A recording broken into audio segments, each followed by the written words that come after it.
chucking up the bye-bye. So I'm chucking up the deuces. No more lies, baby, no more. No more time, baby, no more. No more crying, baby, no more. No more. Come and kill me ruthless. Careful what you do when you do it. Playing all these games, I'ma lose it. Now I'm through it. So I'm chucking up the deuces. So I'm chucking up the bye-bye. So I'm chucking up the deuces. So I'm chucking up the bye-bye. So I'm chucking up the deuces.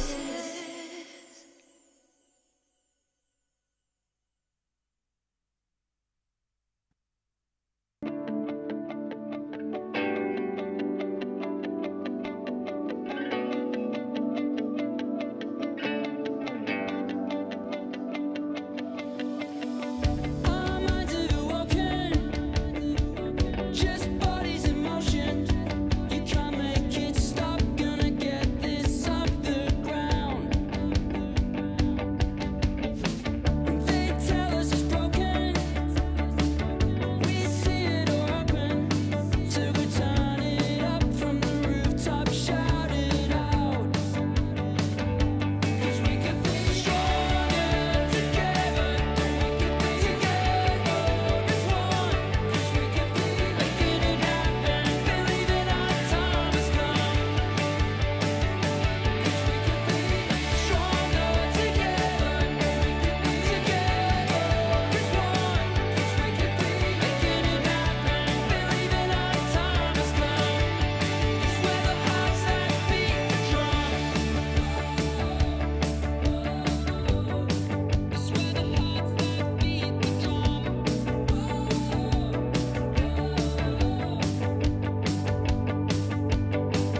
my feeling about you. Trains don't go to the place I'm feeling without you. Days fly by and the more I'm thinking that I don't wanna be alone.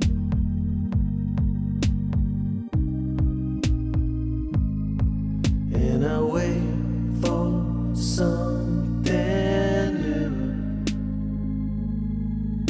I wait for something new. Hey, I really want you. I want you again. Hey, I really want you. I want you again. I'll be the somebody when there's nobody. Say the words that I never say. Hey, I really want you. I want you again. Hey, I really want you.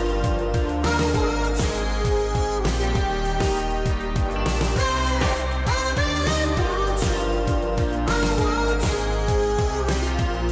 I'll be the somebody when there's nobody. Say the words that I never say. Hey, I really want you. I want you again.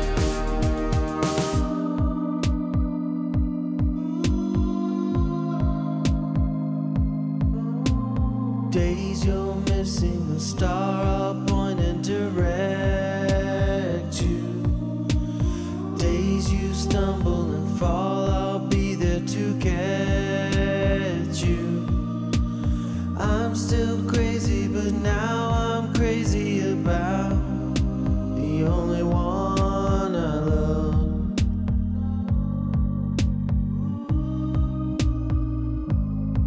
So I'm waiting up for you. I'm waiting up for you. Hey, I really want you. I want you again. Hey, I really want you. I want you again. I'll be the somebody when there's nobody. Say the words that I never say. Hey, I really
fly with me, me, me, me, me.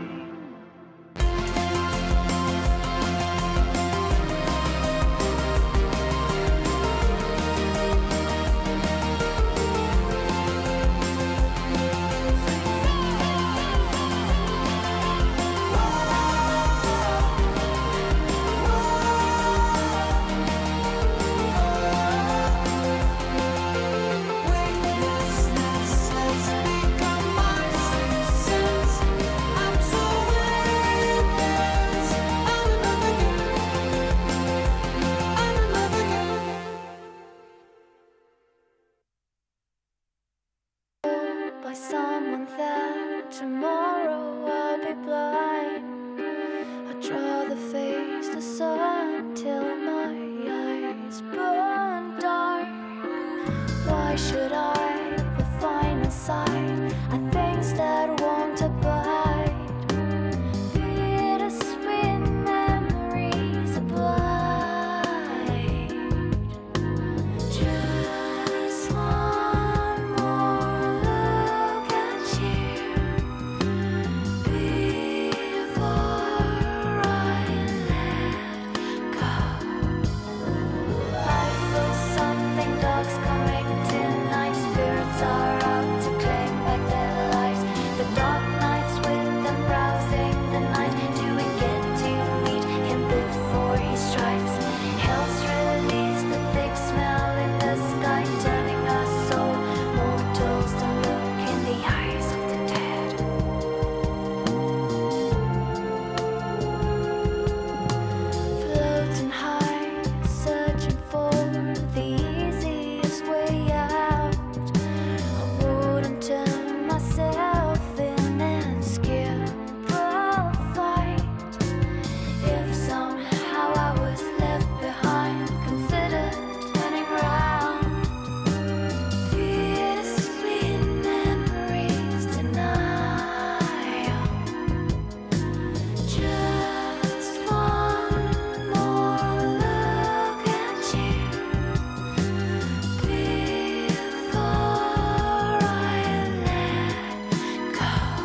Don't stop. Don't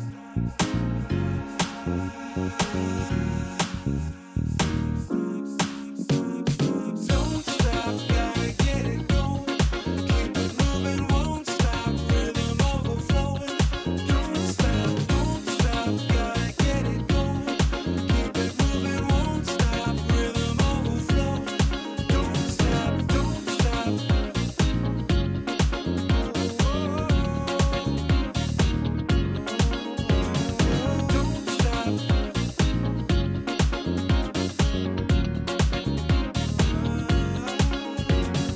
Don't stop.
Just reminded I can't hold the way that I used to love you. Your mother told me I would never be of any use to you.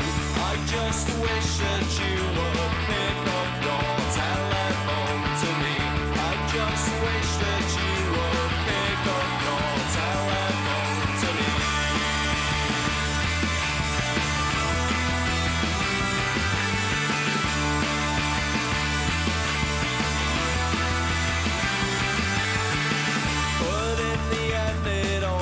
Sense when you said I was always the first, but I don't really care cause you were always saying those things to me. I just wish that you would pick up your telephone to me. I just wish that you would pick up your telephone to me.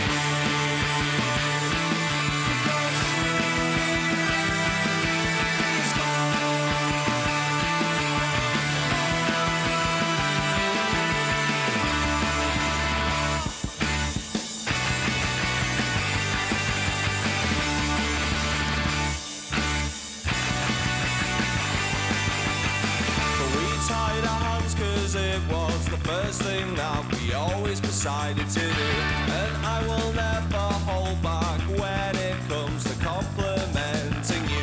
I just wish that you would pick up your telephone to me. I just wish that you would pick up your telephone to me.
love it, you wear it.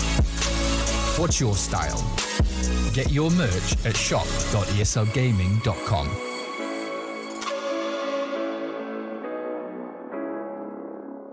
My name is Jordan Gilbert, aka Nothing. Hi, my name is Sue Lee. My handle is Smix. I think it's important for these initiatives to happen. Empathy really goes a long way, and it always means so much to us, and I think that's where initiatives like this really help.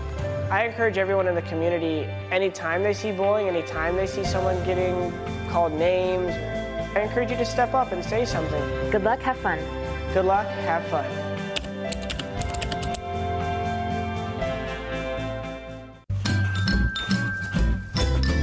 You ready? Huh?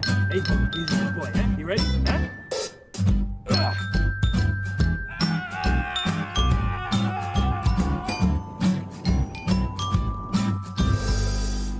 Start your esports career now at play.eslgaming.com. Do you think you know everything about Dota 2? Then stay alert and look out for the DHL Drop Quiz on the DreamLeague Twitch channel.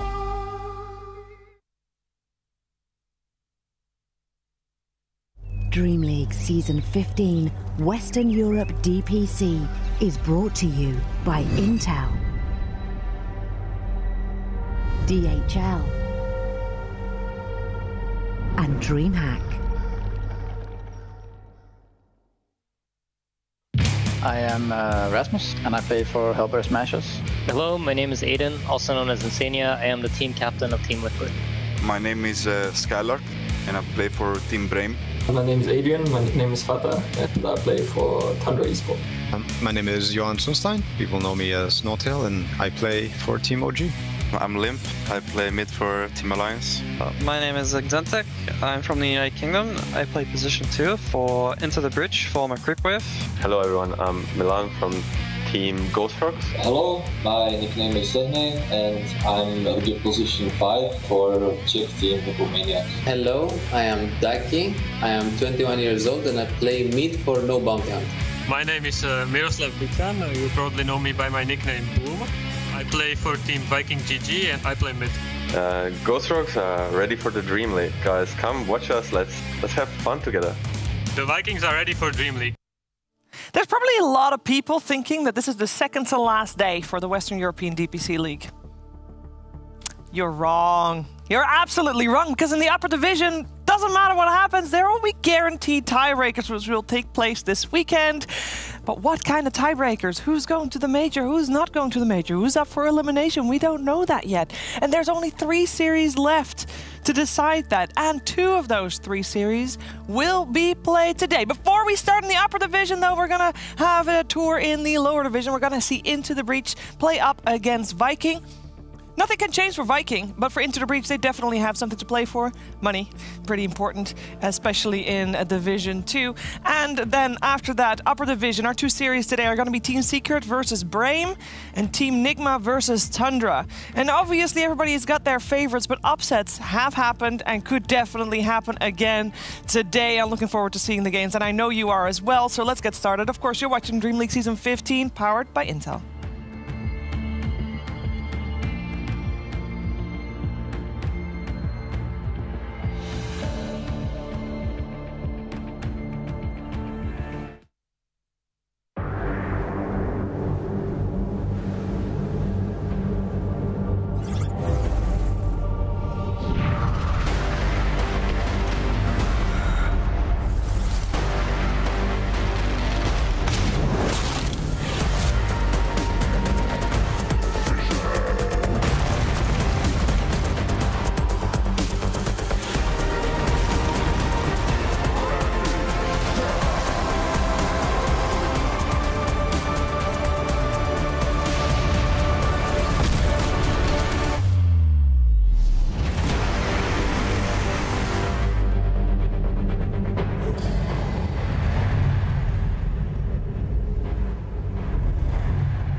We're in the final week of the second season of DPC, and that means it's a week full of lasts. No, it's the last Tuesday of the DPC League. It's also going to be the last time that these 2 people are going to be joining me on the panel at the start of the day, Moxie and Kyle. The last time! It sounds fairly like ominous when you say it, like you're threatening us. I'm just kidding. I'll miss you guys. Who knows? Are you guys ready? Yeah. To go home? Have you had enough of Sweden yet? There are things that I like about Sweden. I miss home, though. I mean, there's a lot of things that I like about Sweden, but there's not a lot of things that I actually was able to enjoy in Sweden due to COVID, unfortunately. Yeah. I mean, we're in a nice area. It would have been nice to be able to check out some of the shops and things, but, you know, have to be very careful and respectful of one another, so. On the bright side, if I don't bring any gifts back for anybody back home, sorry, I thought about you. I really wanted to get you a bunch of interesting souvenirs. But the only place you saw is the green room, so here's all the snacks we have. Yes, exactly. I mean, hey, that's enough. My nieces are very happy when I bring some of their candy back. That is fair. Bring the licorice and see what they like. I don't. Dude, that would be funny. Just their faces, they'd look so betrayed at me if I did that. They will never want you to bring candy ever again. Well, that would be Kyle's ploy. Just bring something back really weird. Yeah. Like, okay, Kyle, never bring anything. Well, the thing is, I would say yes if I knew that, like, as an example, I'll buy berries when I know I'm going to work with Fog. I'll be like, hey, I got you some blackberries. He's like, dude, I'm deathly allergic. I would die. Like, oh no, I forgot. I guess I'll eat them.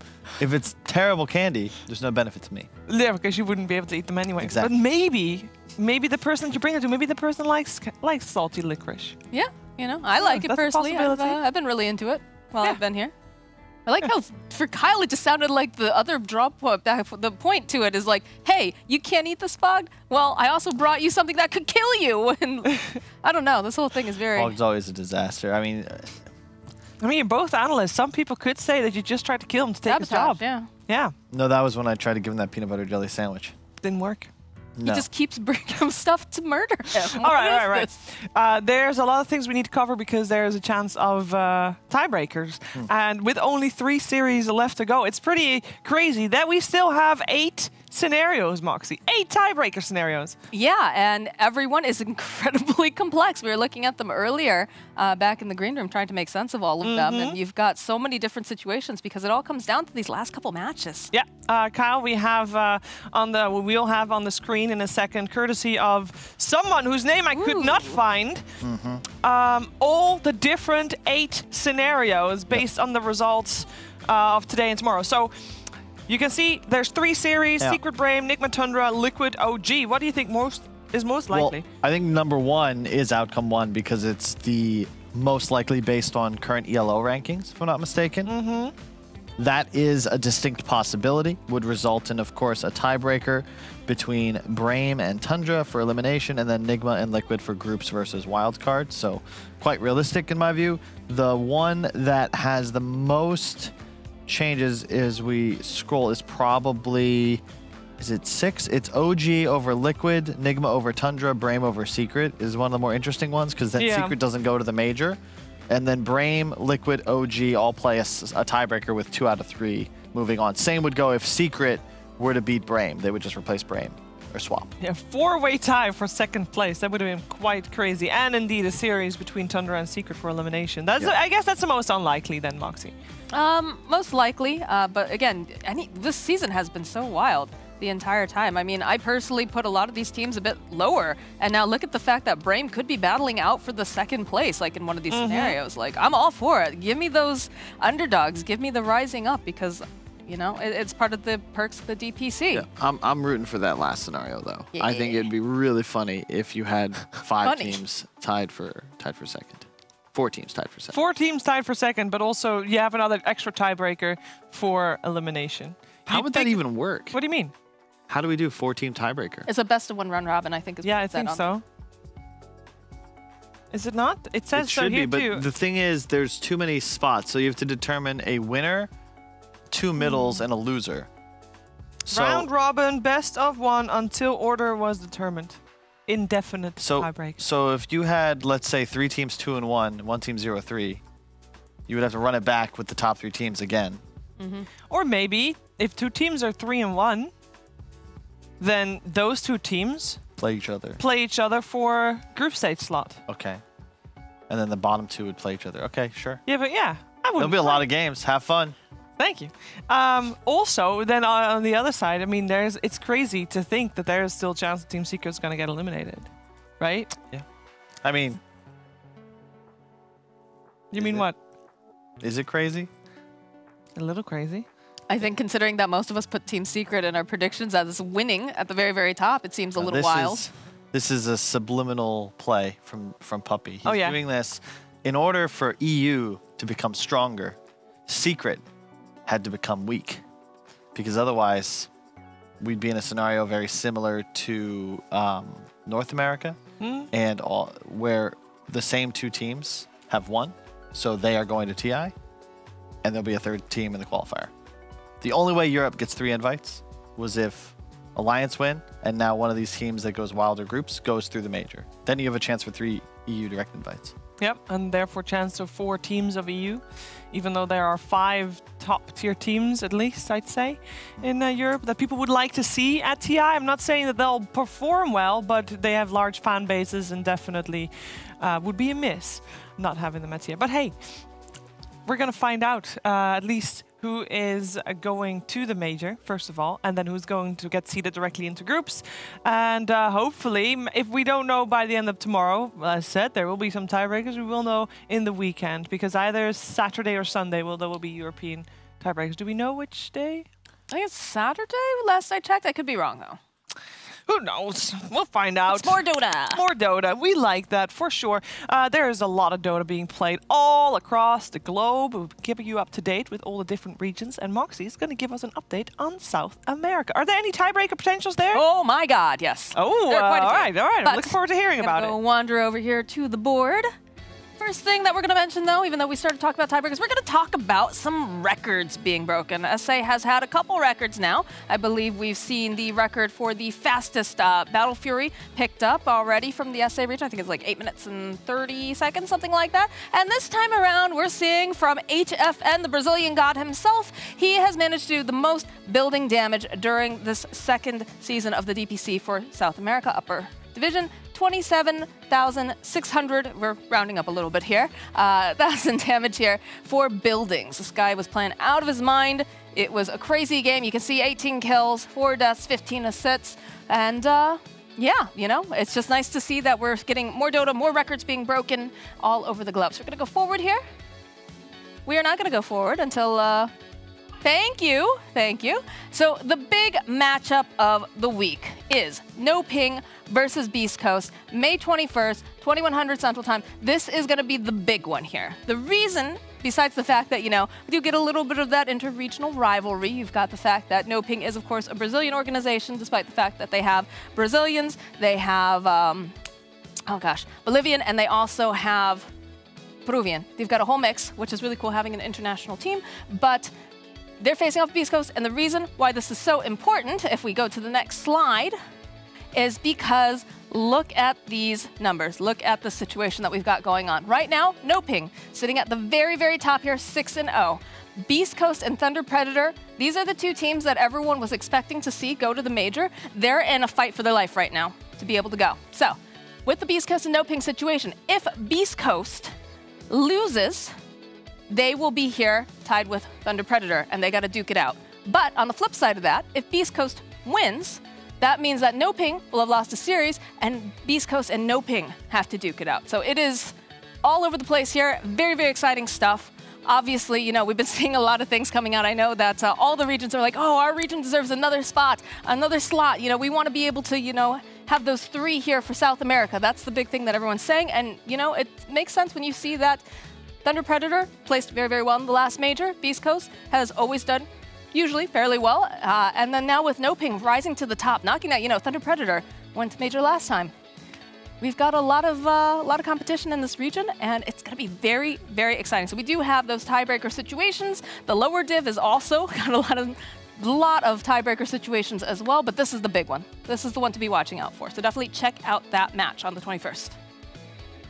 Thank you. It's super exciting to see that there will probably have 3 teams and maybe even 4 coming out from South America at TI. Because if 3 teams make it off of points, Kyle, you got a qualifier team as well. I think two's guaranteed for the most part, unless there's some crazy shenanigans at the major. But if No Ping wins, that's what really sets these things in motion, because then all of a sudden, Beast Coast with just a first and a second, 800 points is a lot of points you get from the regions. I think that if you I don't know. We'll discuss the point allocation another time, but we've done it plenty, I believe, as well. There are just scenarios where a team, because we talked about it at the start of the season, how tough it is to go through the wild card and then groups and then the major. There are scenarios where a wild card team could win the major and still not qualify directly to TI, which blows my mind, but gotta perform during the whole season. Indeed, yeah, there's no slacking, and the fact that there's only 2 majors this year means you just have to step it up even more. There is no time for slacking, and also not for the teams that are playing today. Actually, there's time for a little bit of slacking on the Viking series, because they're already going through on the top slot, but they want to have that squeaky clean record. They're 6-0 at the moment. They're going up against Into the Breach, who is playing for the money, and then after that, we're going to have Secret versus Brame. Super excited about that one, just like Team Nigma versus Tundra, and that is not the schedule. Excuse me. She's such a pro. I know. Both Kyle and I are looking at each other. Logo. That's the wrong logo. Secret versus Brame, not Liquid versus Brame. Liquid last series is tomorrow. That is Liquid versus OG. That's the second series of the day. That is 1800 CST. I figured I'd tell you now so you can clear your schedule for tomorrow, because it should be a really good series. Although Mind Control said he favors Team Liquid for that series, and well, we'll see. I think it should be fun. Today will be fun as well. First series, as said, it is Viking versus Into the Breach, and we are very close to starting to talk more about those 2 teams and about the lower division in general, as a lot of those teams are already set in stone in terms of results. We'll talk more about that after this.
first series of the day is in the lower division, and we are going to see the top dog, Team Viking GG, go up against Into the Breach, who is sitting at a 3-3 record right now.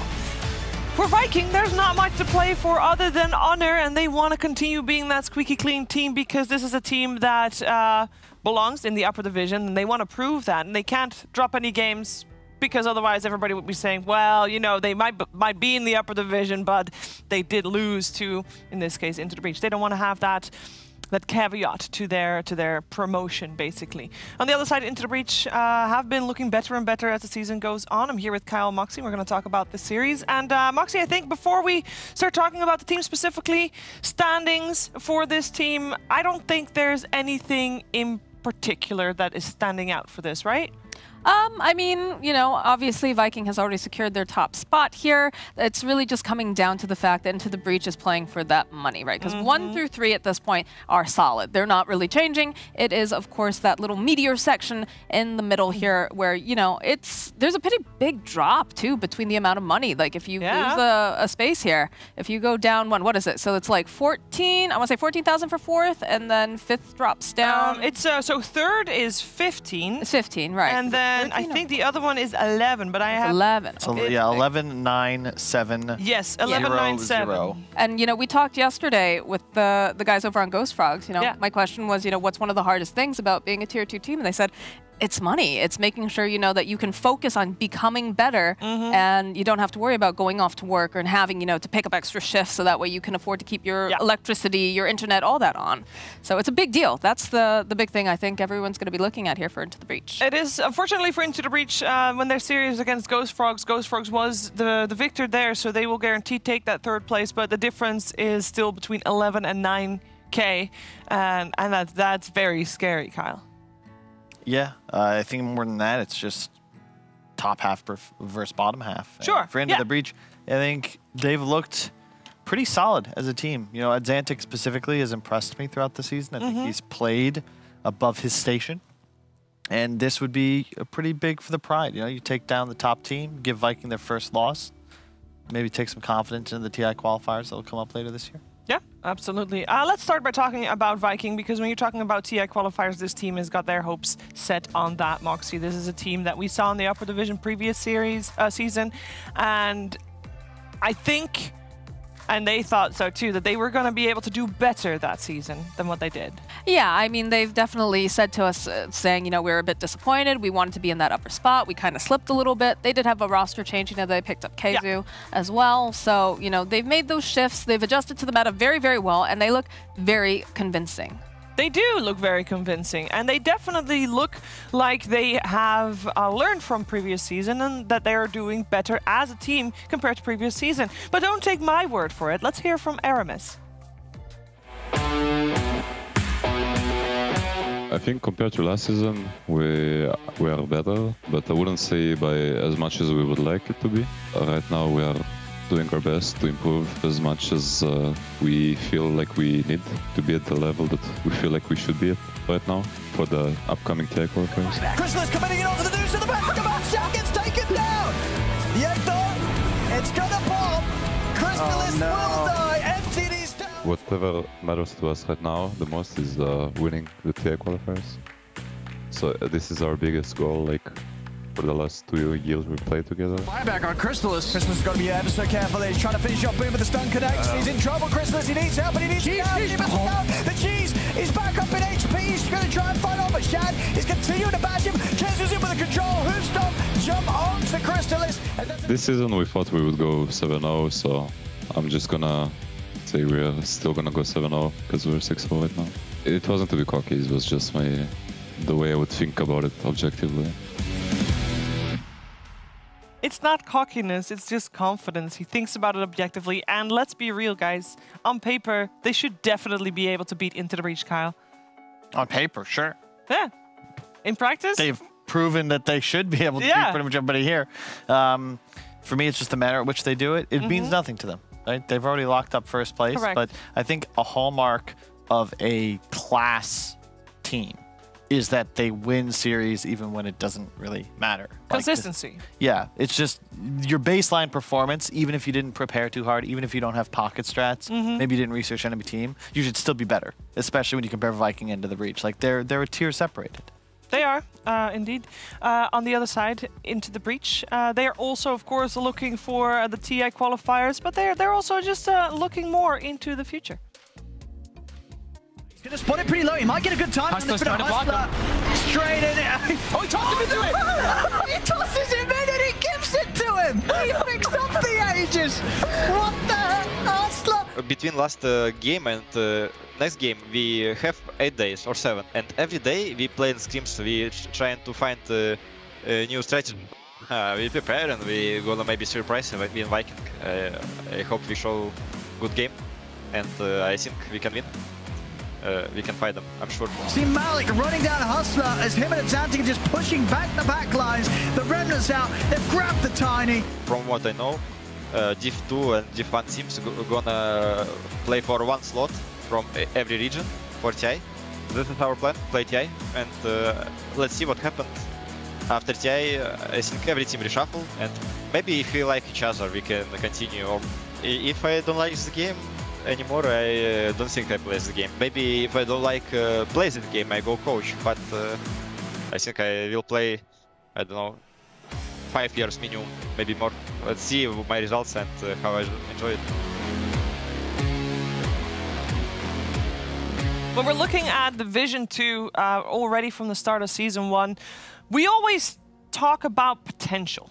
Moxie, we look at potential not just of the teams. Obviously, it's nice to see if a team can go further and forward, but there's also just looking at the potential of the players, because there's a lot of shuffles going on in this in the Division 2, right? No, absolutely. I mean, we're already seeing, you know, they had a shuffle. I believe they've got Lil Pleb playing for them instead of Thagito now. And it's just one of these big things where the lower division of DPC allows for so much more talent and players to be able to kind of rise up here, to be able to see, you know, hey, Xantix is like looking really, really good on this mid. So maybe he doesn't find, you know, the success that he wanted necessarily with this team, but he's got people watching him now. You've got prospective people too. You know, we talked about organizations starting to come into this lower division and start to think, hey, we might, you know, do sort of sponsorship or something. You could build a team around one particular person. It's a lot easier than when you're just playing pubs, right? You're actually getting the chance to be in that spotlight. Yeah, and Into the Breach is already an organization that is coming in fresh, Kyle. Indeed. They probably gave a little bit of support. Makes sense. You know, you never know. You might find diamond in the rough. You look at VP Prodigy, obviously the other European region, but they're now Virtus Pro. They're not the big deal. Their players have an average age of like 20 years old. Can't even drink in America. Here they are, 2-time Eastern European DPC champions. So, yeah. Especially when you know, like, I'm not going to give too many deals away, but those players already on top, they're way too expensive. Way too expensive. You gotta look for those diamonds. Yeah, you gotta look to develop talent, and it's something that's been lacking in Dota for a while, so it's cool to see it starting to begin. Yeah, it definitely is, and Into the Breach already a good result here of making it potentially 4th in the league. We're gonna find out if they can make a dent in Vikings armor as we're ready with the draft after the break.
draft of Team Viking versus Into the Breach ready to come your way any second now. You are watching DreamLeague Season 15, powered by Intel, and this series is in the lower division of the Western European DPC League, where one team, Team Viking, already made it to the top, sitting at a 6-0 record at the moment. This series does not mean anything for them apart from pride. And on the other side, Into the Breach, they definitely have something to play for. 2K things to play for, by the way. $2,000 on the line for them. And we're going to find out if they can make a dent in that Viking record, which is still very clean at the moment. I'm here with Kyle and Moxie, and I'm looking forward to hearing what you guys feel is going to be the key to the game for Into the Breach. What? Why is that funny? Nothing. I'm just... We're very close to the draft. But it's not there yet. Just like I've worked with you long enough to know that when we get this kind of pointed question that can be alliterated upon for an unknown amount of time, game must not have started. Don't tell my secrets, Kyle, please. Have you ever heard open-ended questions mean, guys, we've got time to fill? Way to ruin the curtain. Way to the game. The best thing to say is, like, we don't really have a lot of time, but now that we do have a little bit of time, now we get a chance to talk about this topic that nobody wants to hear about because everybody wants to see the draft. Yeah. But draft is a moments away, which, by the way, the delay is caused by one of the players not joining the slot. So he's in the lobby, but he's not actually joining. Joining the slot. Shame. They'll figure it out. They probably will get a draft penalty, though. Yeah, they probably would. Well, you know, Sheev, on your topic, it's not about Into the Breach. It's coming out from the side of Viking. This morning, Celery tweeted out saying that, you know, they want to just make sure that they finish up nice and strong. Yes. And so they're going to be bringing their A game, as far as I know. For Into the Breach, they have to think very carefully about their drafts. And they have to, you know, I mean, both teams, we just want to see nice, clean Dota. We want to see actual, you know, just efficiency coming out from both sides. Viking has proven they can do that. Into the Breach, though, they have a little bit of trouble sometimes getting that footing, getting out of the laning stage sometimes. Yeah, I think for Into the Breach, Atlantic is definitely the key figure. What's up, Kyle? Nothing. Why nothing. is it so Please funny? continue. I'm just Please do your job. No, I was trying to do as little as possible. Yeah, I can tell. Somehow tell it to us in Star Wars or something, dude, you know? In a galaxy. It's still there. Yeah, it's in a there. galaxy far, far away. In a time long, long ago, I think I did that reversed. Hippomaniacs got a win, but not this season, and not last season. And now Viking attempt to do the reverse Hippo, the 7-0, which I don't think has been completed by too many teams. No, there's not. When you're talking about 7-0 in terms of record, even in the upper divisions, this season around, there's a lot of teams even at the top that are dropping at least one series here and there. Obviously, Alliance did end up dropping one series. Last season, I think Team Secret and Virtus.pro were the only two teams that had a 7-0 record this season round. We obviously still have VP, I think, without a single Quincy Crew series. Took down EG. They did. Big news. Big news. If they win, top seed, they get 800 points. All they have to do is beat them. Yeah, that is mad. What's funny, I saw this crazy stat. Out of the last three series losses EG has this year, two of them are to Quincy Crew. One is, of course, IG in the major finals. Wild stuff. Only 3 series loss. Yeah. It makes sense, though. When you play against a team as often as you do start to figure out how to shake things up, how to make them, you know, sweat a little bit. All right, we're into a draft. There's the boy. Where's my cat cam? I am. Yeah, he definitely dropped the ball on that one. But I just heard fart. He's like, oh, disgusting. Sees the snake come out. I don't blame him. This hero is just not fair. I've seen multiple pro players calling for a nerf. The only hero, this was also epic. I don't know if we have this clip, probably not. From the NA game, yeah. Yawar playing Medusa in that Quincy Crew versus EG series. He has a rapier, he's Medusa, gets killed as he's tossed in the air, buys back. Into the toss still. Exactly, and somehow wins the fight. It's the only time in my entire life I have seen a buyback toss work out for the player that usually was never. bugged. Usually you lose. And he did not, and at first I was like, damn, what a player. He knew that was going to happen. He had no clue. You look at his player perspective, he's frantically clicking the tab. He's like, wait, what's happening? And then he's like, where am I? Thank God he was Medusa, so all he had to do was stand still and auto attack. Yeah, that's it's a hero that The cold-blooded is nuts. It's just not fair. It's a free snake, which it's sort of like a self-heal for 2,000 at times. Like, it's just insanity. It's one of the easiest carries to play at the moment in terms of, as long as you know how to hit creeps, which, you know, all these guys should know, you will be okay eventually. And I've seen some feedback about us doing a better job explaining new Aghanims and new Aghanim shards to all the noobs at home, and those of you... Don't we have the overlay on the game? Can we not have that? Where people can, like, hover over? Because I know that I have that in my stream. I saw BSJ has it in his stream as well, where you can, like, mouse over I think the in-game... those sorts of things, Sheaves. No. Not everybody gets the friends and family discount. I mean, no, I think believe it's it is just a free. Twitch It's available to everyone. Yeah, I think it's just a Twitch extension. Yep. Oh, well. It's okay though. We can just ask Kyle every single question we have about that's what I'm shards. here for. There is a chance that it works only when you're playing and not necessarily when you're observing. Yeah. That's well, so it's the combination. So a Medusa Ag has been the same for a while, where you throw it out, turn people to stone, right? So this hero gets a stun, an AoE bouncing stun for some reason. Cold-blooded gives you a 12-second CD on a auto snake. So instead of a Lincoln's, a direct targeted spell shoots the snake back at that target, stunning it if you have Ags, stealing its mana, and then coming back to you. It's just an insane thing. And everybody's just going Ags. They're buying Manta Ags. Manta's a huge buff in the last patch, specifically for ranged heroes. And you get these two items and start walking down lanes.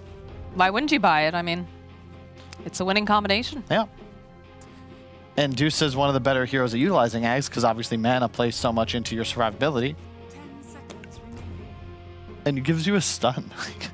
It still increases physical damage taken too, doesn't it, Vogt? Yeah, of course. Like, how? What in the hell?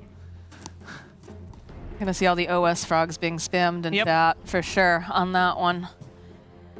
Do you get a Dark Seer picked up for Into the Breach? This is a hero that, in most cases, not usually super flex, but on this team, Xantix will play it. I don't know if it'll necessarily be at this time around, because there is a Tiny picked up, but we've been seeing a lot of position 1 Tiny recently as well. So lots of flexibility. I like this. I like when you can't immediately tell in a draft where everyone is going, and Viking is going a little more tried and true.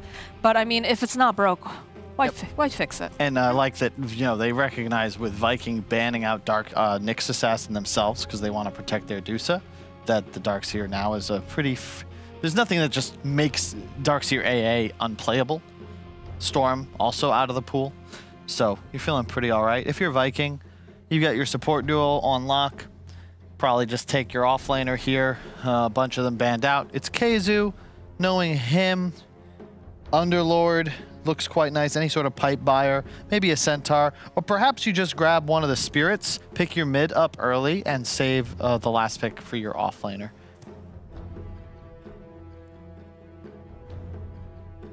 I like the aggression that's going to be able to come out from Into the Breach with the Tiny and the AA.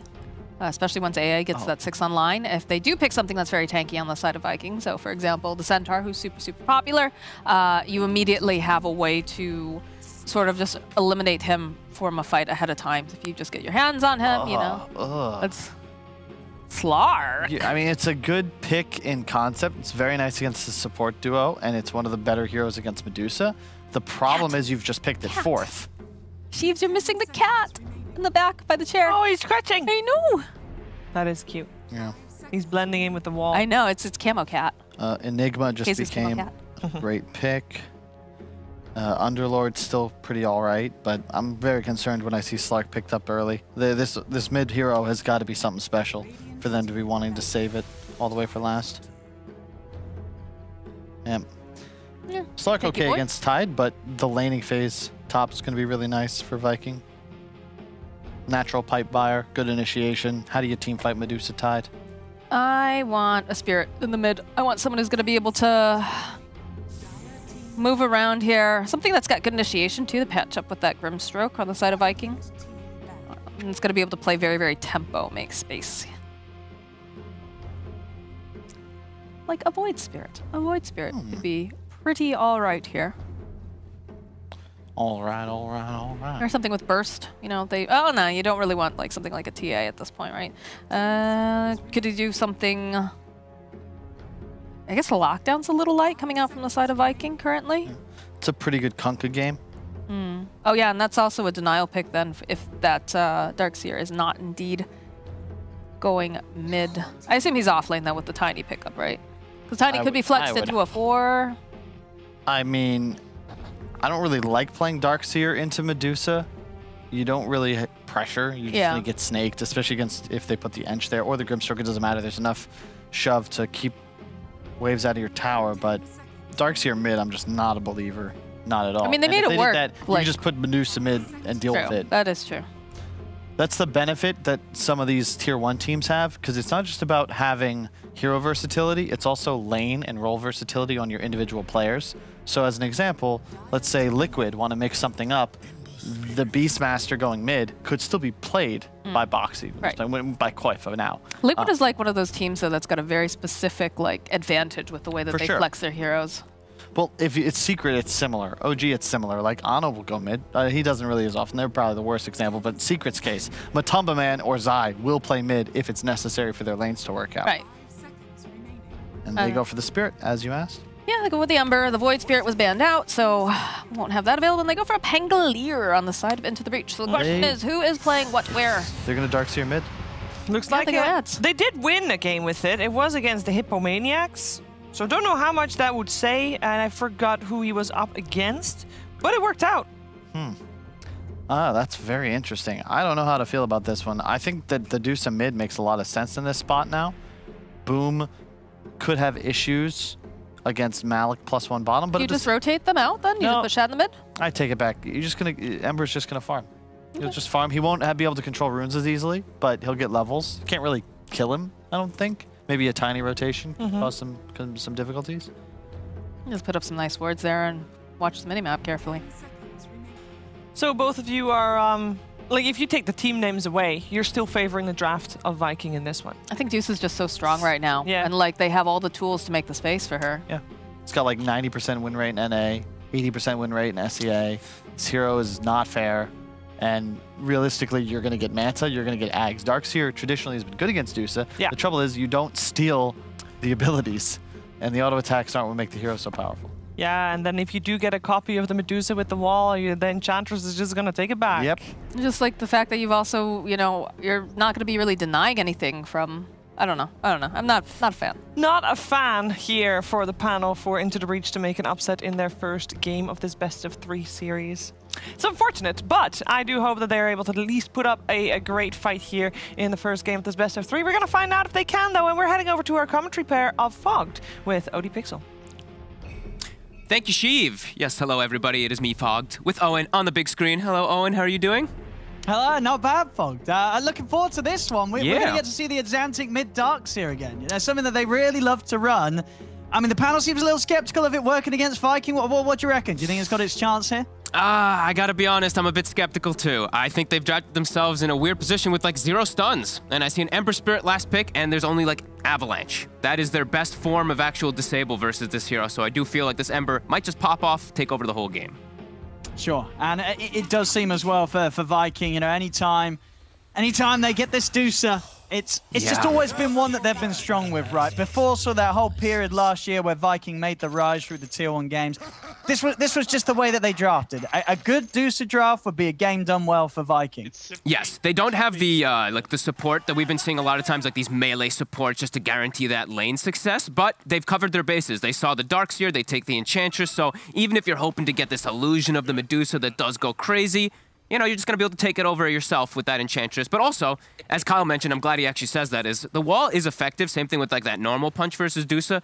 But with the new build that we have, you know, it's not about the physical damage. It's about the snake. That's true. It's about the snake. Yeah, the snake is pretty crazy. It's, yeah, pretty much what is it every game, just Manta, Ags? That is just the build now for Dusa. There isn't really room for variance. Yeah, it's too crazy, especially because you hit this like beautiful timing where you get your Manta, you get your Ags, and you're usually like level 13, 14, 15, and bam, you get the talent, that insane talent that's probably going to be the biggest thing that I look at to get reworked around the Medusa just because of how strong the hero is. It's 20% at max level. The talent adds an extra 35% mana gained back. Oh, we're seeing this look for some first blood action here. Little Pleb having to get the pounce skill to get away from this. Siege Celery is indeed getting focused by the 4 of them. He can't get out in time. They'll be able to take him down there with the swashbucklers into the breach. We'll get first blood. We'll lose Tanner in return. A 1-for-1 trade there, but into the breach, just able to strike that a little bit quicker. KheZu strikes back. Does use quite a bit of mana. 2 gushes having to be used in order to go for that one. Actually, even a 3rd gush. Oops. Yeah, that's kind of painful, at least for KheZu's lane. And into the breach, they will get another bounty rune. So not too bad. Not too bad of a start at all. All right, well, we'll see the lane setups as well. I mean, yeah, did you like the choice of the Slark this game? Is this a carry that you feel that we could see being picked up against these, you know, this in this sort of meta where we're seeing Medusa a lot? Is Slark good against this hero? I've been hearing a lot of people, like, they've been trying it. We've been seeing it a couple times even. It doesn't seem like it has that success. You know, Diffusal, people try to build this item because it's the double dip versus Medusa, but it hurts your individual game. It makes you, instead of being the hard carry Slark, you're this constant fighter rather than playing around your own game. So we'll see what route he does take. I imagine we still do see Echo Saber into Diffusal anyway, but yeah, I don't know. I'm not crazy about this hero right now. It just feels so hard to get in. It feels like you need so many items to fight, and by the time you hit those items, Medusa's going to be 1 up above you. Sure. And even in the lane, well, sitting in mid, actually, at Zantic, that Iron Shell, boom, getting incredibly low here. So some early harassment here from Zantic, who was able to get that bottle out nice and quickly. But when it comes down to the laning stage, is there anything that you're looking at this game that you're feeling is going to be very hard for one of the cores to play in? I just think that for Slark overall, the game is just, I don't know, this hero just feels like it's always hard. It's really just always difficult to play. Yeah. I think Tidehunter's also, it used to go the other way, right? Like, I feel like Slarks used to love playing versus Tide, but lately I've been seeing these Tides picked into Slark. Because you do okay in the lane, you trade later on, Anchor Smash is obnoxious, and you can't fight. You know, it gets to a point where it's like, if Ravage is up, Slark doesn't want to fight. No, absolutely. Yeah, the laning stage in particular. Also, bottom lane, Celery. They get the jump, they've got him. Again, the 2 of them, Malik in with the swashbuckle, proc and the slow. And some good early action. Top lane, we'll see Viking trying to strike here onto the 2 of them. They get the stun off, and Fishman, he's trying to hide in the trees, but KheZu, he'll have it. We'll see Little Pleb trying to get Aramis in return, but KheZu coming in with some nice body blocks, keeps Aramis safe. The Little Pleb won't be able to bring someone down in return. But indeed, yeah, this top lane, as you say, you know, you feel that on paper in the past, you're a Slark, it's great, you can punch the Tide as much as you want, but you just really can't. You know, Tide plus any sort of aggressive support, and you're just never going to be able to build up enough stacks against the Tide that you can do anything in return. And indeed, Aramis, again, getting focused. Now, with Aramis gone, now they can get a bit of a punch in onto KheZu. I mean, both lanes, we're seeing the supports definitely become the casualties here. Down bottom as well at the same time. Celery gets taken it down sort of as soon as he returns to the lane there by Tanner and Malik. Another toss back. Tanner's doing an amazing job down here. Body blocks as well. Yeah, look at this. Ooh. Chad. Where's the he proc? could barely get back to his tower. He's got to be okay. Oh, Malik. But it's a lot of... Well, I say he's going to be okay. Yeah, with that proc, they see the opportunity to dive in and take him down. I mean, this bottom, like Malik and Tanner, couldn't be going any better for them down there. Ooh, and Tanner actually skills tree grab. I've been seeing this. All right. So I've been seeing this more actually in like SEA. I've been trying to watch as many games as possible. SEA is actually playing 5 tiny in some situations. They get tree grab, they deny, and then they do toss back plays under tower a lot of the time. This time it's a more aggressive 4 position, but Tanner comfortable.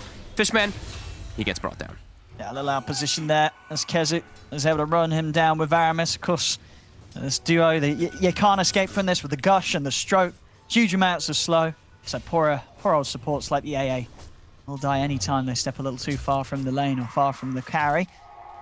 How we're seeing on the mid farmer. Zantic, so far able to just clean up that little bit much more with the Iron Shell, being able to clean up that small camp and have just that slightly better efficiency here in comparison to Boom so far in the laning stage. Yeah, very comfortable heroes for him. He's been a standout, of course, for Into the Breach. His Darkseer, his Pugna, his Ember Spirit, the top 3 for me.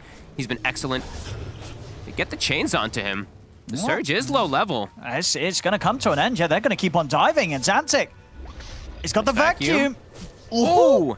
Not quite enough damage there with the impetus. And Tanner will come in to make sure that they don't dive in any further. So Zantic will be fine. Only just, though, as if they're definitely leaving it a little close there. And Tanner, good TP, instantly gets there as there's waves under the tower, so he will soak that experience perfectly. Good efficiency plays from Into the Breach early on. And for Tiny overall, I've not been the biggest fan. I know Tanner is one of the best ones to watch, though, lately. He's actually been one of the more impressive ones. Because, like I said, I've seen it as 5 position lately as stuff in SEA, but mostly it's just been ran as that mid lane, or as carry, I guess, in VP situations. And he's going to get a D-ward, too. So, already level 4 on this Tiny, very early on in the game. All successful rotations so far, and looks like he is going to stack, especially, too, right now. I'd hope he would. No, he doesn't. Oh, well. Oh, missed opportunity. Missed opportunity. For Tanner. He just wants to get straight back to lane because Celery. off the mark. Malik. A little bit of a miss there. Might not matter though. Celery's So pretty much squishy. They don't even need to hit the swashbuckles. That's definitely a bit of a concern for poor old Celery. If they don't need to land the spells to kill him, Dude, Malik. then good luck trying to play on this bottom half of the map. Loving the item build, too. He's going full aggression. This ain't no blink, arcane boots, nothing like that. Nope, he's going the nice pub build where you can just dominate lanes. Wraith Band, a wand, Orb of Corrosion, and Raindrop. Literally all about the laning phase with this build up early on. Love it. It's working out perfectly.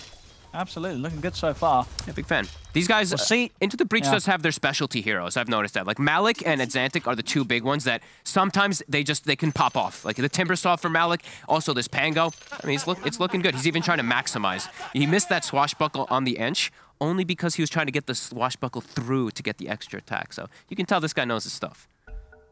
And we'll see as well, as expected, Celery back in the game. He's not coming down bottom again, at least for some time. He's going to look to try and get involved top, maybe offer some offensive potential here for KheZu and Aramis to do something before Little Pleb hits the 6, which Little Pleb is pretty close to, of course, just half a level away from it.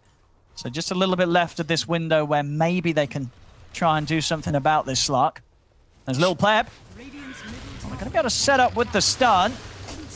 Taking quite a bit of damage there because of that opening. He'll pounce back to safety. That should be fine. Yeah, they've even got a salve in the lane for him. Little Pleb's going to be okay. And Tanner's coming in as well to see if they can fight. Malik is also soon to be 6, so he could make the rotation when he does hit that to defend this tower and fight. It's going to be a strong fight. See what they can find. They're going to try and start things onto KheZu. Tanner, he's looking over towards Aramis. A little split on the targets they go for here, but Tanner will be able to find Aramis to toss him back underneath the tower. Jump forward for Little Pleb. They'll bring down Aramis. Little Pleb now going to turn over towards Celery. They'll let KheZu go. They'll look for the easier kill. Look for this poor old level 2 Enchantress, and they'll be able to take her down. A double kill for Little Pleb. Level 6 now hit. I mean, this early game, this laning from Into the Breach, the calls that they're making as well, it's looking pretty hot. Yeah, it's perfect right now for sure, setting themselves up perfectly as Malik level 6 now. So even Shad, I feel like you have to be a bit scared on Medusa down here. You could just like a +1 and you could easily be brought down. Absolutely, it's definitely a game that, well, the way the side lanes have gone, pressure's going to be on Boom to make some big moves as the Ember Spirit. Top lane. KheZu as well, taking quite a lot of damage. I mean, they can keep diving if he wants to commit with the active. Sure can. He might not even need it here. Another Dart Pact. KheZu steps back in. KheZu's gone. Dude, Into the Breach. Another kill. Damn. I see Tanner. They'll bring Boom in. Boom's going to get involved. Going to be able to have the chains here onto Tanner. As Tanner, nice attempt with the toss back, but can't break himself away from the 3 of them. Tanner will still go down. So Boom able to find something in return, but it seems like, especially with the way the lanes have gone now, if Boom's not there and it's just these side lanes, battling it out, Viking's going to struggle every time there's a skirmish. No, absolutely. I mean, this Ember Spirit stuff, we got his work cut out for him this game. This has been... So the other thing about Into the Breach is their early game. That's one thing I've noticed they've played a lot is Aramis. Trying to go for some stack play, but Little Pleb's on him. One more hit. Can't quite keep on top of him indeed. Aramis is going to be lucky to get away from this. I mean, they broke the lane, though, right? The lane now, they've ditched the lane top. They've already got so many levels on both this Slark and the AA, so they're just starting to be very active. KheZu will get some time, perhaps, to recover, but yeah, this is a phenomenal start for Into the Breach. This Darkseer is massive, and look at Tanner. He's playing super aggressive, gets a nice deep ward. Yeah, he's just looking for stuff here. There's a DD on Boom, though. You have to be a little cautious. As we said, he's going to be the big one to watch out for in this early game for Viking. That's why they got him that Ember last pick.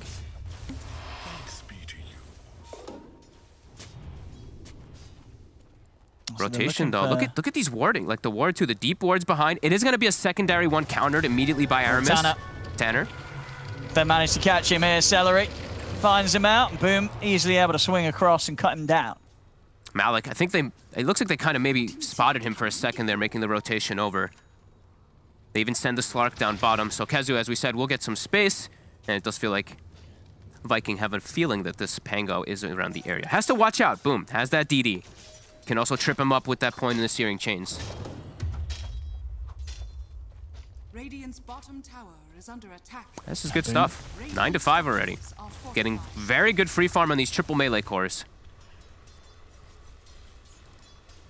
Now, I guess Boom coming bottom here to just soak up some of the They're in on farm. mid. Not really a whole lot you can do. They're going to try with the wall drop. Shad. Ooh, nice bounce. Getting on top of him here with the roll. Vacuum back again into a third hit from the Rolling Thunder. Shad's gone. They got him. See what? Kezu Boom. Oh, the Ravage ain't going to be able to run away. He's out of there. He surges out of the range of it. Fishman does get a bit of a tickle, but he's still able to walk it off. The Ravage, it doesn't set up anything at all. Azantic, he's able to outrun the reach of the tentacles.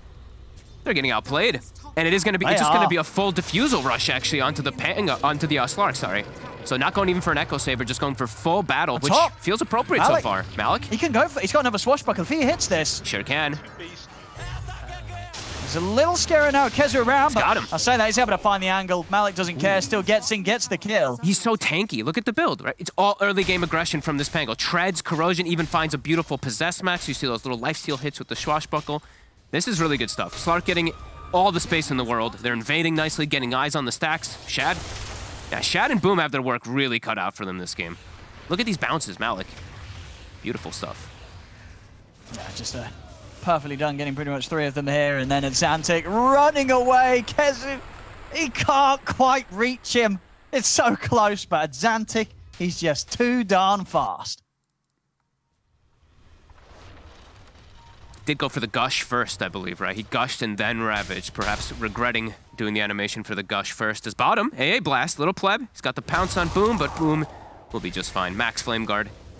Yeah, Blast slightly off the mark as well as Boom's able to get out. I keep checking Malik's build because I want to see if he is going to go Defusal. He is. Okay, so double solutions for the Medusa. So we have Pango Defusal, we have Slark Defusal. That's going to be pretty problematic. Even versus Ember, this is annoying, right? This constant mana burn when you're playing versus Pango, you can hit from a swash. You're going to be limited. Same thing for Tide. This could end up working for Into the Breach, especially with the pace that they're setting already. Halfway to Aghanims as well on Azantic. So instead of going for like any HP items on the side of Into the Breach, beside that like treads early on this Pango that you don't see every single time with the Corrosion, they're going to have Ion Shell to boost up that HP pool as well. I mean, this is a really nice approach. I mean, top celery. Oh my God. Look at the damage, the treads, the attack speed. One more swashbuckle in this, and he's got the kill again. Malik 7-0-1. Holy moly. They can't deal with the Pango. They can't deal with the way that Malik's playing. It's just too strong, as you say, for this stage of the game. And Boom, he might just go down too. They've got the burst, the blast is going to hit. He's going to send a Remnant out, but he can't jump out. Oh my God. Into the Breach is doing it. They are. They're a team that absolutely have just looked better and better as the season's gone on. And here against Viking, you know, a squad that's yet to drop a series, they're certainly coming in with a bit of a bang here in game 1. And we did hear from, you know, Moxie saying it from before. We saw Celery, the post that he made. They're going to try to clean up this season nicely. But this game is falling apart quite quickly here. They defaulted to the Medusa in that first 2 pick. And Shad, he's struggling a bit here.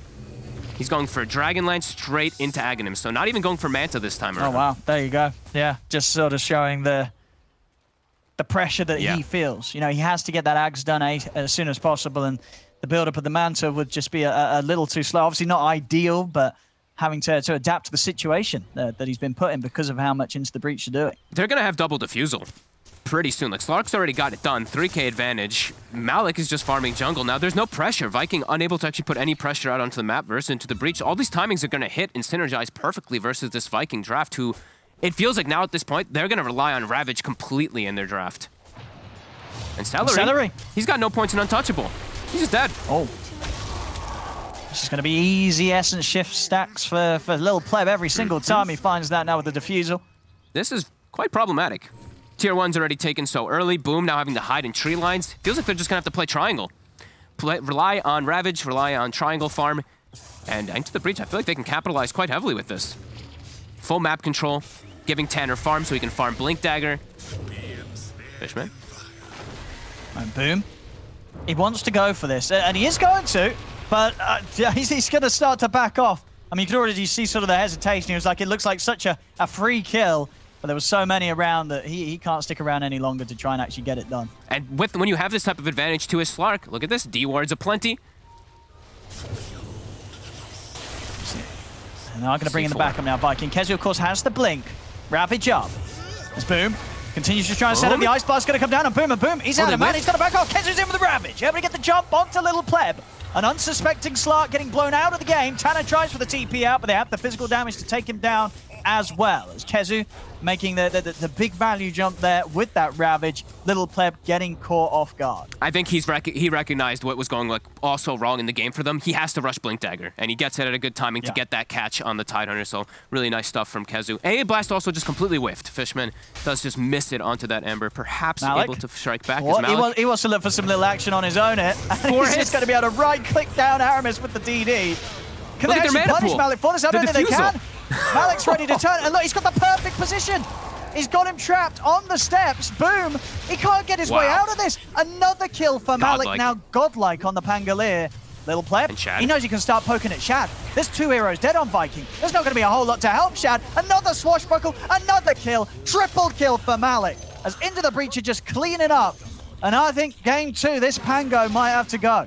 I think so Elite too. Looks a little too good here. Malik having an amazing time. This is insane. I mean, 10-0-2. He's just going to go Ags. He's going to be able to get the shield crash talent. I don't know how this Medusa is going to be able to play. I think it's strictly fighting around Ravage. Viking, I think you just have to rely, split pushing waves, play careful. You have to just fight around Ravage, try to just secure your Medusa's farm around Triangle, but you got no vision. You're playing versus Slark. Into the Breach is just playing this game absolutely perfectly, and Aghanims is done for the Darks here already. So, you know, we're saying how fast they're going to be playing. They're going to play even faster when they're all Ion Shelled up and just boosted on HP as well.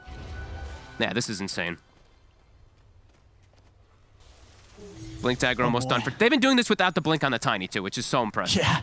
And now, Ags on Dark. So, yeah, it's all just flying out these item timings here for Into the Breach off the back of this early game. Viking, they've got to try and slow it down somehow. Get the space and time for Shad to at least get the Aghanims done so he can have that sort of impact in a fight. At the moment, Shad's just having to play completely away from everybody else. He's just not ready to get involved. 8 deaths on Celery. He is struggling. And yeah, I really think it's just sit back, split push lanes, don't take a fight. You just can't fight without Ravage and Stone Gaze. Even just wait till Medusa Ags. Even with Ravage, I feel like at this point, you're going to get steamrolled. This Aghanims on Darkseer, the HP pool, they only have one type of Dispel with the Enchantress, so it's going to be tough for them to get that off of these heroes. Look at Malik. Like, he has 1,865 HP at this point on Agi Treads. They do not have the damage on the side of Viking. Yeah, this is very impressive here from Into the Breach. All playing around each other too. But we do see Viking, they're doing that split push. Halfway to Ags on Shad. Well, we have it though. Smoke up from Into the Breach. They know whoever they find, they're going to have a pretty good job of blowing up. They'll win all the fights here, unless there's some like big mistakes with the way that they do cast spells and they get all Ravaged and all Stone Gazed up. They should just be able to run at the side of Viking. Viking has to just play this cat and mouse game and just avoid them. Celery. He's getting jumped at the same time as Aramis. They're going to jump the 2 supports. Celery gets taken down. So does Aramis. As Into the Breach, they're able to split up and make that sort of play with the lead that they have. Little Pleb, he's looking for more. He's on to Boom. Boom's going to lay down the Remnant. Very nice Ice Blast lined up with the Remnant to get the connection, but it looks like they actually won't be able to dive in and capitalize on that. So Boom will live. And look at this, though. They invade the triangle, and they put a ward down to block the Ancients, and that's going to be a very sad Medusa. They've done their homework, 20-7. Not giving this Medusa time. Back to split pushing Kezu. But Into the Breach, as soon as they see anybody on the map, they zoom across. They have this deep ward place, so they watch that tide. They saw the Medusa farming as well. Yeah, stop hitting. I think this is the right play. Just don't hit creeps. Hello, Pleb. He's ready to fire up by the tier 3s. He's going to start things on to Aramis. Phantom's annoying, though. Grace does come out. Boom in as well. Little Pleb's able to get back into Shadows, take it out. How deep does he want to go? He doesn't. I wondered if he was going to be tempted to roll across and take down Aramis, but he won't. He'll hold back. He's almost 15. Out of there. Halfway to Ags, level 15, about to come out on this Pango. So Shield Crash talent will come out. And with the Diffusal, I mean, a couple Shield Crashes and Medusa's not going to have any mana. No, it's a lot. It is a lot. I mean, because that's the thing, right, about the Shield Crash. It doesn't half the strikes, it halves the damage, right? So it doesn't actually affect the amount of mana that you're going to be taking. All right, here we have. They get the jump with the Kezu. I mean, Kezu again is doing it. With all the things that are going on this game, Kezu's Ravages, despite the first one being a bit of an Omega lull, the rest of them have been pretty damn good here as Kezu trying to swing them back into the game. Boom, though, doesn't actually get out in time. He sticks around, and he actually ends up paying the price there as the 3 of them take him down, even though that they've lost Xantic and Tan. And they a little out of position. They have. We're probably gonna see Aramis just die. Yeah, And the thing no is that pleb. they've. Ooh, he's got a force staff, but might not change it. I mean, they get the silence and the stun, but he already had the dart pack going, so Little Pleb's fine. Popping the Shadow Dance. Him and Malik, they're going to look to dive for Celery as well. They're in with the Diffusal Blade slow. They've got another, as Little Pleb just continues to rack up the permanent stacks. This is, I mean, really good stuff. Into the breach, keeping it up, knowing that whenever Ravage is down, after it was used, they just run at them. That's wild. And this ward, how many times has it stacked that Ancients now? It was placed, how long ago? Yeah, about 3 minutes ago. It's blocked 3 or 4 Ancients already. Yeah, and chat, they did have opportunities to be able to farm in that area for the Medusa in those last few minutes because they had that area, but it's just been blocked. So Shad stuck inside of the base. 1 component from Aghanims. Still 2 levels from that insane talent, though. Yeah. Oh, boy. And actually, no, I was wrong, actually. So it's not, it is half the strike. So if you hit Shield Crash and a Swashbuckle, you're getting about 6 strikes, or 6 times 40. So yeah, you're easily burning 200 mana with the combo. I was and that's just confused one what you were round of the saying, combo. Yeah. I get it now. Salary, oh, another one. Oh my, that is 11 deaths. He is almost half the deaths. Is it rough? I mean, it was going pretty rough from the early stages, right, for poor old Celery. The lane wasn't easy. He just didn't have a place to play. And now, okay, is he actually going to get out, Aramis? Oh, he will not. No, he's not. Tanner, he's got him. It's too quick. And look at this boom, also spotted. Little Pleb on top of him. Pleb. He's got the pounce. Hello.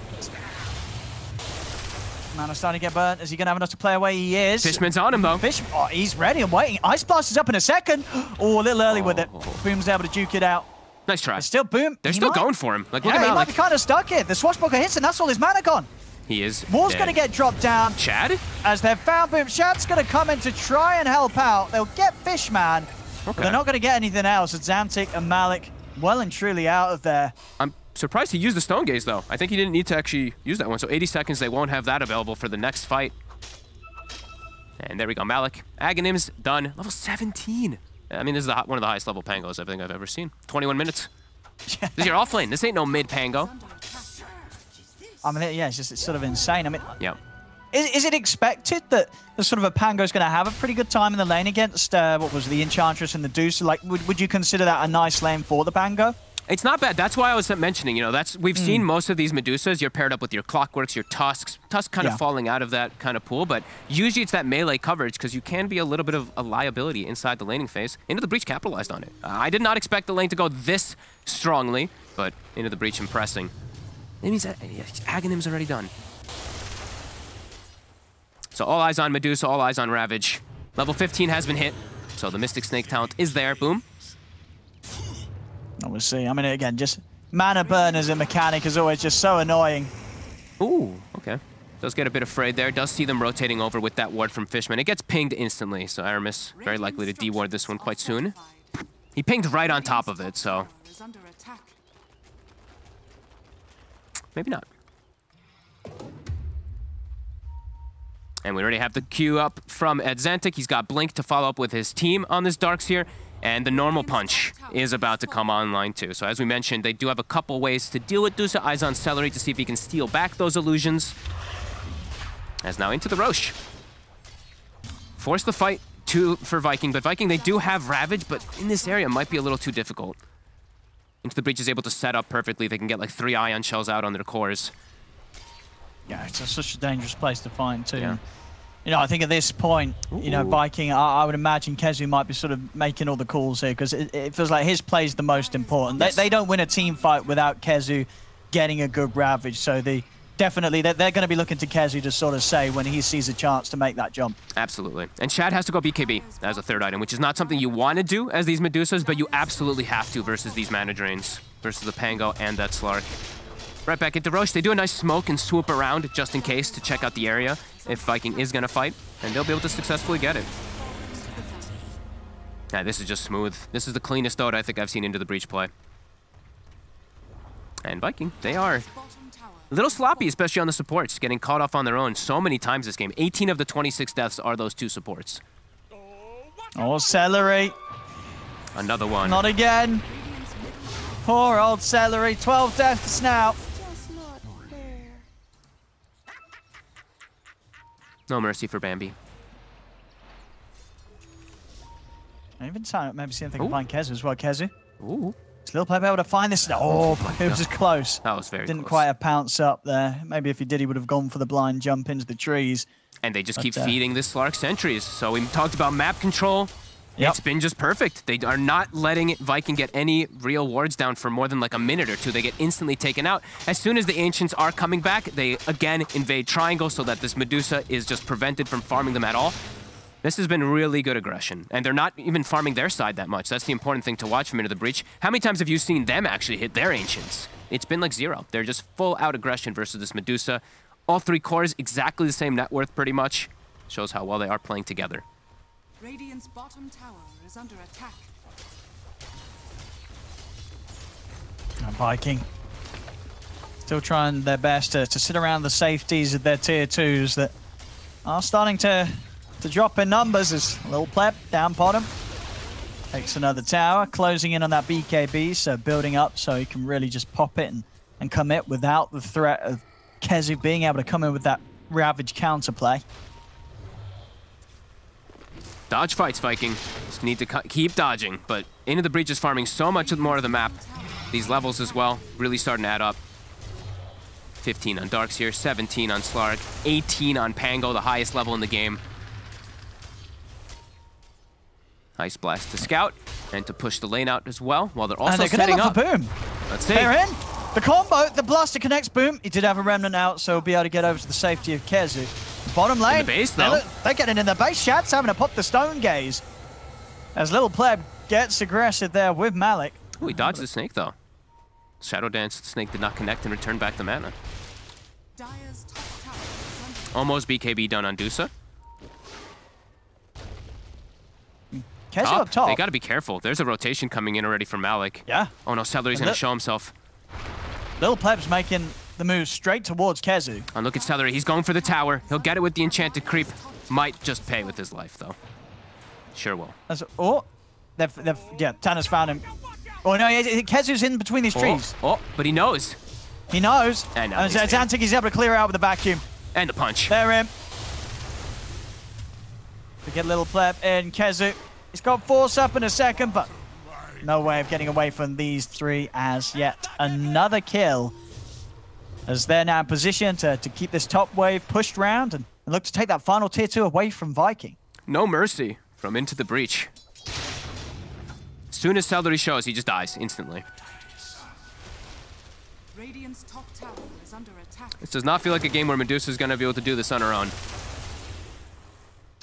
I don't think so. It's going to be so hard for Shad. I mean, Boom's got the BKB, so at least he can commit into the action, but just the items that are coming out are just... It just seems like too much. You know, Malik, the bash is on its way out. Ooh, goodbye, Celery. Is he dead? He's dead. Oh no, poor old Celery, 14 deaths! Oh no, this is, as you said, just no mercy at all for Celery. No. One of those games where, you know, obviously Enchantress is still a great hero, but, you know, it might be one that next time it comes around, Celery might, he'll think back to this game and be like, my goodness, this was a rough one. Never again, please, never again. Poor old Celery. 30-10. This is just, bloodthirsty. It's 28 minutes. It's just 28 minutes, isn't it? It's only 28 minutes. That's how fast they're playing it.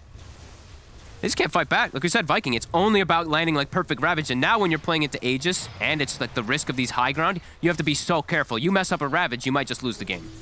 Yeah. I mean, I've got to be honest as well. I think it's probably... I feel this is pretty rare, right? That the game is 30-10 with Into the Breach, like, dominating. And Azantic on his mid Darkseer, he's only been involved in 9 kills. That's pretty rare for the mid to be not high in the KDA right in a game that's going this way. I mean, when Malik is just taking over the whole game, that does tend to happen, right? This Pango is completely taken over. Basher finished up. Like, when do you see this farm on Pangos? You know, this looks like your pub Pangos that you're like, I'm going to get a Diffusal, I'm going to get an eggs. You know, you're just like having the time of your life. Malik is just doing it in an official. Beautiful. Boom. Trying to farm in a risky position. Does have the Remnant laid down. Radiant's top tower is under attack. Haven't really talked about these neutral item pickups. Do at least have this Ceremonial Robe picked up on the Medusa, actually, who's holding it. Nice little mana, of course, injection, but also status resist and everything. Always really nice when you do connect with that snake.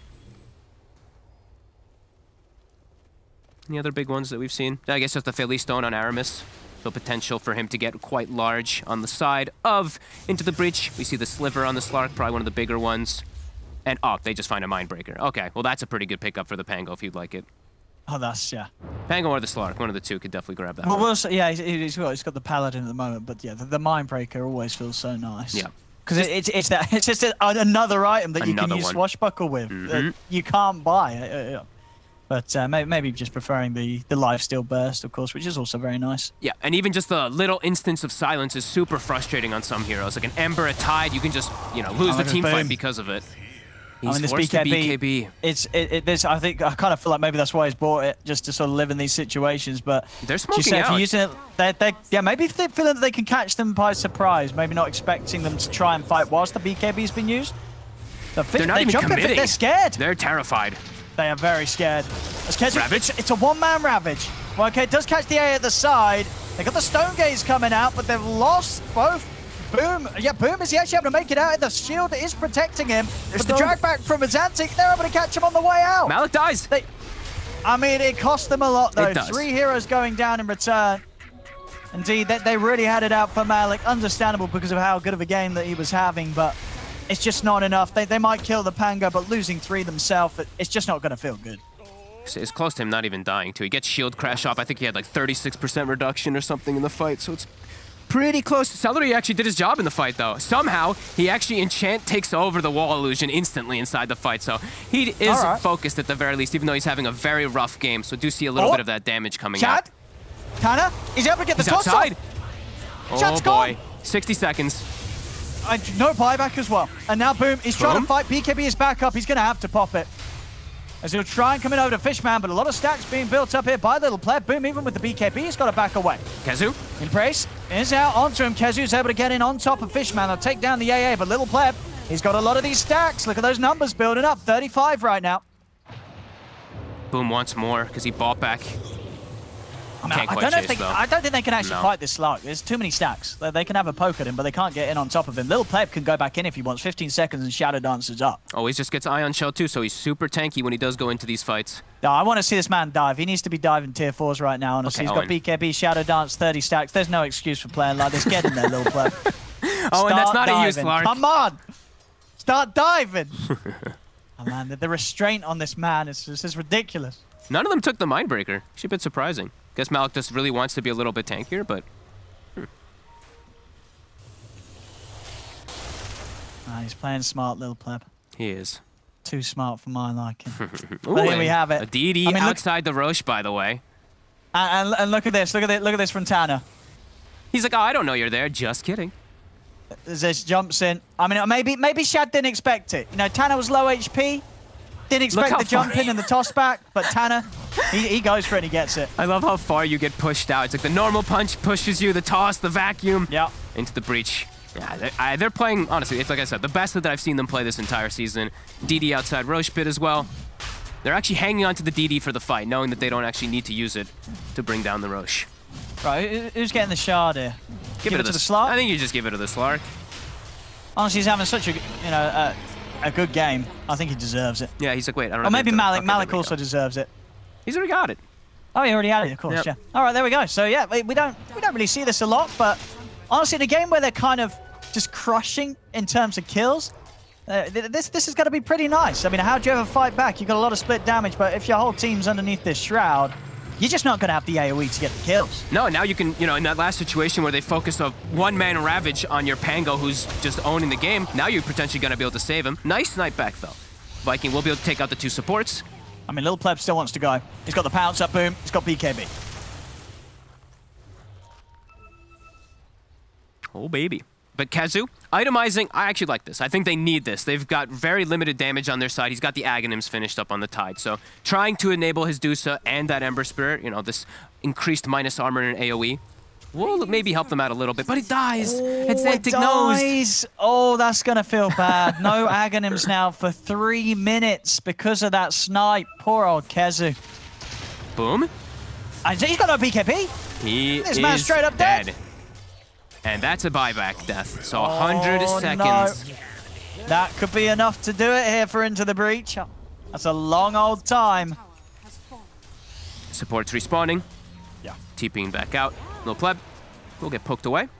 Got full E-blade on Tanner. Oh my. Wow, he is... okay, that is very farmed.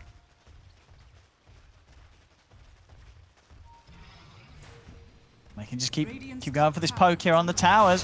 What can Viking do? They have got Ravage. But Chad has to be careful. Now, he has to be careful of his positioning after that last time. He knows how far he can get tossed out of the base. As Tanner now start working on the mid tower as well. How do they deal with this push? It's coming in on both lanes. They can't. Alex got cheese, so they can't even go for him. He's also getting all this lifesteal from that Paladin sword. Well, little pleb, he's ready to just get stuck in straight away. Jumps in towards the supports, turns over towards Shad. The wall's going to be dropped down. Okay, they have used a lot already, though. Malik's ready to dive in. He's in with the Rolling Thunder, just creating all the space in the world here for the team to go for the tower. She just takes down the 2 supports. Okay. Kezu having to blow the Ravage. He's got a cheese. Really wants Malik to pay for this, but he's back up to full HP. He is away. He's ready to come back in with another swashbuckle. Accelerator, he's dead for 30. No buyback on him. Aramis does buy back. Shag, Kezu, and Aramis trying to hold here at the fountain. He doesn't do damage. He's had to go full defensive style. And they're in Tanner. He gets the toss back. They've caught Shad. Vacuum as well, back into the wall. Punch out as well from Azantic and Shad. He may have mana, but it's going to get taken away so darn quickly. There's no hope for Shad. Wow. As Medusa will fall, Aramis and Kezu being beaten back to the base. Boom's finally back in action. But the damage, it's almost certainly already been done. Boom trying to jump in here for Malik. Pots the BKB. Little Pleb getting a load of Remnant, actually taking them out. He's able to bring down Malik. Oh, Boom. He's whooping over. Can he do this? He's over to Fishman. Fishman, he's going to get taken down with the side of Fish. And Zantic as well. It's the they're throwing. And Little Pleb as well. Boom does die, Tanner. Well, it is at the stage of the game where a slot can 1v5, so we've got to see if that's about to happen here. Little Pleb, he's got BKB ready to go. He's stuck on Kezu. Stacks are beginning to get built up. I mean, that's definitely a bit of a swing back there, though. 3 heroes going down. Boom does still die at the end of it. But honestly, that was probably a position where the game was going to be over. It looks like it was. Viking get to live another day here. Yep. Tanner being the sensible one, still continuing to hit buildings. He finishes off the Ember. But yeah, a little bit of a strike back, but still, now it's Ember down for another 60 seconds, so Little Pleb can still just go for these buildings. I mean, he's going to still feel strong that he can. Tide Ags is done, is going to get picked up. Medusa is respawning, so they've gotten majority of damage on that tower, but will be pushed away until the rest of them do respawn. Definitely a bit of a shake-up there for Into the Breach. Very small, very slight, though, because Shad is still so poor is the problem. But it's definitely going to be a little bit of a concern. They won't be doing that again. They won't be doing that again. They got 37-minute items they can go pick up. You know, they can chill out a little bit. We say that, reset. But look at the way that they're going to play. They're immediately porting down. Fishman's like, no, let me get some ward vision. I got 5 sentries, 3 wards. Let's get this area blanketed. That's Little Pleb.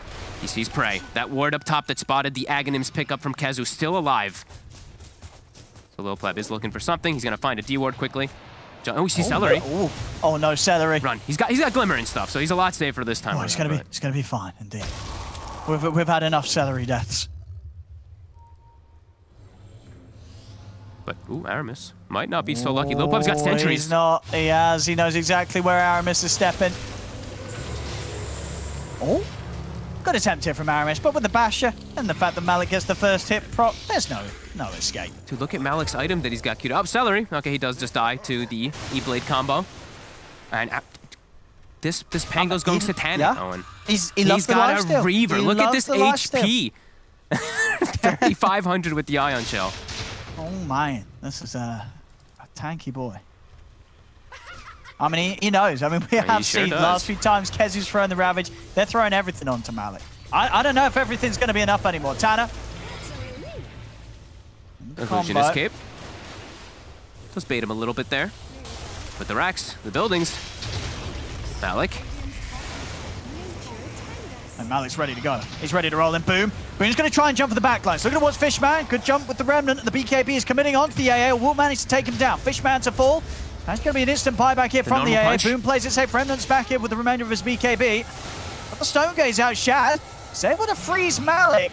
Twice Do they here. have anywhere near enough damage? Malik out with a shield crash, another swashbuckle. Little Pleb jumps in with the BKB. Kezu forced out to safety, but then Shad has been surrounded. Jump forward with the Remnants. Boom trying to help out Malik. Still alive. He's able to bounce around. His swashes out, but they have the damage. Malik will fall. Shad's alone. Buyback comes out from Kezu. Shad, he's got buyback as well. If he wants to use it, and he will. Yeah. Yeah, they've got to hold on to these racks down here. It's their last set. There's Kezu jumping in to start things off. They are without Malik. So again, into the breach, they will be forced back. That's an expensive defense. 2 buybacks coming out from Viking, but also 2 buybacks coming out from into the breach there. Zantic and Fishman, and in fact, they're still trying to make things happen. Little pleb. Boom, jumping in the Soulbind. It is out. With the blast down to Boom. Boom has buyback. See Kezu, they'll try and force him back to safety, but they've lost both supports. Boom, remnanting straight back into the action. He's got his BKB up in a few seconds. Tanner, hit by the gush. Tanner will fall. He's out for 90. So is Fishman. So now a big window where Viking, they've only got to defend against the 2 heroes. But it was expensive. They'd require several buybacks. All the cores now not having it for the next fights. Illusion Escape, as we do see from that Medusa a couple times now, is trying to bait them out, but hasn't gotten an item progression in so long. Just has the Blitz Pleb still wants to get in. He still wants to fight. He's got It's in on a Boom. Boom has to put the BKB. Jump forward for Zantic with the normal punch onto the Medusa. Boom. Remnants are away, but getting solo there to the aggression of Lil Pleb. I mean, these two, they're kind of just doing it here with the 2 of them. They sure are. Now back off. DD actually dropping as well here on the bottom half of the river, so we'll see if they catch wind of that. Yeah, I have got to point out a bunch of these items because it's just been such constant aggression from into the breach, but we do have that Bloodstone, a nice pickup from Xantic, an interesting one. He's a very specialist player as this Darkseer, so just going for more damage, and the build does make sense. They're so tanky on these heroes, right? The 3 cores of Into the Breach, it's pretty impossible to actually bring them down. Malik, he says enough funny business, I'm finishing up my Satanic, and he's about to. So now for the next look fight, at that as well. I don't know if a they're going to Minotaur horn. And a Minotaur horn. Oof. You made me say So Minotaur. Minotaur horn. You made me say Minotaur. Listen to Wait, do I say Minotaur or Minotaur? You say Minotaur. I think it both work, though. So we'll go with it. Well, I guess this game anyway, it's not Minotaur, it's Hisator. That's fair. That is very fair. Anyway, time this relic. Anyway. There we go. give that to, oh, who'd you give that to, actually? Hey, Darkseer or Tiny? Xantic for sure. He's got the Bloodstone. He's got he's got the Spell Amp build. The full Spell Amp build, yeah. And the debuff duration with the punch. Oh, that's, wait, yeah? No. Well, it's not that it lasts long, it's just how far, I think you just like get punched for like the slow applies longer. Okay. Instead of 2.5, it's like 3.25. Yeah, that makes sense, yeah, you're right. Which is nice. I mean, every little thing adds up, and he's even queuing up Daggons now, so. Why not? I mean, what else does he buy, right? You've gone all in on the Spell Amp, you might as well have a bit more spell. It's effective versus illusions very nicely, too, as it one-shots them. So that illusion escape will just get taken out from a Dagon every time. DD on the Slark. The jump, boom. He almost dies. If he gets hit from an Ice Blast, he's actually just dead, That's pretty scary then, those sort of moments for him. He's got to really consider if he needs to pop the BKB. It's just the tankiness, right? 4,000 HP Tiny, like 3,800 HP Slark when he's Ion Shelled as well. All these cores have 4K plus HP. And the support, of course, that Tiny. How's our items looking? Did Chad pick up anything yet? Does he have the Rapier? Because that really feels the territory that way. And he's got a Demon Edge.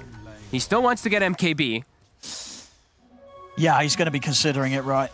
I think, honestly, as much as the Street Shark would be nice, you're right. In this stage, he might just get the Rapier built up first, at least. They need anything they can get at this point. It's they a long have way massive away. damage issues. And the thing is that they just have no map control, so another Roche going to go into the Breach's favor. So, Aghanim's Blessing, who's going to take this one? Do you give this to Tanner? I think you just give it. Who else needs it? Who else needs it, right? Tanner's is fun. I mean, Slark's is nice, but I think they're gonna give it to the Slark. You're right. Yeah, let's give it to Pleb. The Tanner's asking for it, I bet.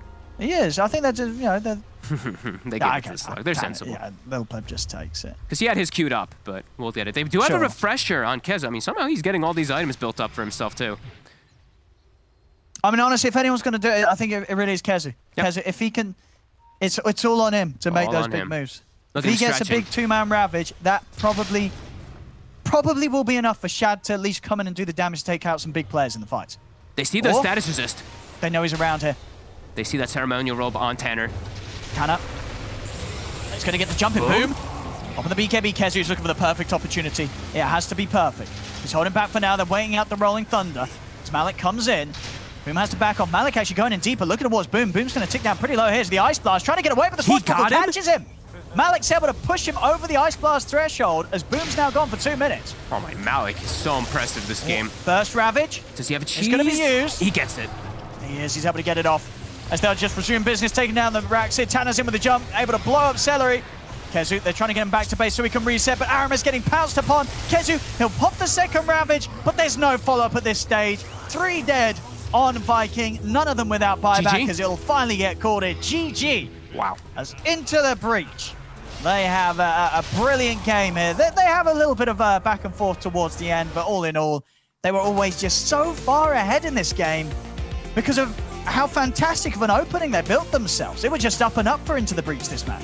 They were just playing so well off each other too, with the way that they aggressively moved across the map. Yeah. It was no hesitation at all. They took the mid tower, they took the bottom tower. This Pango popped off completely, of course. Adxanthic, as you said, he was only involved in like 9 of the 30 kills early on, but he was forcing lanes out. He's getting these ion shells going, enabling his cores even more. And wow, this was such an impressive showing, really, by Into the Breach. They completely destroyed Viking in every method, too. That's the thing. It's not like it was just like team fighting aspect or anything. It was the warding, too, right? Giving this Slark all the sentry wards, taking out every possible vision objective, blocking out the Ancients. They did not give Viking almost any hope in this game. That was top-notch stuff. No, it just seemed like draft-wise, and you said in terms of strategy and map movements, they were more than prepared to play against this Viking Medusa draft. They had a really good idea of how to shut the game down and just make it pretty much impossible for Shab to do his job as the carry. Just couldn't get any sort of footing at any stage of the game. But there we have it. Yeah, a very impressive performance here from Into the Breach. As I said, a team that's looking better and better as the season has gone on. We'll see if they can continue to carry it out for the full series. But so far, the opening of this best of 3 definitely looking very good as Into the Breach will take game 1. Thank you, ODPixel and Fogged. Indeed, Into the Breach looking strong, coming out swinging here in the first game of this best of 3.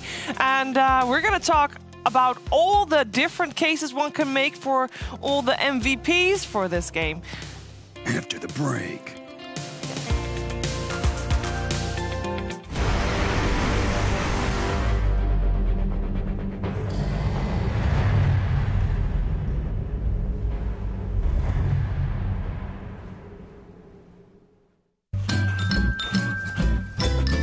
You ready? Huh?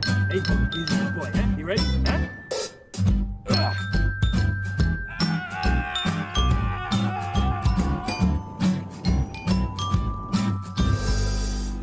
Start your esports career now at play.eslgaming.com.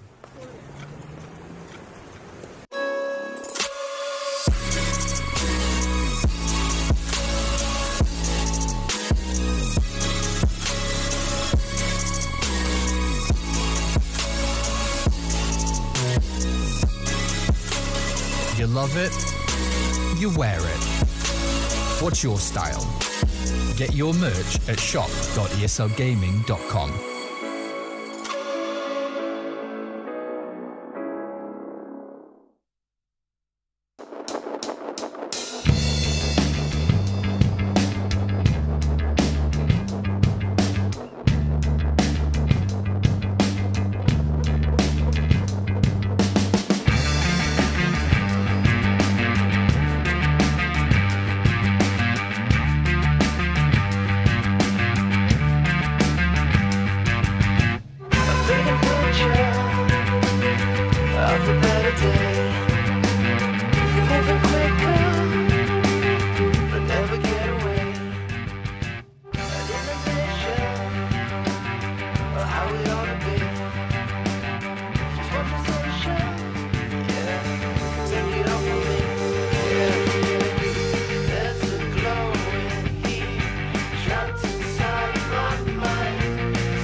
Trapped inside my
MVP for this first game of the series. You can make a great case that Little Pleb performed admirably, and he made sure that the game was never turned on its head, even when it got a little bit crazy towards the end there. Or maybe it was Malik as his Pangolier, who had an absolutely amazing game. But guess what?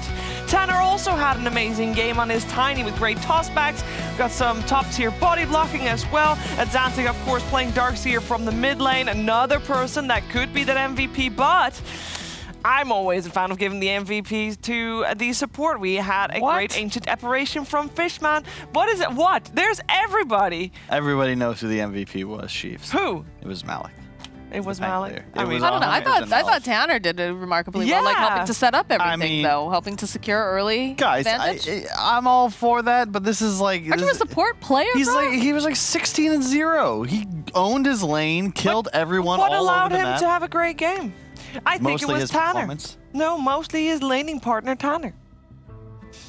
You got to be set up, you know? You got to get that good foundation early, so that way you can achieve better things later on. Without a good foundation, everything will fall apart like a house of cards. Because if Tanner fed that lane, he would have definitely not been able to You get up guys would have voted for Steve Nash instead of Shaq. And you don't know what that means. I know what that means. But who would you voted for, Moxie? European DPC. Moxie would have voted for Shaq, and she realizes, damn it, I made a mistake. I should have voted for Malik. Talk to me, though. I mean, Viking maybe dropped the ball here a little bit, but Into the Breach looked absolutely fantastic. Great draft, the double defusal. Yeah. We've seen that a lot in other regions. We don't really typically see it in Europe, but that countered Dusa. Like, they crushed their lanes. I think Brian will probably have more to expand on it, but the Tide pick, pretty arrogant, I'd say, coming out from Viking. You pick Tide into Slark. It's tough. It basically gives a free lane top. Adzanic's just pushing middle. A free lane for the Pango bottom. What's Medusa Tide do to recover? They hold high ground for as long as they possibly can. That's what they do, and then they don't. Doesn't happen. Yeah, that's they tried. They gave it their best. They gave it their best. How did they get in such a tricky situation, though? Definitely Malik's Pango was an important factor there, and Brian will tell us more about that.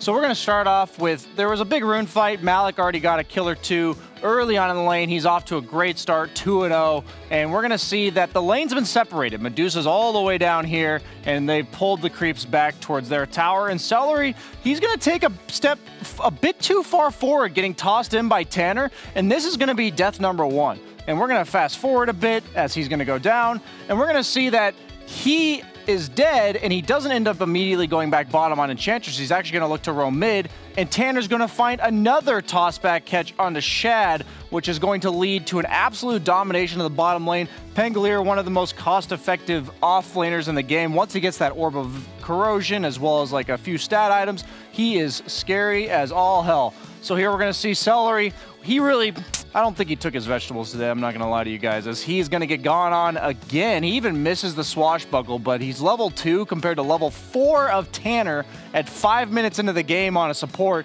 and it looks like you'd think he's taking it from his core, but Malik's already level 5. So Viking, they've ditched bottom lane. It's only sub 6 minutes into the game. They're making their first big move to the top lane, trying to pressure the Slark with the catapult wave, the Enchantress creep, but Tanner, he's going to immediately respond, and they are going to shut this one down, as I would argue it's not even the best coordination, but a nice wraparound from Tanner. They go on a little bit of separate targets, but Inkswell, an ability that does not do anything if the target dies before it actually procs. So they brought him down, just a narrow sliver of time left on that Inkswell, end up shutting down that move to open up the map. So now suddenly the map's just completely closed off for Viking, while into the breach, Malik finds a fortuitous DD rune that also lines up with his 14-minute defusal timing as he sits on the high ground and right-clicks Artemis down in 4 hits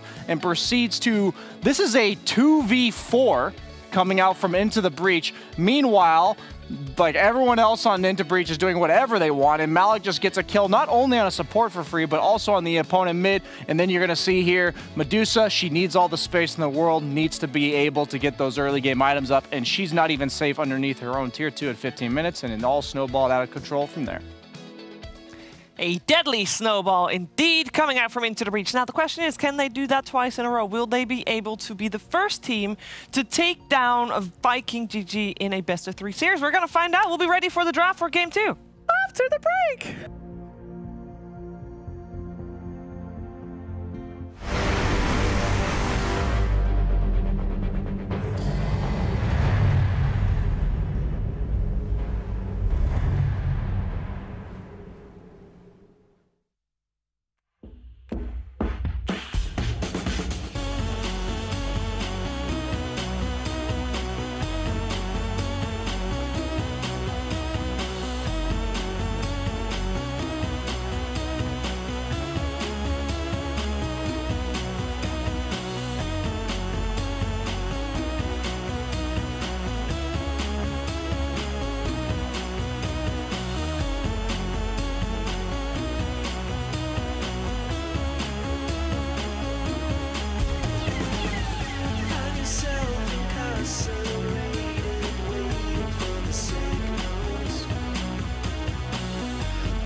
Viking GG versus Into the Breach in the lower division of the Western European DPC League.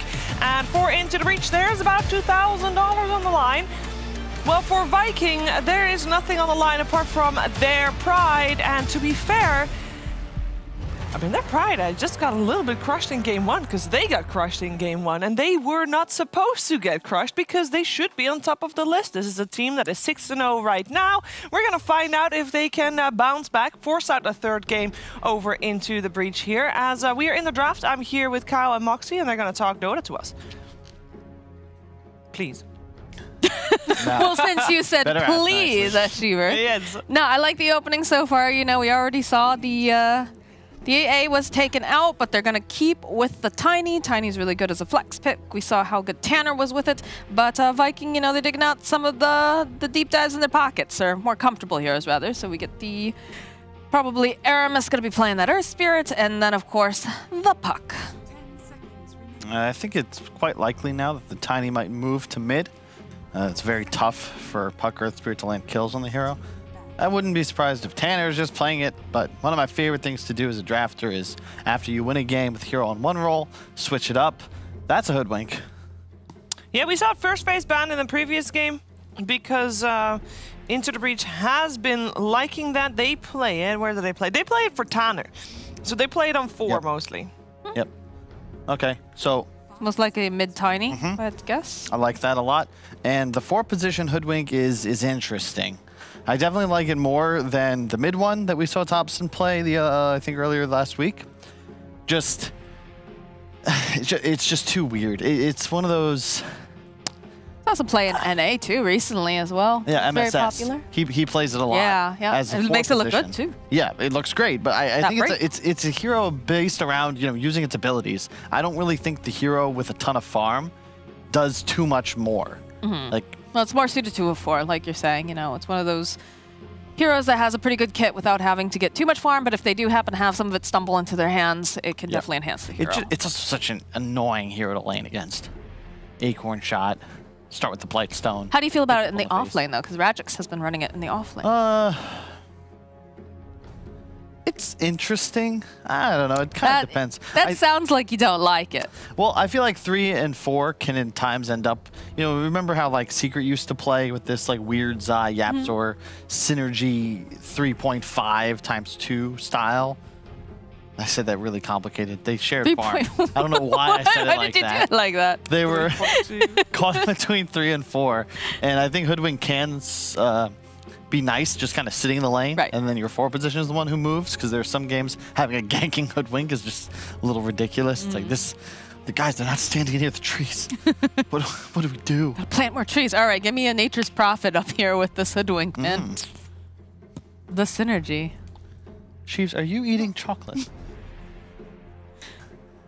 Kyle's not usually Chiefs, around for you've the muted your Monday stream microphone. where we have a picnic and, we're indulging a little bit. I am living my best life. I'm listening to you guys discussing the draft, having my coffee, a little tiny piece of chocolate with the coffee, because, Yeah. that's how you do. That's what they call it here, Stopped. fika. I was just surprised. I'm enjoying myself. How many times have we seen Kyle sitting over here hitting the mute button because he's chewing some candy? Whoa. If you want me to throw you under the bus every time you eat the sour candy on panel, feel free to judge me for my chocolate eating with my coffee. I have to look, guys. I've explained this to you. If I don't eat the sour candy, my inherent sweetness starts to overflow. And I'm not on this panel because I'm such a nice guy. I gotta have the hot takes, all right? It's part of the contract. Moxie, you take this one. I don't want to. I don't want anything to do with this. Well, I'm not sure how much I want to have to do with the End of the Breach draft. Depends Why? on what they run. All you know, right. play. I'm a big fan of Time, don't get me wrong. I'm not a believer in Hoodwink. I don't understand the hero yet. That's really what it comes down So to. you just don't like what you don't understand? Yes. If I don't know what it means, I don't like it. Yeah. Then you're not... I mean, there's a reason, I guess, why you were on the panel rather than playing. Ooh, you poked the bear. Now Sheeves is getting the claws out, man. There you go. We got an axe ban as well. I am curious to see what the offlaners are going to be this game, because that definitely was a staple for game 1. We saw Malik absolutely pop off on the Pango, while on the other side, the Tide, as we talked about, was a bit of a cocky pick into the Slark. So on one side, the offlaner shone bright, and on the other, not so much. I mean, there's still the Centaur available. That's pretty standard. Allows you a nice way to initiate the follow-up too, right? You've got such a mobile lineup coming out for Viking right now. Puck's going to be able to orb or blink. You've got the roll coming in from the Earth Spirit. So, I mean, a Centaur looks very nice. Flip side of that, into the Breach, Tiny's most likely going to get a Blink Dagger. It's going to try to get all up in personal. So you want some sort of follow-up because the Avalanche Stomp combination, and look at that. I'd love a Slardar Beautiful. from Into the Breach. I think with Hoodwink, especially starting Blightstone, it's a very nice laning combination. And in general, I think Slardar is still underrated. Ooh. So that's a very ambitious pick. You need now to pick a safe laner that can help you dominate the Centaur. Disruptor is fantastic in any scenario. You can kind of 2v1 the offlane. But if it's not a very strong core that you pick with it, suddenly you're rolled on, Centaur runs up, and this Disruptor can just chain feed, because you don't really offer much outside of a bit of harass. And that is... Wow, okay. This, yeah, this team fight lineup from Viking is pretty unstoppable at this point. Drop Coil, drop Tomb. So far into the breach have absolutely nothing to deal with it. And there's a couple holes in the draft. I mean, you have Hoodwink Disruptor.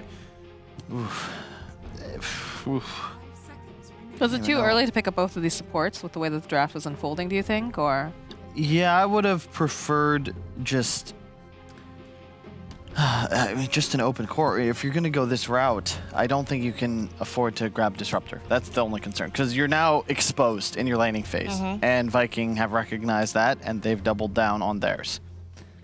Now, with no Jug, you need something that can potentially lane against an Undying. If you wanted to bring it bottom, what the hell do you pick here? You need...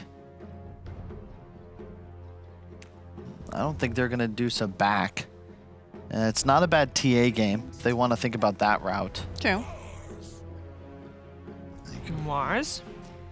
All right. Not convinced? Not really. I don't really like playing Mars into Undying. And that's, you're going to have a Mars Hoodwink lane against Undying +1 that you've yet to see and will not see until last pick. It theoretically could be a Xantix hero, but I believe that's unlikely. I think Xantic is playing the Tiny. But it also means your 2 and your 3 are really susceptible to Tomb. You have no natural Tomb hitter. And at this point, I think you might have to just all in on the team fight. They banned the Deuce themselves. I think Viking ban out Gyrocopter. I think that plays too far. I wouldn't be afraid of it. Or is it just the lane? I'm trying to think what Lil Pleb's heroes usually are typically. It's an okay Phantom Lancer game. It's not, though. It's really not. They've put themselves in a bit of a hole here because they don't really have any natural tower pressure. Yeah. Their backline's very squishy. Their cores are susceptible to both Undying and a potential last pick max HP dealer. And Puck mid is going to be just fine and then can easily rotate and pick off the offlaner. Or really any support by himself. Rune control is going to be troubling. Slowick PL, okay. Into the reach, have to pick first. I really think you need a team fighter. The way this lineup can function is if this, you know, you see EG do this a lot. They play Arteezy on a more active hero, and they get both top and mid towers down really early on. TI. Yeah. All right. Okay, was that a carry Tiny? TA makes a lot of sense. This was kind of nice. This sort of hero, early fighting, early aggression, and more importantly, this will potentially dumpster a Puck in a one-on-one. It's one of those old school lane counters, although it's slightly more Puck favored than it was in the past. I think also Boom's just very, very comfortable on Puck too, so it's going to be a little bit more difficult here for Xantix on this TA. I guess the only thing I'm a little concerned about is no, they've got a decent amount of catch, right? Because you've got the Glimpse, you've got the Avalanche, Bushwhack, the Arena to keep everyone in so they can't Centaur run out. It's always nice to have traps or some tool for acquiring vision. Yeah, that silence is super nice too with the thing about the Inner Breach lineup is that their success requires an advantage.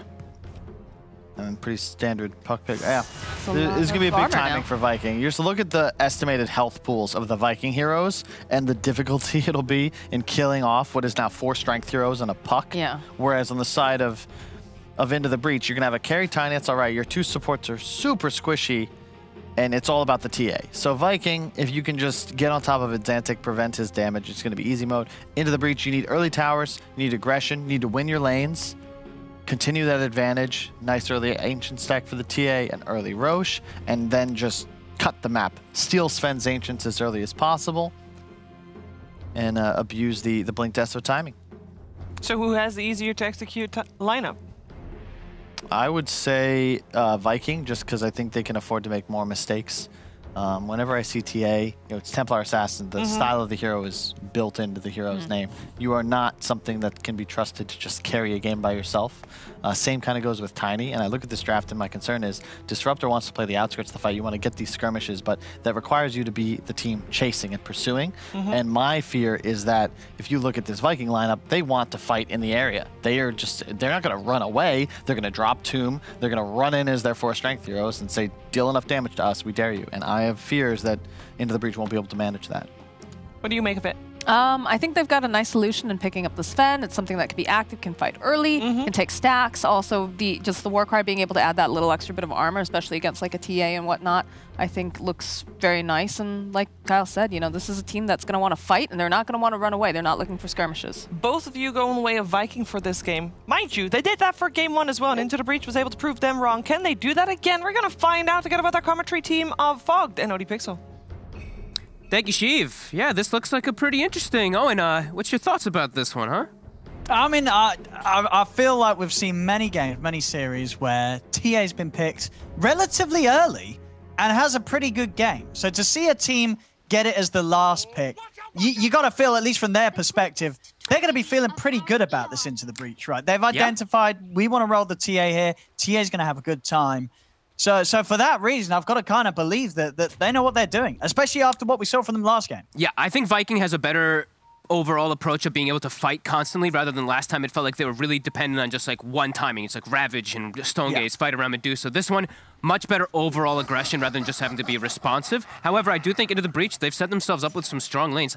You know that these 3 picks, this is exactly what VP ran. The Disruptor with the Tiny carry. They had TA in the mid lane. That's exactly what we saw VP go for. The top lane's the only difference, right? We have the Mars and the Hoodwink, which is a bit different, but you can see the purpose. They saw that Centaur, so it's powerful always to get that Mars as that offlane hero to keep them inside so they can't stampede out. So yeah, I do think that they can match the aggression. I don't think that they can fall too far behind because I think this Sven is a big problem for their lineup.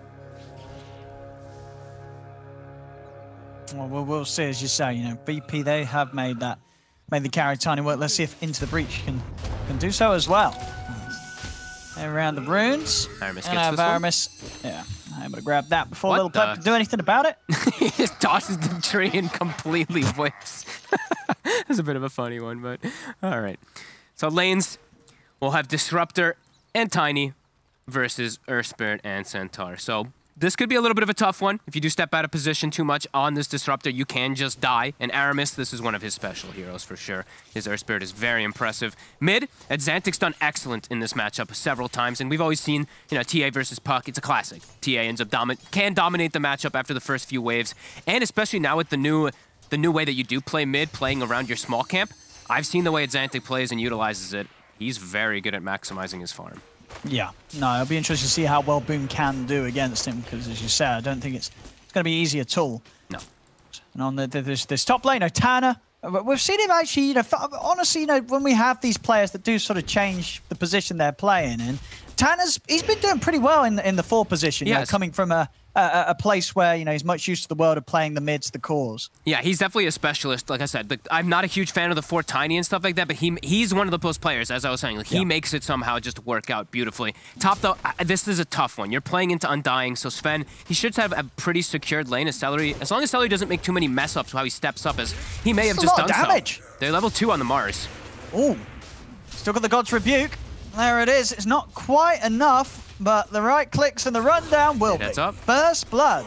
And, I mean, so you're saying that's going to be a bit of a problem, right? If Celery starts feeding in this lane, that's going to hurt. That is absolutely going to hurt. This Blightstone, it does pay off decently, because sure, you see the Warcry coming up, but that little bit of extra minus armor, those few extra hits on and dying, even though you have a high HP pool, your effective HP actually is not that high when you're not Warcry, especially with something like God's Rebuke. A very good combo with the 2 of them here. And they get the side pull off because of this. So Tanner playing the lane perfect up top. And bottom, looks like they're doing just as well. Fishman was chasing Aramis when he did do the pull behind the wave. And he's got boots to start F2, so the Centaur can't actually close the gap onto him. Yeah, lanes again looking quite nice for the side of Into the Breach. But Sven, Shad, he's able to actually walk in and steal the pullback that we did see that Into Breach do. So actually ends up working against them as Celery. Ooh, okay, gets the big creep. There you go, Tanner. I mean, and look at this as well. You know, down bottom, sure, you know, they managed to make the creep waves meet, but so did Little Pleb. Yes, he so did. at least at this meet, Fishman's getting some XP. Over here at the bottom, this is going to be a huge a whole wave taken away that Viking don't see any of at all. Yeah, let's see if Fishman tanks the wave. He will. So he's keeping the wave outside of the tower range as long as possible. He doesn't see the Earth Spirit. Okay, now he sees the Earth Spirit, so he knows he's not under any pressure here of being rolled under and maybe potentially kicked out of position even more so. Holding the full wave, they get the toss back onto Kezu under tower. Still in level 1 on Fishman, though. Did they get him, though, with the tree? It's EXS salves. I mean, he still lives, might but die. That's a salve gone, so... Fishman might be able to get him. He should be able to TP, though, Kezu. He should, but that means he's forced out. Aramis, though, they did see him rotating in. Can Aramis get the connection on Fishman? Oh. Another Thunderstrike and Kezu. He's going to hit him. Kezu was back in range. Oh. The regen's enough. Kezu will be okay. I mean, still, no, he wants to stick around lane. He's just got the Ring of Health out, but he's so low, so it's going to take him a little bit of time here until he's actually going to feel confident stepping up to the wave here against Little Pleb. Look at how low he drops. 4. I think it took to 3 HP for a second, right? 3 or 4? Oh, no, it didn't. No, it's 4. Okay. 4. 4, though. Barely survives versus this. And Fishman was about to hit 2 off of that. Just, yeah, great stuff again from Into the Breach in this laning. Aramis, he's looking to get involved here. We'll get the roll in onto Malik. Malik, he might look for a neutral deny. He's not actually going to be able to get the chance to do so. Celery's able to nuke him down. Aramis able to find a place to get involved and try and get something swinging back the way of Viking. Does feel like he has to. I think this bottom lane's over. Kezu, you're just going to have to make with what you can. You got your Ring of Health picked up, but as for you guys pressuring the Tiny at this point, it's just not going to happen. So yeah, eyes on Aramis to be very active around the map. He's got an Urn already finished too, which is very nice, especially versus a Templar Assassin. So he could look to make some setups with the Coil. Coil into a kick, into an Urn. Could potentially put some aggression. And we did see, of course, on the left side there, the Undying did get a block onto the Ancient. So we will see the prevention from that. Chad? Chad's dropping low. He's going to be able to get out. See if Aramis can bring down Tanner. As Tanner should die here. Nope, or maybe he's not. okay. No, another tree control. Tanner, and the double he's just baiting them in. Oh, my. The double grab, too. The Hoodwink kind of like mini vacuum with the Bushwhack into the spear back into tower range, too. Dude, Into the Breach. They're not messing around today. Absolutely not. And as you say, as we saw at the same time down bottom, Kezi just continuing to have massive struggles in this lane. And I think that is going to be a problem. I think one of the reasons Viking were able to have any sort of fight last game whilst being so far down was because Kezu had some farm. This time around, Kezu, he's going to get nothing out of this early game. He's, what, level 3, 8 CS. It's going to be so hard for him to come back. It is. The connect is there from Aramis. He's got the slow. Should be able to get at least one. So now he's got an Urn charge on top, too. We'll be able to push Lil Pleb away a bit here, but won't be able to get the kill. Is he bringing some regen? He is. They've got a salve coming on the courier. Might die, though. Aramis, he's got the ward down. He's looking for it. I mean, Lil Pleb, he's dancing around it pretty riskily. Might go. He might just be able to connect. He does. Oh, bit off the mark there. Tried to kick him into the Centaur Stomp, but won't be able to. I mean, that was close. It was very close. And indeed, Little Pleb, he is able to live through that attempt from Aramis. And I mean, when that sort of move comes in as well, will they know there's a ward looking under the tower? I don't think so. It was very sneaky from the way Aramis did it, but now they're back to pressuring. Look, Kezu steps up. They've refilled Lil Pleb, but now the rotation. Puck's here. Yeah, Lil Pleb should die for this one. Oh, thank you, Boom says to Fishman for sending him back to the mid lane. Maybe they could get Fishman as well. Aramis finds the connection in the trees. Gets the slow. Yeah, Fishman's dead. Kezu's back. All right. And he secures himself as Vanguard. That's the whole Vanguard finish. So 13 CS, but look at that net worth. It's pretty decent. I mean, honestly, Aramis in this early game, he's solving all the problems really here for Viking. Without these Earth Spirit movements, these lanes would still be crumbling for Vikings, especially the bottom one. Yeah, as we said, this is one of those specialist heroes. He's super good on this Earth Spirit every time he does play it, especially for these early aggressions. But we do see mid. This is what happens. It's the TA versus Puck. You have to leave the lane at some point as a Puck. It becomes pretty problematic. And Xantic, as we said, utilizing that small camp. I know T was a big one of saying how he wants to see teams actually blocking the small camp when you are playing versus these like TAs, Sankings, even like Kunkas and stuff like that utilize it so well. It's definitely an interesting choice because, they block the Ancients out, but then a Sentry comes, it dewards it, and now Ancients are available anyway at a pretty perfect timing anyway for the TA. So Xantic will be extremely farmed this game. Yeah, no doubt about it. I mean, as you'd expect as well, right? This is the effects of picking TA as that last pick. Celery might just go down here. Easy kill. They forced the Sven out of the lane to jungle. Shad, he's going for a Midas. He's going a bit greedy on the Sven. I mean, we're seeing some of the top players in the world go for the Midas Sven. They do like it. This is a tanky Tiny. Nice kick. Aramis making all the plays for his team. But yeah, it's you know, we're seeing what like ILTW. I mean, quite a lot of Svens are doing the Midas build up. Pretty much one of the only carries that you seem to get away with it. I'm okay with it most games, but I gotta be a little honest. Like, I feel like you do want to be able to fight with your team early because TA is gonna force a Roche. So if you go for this Midas build, I feel like fighting around the Roche might be a little bit more difficult rather than going for like your Echo Saber route, being able to join in early on. So we'll see if it does pay off. But I do think it could be a bit of a concern with how fast Into the Breach is playing today. Centaur toss back. Might just got killed. Fishman killed. He did. Oh no, you hate to see it, but you love to see it. Yeah, that. Oh no. Oh, man. Poor old Fishman. Yep. And boom, again, down here. No coil available this time. I don't know if they have the damage to go for low, but this is a very tanky Tiny. 20 armor, 1600 HP. I think you need coil. You need to break coil. You need absolutely everything to kill him. So yeah, won't be able to do so until they do have that coil available. Quick plays all around.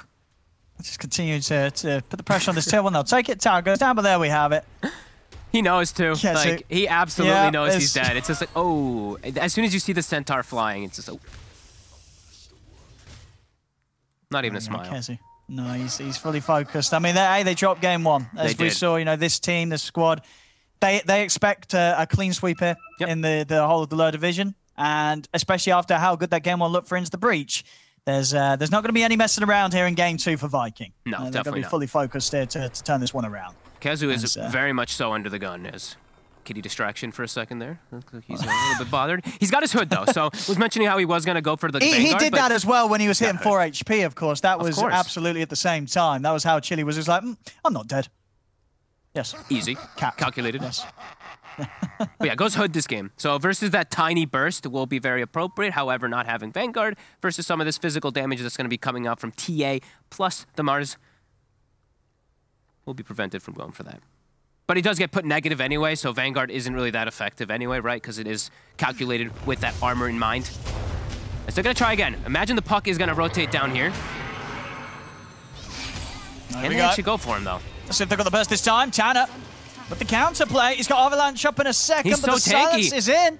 They've got to start running. He's got a stick.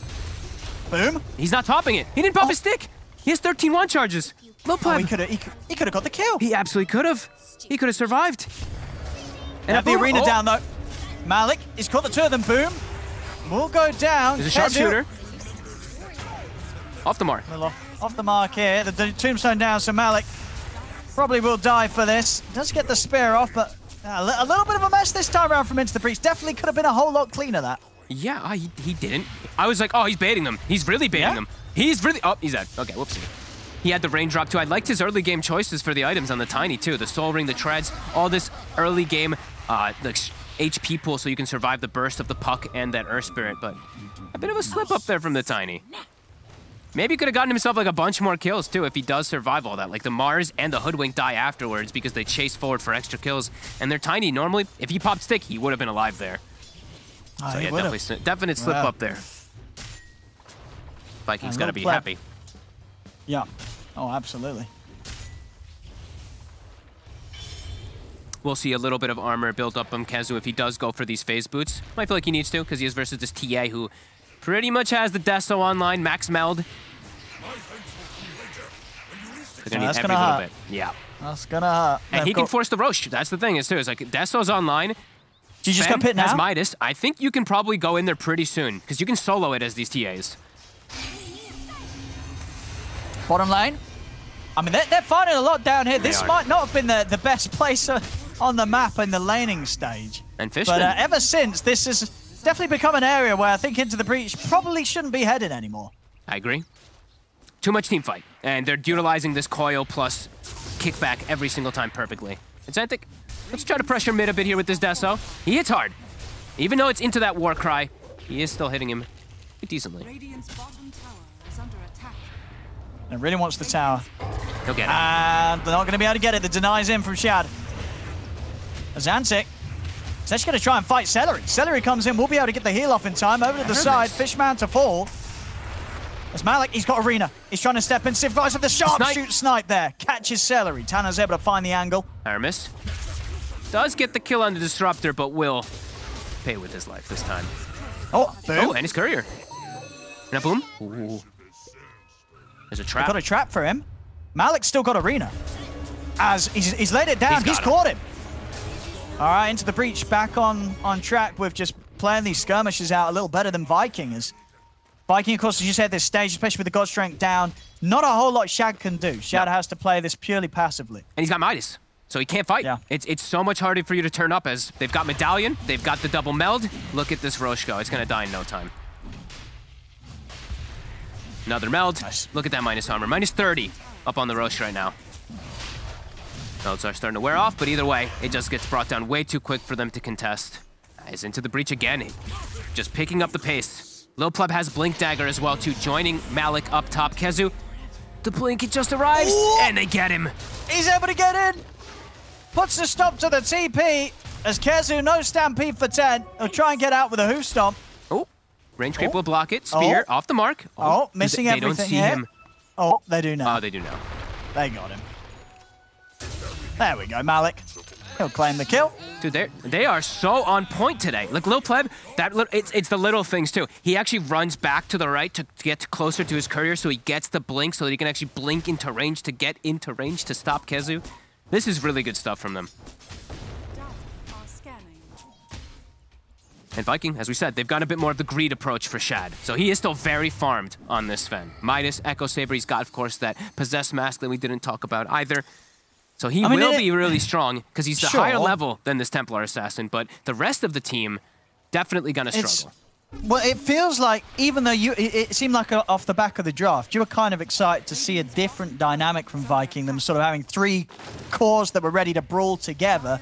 But with the Midas and the way things are playing out, it looks like it's just sort of falling into the same pattern as Game 1, where it's just going to be all on Shad to carry. Yep.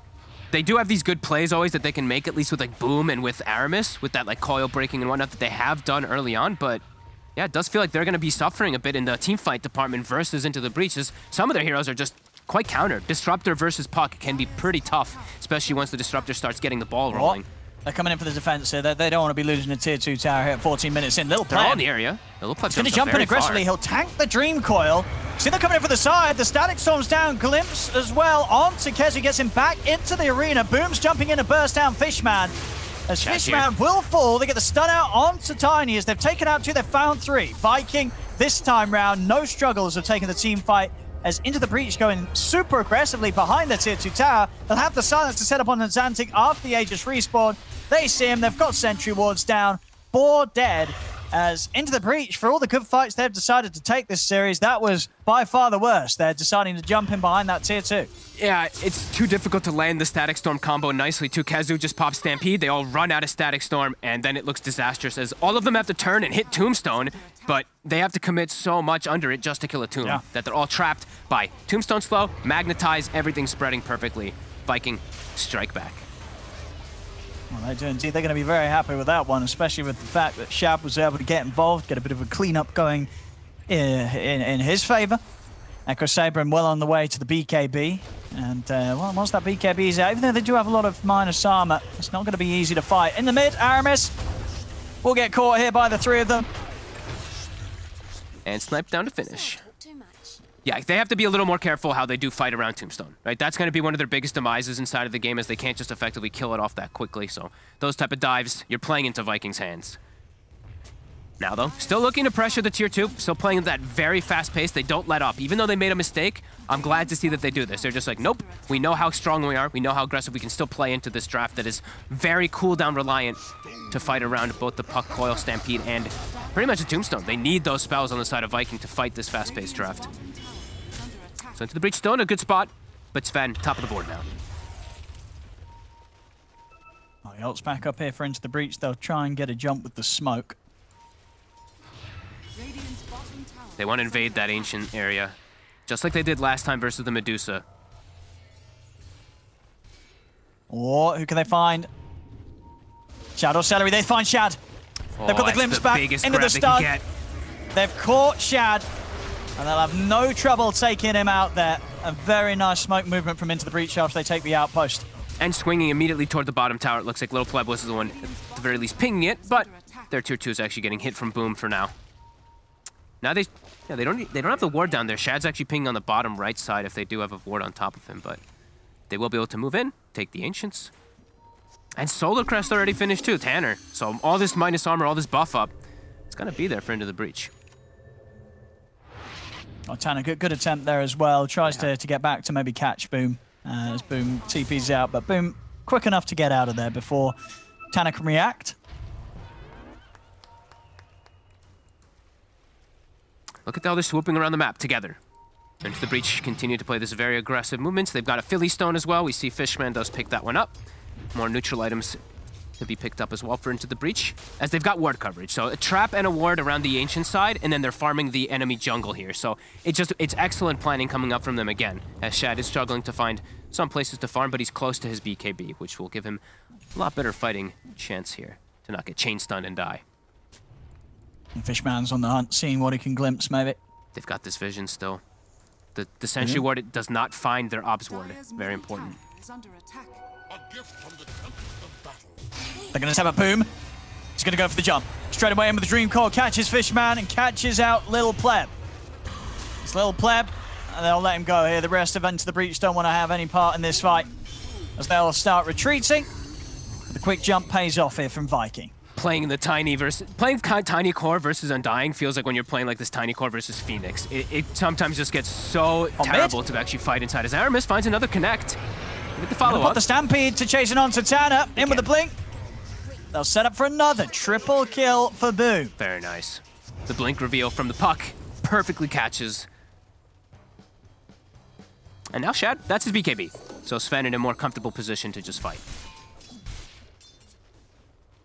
And what's the build-in for Xantic now after he's got his sort of 3 core items? And is this a game where, does he need the BKB or can he skip it this game? Does feel like he probably needs it. The thing is, it's into the Tombstone, but he still needs it. The puck and the Earth Spirit, it's too devastating. And then you can actually protect your refraction a lot easier because you won't have to worry about Magnetize. As they do want to play around like second Roche timing as well for Into the Breach, so you should get a free shard. Celery, a freebie.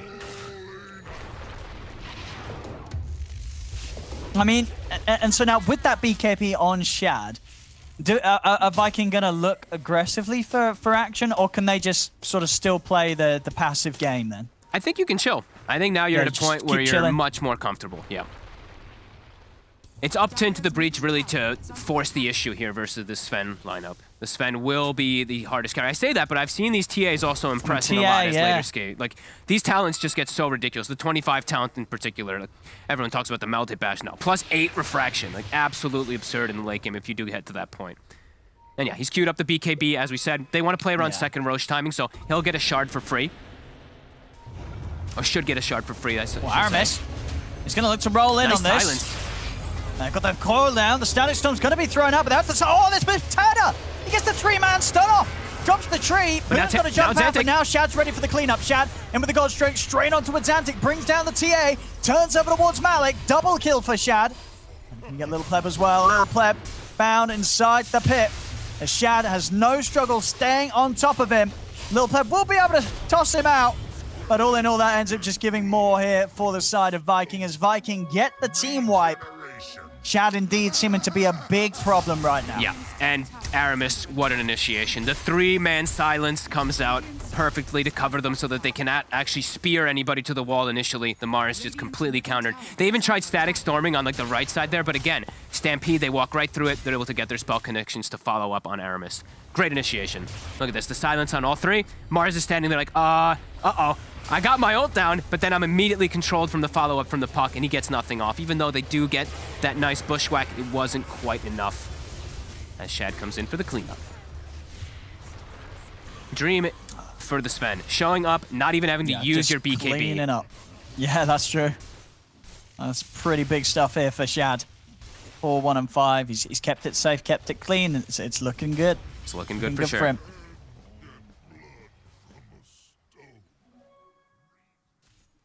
As we're really seeing, you know, that need of BKB on the side of Into the Breach, just Aramis and the puck, boom. Too much control for them to deal with until they do have some sorts of magic immunity. So I see all three cores have queued it up. They know how important it is in the upcoming few situations.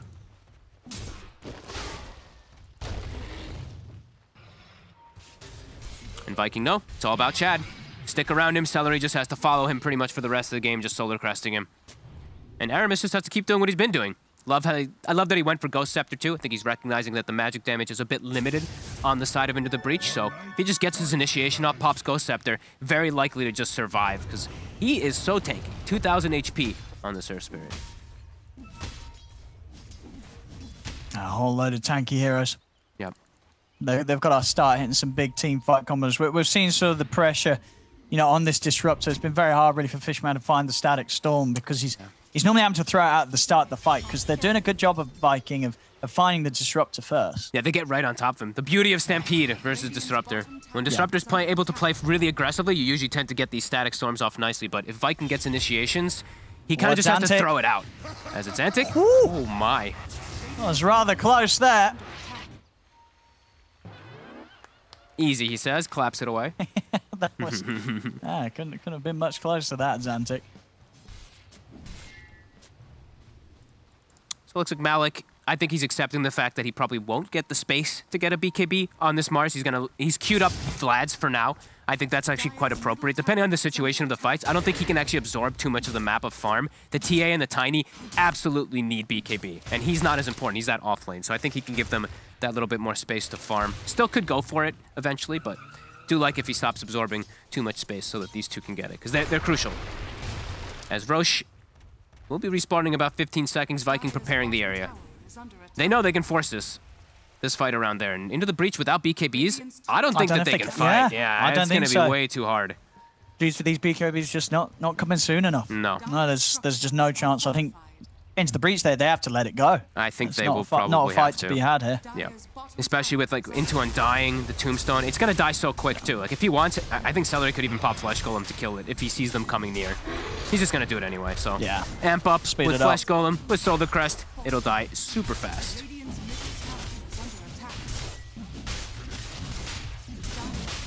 There we go, and Shard. Who's that going to go the way of? You can give it to anybody. You can give it to either the Puck or the Sven, feels like. Actually giving it to Kezu. Okay. I'm a huge fan of this, but I've never seen pros actually liking it so much. But yeah, sort of prioritizing yeah. it, yeah. I'm cool with that. Okay. It's very strong. You're able to be this insanely tanky frontline if you do get like 2 or 3 double edges off. I thought perhaps they do just give it to Shad for the stuns, just because it reduces the cooldown. It is very nice also versus any type of like Ghost Scepters and stuff that will be coming out. But nope, they go for the Kezu. I've actually talked to Kezu a bunch about this Shard. He's a big fan of the Centaur Shard as well. Oh, he loves the Centaur, doesn't he, Kezu? 75% extra strength if you do get the 5 off. So it is quite ridiculous if you are able to get that constant chase forward going off. That's bottom little pleb. He is found. He's trying to push out alone. He's still not quite got the BKB done. Halfway on the road to the recipe. He's behind his Mars. He's managed to find his. But yeah, it's not been easy for little pleb this game. I mean, I guess this is definitely the downsides of the carry Tiny, right? That if you don't just keep that momentum going, you are going to feel a bit of a fall off. Absolutely. He's been found so many times and not feeling the impact from him at all. Well, actually, could we see his damage numbers? I do feel like it's a bit limited on the Tiny this time around, what he's been able to accomplish, because it's always him getting gone on. Like, he's getting coiled and kicked out of the coil, and he's just trapped. So it does feel like he's just had a really tough one for himself. Time to smoke it. Could they actually catch him off guard? They did force people back, so they do see the Puck top right now. And they do, I believe, they had seen somebody bottom, so looking to swing. And they have that ward, so they do see the Sven. They saw Shad. They see Shad. Shad. They saw Shad. Yeah, ideally for them, they want to try and catch him before he reaches the rest of the team, but oh, yeah, they didn't Shad give him, might be quick enough. They didn't give him the Aegis. It's actually important to point out, Shad. They gave it to the Puck instead.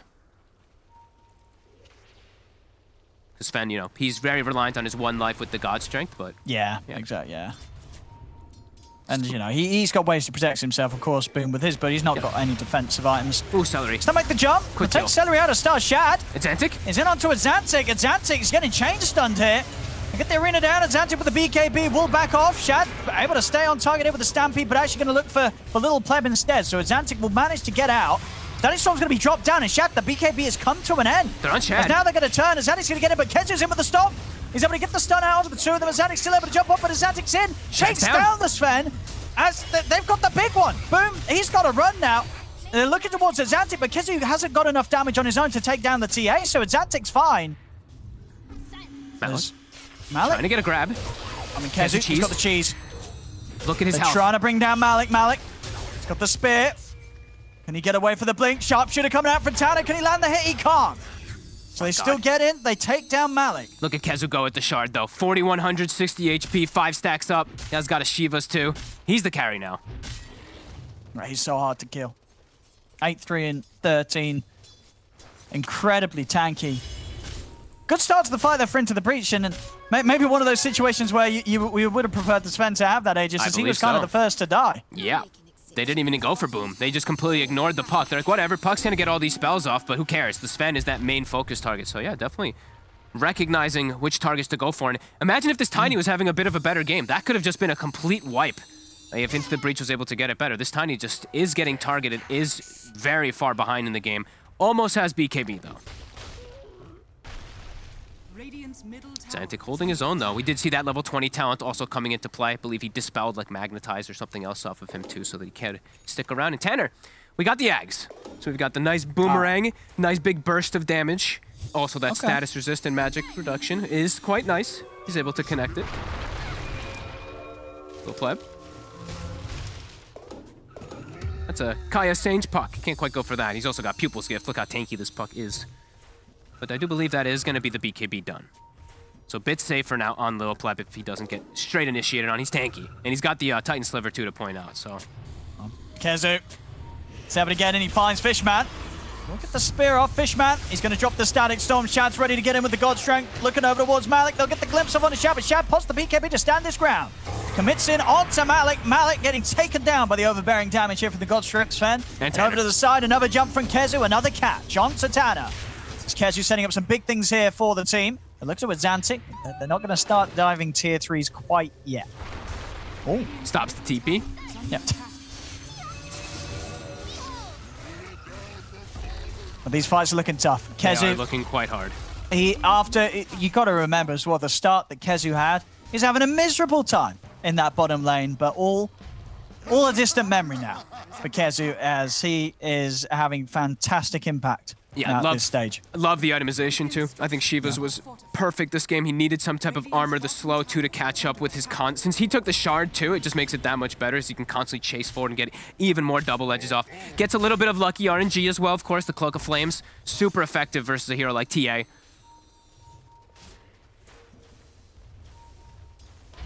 So set up bottom. But Viking, I do believe they still have a ward on the high ground here, so they are playing around Vision. Lil Pleb, he's going to walk right into him. Throws a tree for Vision. There's the jump again, Kezu! It's in with the two-man O-Stomp. He catches the two cores. They will get the BKB off. Now turns towards Aramis, but Aramis is out with the Ghost Scepter. Fishman getting jumped to on the back lines. Boom's able to bring him down with the damage of the Witchblade. And now they're having to back off. They've got the Dream Core down. Lil Pleb kicked off to the side. And with the BKB already used, he's got nothing to save him. As Viking, they'll take down the Tiny. Ooh, Lil Pleb he's not having a game at all. We saw in the beginning, like you said, Kezu wasn't really having that good start there, but now it's turned the other way completely. This Tiny really has no game whatsoever. He's behind his Mars the whole game in farm. Viking.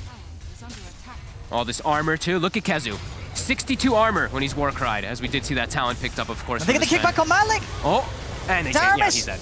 He's in, sets up. Malik does have buyback. He hasn't spent any of his gold, too. He was sitting on 3,000 plus for 2 fights in a row on this Mars. Wait, what? Ooh. Yeah.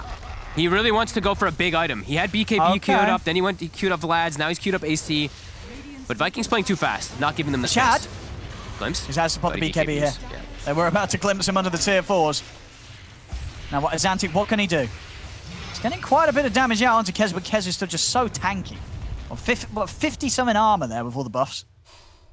Yeah, when he's Solar Crested, I think he's what? He's 62 plus 6, so he's 68 armor if he's Warcried and Solar Crested, I believe. That's a lot of armor. Oh, and he has an AC aura, actually, so even more. I think he's actually sitting even higher than that. Pretty crazy. the evasion on top of that as well. I mean, at least for Zantic, he was recognizing this and he is itemizing for the Monkey King bar, but still, that. Good luck to the rest of the team trying to get any damage done to the Centaur. Yeah. Halberd, so effective versus TA too, and I think they know, right? It's only TA is their problem. This Tiny is effectively out of the game.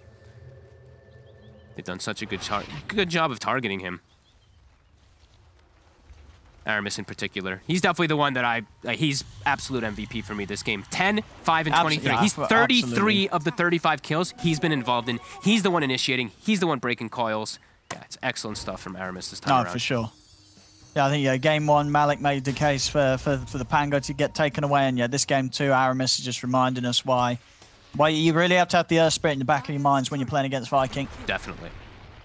It's all parts of the game. Aramis has just been a huge thorn in the side of Into the Breach. Those Earth Spirit players, man, they know their stuff. He's the one who's like Kezu would not be at this point at all if it wasn't for Aramis. Nice. Like some good plays from Kezu, of course, with some of these stuns, but yeah, Aramis, the enabler, has set him up for some beautiful successes. 13k gold lead, and game is hard for TA. They're even feeding Xantic Tomes. They're like, get that 25, get that refractions charges up. It's getting close, but it really does feel like it's him versus the world, and it's not easy when you're playing it to just everyone countering you. Like you said, Scotty on the Sven, they've got the Warcry talent, they've got this incredibly farmed Centaur with a Halberd too. Everything is targeted just to make Xantic's game be just impossible now at this point. Dire's bottom tower is under attack. Not quite 25 off that Tome, of course, only gets him a little bit more than halfway through. If he gets a couple kills inside the fight, though, he will, and they're looking. Do they have the Ags on the Disruptor yet? Not quite. Actually, very close. I actually want them to finish that first before they look for this type of play, but they have so much gold actually still saved up. Yeah, 2,800 on the Mars 2, saving for buyback around Roche. Picks up a plate mail. But yeah, 2,600 on your Disruptor. You do always have to factor that in. This AoE control that can come out from a Disruptor is quite irreplaceable. So I really do want to see Fishman just go farm it up. Get that Ags online before next fight. And who's the sort of the big catch with that? Is it just the Sven? Just trying to lock down his BKB potential? Yeah, you can just prevent pretty much everything from him there. If he can't get Warcry off, can't get BKB off, he's actually able to get focus fired from everybody on the side of Into the Breach. It's not easy. There we go, this creep wave. And he's farming it, yeah. They're giving it to him. They're letting him have it. Yeah, I actually think this is a better approach. I like that they smoked out to at least get vision. I guess that's what the purpose of it was. They did get a ward and a sentry around the Roche pit. But yeah, this is the most important thing for them right now, at the very least. And he's got it. Yep. So there we have it. And TA is about to hit 25 as well. So these two things could be the thing to turn the tide. However, Roche respawns there, and it's going to be the refresher.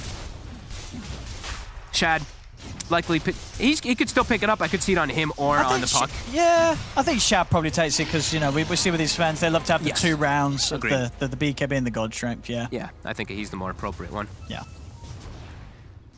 Who's got the cheese? Is it Kezu again? Yeah, it's Kezu. I think Celery and Earth Spirit both are they're very covered. They're smoking out here Into the Breach. They got a timing, right? They got these items. Not 25 yet on TA. But very close.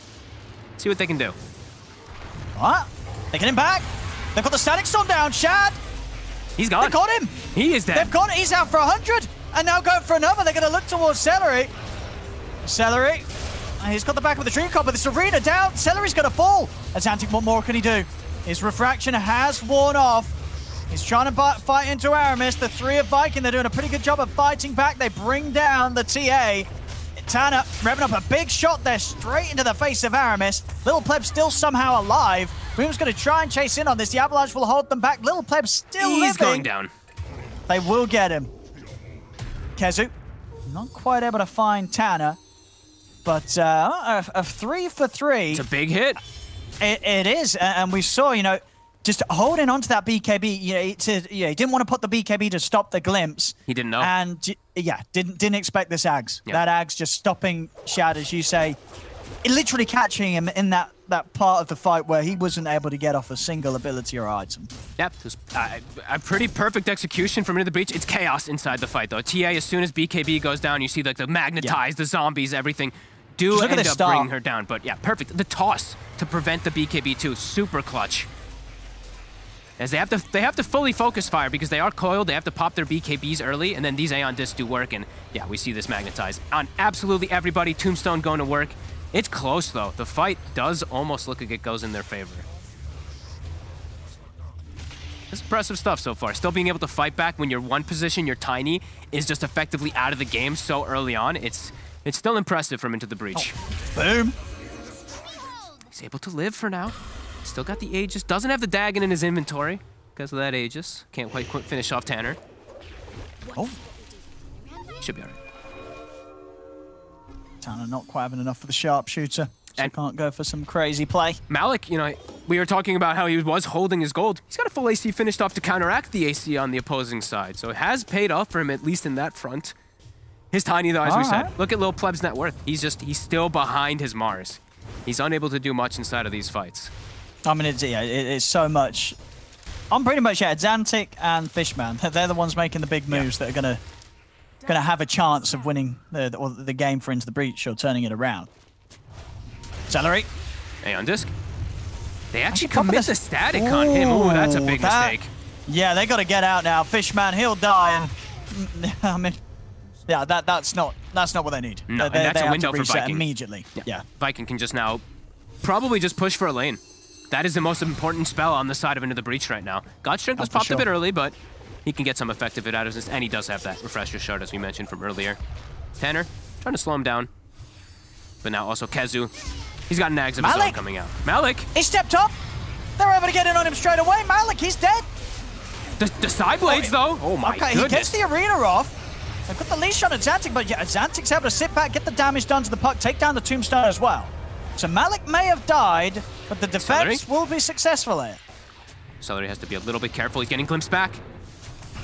They've got the damage. Aeon just still on cooldown, of course. Celery not a chance to get the trap, so they're going to keep chasing. They have to. They get the spear onto Kezu. What more can they get it? They've got the pushback control onto Kezu. They're going to put the God Strength on fight. Shout out to the BKB, jumps onto Xantic. Xantic taken out. Little Pleb as well. Xantic and Little Pleb immediately with the buybacks. Can they keep chasing this? They got Fishman, though. His ult was up in 8 seconds, and he's dead for 70 now. Kezu's going to get the jumping onto Tanner. Tanner. They're going to have him. We'll get blown up. Tanner also now with the buyback. Kezu. He's tanky. He's going to get speared. He's so tanky. Do they have the damage? I mean, Xantic is going to try his best, starting to beat into Kezu. Another stun comes out. They've got a big hit kick ready to come in with the sharpshooter. Ooh, Aramis rolling out of range of it just in time. But they have brought Kezu down. Kezu is dead for 95, and this man doesn't have the money for buyback. Oh, and they're fighting back hard. It did cost them. They are fighting back. 3 buybacks. But they know God Strength. The second God Strength was used from the Sven, so they're seeing a window here. It's 50 seconds no God Strength, 80 seconds no Centaur, and Kezu, he's been such a big part of these fights. He spent his gold. He bought the Aghanims thinking that they can go for that high ground push. Boom. Is doing some split push action in the meantime. But they're going high ground. Will they be able to apply enough pressure to realize that there isn't a buyback on Centaur? I don't know, because they're obviously feeling rather scared themselves. Can they catch Boom if he plays too aggressively here? They're trying for him. Little Pleb. They connect on him. They got the toss as well, so they're going to have further disable. They got him. They've got the kill. That's 99 seconds. What the? Oh my god. He doesn't have money for buyback either. Okay. Dude, how long a Roche? It's still got some time on the Roche, of course, but a big window here. They got a leveler now for the Tiny too. He definitely desperately needed that. This relic. That's a big one too. That's for Fishman. That can be huge. Oh. Okay. 80 seconds. I mean, again, 80 both seconds. of these are... I think you force this. You try to force. I mean, they're for financial reasons that they haven't got it. So it depends if they're going to assume that Viking didn't save the money up. If they see them all in the base, that's when it's a tell, right? Like if they don't see anybody on the outside, yeah, I think you just try to force a little bit here onto the breach. And they did use Glyph before. That's the important thing. Viking did use it on the last push. So 4 minutes, no Glyph. Let's see what they can accomplish. He's going for the rapier as well. Yeah, I think this is, in this point, he doesn't have buyback. You have to go all in. Still close. We also have Mars hitting 25 as well. Little Pleb with the leveler. He hits him hard. They're going to jump Kezu. He's in. He's ready to go. Static Storm's going to get dropped down, but the BKB is already offering shot. That's Little Pleb gone for 2 minutes. No didn't buyback. get the BKB off. Little Pleb very slow on the BKB again. Just gets caught by a hoof stomp. 110 seconds, no Tiny. Yeah, Little Pleb, he's having a rough one. He is. A lot of deaths there on the Tiny. From sort of the stick charges to the BKB charges. Just not able to get them off this game. Yeah, he's struggling a lot more this time. Xantic, he's got so much money. I think he's got to start getting a curry out, start selling. I guess you're going to sell, what, the Dragon Lance? Or maybe, actually, did you just sell the treads? Because you He's actually kind of do like a that turret. range? I think he kind of is like a turret. He might just have to sell treads. Sell treads, get rapier. Because he's got the side blade range, of course, too, for the base defense, so it's quite strong. And a minute without Little Pleb. We'll see how they're able to deal with this. It's just the 4 of them. Oh, they actually give okay. The Tanner's got that timeless relic actually for now. It's nice, of course, on the hoodwink. The damage that will come out with the boomerang with plus the the amping. snipe. And the stun, how much longer it does last for. Instead of 2.4, it'll be like 3 seconds if he does land a good bushwhack. That's true. Also, it affects the decoy as well, too. So if he sends a decoy in it, instead of it being a crappy 1 second stun, it's a 1.25 second stun, which is still pretty crappy, but better than nothing. I like it. And he does do some serious spell damage with that ult, yeah. He does. That's fine. Who's got the buyback? And 30 seconds only left to live through here. Malik hasn't spent his gold. He's got no buyback, and he's got Vlad's queued up. Spend the gold. Come on, Mars. You got the gold for that Vlad's. Anything you can do to buff up your TA, you need to. I mean, he might be trying to get Shivas. He might be thinking bigger than the Vlad's, but I you think don't the think he Vlad's can. better, honestly, especially for his teammates. He's got the gold for it, but they'll be able to hold them off from the base push. Tiny is respawning. Viking being a little more hesitant for now, but they find Fishman. He's got to get back. Still alive. Look at the hit onto Aramis, but Aramis will live for now with the Eon disc. They do force the glitch Aeon, back though. onto him, though. Aramis still able to roll out in time. Static Storm a little slow. Fishman. He's got to save that for the Sven. It's so important. You don't think you can go for these little grabs on the support? At least go for a core. Like using the Static Storm is so crucial for the ability. Is it not a Little Pleb? He's Pleb. They are going to be able to break the combo here with the Glimmer, but he didn't get the BKB off yet. He did not. Little Pleb, now he's able to pop it, trying to get away from Shad, but Shad is just in on him. Little Pleb's dead again. Gone for 90. Little Pleb out of the game. As they'll push on, the mid-Rex will be taken here by Viking. Still trying to have a poke at Shad. Xantic getting in position. And Xantic is going to try and turn over towards Aramis, though. Xantic, his BKB's on cooldown. They've got to get this TA out of there. As Xantic, he's getting jumped, he's getting burst, and Xantic's gone. 3 dead, no buybacks. GG is called. As Viking will finally be able to close this one up. As into the breach, they try their best to bring some fights here whilst behind. But at the end of it all, it was Viking's turn to sort of just play ahead for the whole of the second half of this game. And eyes on this man right here, Aramis. Aramis, what a performance on the Earth Spirit, honestly. Really he was super clutch. There was actually a funny interaction at the end there, if you saw. They tried to spear the Sven to the hoodwink tree, the acorn tree, but it actually went right through it. A little unfortunate when they are trying to go for the focus fire, but this time around, yeah, Viking. Much better execution, actual ways to fight, easier, and I feel like into the breach, the thing that hurt them the most in this game, sure, they had like some slip-ups and stuff inside the game, but that tier 2 push, when they had the first Aegis, that slowed down a lot of their momentum. Viking got a big footing there. They were able to get like all these items finished up afterwards, and overall, they did fight a lot better. This Tiny was completely countered in the whole game, and a couple spell usages by Fishman off the mark, definitely hurting them quite a bit. Yeah, the Tiny might not be rushed to be played again, as indeed Little Pleb had a rough one. This game on the carry Tiny. Definitely one of those things maybe they wanted to try. As you said, we've seen other teams try it out. VP, even VP some games, it can feel a little slow at the start, you know, and definitely not an easy position to play Tiny in right now. So a tough one indeed at Viking. Yeah, Shad with the Midas absolutely paid off. Was able to carry the game at the end of it all. Solid stuff indeed, as you would probably expect from Viking. Of course, the team that is winning all the series here in the low division. They've now managed to bring it to 1-1. We'll see if they are able to get themselves a 7th series under their belt, or if Into the Breach can come back with a fire that they did in Game 1. But as it stands with this Game 2 victory, 1-1 between Viking and Into the Breach. Thank you very much indeed. We will go to a 3rd game of this best of 3 series. We're going to first break down Game 2 though, but we won't do that until after the break. Thank you.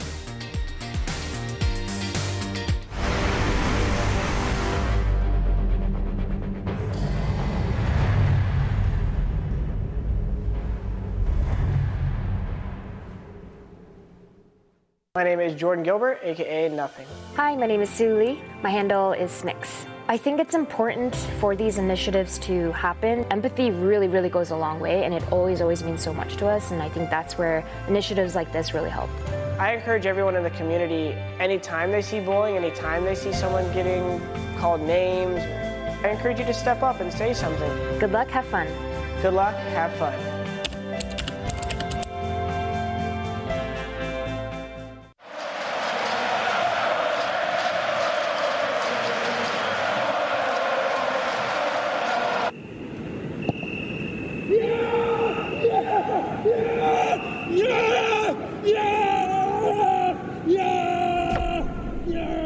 Start your esports career now at play.eslgaming.com.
It's like a wild wind.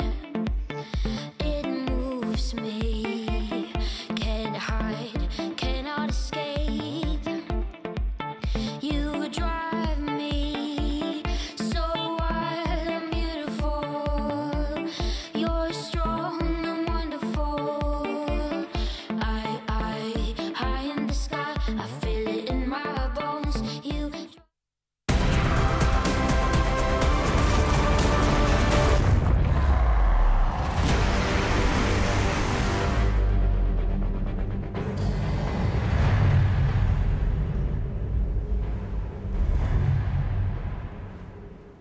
The second game of this best-of-3 series goes the way of Viking, but it wasn't the cleanest performance.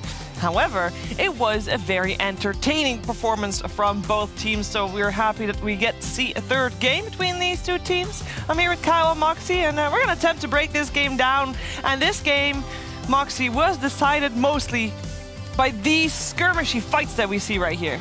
I mean, the initiations that were coming out from Aramis were super nice a lot of the times. And then you have to keep into effect, the fact that because the lanes were going so nicely early on, Casey just was allowed to become this beast. Like, you saw how tanky that he became. Over 5k HP at one point. Plus, we've got the shard, all of that.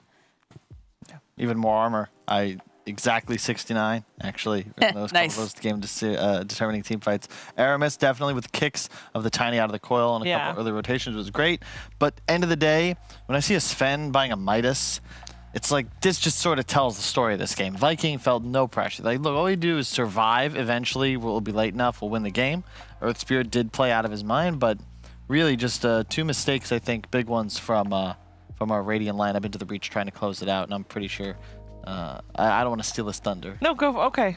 Well, you don't have to steal Brian's thunder because he will be talking next. Let's hear what he has to say. Yeah, spoiler alert from Kyle, just in case they didn't watch the game. Jesus. As we have a 14-minute Aegis top tier 2 push coming out from Into the Breach, and we're going to be highlighting a little bit of the information game. So they're going to be sieging this tower, and we're going to pull up the mini-map, and we're going to see members of Viking GG show in the middle lane and bottom lane. So you see here, one hero shows mid. We're also going to see one hero show bottom. Wait for it. Okay, I guess they just saw him on the outpost. My bad. Terrible clip so far. So what we see here is that they saw one hero bottom, one hero mid, and then Viking GG is now missing everybody. And we're showing Radiance Vision. And so Viking GG could be anywhere. And Lil Pleb decides to go anyway, and we immediately go to All Vision and see that Viking GG, they were waiting in the trees. They had 4 heroes there. They had all immediately TP'd the moment after they had shown on the map, and they just weren't ready for the proper counterplay coming out on the side of Into the Breach, and this overextension cost them the momentum that they had with the Aegis. And so we're going to go to the next clip where they lost momentum on the map with the Aegis, but they still have pretty good map control. As you look at the mini-map, their vision, all of Viking GG is somewhere in this vicinity, and they've got literally the rest of the map as their oyster here. But, so they're going to invade the triangle. And this is a very great thing for them to do in order to punish the greed of the Midas Finn, as well as just take over Viking GG's part of the map. And this is the move they make, and this is great. But we're going to pause here in a second because the 18-minute camps have just spawned, and Lil Pleb is going to farm the Ancients, looking to just steal the farm away from Viking GG. But if we look, 3 of his teammates are not close enough to help him. And Viking GG is going to capitalize on this overextension / greed coming out from the side of Into the Breach immediately with the coil into the Earth Spirit roll. And if you combine the top push of the tier 2, as well as the slight, I would say, misexecution of the invasion of the triangle here, they lost almost all momentum from there, and it looked like smooth sailing for Viking GG. Smooth sailing indeed. It wasn't as smooth as I think they should have had this game, though. I feel like going into this series, Moxie, I thought Viking was going to crush it. Into the Breach, obviously putting up a great fight. But I was expecting bigger oomph. Yeah, it wasn't the cleanest game of Dota here for the second game. I felt like it could be a little bit better. I think definitely having Aramis on this comfort hero definitely made a big difference. But yeah, you know, Into the Breach, they're holding their own. And like Kyle said, there were a couple mistakes that happened and this is one of the things with Viking, why they're sitting on top. They are going to punish you if you make those mistakes. And it's kind of what happened here. Well, let's see the third and deciding game. Who takes this series? Who gets the last game for their league, for their season? We're going to find out right after the break. We've got game 3! Woo!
Now I'm back to how it felt, and it all feels possible.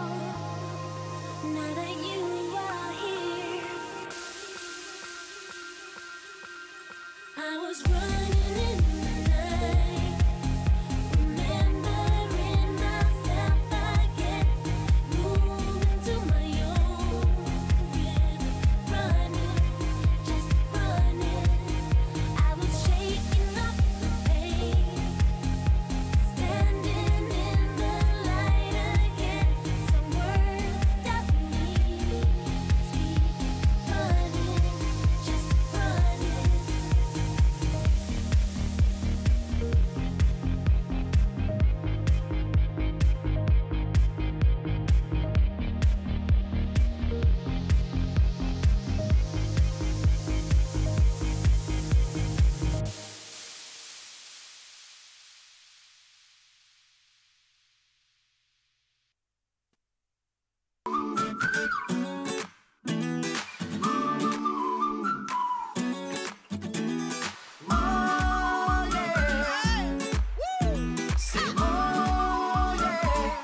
When the sun goes down on Friday, come on, and the air is getting.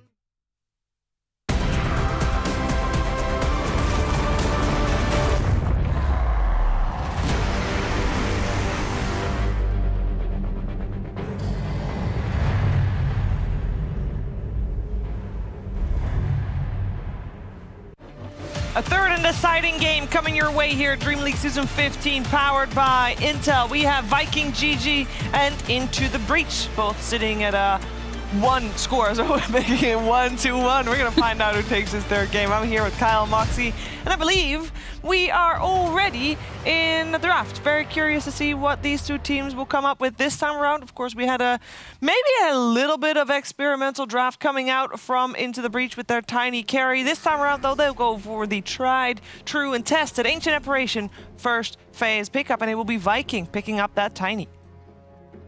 Makes sense. You don't want to give them their AA and their tiny over the side of Into the Breach. We saw how powerful it was the last time that they played it. But it seems like they figure that the tiny most likely going to be going mid, so they are going to be able to pick up their own mid here for Adzantix, which will be the Void Spirit. It's one of his go-to heroes. Quite fond of it. I like the combination a lot as well, and also notable that Viking respect his Pugna so much they've banned it out in every single game. We've seen them willing to first to it. Also leads me to reevaluate perhaps the overall power level of Pugna, because we see it often ignored in a lot of drafts, but if you remember in Alliance's clinching game against Hellbear Smashers, they did also play a limp Pugna that went off. Yeah. Or was it the first game? I think it was the first game, actually. The previous game, they ignored the Pugna, but I guess that's because they picked up the Earth Spirit. True.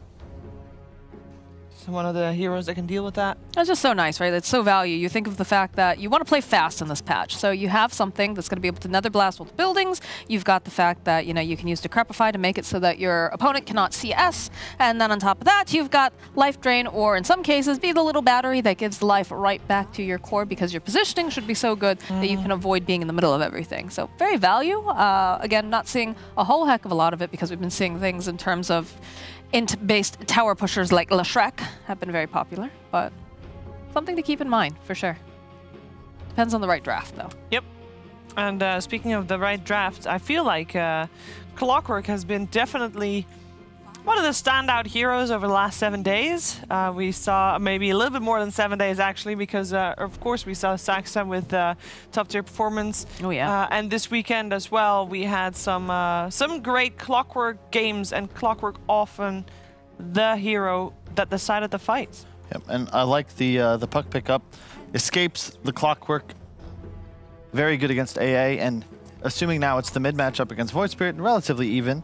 I think different players prefer different sides of that matchup, but importantly, this Tiny 4 is activated for Aramis, much like in the last game, because suddenly chucking people out of coil is almost a guaranteed kill. Could it not be a position 1, Tiny? I hope not. Not a fan of that thus far. It works, though. We've seen it work in other regions. Have we? Yeah, we have. Virtus Pro. Yeah, but even that good. We've seen it in everything they did. We've seen it in South America as well, being played and. Well, Shad hasn't played it yet this season. I would be surprised to see it come out from them, as Aramis does play Tiny quite frequently.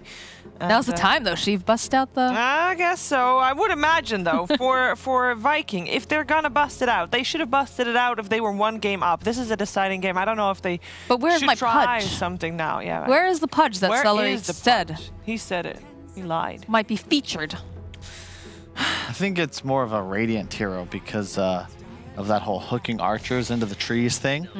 We saw performed by Arkosh Gaming in one of their critical must-win games. I mean, you can do that with the Tiny as well, though. Radiant side. Yeah, but they're dire. Yeah, exactly. But we didn't see it when the Tiny was on the Radiant side the last 2 games. But it was a core. Doesn't matter. You can still do that with the first creep coming out, and it wasn't a core. The first game was dire. okay, I guess. sure. First game was dire. Yeah. What we do see, though, is the Ursa and then the immediate Venomancer, a lane that Ursa does not enjoy playing into at all. Not at all. And Keizu is a very toxic player in terms of his hero preference, not who he is on stream. He's actually a very nice guy. He is very nice. But he's it's a habit in some ways that I might be personally responsible for, because when we were first playing together back in like 2011, 2012, good lord, it's a long time ago, he was that annoying hero player. He was the Han equivalent of Broodmother, Tremble, he was a master, the Wild Soul, aka Lone Druid, all the micro heroes. And in this case, Venomancer, very strong, as you said, for the lane, but in terms of how you're going to be able to control the map and positioning, you neuter Clockwork's effectiveness a bit, because he's trying to initiate, lock you down for a bit, let the rest of the team close. It's very difficult to do so if you're hooking immediately into a fortified position with a bunch of wards around, and in addition, it's a very natural force Deathfire.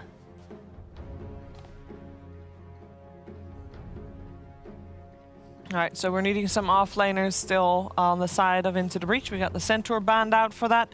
What do we want to see Malik play? The Mars still in the pool. Thought he did a great job previous game, even though it didn't really work out in the end. Compared to previous series, previous games in this series as well, Axe this time around not yet banned. I don't know if either team really wants to pick it. Doesn't make too much sense for Into the Breach. And for Viking, it's just not a hero you're going to play. Although, hey, carry Axe with no town. No. No. Thinking out loud, are we? PA was a good ban. That would have been a really nice pick. High reach core is very effective against AA and Clock. Minus armor. Doubly so. I mean, they've got a lot of good options to get onto the back lines, chase after the Ancient Apparition or... Spectre. Or just a casual jug. I think either. Yeah, that would work. Either fine. I think it's fine.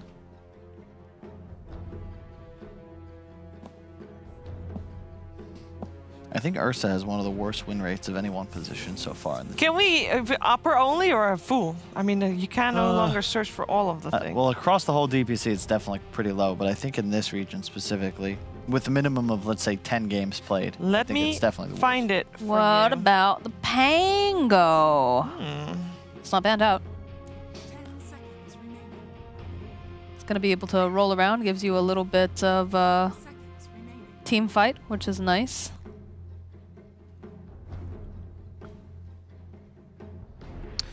We'll see. You know what I wouldn't mind as a finisher for Into the Breach is actually a Nature's Prophet, as weird as that sounds. Just because it frees your clock up to be more invasive, and it gives you tower pressure.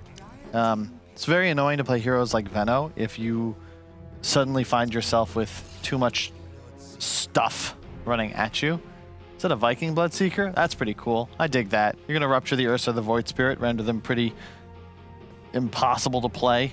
In the lower division of the Western European DPC League, Ursa has 2 games and no wins. Oof.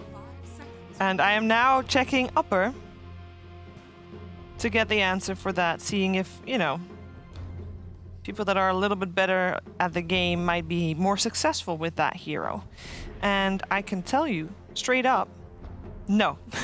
Okay. It's been picked once and it lost. So basically 3 games over upper and lower. Still even played 3 times. Maybe it's the Eastern European region then. I feel like I've seen more Ursa while I've been here, but... Maybe I'm just bad at looking stuff up. That is also 50-50 shot. Also User error. I dig the Bloodseeker. I think you're in a tough spot here as Into the Breach. You need a straight-up game winner that can also lane pretty effectively against the Veno. Illusion heroes can be really annoying to play against Puck Bloodseeker. Otherwise, maybe, you can't. It's you have an Ursa already, so it's an off-laner only. Pangalier's unplayable into the Bloodseeker, Yeah. so a nice pick in explaining why they didn't Good ban cover. it. Good cover for sure. They go for it. Into Venomancer. That is not gonna feel great. No, and they don't There'll be have... a lot of blinks canceled if they decide to. I mean, just go straight up force staff at this point, right? You can't even. You are going to need to have an incredible game, my friend Xantic, because I just... Blink Dagger Initiators fail miserably into Venomancers. You have so much magic damage and spellcasting potential from Viking into the Breach. They all need so many items before they can think about BKB. A little pleb's going to need to go for a really aggressive build, maybe just like Diffusal, BKB. I don't know. I think that's usually what he's Battle going Fury. for, is the Diffusal anyways, right, on there. So that's more of the build in this region. We'll see. In I've this seen region. a lot of Battle Furies. But either way, I think Viking, maybe a little cocky in the first game. Yeah. Disrespected the Slark a little too much. Stronger in the second game. I think this is their best draft in comparison, and I expect them to take this one with ease.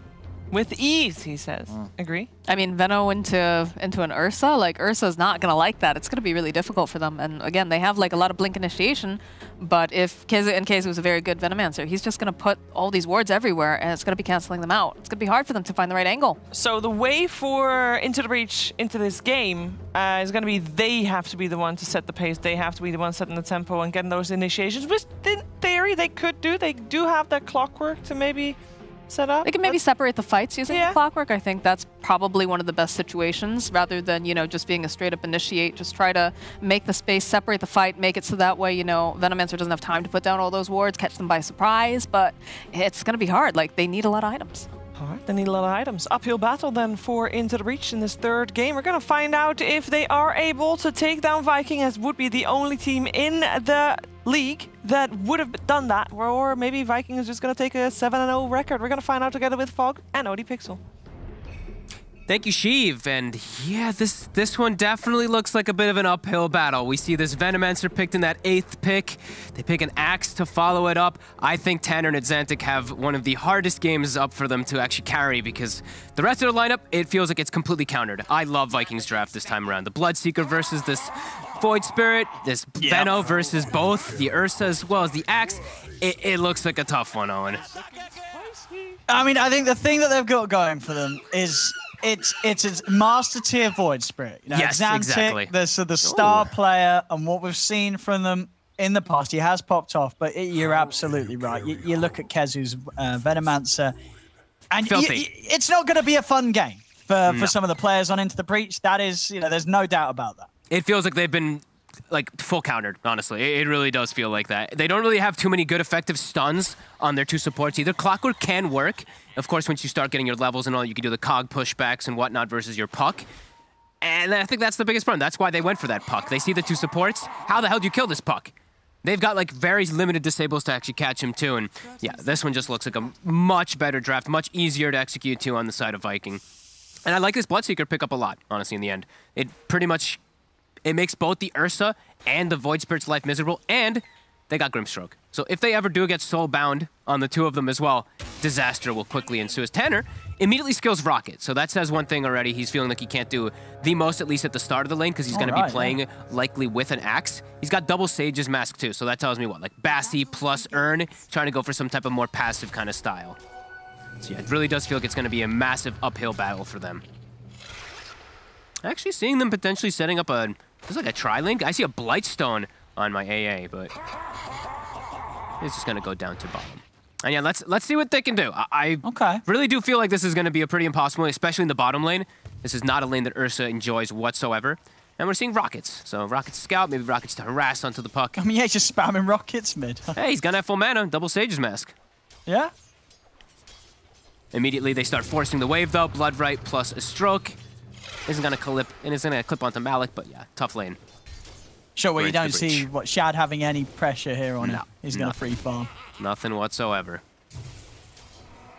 Celery could die. That's the one thing that could happen once they do get some levels onto Tanner, but that's going to take time. And it's also still difficult because then Shad probably can get a return kill every time because of the thirst, and someone will get low. And bottom lane, you know, what level would you say bottom lane gets really miserable for the Ursa? Level 1. Level 1. It's just straight. And then they go Malik's top. just dead? Oh, boy. Oh, no. No, I mean, it's actually like level 2, really, to be honest, with the Veno versus the Ursa thing, but it still feels miserable at level 1. And you're just getting poked, harassed. You have to go for the kills constantly as this Ursa AA lane, which, you know, it's a carry Ursa. You want to be trying to go for that kind of just chill out and farm. And I'm wondering what build we are going to see, because we've seen the Chinese players, they do your boots into your Morbid Mask, into like phase boots, get Roche, and then you get the Fusel, and you just fight. But I've seen this, you know, I've seen Europe, they still go for Battle Fury, which I absolutely hate. So I feel like if they go for something like that on that route, it could be big problems for them on top. I mean, yeah, he's got the ring. Yeah, he's got the ring. I mean, he is. He's gonna go for the. I'm pretty sure he's gonna go Battle Fury, and That's gotta feel. It's gotta feel bad though. Yeah, as you say, that's. We'll see. We'll see if he can make it work. Because a lot of people, they just have not been able to. No, he's farming fine actually in the lane. Kazu's missed quite a bit of them at the start down here.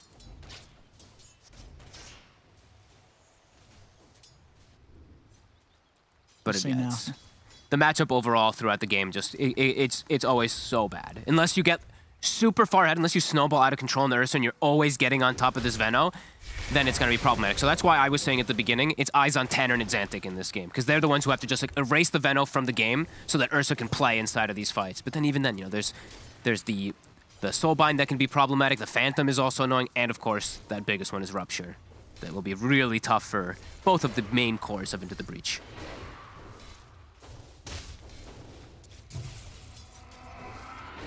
See top Malik, of course, he is trying to not play the lane now, trying to get these pulls off, but Shad having no struggles farming underneath the tower. Bottom, I'm going to try for this with the Gale. Aramis. That's just a kill. Yep, just slowly clicking down Fishman. Maybe they can bring down Kezu in return. Avalanche nicely lined up there onto the two of them to stop Little Pleb from being able to keep beating down onto Kezu. So Kezu, yeah, he's able to get away far enough that the Fury swipes do reset. So important that he goes for boots and Windlace so that he's able to do this. Aramis even salves him while body blocking Lil Pleb to make sure that Kezu can actually keep the sustain going. And yeah, you're not going for damage items on this Veno in the lane, but your whole purpose is just be obnoxious. You slow down the Ursa, you prevent him from ever killing you, and you effectively will just win the game later on when Veno just full counters Ursa in the game. So we'll see how it does develop. I mean, Aramis. What? Maybe seeing if you can get a catch onto a Fishman. Gale off the mark there, Kezu. Okay. Give him a tip. No, I mean, he's out of mana as well, yeah. So I see top. The lane is going to be okay for Lil Pleb at the very least to farm in for now. That's a costly one for sure, that miss. Does he actually have anything coming out on the courier just yet? He doesn't, so Kezu. I was wondering to see if he goes for like the Urn Rush build. A lot of the time what we do see from these Venos, you go just straight Spirit Vessel. It is very effective this game too, versus these tanky heroes like Axe, and it is just annoying. It fits so nicely on Veno. So likely to see him go for that next, but he definitely needs some mana regen down here on Kezu. Yeah, he wants to be able to keep up the Gale spam, especially if Aramis is around looking to try and capitalize something out of it. He has at least got the clarity coming out and got the mana for one more Gale. Okay. And he will just start skilling up these wards that are pesky. And Aramis is looking to try to slow down Lil Pleb a bit here. They're going to start poking him. That's so annoying laning versus Venomancer, Ursa. Yeah. He's done good. I'm actually impressed with how well he did in the first 4 waves. But now it's that's true. Yeah, I think we've definitely seen heroes get shut down a lot harder in those first few levels against a Venomancer. There's a little bit of a shaky start, Kezu, but hey, you know, it's game 2 as well, right? Kezu had a tough start, but came in big time as the game scaled on. And he did get full effectiveness, so Clarity did not get cancelled. So he is pretty much at full mana. He can start that spam out, and Lil Pleb, he's got a lot of one charges, but they're just, like I said, making his life absolutely miserable down here. Saving the Avalanche as well. Does use the one this time around. But look at this, the poke, and look how low they are. The thirst, the Bloodseeker's gonna start running at lightning speed up top. Yeah, that's true, actually. I mean, yeah, not getting even the kills, though. Yeah. But this is... I mean, he saved the Avalanche long time. Could he, would the sort of the toss combo not have done it, or does he need to wait for that extra control? Otherwise, he doesn't stand a chance. I don't think... I mean, they're just putting harassment on Malik. Sure. If he gets a couple spins here, might actually be able to get the kill here. Does he want to dive? No, tier 2 still hurts. The rocket, is it enough? It's not. He's got stick charges too. Charges too, yeah. He's chilling. Mid, Aramis making the move around, matching versus Tanner. Gets hit by the cogs. So only has the one spell, but will succeed in securing that room for his puck. Do you give it to Aramis? Do you want to give him that invis, or do you want to make a move with it? Okay, looks like he's going to hang on to it. Sometimes we do see that bottle pass off onto some of these more killer supports as Kezu, on his own down here, is starting to bully them. The levels are starting to get in. Now it's heating up. Now it's just more miserable. Again, I though, say, Gale keep off the missing these mark. Gales. That would have been a kill. It absolutely would have, yeah. Kez, a couple of missed Gales now, meaning that they're losing out these opportunities. They're bringing Celery down to the pressure even more. So Tanner, he's going to match the aggression. Also has a salve for his buddy.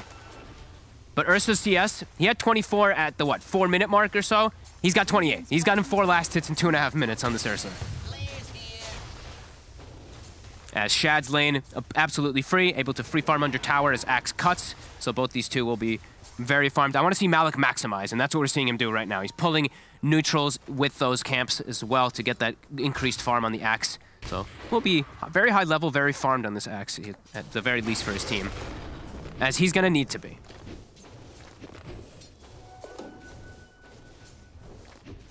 Ursa has to jungle. Veno is level 6, and you know that we did see it, a little bit of that power of why the Veno, of course, versus the Veno versus the Ursa, but also with just the power of Bloodseeker. In mid-game and stuff like that, the power is just ridiculous. The thirst, if you get an ulti off on multiple heroes, this Bloodseeker just pops off. So ours also seeing a little bit more of that synergy coming out from Vikings draft on top of everything. Big fan. He's gonna go Hood, so he's actually not going for that Spirit Vessel build, going for more of this pipe survivability versus the heavy magic damage. I mean, that's fine too. They are playing versus Void Spirit and AA, so it does just want to be a bit tankier. This seems like a bit of a scary place as well for Tanner and Fishman to be. I mean, they've got the 2 supports down here. I don't think these 2 can do too much about this pressure, can they? No. And Clockwork usually sometimes like versus 4 positions, he's super good, right? But versus Tiny, he can just toss you out if he does see anything, if you do get gone on. And we're actually seeing rotation from Puck too. They really want to just take out this tower and maybe even get themselves an extra kill as Fishman. As soon as he shows... Fishman. They know he's in there. I mean, this was, as I said, always a very dangerous place for Fishman to be, and he'll pay the price. Radiant's bottom tower has fallen. I feel like I go back from Fishman and Fishman. Fishman? Fishman. Fishman. I think Fishman sounds more... I like Fishman. Sounds you like know, a more like a superhero. superhero. Yeah, exactly. Malik dancing around the tower. That Vanguard, very survivable. He's going for carry build. Okay. He's going for the Manta Shard. Don't want to go Blink. You're versus Veno. Sure. Let's go on the Axe. That's the way to do it. That's one way. Xantic instantly ruptured. He's going to get out with the Astral Step. He's got to spend some time hiding in the trees. Here's Malik. He's going to look for Celery, but now with Boom TPing in, they have the Dream Coil control. Malik, he's going to try and run. He's actually still surviving throughout this all. They dropped pretty much everything. The Bloodbright is down on him. He's very low. He's got backup. Fishman and the Xantic around. Into the breach, you're actually able to get Malik out of there. Holy moly. He is tanky, and he's got the Vanguard plus Chip Vessel. High HP regen. He'll be able to stay inside the lane. Very surprising that they're able to survive that, but you see the efficiency. 2k gold lead already from Viking from these movements. And now Kezu will do what Venomancers do. Take over enemy jungle, swoop over to the next tower, and just keep being a pain. So I think build for him in this one, if he wants to go this route, it's like this pipe and Force Staff. Definitely want to see them get at least one, because I think if you just have one Force Staff, this Clockwork's life is impossible in the game, as it also already feels very difficult for Tanner. We'll see what build he does like to go for. He's got a couple options. I think they're chilling. This is Mo chill from Viking. Here, the Ursa is unable to farm. Yeah. I mean, you're getting free farm. I mean, he's going to be alright with the chill because he's obviously going for this build. Sure. But yeah, you got to feel that overall Viking is just going to keep getting so much more done. Absolutely. As top Fishman, he's going to try with the TP out. They got the damage. They sure do. He's not getting out of this. Oh, cool build by Shad too. Usually we do see just more points in your Blood Right, but he's actually putting 3 points in Blood Rage this time around. Okay. Sure. It works well with the heroes that he has on his team too. Blood Rage on Puck, Blood Rage on Venomancer is also insane. very effective. Yeah, that if you're playing against that sort of spell amp early on Yeah. in the game, you know, you can't buy that level of spell amp. That's an insane amount. And it lets him farm way faster. Once he's Blood Raged in the jungle, when he has Maelstrom finished up, which he does already, he's going to clear these camps in no time, rather than having to rely on just spamming Blood Right to farm faster. So, cool And then when approach, he's coming into farmed. to these fights with like Maelstrom BKB, Lil Pleb's just not going to be anywhere close to matched in items to a level where he can turn up. Oh, I hate Battle Fury Ursa so much right now. I really do. It's slow. It's very. I mean, it was great, you know. It And it was the was. thing to do. But then what Ursa fell off, or Battle Fury got nerfed, and they both. Because now we're seeing on pretty much the other cores, right? Battle Fury is very rarely the item. Yeah, I think it's only like picked up on like PAs now. We see The some PAs. trolls I think PAs maybe exception, picking it up like in some situations, but it does. You know, the Maelstrom is just so much more effective in like 90% of situations. Of course, on Ursa you can't build that, but that's what we were saying. You know, China, they go just Morbid Mask, Diffusal, get Roche, fight. Go for timings, boom, just super aggressive. And they've had some success in it, but as we mentioned, you know, Panel was talking about too, Europe, they've not been successful on this hero. And he is just super countered, so maybe going for greed might work, maybe. I guess, yeah, he's that's full the countered logic, anyway, yeah. right? He's full countered in Yeah. the draft anyway in the side of this game, so he's trying to Just do what hit he creeps. can. Yeah, just hit creeps, hope your team's able to carry you in mid game, and maybe you will be this super carry monster, but it's gonna be super hard for him, so. It's Viking. Ready to fight, level 6 on the supports. Kezu, level 8 with a hood. He's got the 4-staff queued up already. Hook shot from Tanner. Look at the hook in. It's a good target. Onto Celery. I see them try for the counterplay. The Ice Blast is coming in. Will land here onto Boom. Pretty nice. Boom, still able to jump to safety with the orb. Kezu. They'll turn over towards Kezu instead. They get the call off. Aramis in with the counterplay, but the four of them being down onto Kezu. Kezu's in trouble. They got him. They've got the magical burst to take him down. Beautiful from Tanner. The exact target you have to grab inside of this situation. The easy, squishy target. Now, Boom. They're trying for more under the tower here. This is a bit deep now. The Rupture's there. Shad's arrived. Yeah, they'll get Malik under the tower here. Can they get Xantic as well? That's the question. He's going to go for the TP out. The Avalanche will catch him, though. It went a bit too far. I think they should have been happy with what they got there. The two supports was a big coming out, dive, yeah. then they just dive too far as Viking is prepared. Shad's easily able to rotate out of the jungle. And did the Axe purchase anything yet? Has not committed yet fully for the build. 2,600 gold on Malik. I think he will, right? I think he will. Yeah, he's going to get this Manta. Especially because Xantic is already playing super active. Yeah. Top tower is under attack. But we'll see. Okay. Tanner. He's going for the greedy build. Okay, so this is cute by Tanner. This is the old school approach for Clockworks. When you're limited on disable, you see a puck, you go Orchid. That's the build he's going to go for. That's why he started with double Sage's Mask. So that could actually be pretty cool to catch that puck by himself.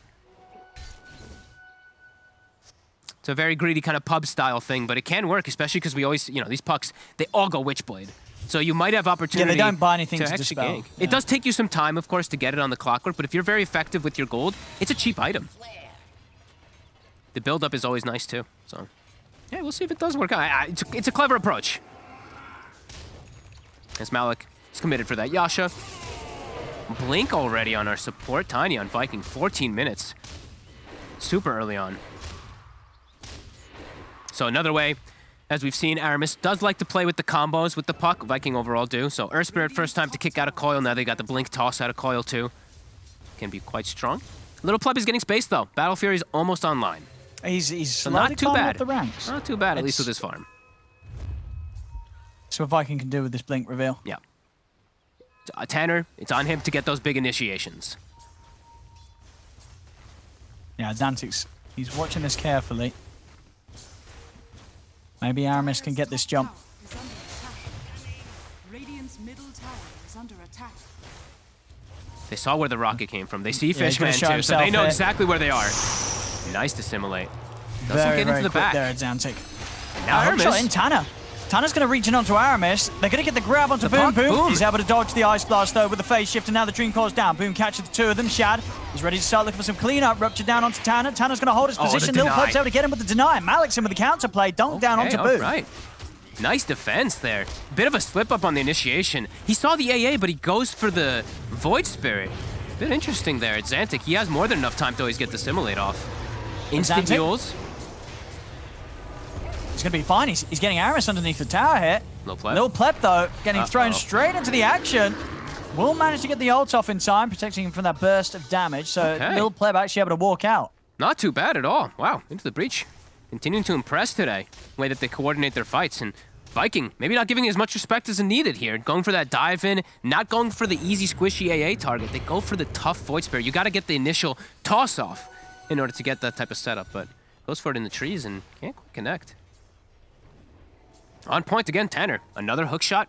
Very successful with that AA. Only a 1K gold lead for Viking so far. We'll take the tower though.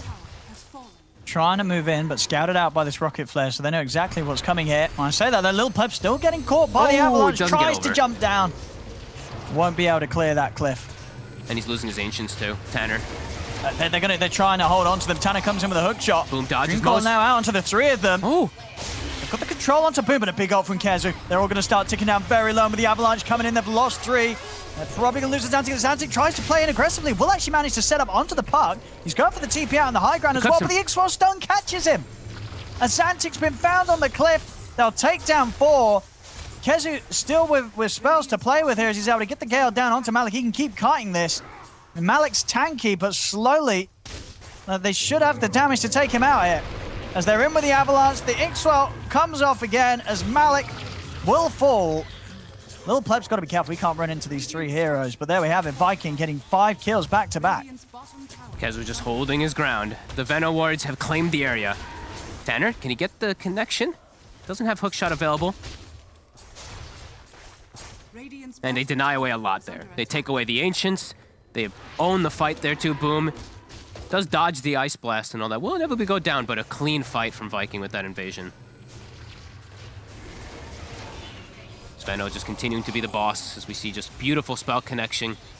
And during all this, like, where's Bloodseeker, right? Bloodseeker, Shad, he's chilling in the bottom lane, getting all the farm in the world.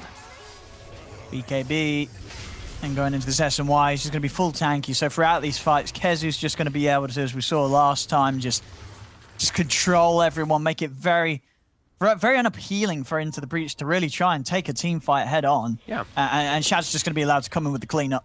It's going to be very hard to control these 2 cores. I'm actually surprised that Shad even goes for BKB. I thought he was going to go full greed with the way that he was just you think he could have got away with skipping it? Yeah, I thought he was just going to go SNY first, and then you go back for the Basher, or go back for the BKB, but feels like he might need it. Feels like he wants to just get involved in around these fights. I mean, they can. They will be able to just constantly fight because of this anyway, so it's cool.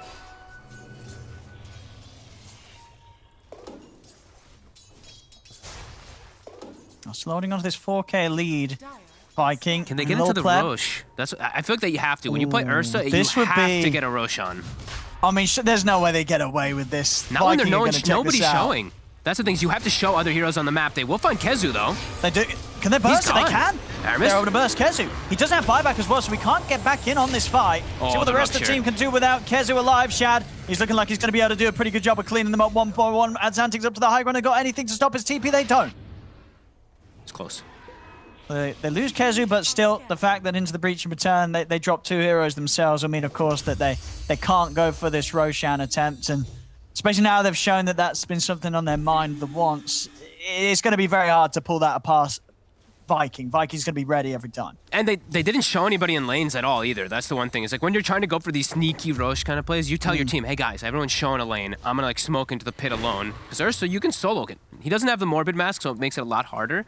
But he can actually still do so.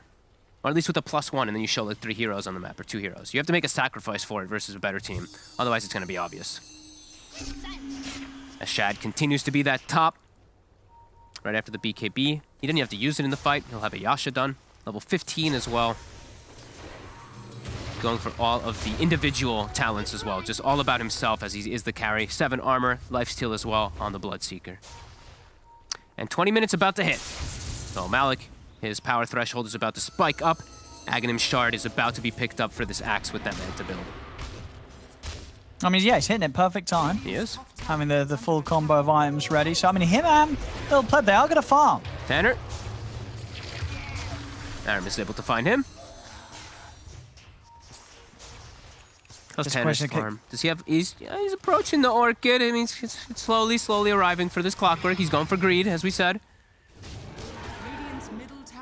I mean, could there have been anything else that would have had more of an impact for him in this sort of a game? Was it just very hard as the clock? Oh, top little pleb. Oh, he's found. And he's ruptured. And he gets accepts. the kill there. Boom will take it. Some of the times on the clock routes, I've seen the Hood. Hood is super effective here versus like Puck and Venomancer. It can be super nice, but I think he just wants to have another better way to handle the Puck himself, because otherwise it's Malik's job that he has to do, and it's Xantix, and I think that he wants to at least have that extra little bit of lockdown for Puck. All right, Shard online, Malik. He's the carry now. Let's see. I mean, he's going to look for the farm. He's going to look to indeed do that damage in the fights. It's going to be like, yeah, Shad is definitely a huge problem. They've got to somehow kill this Bloodseeker. It's not going to be easy. No, not at all. They do have AA, though, so it always gives you that extra little bit of a window. If they do catch him, AA plus an axe could just obliterate him when they have Blink Dagger on Malik. So I think that's the next big timing. Just think of the grab. They do have the damage, always, once you do have this Blink on axe, because it is ridiculous. That's why people go for this build, and AA is always just that sweet finisher versus these. So I think he has someone with this smoke. Kezu. He's going to have to jump at the same time from Aramis. He's in onto Tanner. Tanner, whoo! Hook shots out of the blood, right? Bloodseeker super fast. Shad on the prowl. Waiting for Ancients to spawn, denying the triangle away from into the breach. Effective movements from Viking. And just keeping them away. When you're playing Ursa, it's 22 minutes, you haven't gotten a rush. It's problematic. Yeah, Usually it's like they can't the get anywhere near the pit now. Usually it's like this is where, from what I've seen, the Chinese region, they're the ones who seem to be the most successful. That's why I keep mentioning with that Ursa. This is usually the second Roche timing for them when they play with that Ursa. They try to play super fast around it. Viking's actually probably going to be the one who does get it because they have a Solar Crest build on Kezu. Ice Blast will maybe deter them a bit there. The Rockets plus Ice Blast is quite frustrating. Maybe they go for killing instead Tanner. He's yeah, showing himself. Aramis. Nice He's able to toss. get him. Oh, he was about to finish the Orchid too. Great pick up there. That was probably the one hero as well that they were maybe thinking about when going for this rush. Because, Tanner could always have the opportunity for a hook shot steal. Now he's dead. Now they don't have to worry about that. So back to work, back to business. And it's constant rockets. It's 14-second cooldown rather than a 40-second cooldown of the AA blast. So they will be able to get away with this one. One more AA blast will be annoying, but they'll be just fine to finish off that rush. There's Aegis. You got the full S and Y, BKB. Creep wave or so away from level 18. Yeah, there's Chad at this point. He's just at a stage where he's going to turn up as the carrier, and Lil Pleb, still not a whole lot he can do. He has got the BKB done, at least Lil Pleb, so he can get in and try and stick on a target. Yeah, into the breach. They maximized what they could during that time. Rather than looking to even contest the Roche whatsoever, we see this, right? The Axe cutting the waves, has Blink Dagger. They do have these good timings as well for their side. So not too bad under the conditions that they are in. So far, 16-5. They still have a fighting chance for sure, as Aghanims is also done on Void Spirit. Lil Pleb, forced to use BKB. Does he have detection? He doesn't. The Sentry just out of range, but they'll find Boom. Yeah, Xantix able to get the grab on with the combo. They got the kill. And Xantix is still super farm too, right? Like, he's only got 9,700 net worth, but his effective gold is so They're still trying to go. And here's the Orchid. Tanner, he's in onto Aramis, but Aramis is able to force out, get himself to safety. Now they'll turn and kill Tanner for this. Boom, also buying back. That is, it forced a buyback because he did that play, though. The Boom buyback. That's a worth there from Tanner. Hell yeah. You take those. Not bad so far here. And Boom, with he just bought back. He just showed himself in lane. Pretty big. He's got to be very careful. Now they've shown that they can kill him just with the Xantic. Malik also has Blink Dagger. This Puck Little Pleb could just die. Little Pleb also BKB's on cooldown. He's just going to die. Oh, they actually not got anything to cancel it, though. Heads up TP. Beautiful. They're making the most. There's 3 heroes down. Kezu. Oh, he's dead. Oh, no. 4-star. Malik, he gets the call. He's still got the call. This is going to be a lot of damage. There it is. It's a coil, but this is a tanky damage. They break it. They can bring down Malik in return. They do get the toss back with the coil snap. The backup's coming in. Yeah, Shad. He might even try and see if he can catch someone else here. It's Xantic. Does have an Astral to work with. Fine, actually, no blood right, no rupture, of course, still. like we said, they still have fighting. They have ways to fight, ways to catch these heroes pretty decently. Do lose the axe, though, and Malik, he's worth a lot.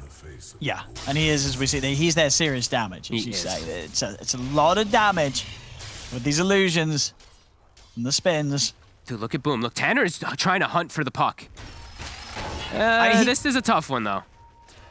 He's keeping him on his toes, though. You know, he can Boom's kill got to him. be a little careful. Yeah, he absolutely can kill him. If he's not under a creep wave there, if he connects with the hook and the Orchid, he will get the kill. The AO blast will be enough. Yeah. Like, it will kill him. That's why we see this build. Clock. So it's a clever approach. It's working. Yeah. Almost. Until he gets the BKB. Then Until it's not going to work anymore. and then it's not going to work. Then he's got to go for... Yeah. But then he still can go for other targets, right? Then he can focus fire Celery inside the fights. True, As long as he has detection, he can effectively remove that Grimstroke a lot of the times, too. So... This is, I think it was, I want to say it was like Ice Ice Ice who started the Orchid build a long time ago, back when we were when we were young lads. Jumps up here, Amish. They're getting surrounded. There's a lot here. Shad's coming in from the back lines. It looks to start this off. Fishman doesn't stand a chance here. Gets Shad the AA blast off though, at the very least. takes him down. Lil Pep's still diving in. They get the grab onto Aramis. And the coil's down. Aramis still able to get the avalanche off. Aramis actually still alive here, but Tanner will find him with a hook shot. Gets in, takes him down. Oh, the cleave as well. Lil Pep. He's getting some big kills here. There'll be a buyback coming out from Celery.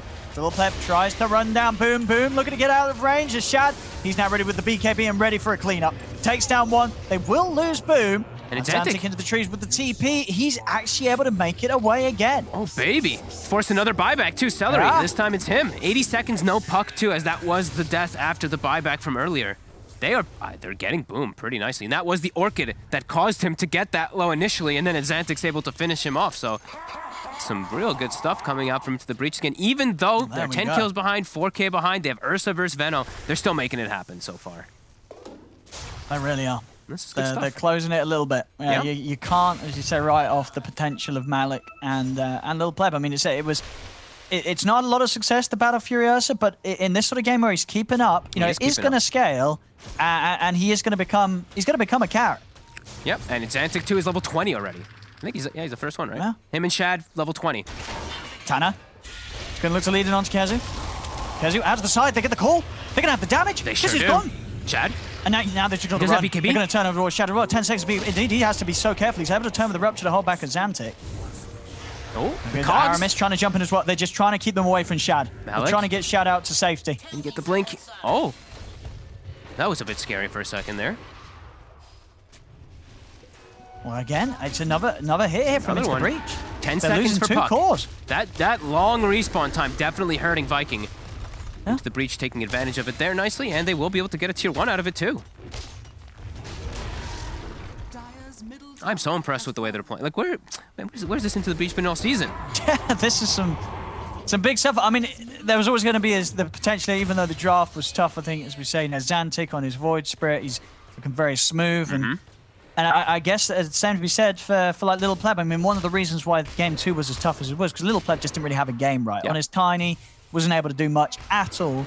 This time around, he's able to do so much more in terms of just scaling as a carry. Yeah. He is going to have that potential. And I think for Viking, it's really... Fog, someone's banging at my door. Take over, Fog. Okay, well, important thing to say is Shad has to save his Ruptures. Like, right, in this last fight, we saw him rupture the AA. He has to be saving it for either the Ursa or the Void Spirit, so they can't just pop off inside of the fights. And right now, Owen is gone, so hopefully that fight does not kick off, because I am awful at play-by-play casting, so that's not going to happen. I'll do it very slowly. So I'm going to point out some neutral items that are being grabbed right now. Ceremonial Robe, picked up on... I think both sides actually got that one. Any other big timings here? Clockwork also has a plate mail going for the Lotus, has Spider Legs too, and an Arcane Rune on the Void Spirit. So some big item timing still. Also BKB at 7 charges for the Ursa with a Blink Dagger now finished up so he can focus fire targets, and he's bought his own Shard. Radiant's bottom tower is under attack. Little mechanic things. Okay, you're good, but you're back? Nice, no fight I'm happened, back. so... I'm seeing the game continuing. They're continuing the comeback, isn't it? This network, it's getting smaller and smaller. Yeah, and they've gotten some nice pickups too for themselves here. The Shard is picked up for the Ursa, so small things that for people who don't know, the Shard, when you use Urshock, it does not apply a Dispel to yourself. It does apply Enrage, but it won't dispel something like a Venomous Gale, which can be pretty frustrating, but they have a lot to work with. Arcane Rune on the Void Spirit too. with the haste and an enchanted quiver. So his damage potential is through the roof right now for Exantic with this 14% spell amp. Hook shot, off the mark, doesn't matter. He's done it again. They get Celery. They're doing it. I mean, I think Viking's going to be feeling pretty shaken up. I think so too. Malik is on the hunt too. He can still solo kill pretty much anybody with this axe. Almost has a BKB for himself too. This is definitely scary moments here for Viking. That was one of their buyback deaths as well, so 50 seconds without this Grimstroke. Much higher timer than usual. They've now claimed the gold lead for the first time in this game.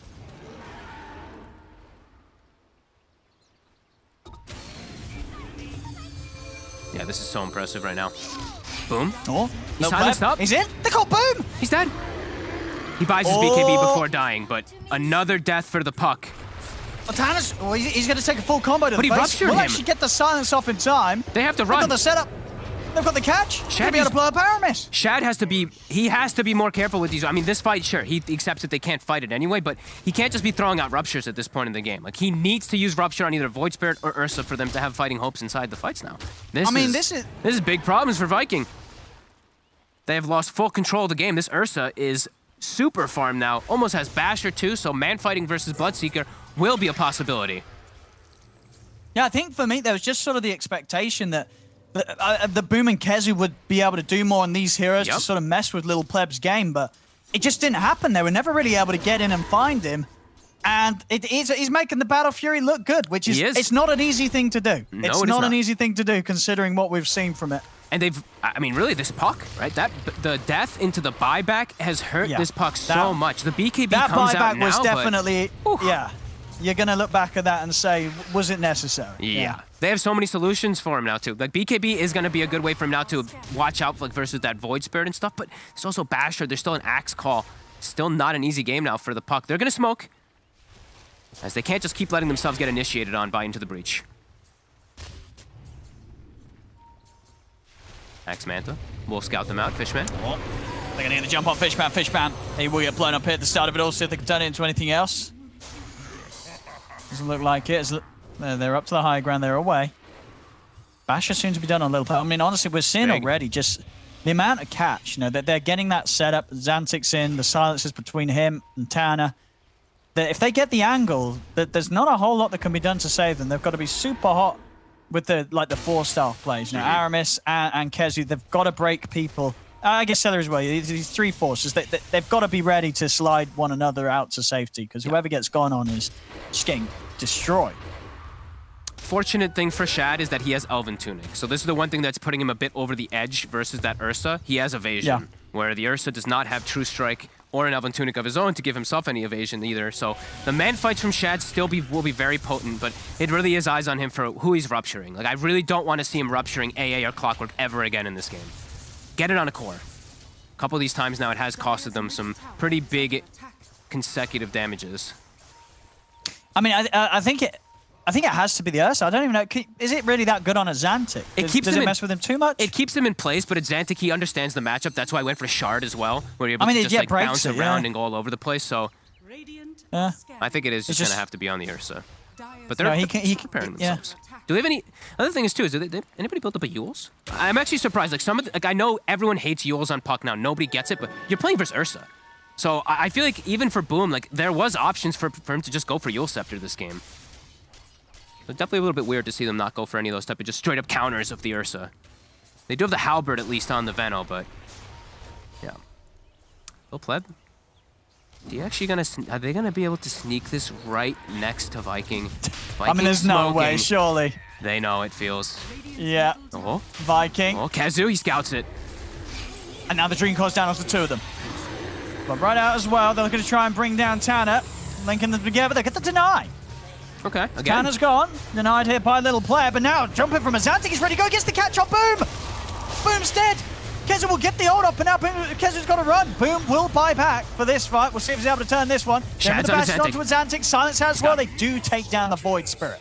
2 buybacks coming out. In fact, 3 buybacks coming out from Into the Breach. They don't want to let Viking get the rush.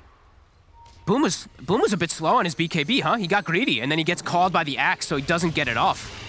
They're in. The jump. Aramis. He's got another catch onto Tanner. That is now a dieback on the clock. And Xantic Can he make something happen with this? No, he can't. Has to use the Dissimulate to get her out, get himself right out. Fishman As shows there's a jump himself in the boom. front. He's committing with a BKB. Staying he's on top dead of too. Fishman. It's another dieback. Two Oh, those are diebacks now big into the kills. breach. As Little Pleb, his BKB's on cooldown. He's He's silenced. He can't get the enrage off. If they're going to be able to run Little Pleb down, he'll pop the ult, but they have the control. There's nowhere for him to go. As Little Pleb is trying to run. Malik, he might actually just be able to save him. No, Boom's still able to jump Shad's on over. him. Looks towards him. They get the nuke damage down onto the Ursa. They brought down the Ursa. They've got the control for Malik.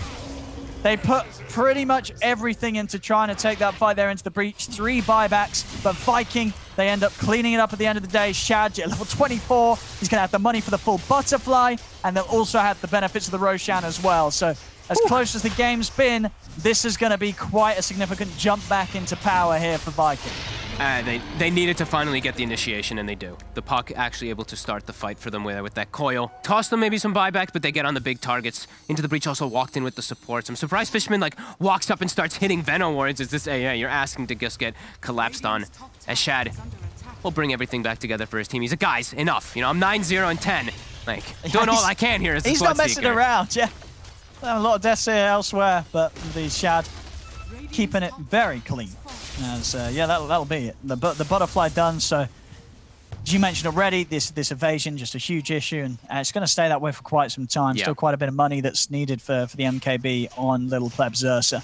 I mean, this was a very scary like moments there, though. It really looked like Into the Breach might just run away with those few fights, but finally Viking, they get a fight on their terms and actually able to take quite a significant advantage because of all these buybacks now. Yeah, I don't know how they kill Shad. He's I guess huge. they need to make sure that the max damage has been done by Malik on the axe in terms of just getting the core, getting the illusion spinning on top of him. That really is their best damage output now that this amount of evasions online whilst they don't have any sort of true strike. Yeah, they're going to have to just do it's the axe and the AA blast. They have to just blow him up once, reset, wait for it to come back up, go again. If they want to fight into Aegis, that is. If they don't want to fight into Aegis, they still do have opportunities, honestly, to kill him. As long as they do it in the right manner. They have to have an AA blast. They have to have pretty much everything from the axe onto this Bloodseeker, who's had a pretty flawless game, actually, for Shad. Except for like, some of his ruptures, I was a little questioning, but besides that, he's done great. Especially that last rupture where he gets the Void Spirit. So what we can get here is Little Pleb. Oh, Shad. He's just running in. Look, shot. They're going to turn. Taking that supposed to Little Pleb. He's in. Doesn't manage to get the pass off onto Shad. So they are able to burst down the backline. They'll get Celery. So they're going to call Malik. He's got the grab on a Boom. Look at the damage coming out. Boom. He's going to put the BKB in the Dream Coil. He's trying to run, but they'll jump in. Little Pleb's able to get the kill. They brought down Boom. Boom's gone for 2 minutes. No buyback. Back to the base goes Viking. Again, this is time a long old time here. Not getting it on their terms. The axe is able to get the jump. Yeah. They still always will have the damage. And Lil Pleb, did he even miss an attack? I thought he hit every attack onto the Bloodseeker through Butterfly, through Elven I did feel like Tunic. he was getting the hits. He got the bash off. Yeah. But there we go. I mean, a big window now. See how much they can get done with it. They should, at the least a tier 2. And maybe even just a finishing up the MKB for the Ursa, too. So still fighting chances for them, for sure. Crazy back and forth. Boom. Time and time again, getting caught out in this series. 6, 7, and 13 on the puck. Oh. Aramis. He's in. And he's out. Ooh. The rupture. It's got a TP right away. Do they have any way to stop it? No bash. Yeah, a couple of hits, but not enough to try and get that stun off. And have the money. I mean, do you think, do you just buy the MKB this game, or do you still play with buyback in mind if you're Little Pleb? I think you need it. I think he should buy it. I think the Axe also should probably just buy up that AC too. I think these are humongous items. Where you see, Viking, they have a 4K gold lead, but Into the Breach has a lot of gold just sitting there to spend right now. I mean, yeah, Malik's definitely a big fan of doing this. He was doing this last game, wasn't he, where he just holds on to a hell of a lot of money before he goes in on something. He commits the gold. I think this is the right play. He does. It's also so strong with the way that I actually have seen this in pubs where you go Moonshard instead of AC, but with his team, this is a team game. This ain't no pub, so he's going for more of the team items here for sure. And Yeah, that'll be nice. And even then, like, even more solo kill potential will be on the menu. As 50 seconds till Aegis does get reclaimed, Viking gets shooken up again in this game. Boom has Aghanims, so they do at least have that Aghs coil versus these BKBs that we are seeing come out. Yeah, they just got to be worried about Malik. If Malik gets that call... They need Aeon discs, really, on the supports and on even the puck at some point pretty soon. That's not a bad shout, actually. What, because otherwise you feel that Malik, if he does get the catch, they'll just get the insta-kill. Yeah, you might just get 100 to 0. The coil comes out. Toss and toss. We'll be able to finish off Tanner in a second here. In the middle, too. Over in the mid. They're all split up on into the breach. They're looking to fight Malik. He gets the call from the backlines. Look at Celery just to get destroyed. And Kezu will pop the ult. Ooh. But he's going to get taken down as well. Oh my God. I mean, Viking, they're making the play on Tanner top, but they're also trying to make something happen mid. And mid, into the breach is more than happy to take a broken up fight. Especially with this axe being a literal carry. I mean, Malik, actual just carry. Whoever he gets the call on, he really is. I mean, at least 90% of their HP. He has the ninja gear too. He's just constantly quote unquote smoking around the map to look for these plays. He can solo kill. He could do it. He can solo kill most heroes. Like besides the Bloodseeker, everyone else probably just dies to this, especially with an AA blast. Lil Pleb, quite far up right now. Boom. He's getting bashed. And he wants to chase Lil Pleb. Sure does. He's got flicker. Oh my God. The blink and the flicker actually puts him in the perfect direction. He's going to keep trying to chase, but now Xantic's got to hold back a bit. He's been ruptured. He can play back off. Little Pleb still trying to have a poking onto Aramis, but with the E-Blade up, Little Pleb's got to respect this a little bit. And Viking just getting chased back to the base. DD rune drops. Is a phenomenal flicker game as well. Yeah, so much stuff to shake off. It always feels like a good flicker game, let's be honest. Very strong item ever since it got changed that it blinks you forward. Oh, Malik. It's on the hunt. Oh, he's got bots. Is he going to go? Has he got the damage? It's 20 HP. Boom. Is he able to get out? He's not. Boom's gone. As now they're trying to stop him with the E-Blade, but Lil Pleb's already got the ults off. Jumping from Xantic, gets the silence in onto the back lines. He's running in onto the supports. He's got the control onto Celery. Celery getting hit by the stuff of the Dissimulate. They bring down to Celery. Another silence comes into play. He has been bashed to Xantic as he's gone in to jump himself out. He has the Yules. Dissimulate in a second. Can he get the Dissimulate off? No. He can't. Silence him from Boom. It's a buyback, though, from Boom. Fishman? Fishman. He tries. Indeed. They get two. But as you say, if Into the Breach themselves don't have the buyback forced out on Xantic, they're going to be very happy. Mm-hmm.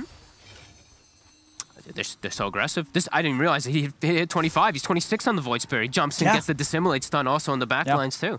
Yeah, this is still continuous aggression coming out from Into the Breach. Whenever they get any opportunity, Malik, again, look, he's ninja geared up. He's starting to cut the waves with these illusions, setting them in. Kezu knows he's had to stop this cutting, but top's going to get cut. So all these lanes under pressure here constantly of Viking because of this axe. They got to be getting frustrated for Malik. I like this as well. You're now just going for the Vanguard into the Abyssal. I mean, it gives you that measure where you'll have that longer duration of control and also the instant catch, right, with the Blink Abyssal rather than the cast animation of the call. Yeah. So that's going to be really hard to play against. Oh, definitely. Yeah. Works out nicely. And he's got so much attack speed anyway, so the Basher does feel very effective. Yeah. And he's got Vanguard anyway, too, so it's an extremely effective really nice pickup of gold. They're going to have two Abyssals, actually. Lil Pleb is about to finish up his, too. So, you know, your Puck, who went for the BKB to protect yourself versus all these silences, and now there will be other ways to go for him as well. So, yeah, Boom definitely needs Aeon Disc, especially because he was forced to buy back. If they find Boom in the next fight, Viking is going to be in a lot of trouble here, as Roche, 20 seconds. And yeah, we see these talent choices, of course, being picked up. Ursa going for just the overall damage and right-click with the overpower. And, of course, the Dissimulate stun from the Void Spirit. Yeah, they're having trouble just keeping their lanes pushed out. I'm seeing rockets on one side. I see two Axe Illusions on the other, and AA Blast to push out lanes too. Like, they're actually just having so much trouble just getting out on the map on the side of Viking, besides just being on their side.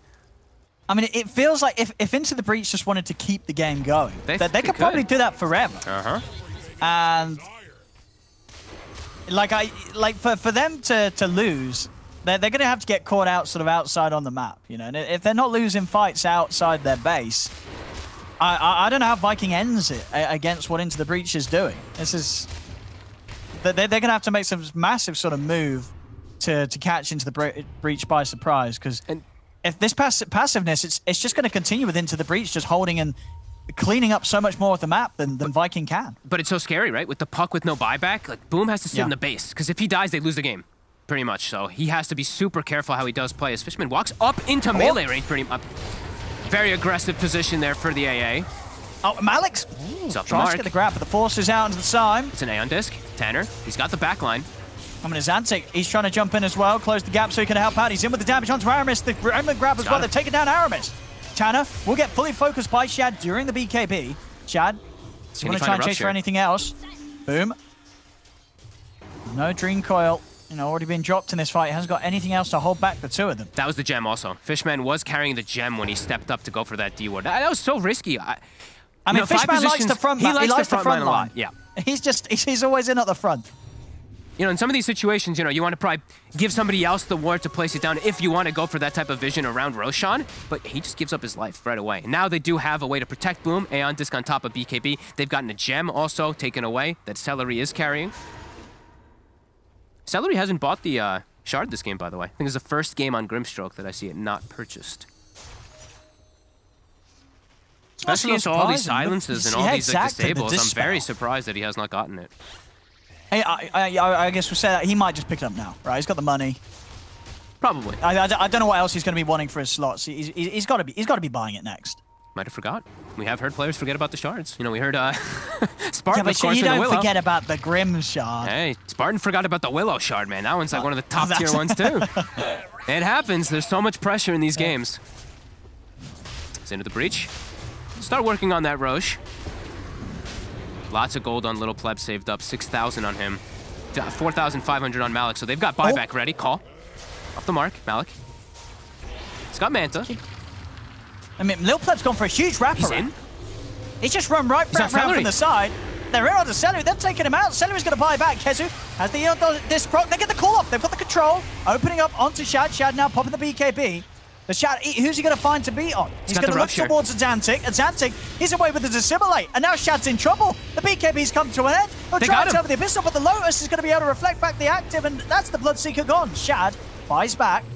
So now chasing for more. Kezu is not going to be able to get out. He tries to TP, but they've caught him.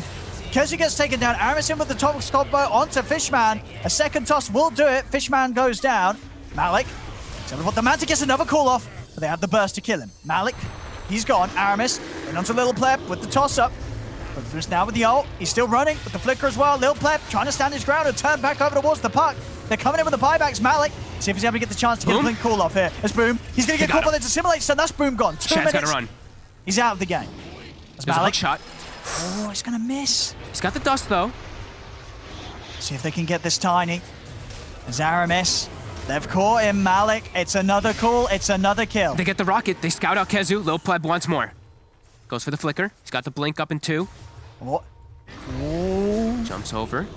I mean, they're kiting him. He's deep. He's halberted. He's moving in. He's just going for this. He's just absolutely going for this. He's in onto Kezu. He's trying to force out more buybacks, and he'll be able to do so. Aramis now buying back as well. He's going to get in. Well, he wants to try and go for this, but Tanner's there with the backup. He can hold Aramis away. Aramis is not going to be able to get the grab onto Little Pleb. He'll get Tanner, though. Tanner will die for this. Nice. Aramis. How many buybacks did we have? Let's keep that buyback up.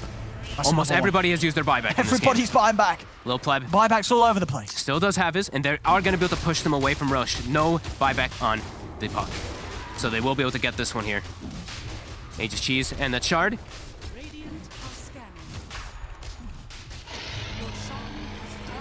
Massive stuff here. Just a fight as well, where indeed Lil Pleb was fighting with it with his wallet completely stacked out. Yeah. And about 8k gold at the end of it all. He will now spend up, get the Abyssal Blade done and delivered. And Adzantic, I believe, picked up the full Octarine as well inside all of it too. Some crazy stuff coming out. Viking in a very difficult position now. And look at Malik, he's the one carrying the shard, so he can, I mean, he's gonna be able to double call people. Oh, the double call. I mean, it's The going to be big. damage. Yeah, the it's damage going to will be be big, but crazy. he can get huge grabs. Like we're talking sort of 3 heroes minimum. Mm-hmm. And Lil Pleb still has the buyback, the only one in the game at the moment. Puck, The 30 only seconds one. until. He can buy bots and bots back into the fight. So effectively, he can have 3 lives in this next engagement. That's pretty terrifying. It is indeed. Seeing as they're having to use so many buybacks themselves to just sort of trade even. And see into the breach now with the roasted 12k ahead. These fights are not easy for Viking. It definitely feels like Viking kind of missed the timing this game. Absolutely.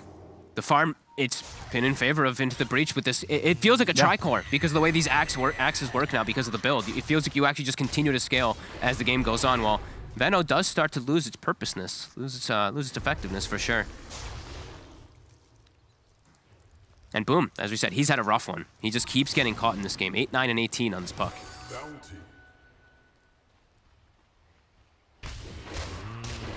Full dominance of the map now, getting themselves this farm. Yep, we'll see Malik spend up as well. Yep. So not only double core, double abyssal. Oh, baby.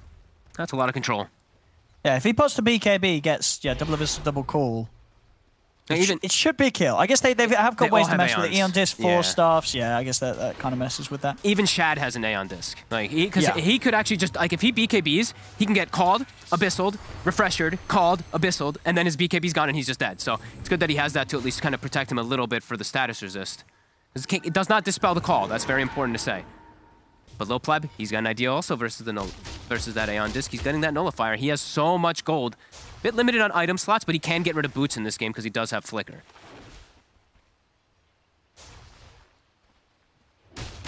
And yeah, full control of the map. Oh, illusion room from Malik. Of course. Always the dream. Here's the axe. I mean, I think if anything, he's probably going to be a bit sad this game. He didn't find the illusion escape. But, you know, Ninja Gear obviously offering a lot for, as you say, the moves he's making. But yeah, Illusion Escape's always the dream when you do this axe build. But the Ninja Gear actually feels more effective this game because he's just been able to do so much Yeah, but you want to be more. able to play with both, you know. In the past, if you can have both. The passive mode is the game. Ninja Gear allows you to effectively remove the Veno from the equation for your initiations because you won't be getting poked by these nasty little wards all the time, right? So I don't know. I really like the Ninja Gear on him. Sure. I mean, yeah, he's definitely been able to make jumps that he would not have without that. Yeah, there's no doubt about it.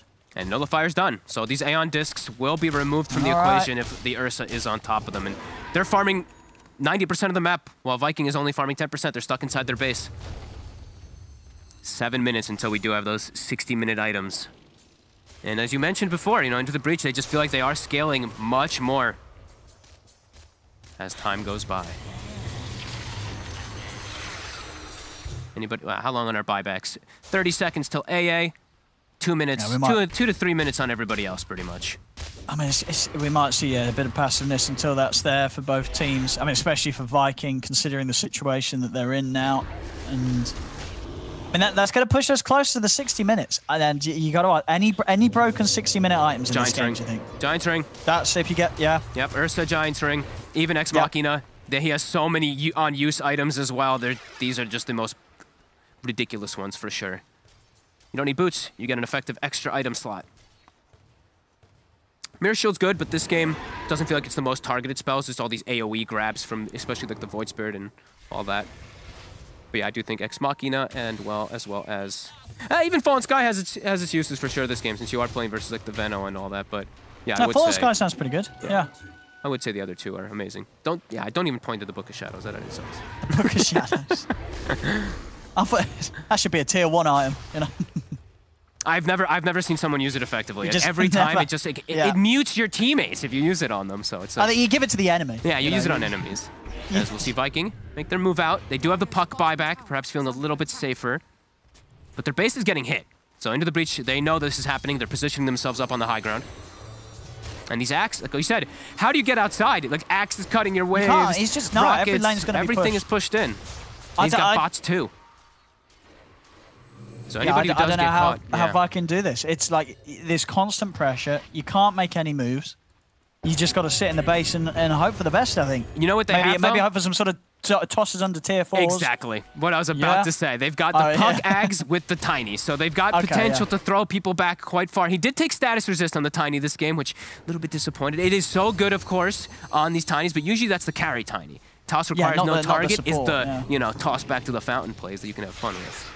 Aramis is having an excellent game though. 9-4 and 20. He's been somehow just slipping by this game quite impressively. But into the breach, definitely the ones leading the charge here. Any big 20, any other 25s coming out yet? AA is the other one I always look at. You know, AoE Cold Feet is a pretty game-winning talent. We also have Tanner close to 25 with that spell immunity inside Cogs that we saw from Soxa the other day. Yeah. So lots of fun ones. No, I mean, looking at some of these KDAs, you're definitely going to have a few players on Viking probably wondering why they're in this position. You know, Shad 11, 1, and 13, and yeah, as you say, Aramis 9, 4, and 20. I feel like these two, they're sort of playing their hearts out, and they're kind of probably going to be sitting here wondering, why are we losing? Yeah, but they're getting so outscaled. Like, the way that Into the Breach is playing the map is so smart. Hookshot will be off the mark, but look at these levels, right? Like, Void Spirit, 29. Void Spirits, every one of these, like, 28, 29 gets so ridiculous, because now you got the Astral Step cooldown, you already have Octarine. It really does get so much stronger here on the side of Into the Breach as this game progresses. Even the Enraged status resist talent, like some of these talents that you usually don't want to get at times on some of these heroes. He's also going to be 29 to have that too. How close are we on the levels on Viking? Just they're 26 to 27s, but yeah, two level difference at this stage is a huge amount of XP. They're smoking out. They see Into Breach all split up during all this. Oh, they get the hook shot onto Aramis. Tanner trying to hold them back from Fishman, but Boom's going to continue to move on with the BKBs. As the BKB's coming to an end, Tanner, he's going to have the Axe ready for that second round here, straight onto the Tiny. Malik looking to get the control of, but that's the two of them dead, and Tiny doesn't have buyback. Kezu now getting focused with the bashes. A double kill for Little Pleb. They've got a buyback. Okay, Tiny's buyback was just available again. Azantic popping the refresher, the call from Malik, tearing Shad away from Azantic, so Azantic's able to still jump over to simulate Aramis. The tosses. In with the two-man toss on the back of the Soulbind. They've been able to take them down. Look at Shad's speed. Now 3 dead on into the breach. They've got to get out. Zantic, he's got no backup. He's got to try and get out of this fight as soon as possible, but Boom's in with the chase. And Zantic, he's going to get taken out. He's got a Yule Scepter. Gone. Oh, but he's gone as well. As the buybacks come out from Viking, you know, this is why they were waiting. They did not want to play Dota until buybacks were back online. They're back online now. And that second round of buybacks on their half of the maps is able to win them the team fight. And they fully do control that Ursa. They are able to get on top of him this time. Great spell usage coming out of the Puck in particular to lock him down. Incredibly back and forth game. It really is. Back on now. I mean, they're going to get the Roche. Are they going to buy Into the breach? Is the question. Well, for Roche, I don't think so. Into the breach is going to let this guy. I think they're going to feel that because they are still in a pretty good position that even with the Roshan drop into Viking, it's not like this Roche means it's impossible for Into the Breach to fight, because Into the Breach is still going to be able to fight that next fight with the buybacks. And Kezu, he did get his ult off inside of the fight too, which is really important to point out. He gets it onto everybody, and then the toss combo, as we will see from Aramis in a second, was beautiful. Did catch them right at the last second of the leash with the double, and they just... I mean, the Urso got pretty much nothing off inside of that fight. He didn't actually, did he? No, Little Pleb, for all the times we've seen the last few fights, he's been able to have a good time. So yeah, Tanner there, a bit of a scratch to the neck. Definitely one of those fights that they're going to feel, especially after this second half of the game where Into the Breach have really sort of come back. That fight does shake things back up a little bit. Especially when they just started getting those huge levels for all like these level 29s and whatnot. Yeah, Viking able to somehow strike back anyway. Yeah, that's a lot of XP off the back of that fight because of that. They really don't want to buy back. They want to save these buybacks. They want to be in the position where they have buybacks and Viking don't. Yeah, Rax is not an issue at this point. You can fight versus, I mean, even if you have like 2 lanes, you can still fight quite easily on Into the Breach. I mean, they're only going to lose 1. Honestly, I think there was a chance that they could have maybe lost 2 there, but losing 1 Rax, but being able to protect your buybacks, all things considered, even though that fight obviously hurts, losing the Roche, that hurts.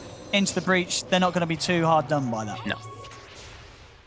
And now we do have 2 ruptures, so we potentially have 4 ruptures, of course, with that Soulbind. And who's got the refresher? Time to stack. I've got to get it's time to stack. We've got 60 minutes coming around. Get ready for it. Somebody better stack this Ancient. Kezu, block the enemy Ancient. Block the whole enemy jungle with Venom Wards right now. That's what you got to do. That's the big brain. He's doing it. He knows. Kezu's big brain. Kezu's big brain. He knows. He's like, don't let them farm. Look, he even blocks the small camp. Look at this guy. He knows. He's dancing. Yeah, that's some nasty That's stuff. good. Block them all. Block all of them, honestly. Like, farm them and Block the block them, and camps. then you guys farm triangle or something. Like, do not let them get these 60-minute items. Yeah, the ultimate tier 5 item counter here, Venomancer, yeah. But they actually will be able to. The Ancients, they're up 60 minutes. Let's see what they get. RNG. Oh, and they didn't stack them. So, I mean, Kezi knew what was up. The rest of his team didn't. The smoke to farm. Oh, Deso. that's, I'd say, what's that sort of a B tier? Yeah. Some games it's amazing. This game doesn't seem to be that great. Yeah.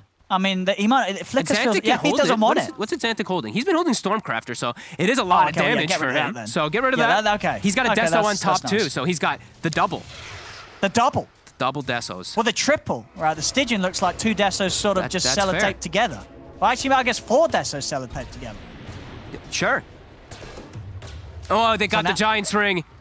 They got it. Give it to the... Wait, okay, now the question is... do you give it to the Axe or the Ursa? I think it was the Axe. They're contemplating, like, do I want it? Hell yeah, I do. I think Lil Pleb likes the Flicker. I think so too, and you know what? Yeah. Honestly, Malik deserves the Giants Ring this game. Here we go. All right. But he's got Boots of Travel too. I don't know, maybe there's a... debatable, but who cares? You know what? We get to see a big Axe running around, running through Honestly, cliffs. I think if they find other items, I think you could just give it to Tanner. Tanner's getting in there, you know don't give it to Tanner. Get the hell out of here. As much as I want to argue that for a support, I can't give that to a support, Owen. No way. No way you give Giants Ring to a support. No, it's too good. So this is interesting. Obviously, Xantic, they have got the Mirror Shield. Xantic would rather take that. So nobody's going to use the Stygian. No, and I think that's understandable. It's definitely one of the more underwhelming. Yeah. Okay. Actually, Tanner's going to take it just so they have someone to put the debuff on. Sure. You know, get a hit in. Sure. I mean, yeah. Someone will take it. As they find the Book of Shadows on the side of Viking. Actually, a pretty good one. Unlucky. It's a bad item. Oh, you but think it's good this game? No, it's a bad item, but it can actually be pretty good for Kezu. At least to protect him and to protect teammates versus the Axe, because then he can't dunk them. Actually, that against the Axe, maybe that is the sort of situation where Just it could be big. Axe, Malik. He's gonna caught. be Dream Coiled. And with the combo onto Tanner, you see Xantic trying to jump in on the backline. Shad's able to go to work onto Malik. Malik's gone. He's got buyback. I don't think they'll buy back for this. They just want to bail into the breach. But they're going to get caught. There's so many ruptures. Pleb's still around. He's going to put they get the grab onto Aramis. He's buying back. They got the damage with the BKB. They're committing onto the Tiny. Aramis, you can take him down the once. He's going to be back for round 2. They've lost to Xantic. Now the buybacks have to come out. They're on Shad. A Shad. He's able to break his way away from the Ursa. Now Tiny comes in with a toss once more. That's the Ursa gone. Malik trying to focus down Shad, but Shad, Eon Disc keeps him safe. Bloodbright is going to connect onto Malik. Malik getting stunned as well. They're backing onto Malik. It's a dieback. It's too much chaos. Out of the game for 2 minutes. It's Tanner. Tanner's not going to get out either. Shad, he finds him in the trees. Tanner was able to, he was trying to TP out, but Shad finds him. This is his buyback. He's got to get out. If Xantic goes down here, they will have the chance to close the game, Viking. He's got to jump away. He will be able to. Messed up initiation by the Ursa. He lets the puck get the BKB off. He doesn't get the null. Like, he tried to blink Abyssal, but he actually didn't get it close enough. He doesn't Abyssal and Nullifier, so puck is able to BKB and then disengage because he can't use Nullifier post BKB to remove the Aeon Disc, so the puck's able to reset, and that kind of causes so many problems. As also, Kezu survives during all of it, and as we see, the double ruptures coming out super effectively inside of the fights. This is crazy. Somehow Vikings, they're doing it. We're getting the more items out, so they've got all the 4 into the breach. Their final one was the Apex. Okay. Who really wants the Apex? I mean... Shad? Yeah, dude, I told you. Well, look, they gave the Giants Ring to Tanner. Yeah, I think Tanner takes it. What? Well, they don't want it on the other heroes. Ninja Gear's too good against the wards, and Flicker's too good for the Ursa. They rate these items higher than the I mean, it is so good. Ring. It is so good. Yeah. All right, fine. You know, all right. And Tanner's got the coolest cosmetics, so his model looks the best. I mean, that is fair, you know. And we did see how good the Ninja Gear was to avoid all those plague wards. Oh, Kezu! He's found. 120 seconds. Still anybody's game. Boom. Oh, boom. Oh, bashes. Boom. He's gone.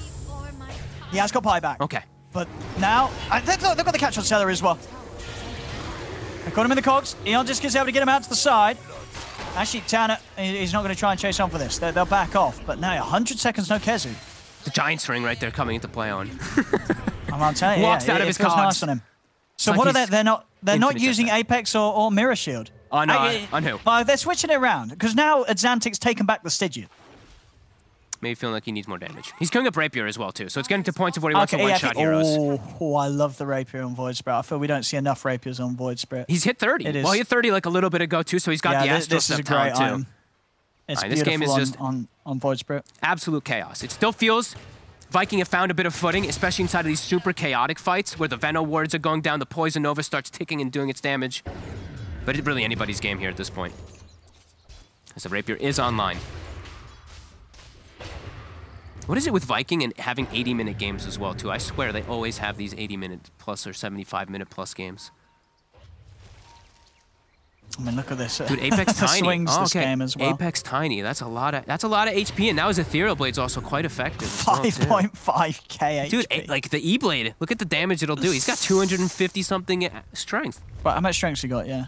253, right? 50 strength. It's pretty good. Puck respawning in 10, Veno in 30. How's our buybacks? Ursa, Axe, and the Void Spirit still on cooldown. So 4 on cooldown for Into the Breach. I think if you're into the breach, you might just. Well, I think you probably just sit in base for 4 minutes. I mean, at this stage, is there much to really achieve from farming, hitting creeps? So buyback is the most important thing at this stage. And you can just keep cutting waves, right? You got rockets. Yeah, you've got Malik sending some Imantas as well. You might have take to a 4-minute break. Yeah, I think so. You got your food before, right, Owen? Huh? You got your food as well before, right?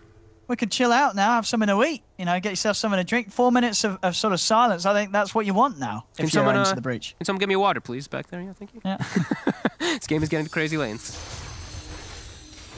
Because I think if Into the Breach take a fight without those buybacks, I think they're going to be kicking themselves. Yeah, because it'll be game over. They take a fight now in these minutes and they lose that fight. The game's over. Yeah. And of course, important series here for Into the Breach. That's a DD on the Ursa. They might be tempted to fight because of it. 30 also tempted. received on the puck. Oh, fighting without buyback. It's a risk. It's a big whole old game's risk. been a risk. This whole game's been chaos. That's what they want. Aramis, Tana. Let's see. He's in. Second hook shot as well over towards Celery. Aramis going to put the BKB.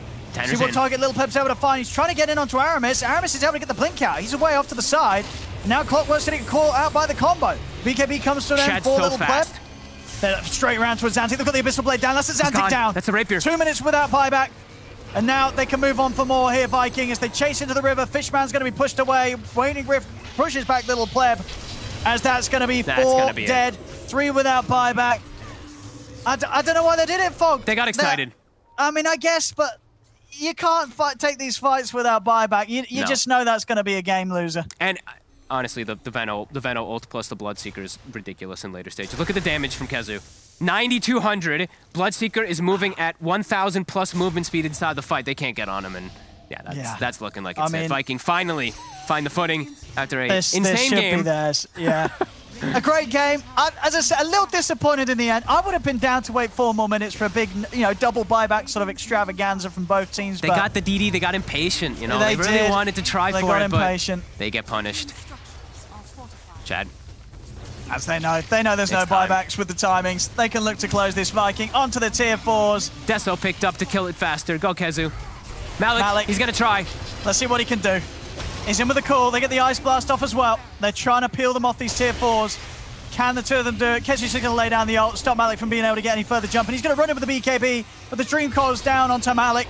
Malik desperately trying to hold, but the GG is called. It's over as Viking, at 68 minutes and 18 seconds, will take this game 3. With that, another series is theirs as Viking. They'll continue and get to the end here of this streak of wins here in the lower division. But Into the Breach, they definitely made them work for it. And a very entertaining series for Viking to end their run on here. They definitely had chances to win. It was anybody's game at some point because they were getting this crazy scaling with their levels, but a couple of these fights, Kezu, honestly, he's just in the midst of everything. He gets the Poison Nova off, and then Shad, he did die the once, but he's 18-1 and 18. He still did have a pretty flawless game on this Bloodseeker. Boom definitely struggled, but overall, we did see some clutch moments coming out from Viking in the later stages where I do feel like Into the Breach, maybe some inexperience did perhaps show, but still a hell of a showing, especially an exciting one for us. Yeah, absolutely. We always love to see these plus 60-minute games. A lot of fun indeed between these two teams. As we have come to see, Viking as well, even though with all the wins they've had, they're definitely sort of lent into this sort of the chaos with some of the recent series where we do see them drop a game and be able to draw the games out to these incredibly close moments. Yeah, I'd like to think, Viking, they just like to test themselves, try and find all the different scenarios to play out the victories from. Yeah, late game but there we go. Late game Dota's gotten very insane, though. You're looking at this Ursa scaling and everything, but then somehow just quickly flips on its side again after just a couple effective fights. Do love the way that these patches have changed the norm. Absolutely. Well, there we go, ladies and gentlemen. Finally coming to an end here as Viking will manage to secure the victory. With that all said and done, Viking, the series is theirs. 2-1 against Into the Breach. Thank you very much, Jody Pixel and Fog. Yeah, what a crazy, chaotic third game to this series. We're going to talk about that and talk to one of the winners, and of course also prepare for our next series. All that after the break.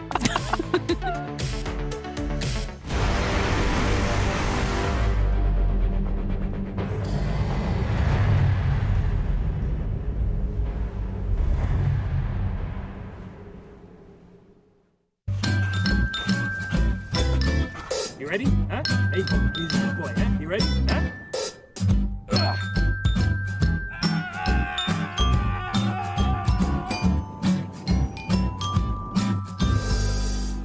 Start your esports career now at play.eslgaming.com.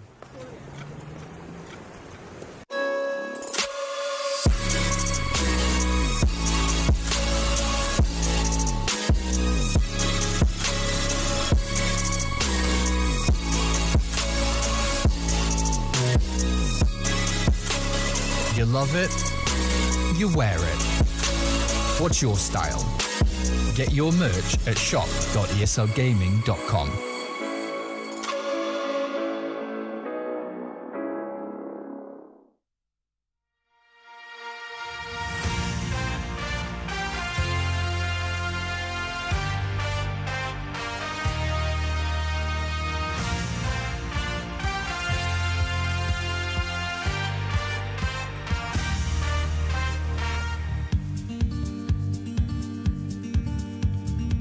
We're so connected, even though oceans apart. You are the person I call home. Need to be near you to feel closer to your heart. Without you, there's no place to go. I don't know where I end or where you start, because I just want to be one. I need for you to know that from the start you weren't alone, cause you're the one. Give me wings to fly, to lift you up and away, to save us from this pain. Oh, let us both be swept away, swept away. Your wings to fly, no more chasing the day. There's no hiding away, and let us both be swept away. Swept away, swept away. I'll always be there even when you fall apart. I'll always help you find your way. When all the lights are gone, I'll be there in the dark. My love for you is here to stay. And every time I feel I want you by my side, so you can feel it too. I want you to see the things I see, and when you smile, I'm smiling too. Give me wings to fly, to lift you up and away, to save us from this pain. Oh, let us both be swept away, swept away. Your wings to fly, no more chasing the day. There's no hiding away, and let us both be swept away, swept away, swept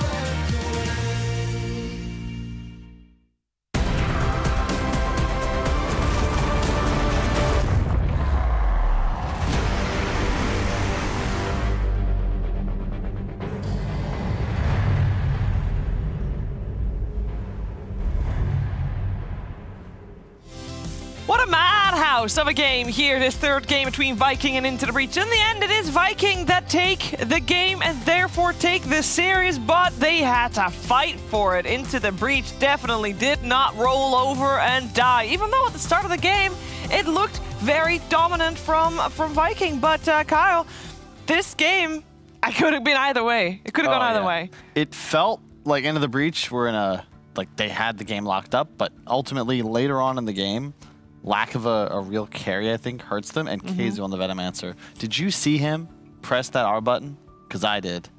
That did a lot of damage. It did do a lot of damage. And we are here now with Celery. Celery, congratulations on the series. Hello, thank you. Obviously, 7-0 record. Very nice record for you guys here at the end of the season, because that was last series that you played. How do you look back on the season? I mean, I guess it went decent since we won every series, but I don't know. We have a lot to learn still. How do you look back on this previous series that you just played? Maybe that's a better question. It was easy. Back to high school with Tanner. Damn. I mean, maybe easy was different, but it definitely was entertaining. Kyle, you're way too late with that. He had to take a moment to look at all the buttons there, okay? Oh, I want to know. So, obviously, you know, you guys wrap up Division 2 easy 7-0. Now, looking ahead, you got a long time until the TI qualifiers. You can take any breaks? How do you plan on practicing? Are you going to try and spam scrims with squads at the major? Well, what's your MO? We're not sure yet. Probably gonna do a boot camp for the TI qualifier, but if you have the dates, please message me on Twitter. But I mean, we'll see when it is. If you, I don't think anybody has the dates. Well, we'd all like to be CC'd on that. Please tag me too. Thank you. If you look at the past 9 years and you estimate the time of qualifiers before TI, this TI is earlier, so we'd expect the qualifiers in early July. Probably late June. Maybe. We don't know. Makes sense. Are you going to take a break or just keep playing? I mean, we're playing one more tournament right now. So we're going to finish that tournament, then take a small break probably. And then start preparing. My question for you is that we've had, you've been, you know, a part of the upper division, lower division now. What's one thing that you would like to see changed for the lower division? I mean, I'm not sure. So I think there's also, like, there's these talks about having relegation matches, but then you also have this issue where maybe, I think it's also good that some teams get to the first division, no matter what. So I don't know. Yeah. I mean, I don't know what you should change. Who knows? Speaking of somebody 7-0, I'm not surprised that you take that viewpoint. Maybe previous season he would have said yes. We play. True, very true. All right, Celery, we're going to let you go because we have to move on with the show. Congratulations once again, though. Top performance throughout the season. And looking forward to seeing you perform in the TI qualifiers. Yeah, hope Brain wins. And thank you, guys. All right. Thank you. And if Brain wins, we're going to have to wait and see because we are very close to the series. Team Secret versus Brain. That's what is happening next. We're going to take a quick break. We'll be right back. One of those days. One of those days.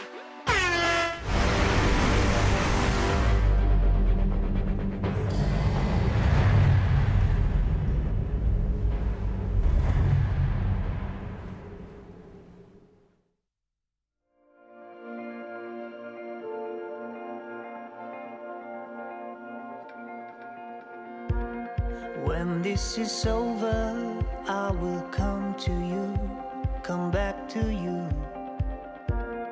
When this is over, we'll be free.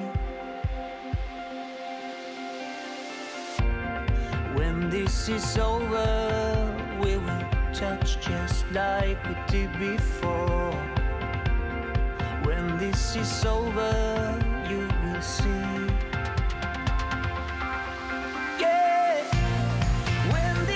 Over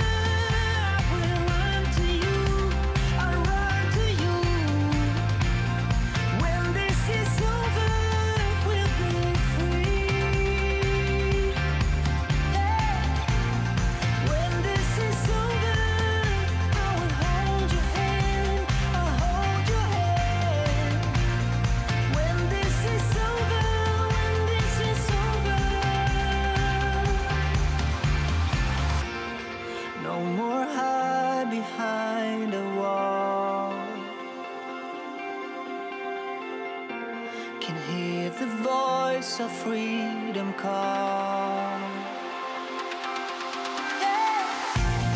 When this is over, I will run to you. I'll run to you. When this is over, we'll be free. Ooh. When this is over, I will hold your hand. I'll hold your hand. When this is over, when this is over.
Do you think you know everything about Dota 2? Then stay alert and look out for the DHL Drop Quiz on the DreamLeague Twitch channel.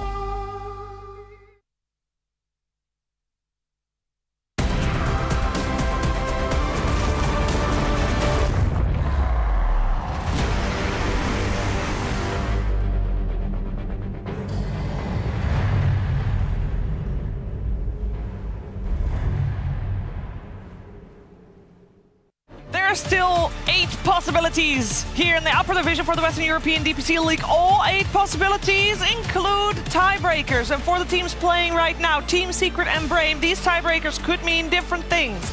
Either they play in tiebreakers to avoid elimination, they might be playing in tiebreakers to go to the major, who knows? What I do know is that these teams still have their own destiny in their hands and they want to win this series. I'm here with BSJ and Moxie. And Brian, this series coming into this, on paper, sure, you would go for Team Secret maybe in terms of who you think is going to take it, but it's pretty close, I think. Brame's been turning it up. Oh, yeah. If you told me at the start of this season that it'd be Brame versus Secret for deciding tiebreakers, I would have thrown you out the door and said, who are you, crazy person? And here we are, though.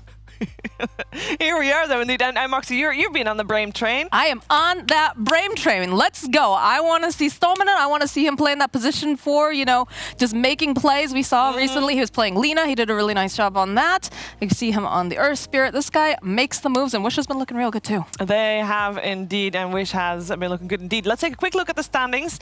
We are, of course, limited on time, considering the teams are ready, roaring to go. But just for good order, we got a little bit of a tie going on. Brame, Secret, OG, all sitting at a 3-3. We still have 3 series in total being played. 2 of them are played today. And the series that will decide if Brame and Secret, the loser of that series, will face potential elimination is the series later today, which is Tundra versus Nigma, because if Tundra wins, that they are 3 and 4, which means they'll be tied with the loser of this series, and then there will be tiebreakers for elimination. So much on the line! Whew, I'm excited for it. I am sure that the Brame guys are very excited for it as well, and we are able to get confirmation on that from Skylark. Sure, on the way for Ace. Oh, you know Brame. Spartan's out there. He's saying, let's fight, boy. He's only got 3 of them, but they're going to go for it anyway. Ace, 2 seconds forward and fast. Save me, Total. No. Save me, no! There is something to the underdog, like, at least in sports. Like, you kind of have nothing to lose. I really believe in that. Like, it takes a different... people take different approaches when you have nothing to lose. Like, you go all in. You try to do everything you can to win. When you're like the top dog, it's every day is kind of the same. Match is Industries. Oh, nice toss back.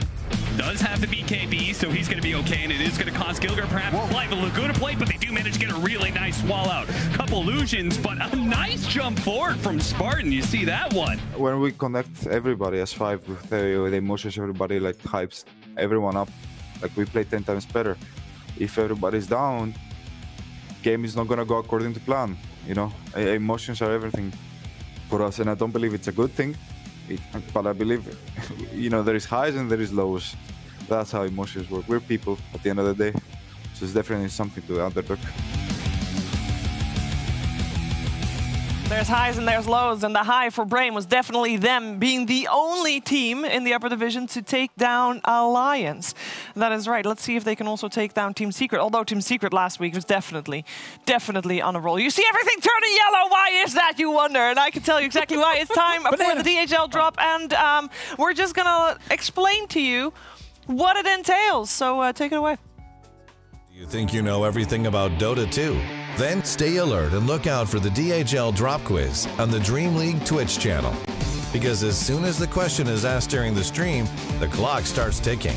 You will have 60 seconds to type your answer in the chat using this format. And keep in mind, speed is important at DHL. So the faster you answer correctly, the more points you get. Keep track of how well you are performing on the leaderboard. Will you manage to make it to the top and win one of these amazing prizes? And the question of today. I don't know if the microphone picks it up, but it's definitely exciting. The question of today is, what is the difference in attack speed between a normal moon shard and the consumed version? Is that A, 40?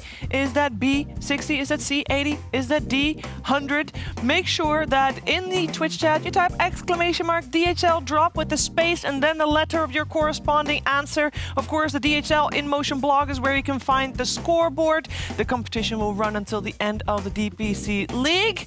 So make sure you get your questions in, get the points, because there's a lot of nice prizes on the line. And of course, the answer, we will show that to you and tell you after the break.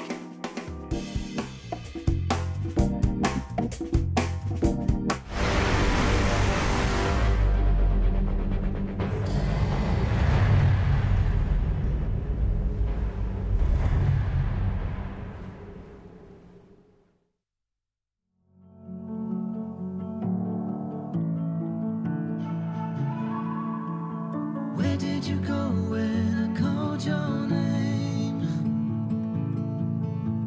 Since you've been gone, it's like I'm insane. I can feel you near and yet so far away. I want you so much more than I can say.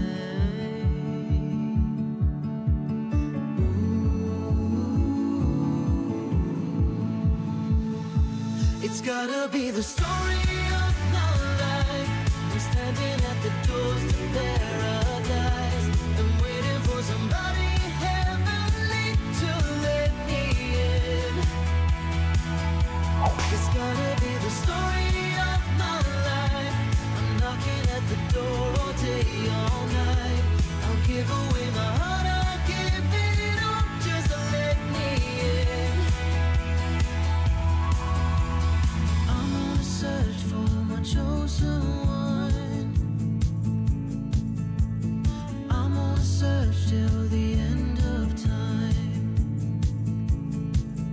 In my heart you're near, but you're so far away.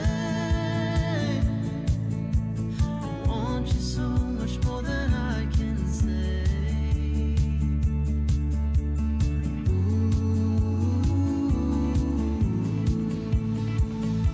It's gotta be the story of my life. I'm standing at the doors to paradise. I'm waiting for somebody heavenly to let me in. It's gotta be the story of my life. I'm knocking at the door all day, all night. I'll give away my heart, I'll give it all just to let me in. Wherever I go, I'm calling you. Behind every door, I hope there's you. Wherever I go, I'm calling you, calling you.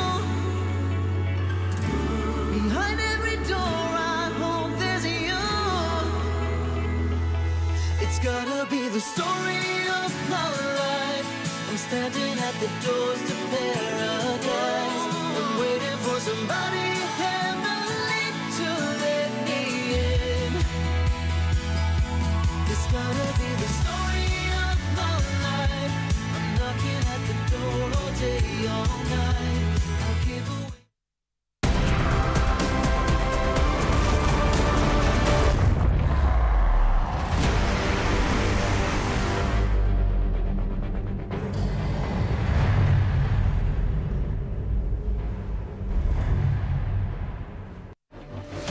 The upper division of the Western European DPC League coming your way here with Team Secret versus Brain. Both teams at a 3-3 record, and this game is their decider game, their last series. Pending tiebreakers, that is, because tiebreakers definitely on the horizon here in the upper division. And we are moments away from the draft, but before we get into that, let me first get you the answer to the question I asked. The question I asked was, what is the difference in attack speed between the normal Moonshard and the consumed version? The answer to that is C, 80. And if you typed in the chat !DHL drop space C, you'll be getting some points. So very cool. Congratulations to you. Of course, you gotta answer more than one question correctly. So make sure you keep tuning in, keep answering those questions, as you know, they're good. They're nice prizes. We're moving away from that now, though, because it is time for some Dota 2 to be played. We have a draft ready between Team Secret and Brame, and Brian and Moxie can't wait to talk more about these two teams, because it should be, I think Moxie, it should be an absolute brawl. I'm excited. I love the aggression that the Brame guys bring, but they need to be able to pair that with sophistication and execution, right? Because this is Secret. This is like a top-tier team that, you know, Brame, it's no secret. I didn't mean to pun. But they're the underdogs here.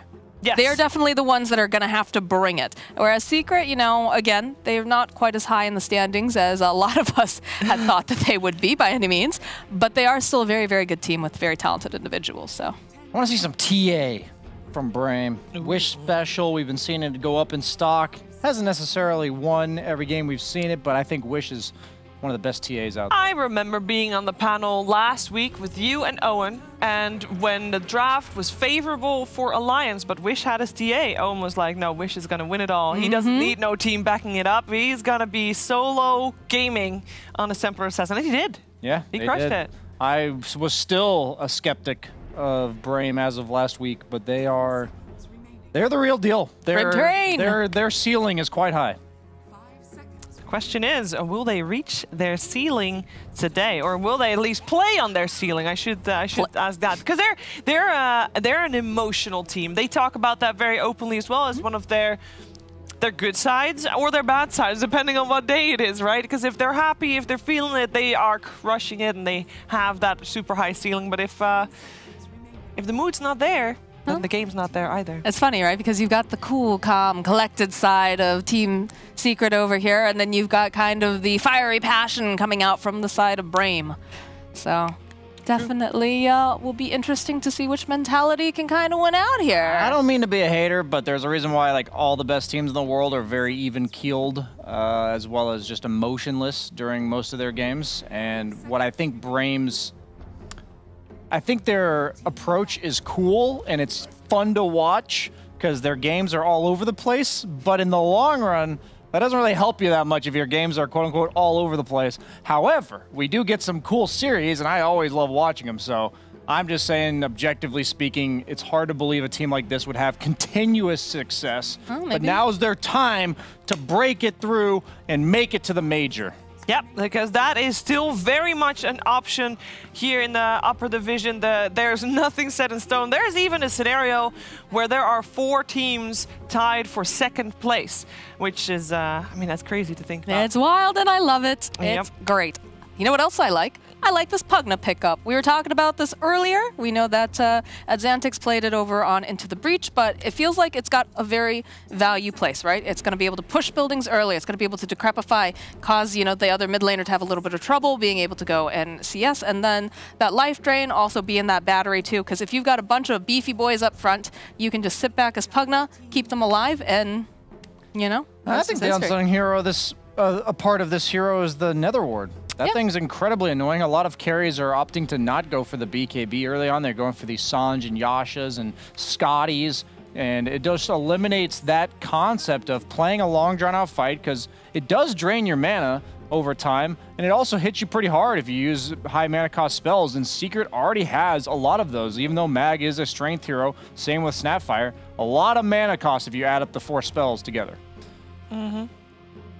Is there anything that we can learn from the bans on the side of Brain, or the side of Secret for that matter?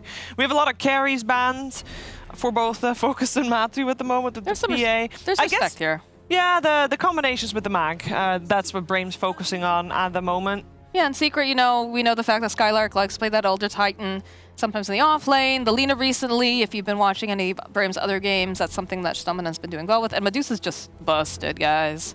Super busted. If you can get it in a nice position early. Obviously, you can shut that down, as we witnessed earlier. I think they also feel better picking this Pugna second because it allows you to not have to ban like Faceless Void.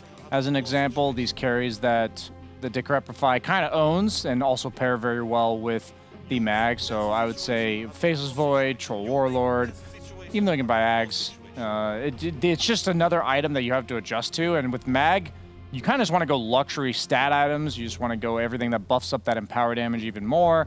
And it makes sense that they would ban out the Lifestealer Natural Nullifier buyer. Jug's got the innate BKB, and PA Mag is certainly a classic.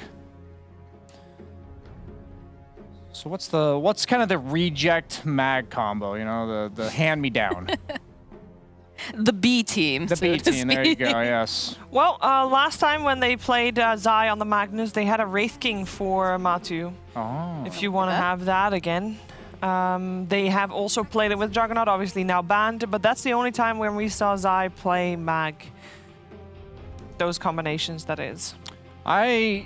It's kind of funny. I played a pub with Zai, and he was forced to play 5. By forced, I mean he just willingly gave 3 to somebody who was lower ranked than him, so I respect that. What a lad. And he was supporting me as 5, and his laning Mag is incredibly annoying.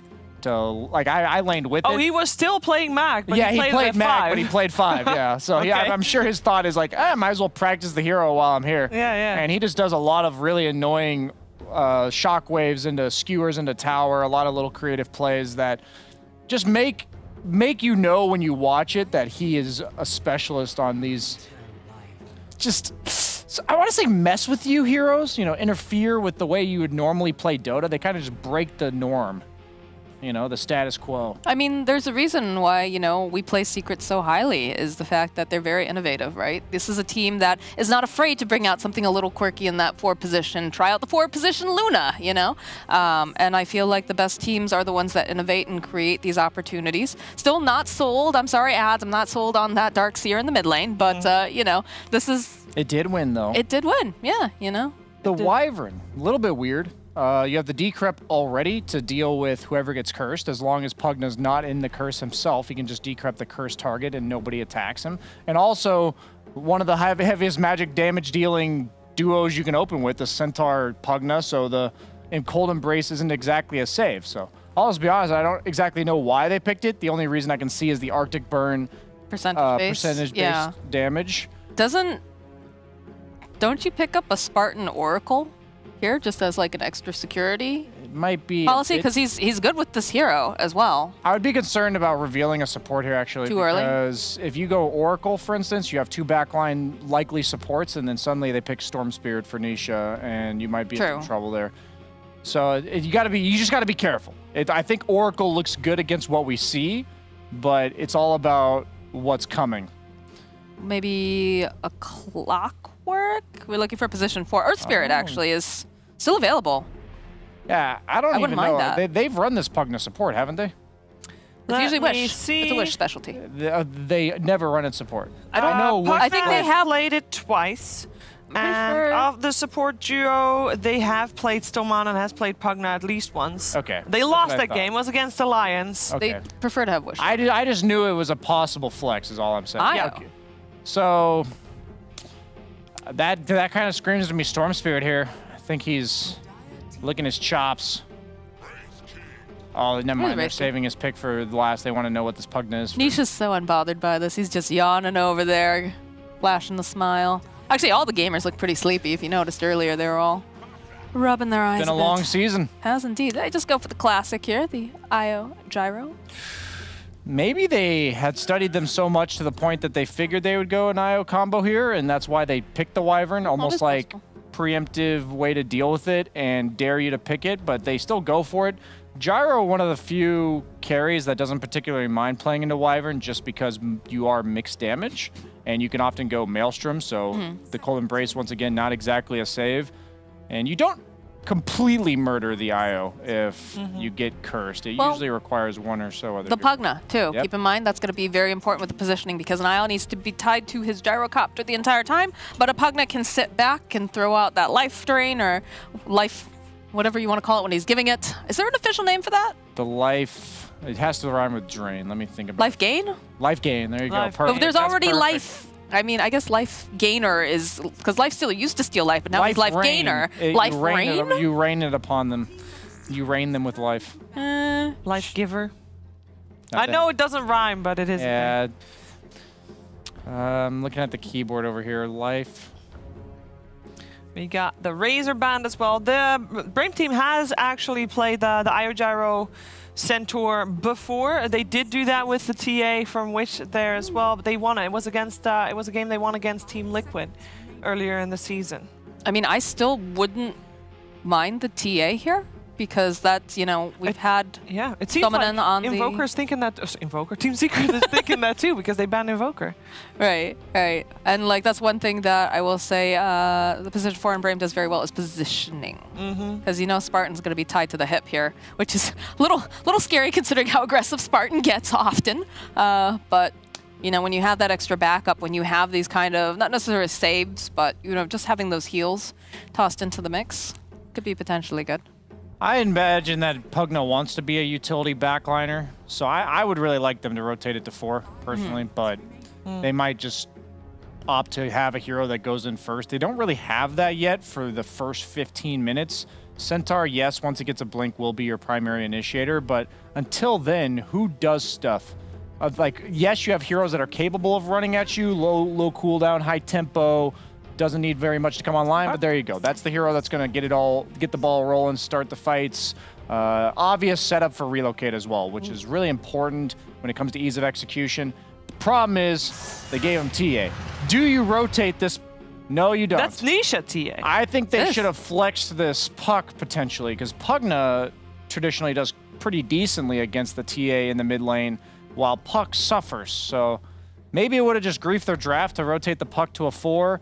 But I'm worried about the mid lane matchup. Nisha has a heavily favorable matchup, and we've seen how potent he can be if he gets off to a good lead. So because of that, I'm going to lean towards Secret, but if Secret falls behind even slightly, they're screwed. So it's going to be a lot about that map presence that Brame can have with the Puck. If he has a decent start, nobody can be by themselves on Secret, while pretty much everyone on the side of Brame can be alone, assuming, you know, you count the IO Gyro as a duo that plays by I see. You don't care about the IO here, you know? You're just melding him into one. Well, yes, I mean, he's basically one with the carry that he's tethered now. You know, DSJ doesn't appreciate supports. I mean, You've heard it here. it's I am with him in this one. IO Gyro, it's you know, they're one. They make themselves 1 + 1 is 3. That's them. But they are the 3. Where am I? I don't know. Who do you favor? I like what Brame has for their draft, but I feel like there's a lot of little pieces that have to fit together. And I always feel like whenever we say they're on a timer, it's never a good sign. So I do favor the Secret draft. But you know what? I'm on the Brame train. Let's go. Make it happen, boys. Well, we did say there's so many different tiebreaker scenarios at play here. But for this series, you only need to keep in mind one thing. This is one best-of-3 series. Loser of the series will no longer have the option of making it to the Major. There's still a chance for tiebreaker relegations, but Major is out of the question, so you need to win this if you want to make it to Ukraine. We're going to find out which one of these teams will take the first game of this best-of-3 series together with Cap and Kyle. Yes, it's been an incredible run by Brame so far, but in many ways, Kyle, this is the final boss, right? It's Team Secret, it's your final series, and you know, you got to be able to prove. If you want to be able to go to the Major, you have to be able to beat some of the best teams in the world, right? Indeed. I mean, they're the only team in this entire season to take down the Kings of the North Alliance with the 1 loss coming against Brame. And they've got a very elegant draft. The Pugna support, Stomina, has played this previously. He's looked great on it. A very beefy lineup, but the focus I have is on the TA versus Puck. You see that man with the winning smile? This is one of his favorite matchups to play, really any TA player's favorite matchups. And I think Wish's performance is really going to determine how his team is able to progress into the mid-game. Brame currently inside of the game are spamming Team Secret lines, showing that they are a big fan of their opponents. Now, for those of you guys who are tuning in and maybe haven't watched the full of the DPC and are just looking at this matchup and you're saying, okay, this is going to be a total smash. Team Secret's going to wipe the floor with them. It's going to be easy 2-0. You might be right, but to give you context about the recent matches for Brame, they're currently 3-3. They managed to beat Hellbear Smashers, Tundra. Okay, expected. As you said, they beat Alliance. Fantastic win there. They also, in their losses, took a game off of both Team Liquid and Team Nigma. Like, these guys are a legitimate threats to some of the top-tier European teams, and they very well may be able to prove to be a threat against Team Secret, who has not been looking the absolute strongest. No, definitely. I gotta say, you know, next to Alliance, Brame have been the biggest surprise of this entire season. Not just because of the series they won, but they've looked good. Like, Yeah. they look like a great team, and I'm impressed by the way they draft. They don't make too many unforced errors. A lot of the times in the games that they lose, it's more, it's close. Like, they're not just getting blown out. I kind of expected that coming into it, you know? They snuck through Division 2. They look better in this Division 1 than they did last season. So I think the team house definitely helped out a lot. They're very a momentum-driven team, which is what you're going to get when Skylark's on the squad, or SSA Spartan, the Wisp. I mean, Skylark too, right? I feel like he's an offlaner who definitely excels. That's why his ET, I would say, looks so good, is because it is very much a momentum-based offlaner that can take over the game if it has a good start. And we see our mid lane matchup. That is going to be all-important. Templar Assassin for Nisha versus Wish's Puck. What do you make of this matchup, both on hero and player side? Well, it used to be just incredibly broken when the refraction damage also worked on denies, and you just could not play Dota as Puck. You know, one base armor, you just die. Like, two side blades, of course, doing pure damage, but he's taken 200 HP already. It really comes down to this first wave. You want to double it up if you can as Puck. That's why he's going to drag that into the tower. This is really well done. You want to get level 2 and then try to pressure TA with a creep wave advantage, as he's going to look to do now. Let's see what Wish can accomplish here. Now, is part of the reason that you looked at them initially and thought they were just going to get run over, do you feel like that as a team they didn't look very strong in the lower division, or is it more about their individual players, that you feel like player to player they're just sort of outmatched?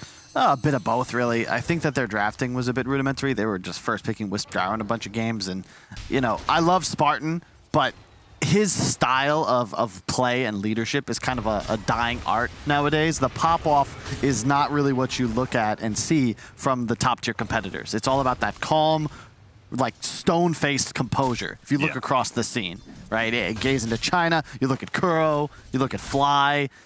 Like, all these captains are just chill, and Spartan is anything but they've definitely grown as a team. I think mostly due to their living together, their practice. You put in the hours. Yeah, I mean, Matamba, man, taking a bit of damage here. I like that you reference Kuro in that, right? He's the person who has had the most TI Grand Finals appearances, right? And what did that term from? What was it, TI9? He's like, guys, you have the calmest friend, mother friend in the building, in the game, in the world. Yeah, something like that. It's like, yeah, Kuro, that is exactly him to a T. That's why I think you'll notice that every TI time it seems like it's the same cast of characters that are making deep runs. It is really difficult to play Dota, because all these guys, you know, you've got thousands and thousands of games of Dota. It's just that there's this select 20 or so that the risk-reward factor, it's like, you know, 20 games for $40 million. Whereas most of your life, you're just playing for fun, whatever, but if you can play just like it's a regular day and know that there's 7 figures on the line for this series, that's what can make you a champion. Wish. getting nailed by side blades, but he is doing a pretty decent job keeping up in CS. As you said, the matchup is better than it used to be and maybe the best it's ever been since now water runes help you kind of keep yourself sustained. Yeah, that was a big issue back in the day. If you couldn't get the bottle up early and get a lucky rune, you were in huge trouble, but so much regen, you can effectively spam Q every wave, guarantee the archer for you. But yeah, so far relatively chill laning phase. Up top, I don't think this lane of Secret really wins, but they have really nice kill threat. You know, a cookie forward into a skewer back. Spartan's gonna have to be a little cautious. And that is not his MO. Not his MO whatsoever. It's Spartan being known to be very aggressive in his positioning. And we'll see how that does for his IO combination with Gyrocopter here. Yapster is going to look to make sure that the pull is interrupted in some way. Spartan still managed to get it off, though. So hard to interrupt the easy camp pull nowadays. If you get one of the range camps like these Knolls. Oh, but dude, that Snapfire little shredder, it's just so much damage. Wisp going to -3 armor. They're tanking all the shots.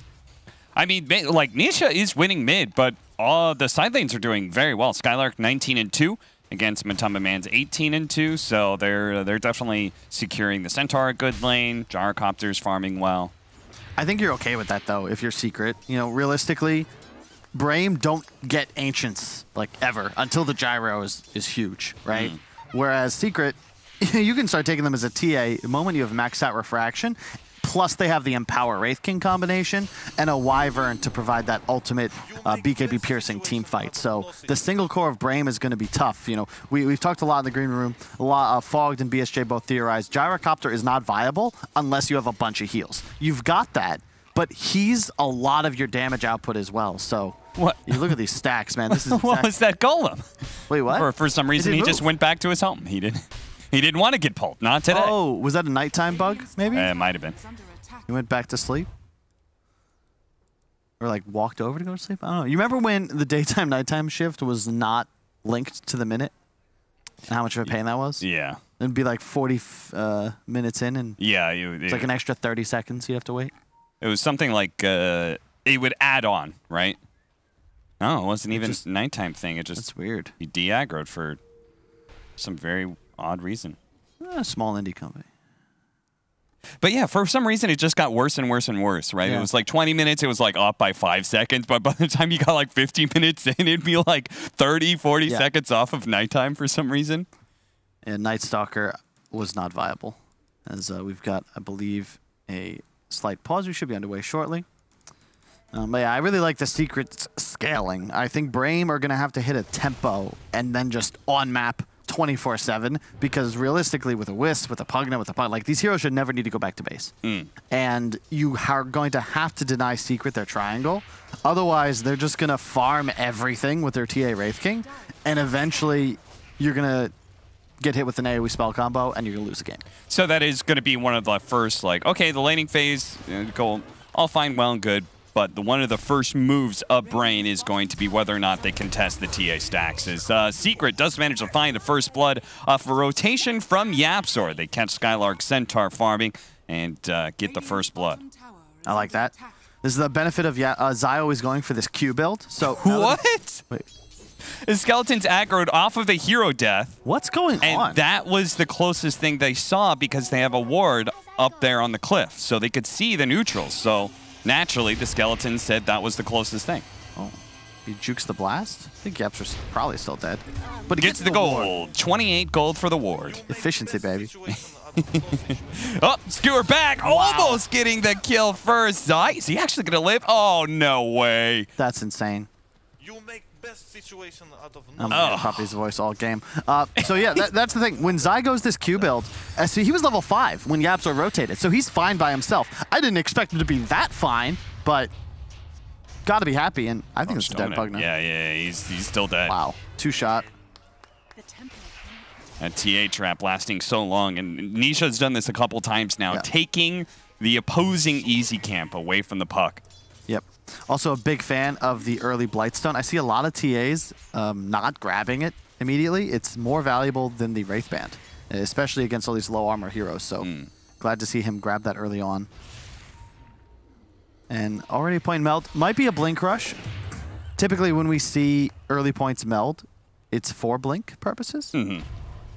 Are you a bit surprised by that? No. Thought maybe they would just go more, just focus on farming on this TA.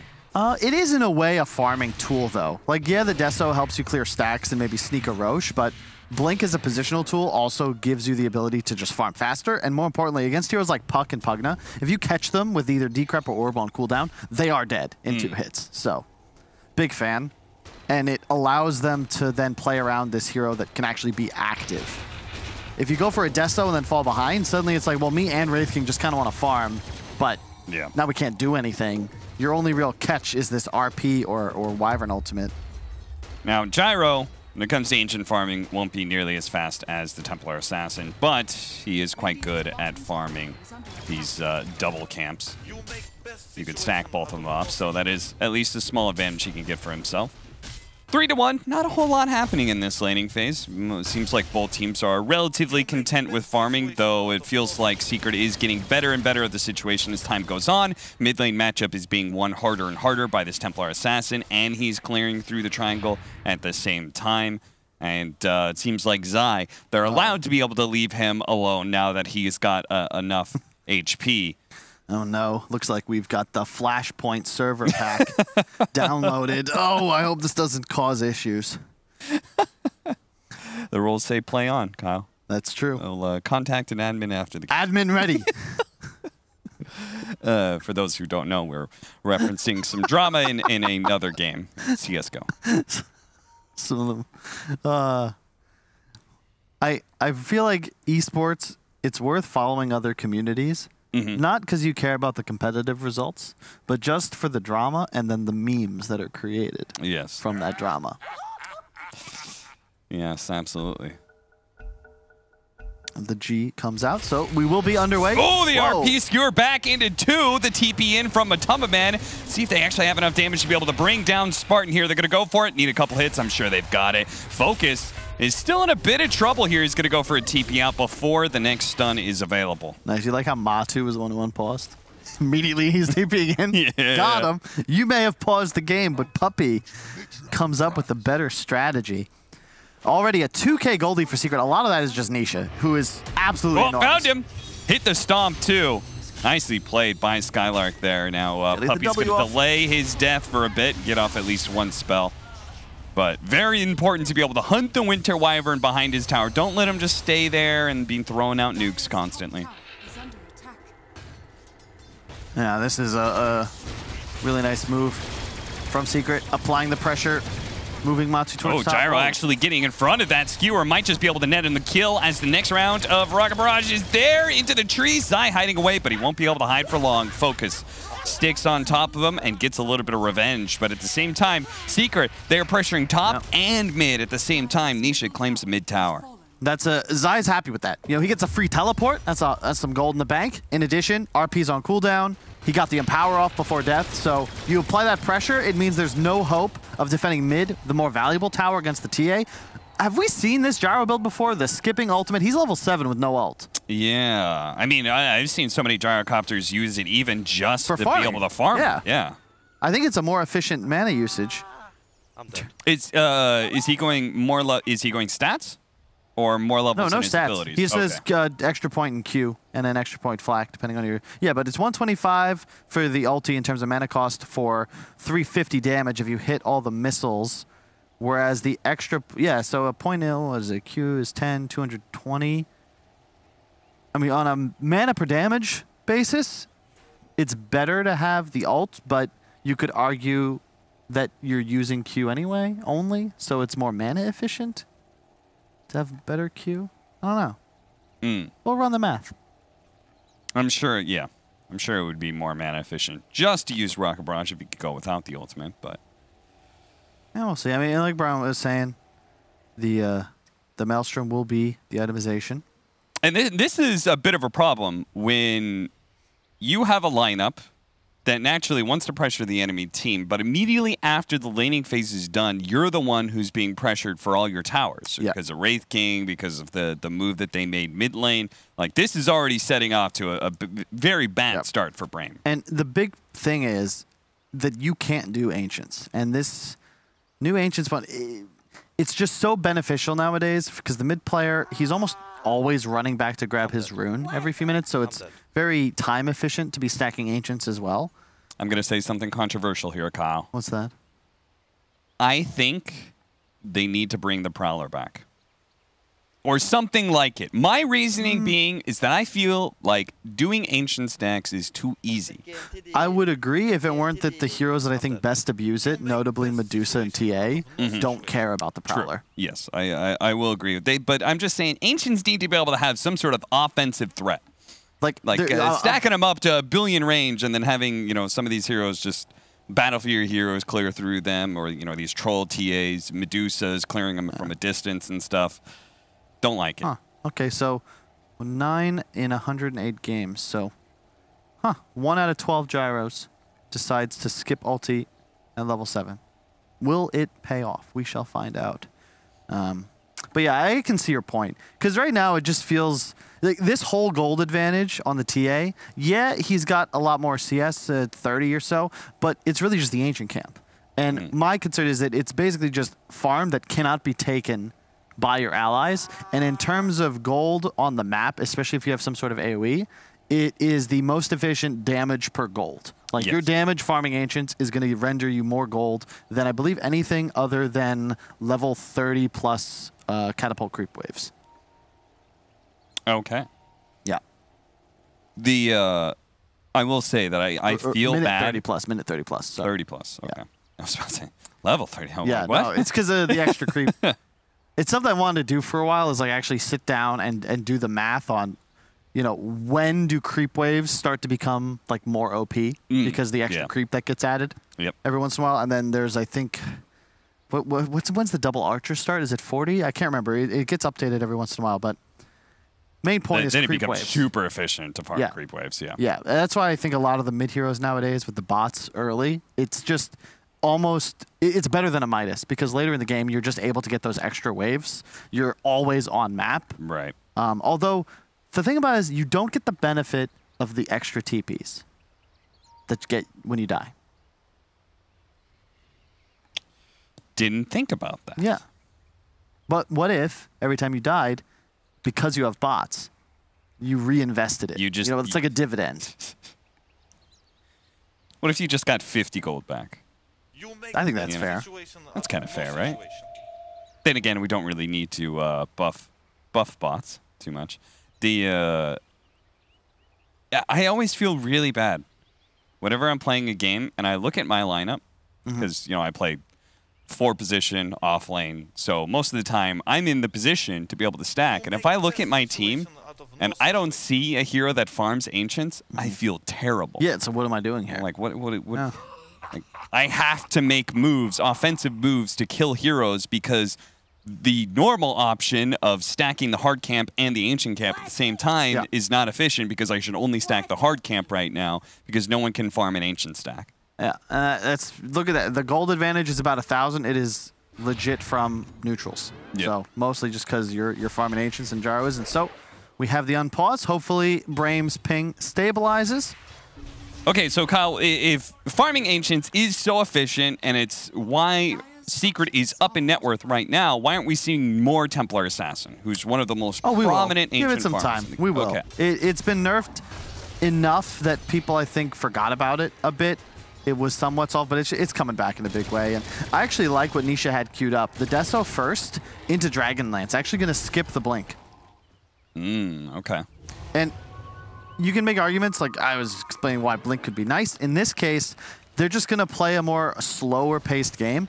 But Dragonlance is really nice as a TA after all the changes, specifically the talent, giving you that extra Psyblade range at level 10. You're hitting like a normal ranged hero. So you don't really need the Blink for optimum positioning. Yeah, you combine that with the Psyblade change, right, where it doubles the range of what your normal range is. So if you guys haven't ever like tested it out, basically you can get like a ballista and like, you know, Hurricane Pike and those sort of things. And the range that the side blade can go is just bonkers.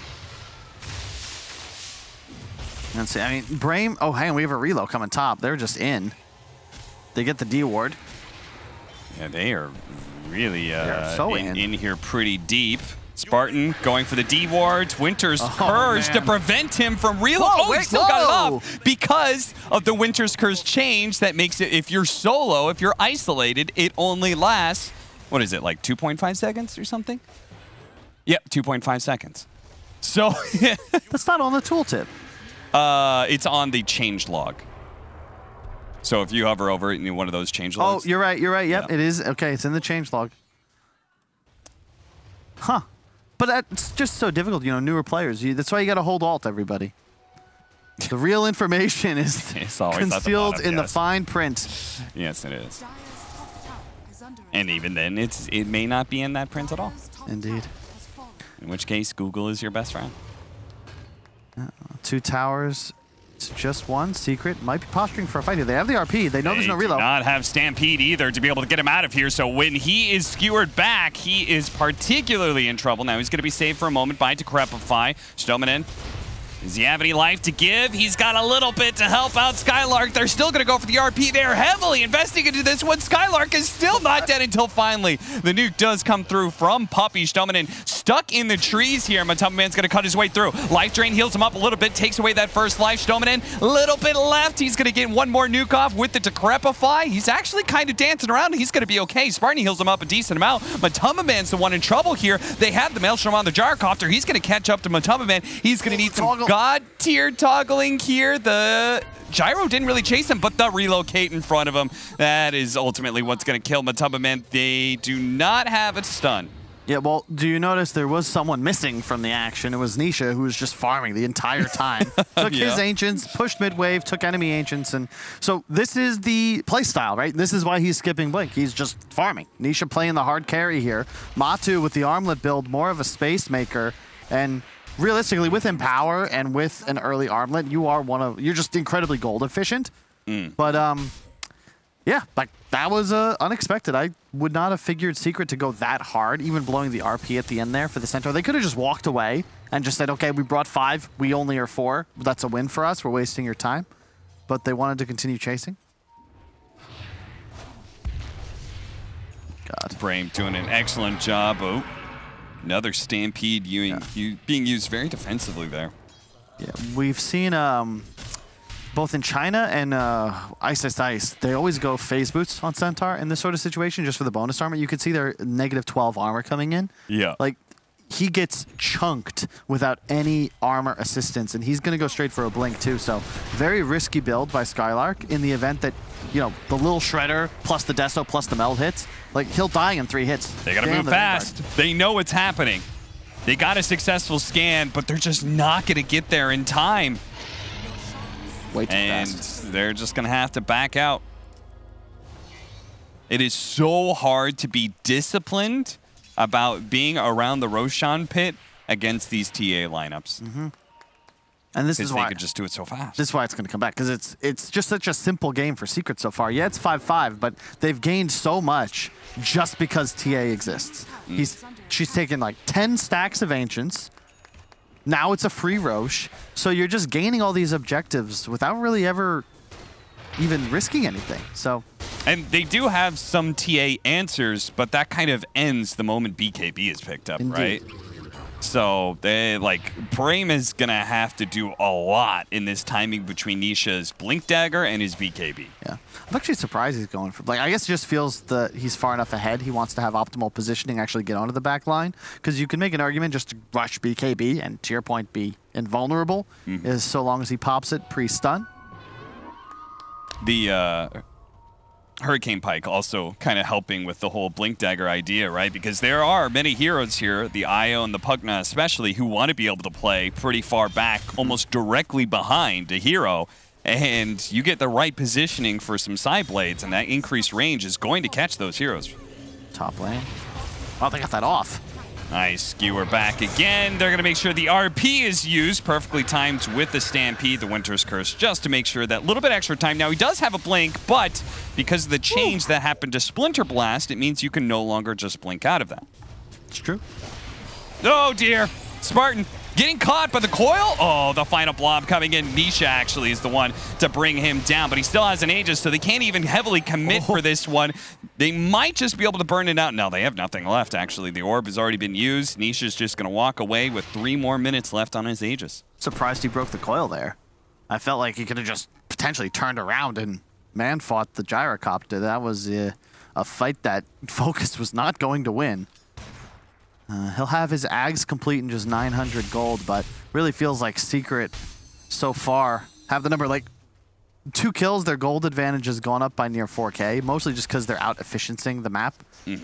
Another ancient stat coming out from Puppy. What are the numbers on that? That's got to be like 6 or 7 at least that the team has got for Nisha so far. 7 alone just by Puppy. Yeah. 14. I think at least 8 or 9 of those are ancients. Yeah. It's just like that's the gold advantage that Secret have in their pocket. Let's see, Halberd's going to be huge though. Yeah. Yeah, they need Halberd, and then when they have the Aghanim Scepter on Gyrocopter, they can burn through refraction charges very quickly. Right, between Rocket Barrage, his Aghanims, and then the Maelstrom as well. Like, there's so many instances of damage that are coming out. It becomes a really fun way to watch fights, because Brame, it's going to be keep Gyrocopter alive, and he runs forward and tries to kill everybody. And it's a question of whether or not Secret can deal enough damage. And right now, I'd say they certainly have plenty. I like the blink on Matu. He doesn't really need to be greedy in this game, because he has a TA, he has Armor, he has Empower. So he's online. In many ways, Nisha is the true carry of this game, right? Maybe we go super late game. Matu has to kind of take over that role a bit more, but... Oh, yeah, this is my favorite build, too. Just Armlet AC. All in minus armor. Oh relocating out, relocating out. Is he getting it? Oh, no, it's just too slow. It's a level 1 relocate, so it took forever. And now Spartan is very likely to die as well. Skylark's going to try and position himself, but of course Secret are going to be aware of this and try and get... Oh, yeah, he just gets one shot and the Winter's Curse to be able to stop him. They skewer him on back, and 1 kill turns to 2 into a 3rd. Secret beginning to assert total control over the map now. That's just... This is such a hard game. Because you're playing without vision advantage. There's TA traps everywhere. Look at the wards Puppy's just placed as well. These are beautiful. The one up top is also fresh. It's just... They see everything. And they've now got double blinks on 2 huge cores. Zai also with the blink, of course. And it's just too much damage. Way too much physical damage.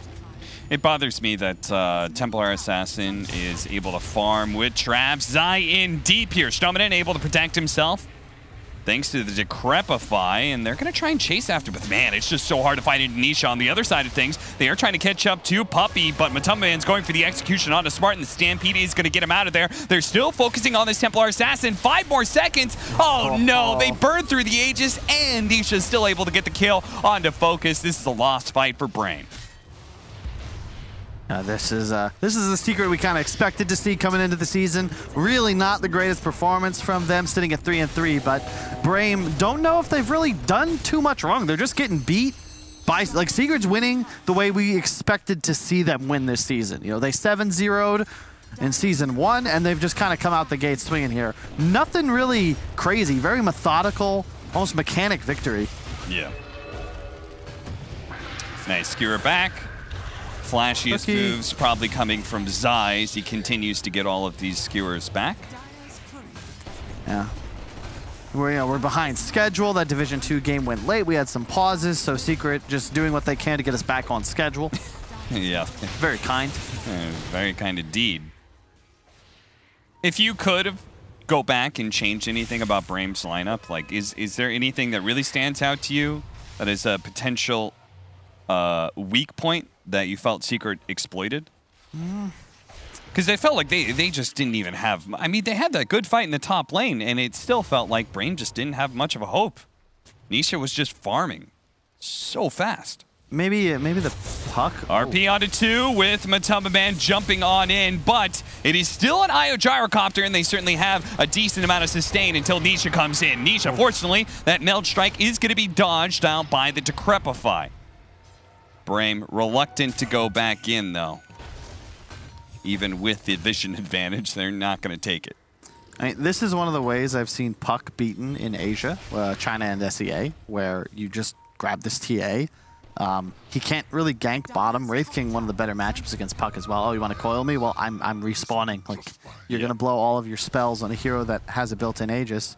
Oh, love this. The Ags and the Shard, the Wagamama special. So Shard, really cool, especially against a Wisp, because you can silence the reload, and now he's coming Where's in. the Arkosh line? He's already dead. Lash into. If they don't have the voice back, do they? No, they should. 3 dead from Brame. What do you do? It is looking Now, very hopeless. As a note, the reason this build works for the viewers at home is because the Secret are so far ahead. Ags Shard TA is not necessarily what you should buy every single game, but when it's effectively just extra gold, you'd still be ahead even without these items. It makes you unstoppable. And when you're playing against a draft that has Wisp Gyro, this global teleport is just honestly imbalanced. And yeah, I mean, the map is completely closed out at this point. They tried to split push the other side of the map. They're like, okay, Secret's bottom, and then all of a sudden, boom, Nisha's there. now the AC, oh my god. Yeah. It was 5-5, remember? Relatively even game. 11 straight kills, and that gold graph moving up. Not quite as fast as other graphs that I've looked at this past year, but pretty fast. Pretty rapid acceleration. Highest amount of net worth at 22 minutes on any hero. Wow. This DPC region. I'm sure you'd probably be putting up a pretty good fight against all the other regions and last season as well. I mean, this is an insanely farmed TA. It's one of the better heroes as well, considering the position Secret's in, right? They had a rough season, but they'd like to go to the major. They don't want to drop to Division 2 potentially in the event Tundra were to win. They lose a tiebreaker if they drop this series. And heroes like TA, I think TA, Alchemist, Medusa specifically, probably the best for better teams to play with, because ultimately you just farm. And Brame, to win this game, would have had to play incredibly well, deny these Ancients way earlier, find kills, and just straight up outplay Secret for the first 15-20 minutes of the game if they wanted to take a W. Otherwise, you know, the Ancient stacks are going to happen. The Roche is going to happen, and then one fight, and the game's blown open. Waiting for Nisha to appear. There he is. Shows up on Wish with the silence put on him. Almost executes him. They're going to try and get away. By the way, Nisha still has that BKB. Another great trap, slowing everybody down to a crawl here. The Winter's Curse on 2. Plus, they had the RP on the other 2, but they were inside of the Winter's Curse. So not much damage done, but as soon as the Winter's Curse is gone, Brame is all dead, and they're going to call the GG here. I mean, they just got whomped. 15 unanswered kills, Cap. And bam! Yeah, I mean, I don't think his cam is even frozen. He's just a stone-faced assassin, Cap. My man did just grabs him by the jugular. The whole game choked out. Nisha effectively single-handedly won this. I love how he casually didn't attend the one real fight top that Secret got, I think, a 3-for-2 disadvantage trade. He was just farming, and just, okay, there's the smile. But I would love to know, like, how much net worth Secret got out of that. You know, that entire situation. They lose a fight, but Nisha's farming his Ancients, a wave, and the enemy's Ancients. Like, they probably came out on top in that entire exchange. I would agree. It's just too much gold and just really clinical from Secret. There's really not much to say. They just won hard. That's it. Team Secret. They're just too good. They just won too hard. And that'll leave not a whole lot for our panel to talk about, I'm sure. We will always find something to talk about, Cap. But he is right. Team Secret won hard indeed. We're going to talk about it and prepare for game number 2. After the break.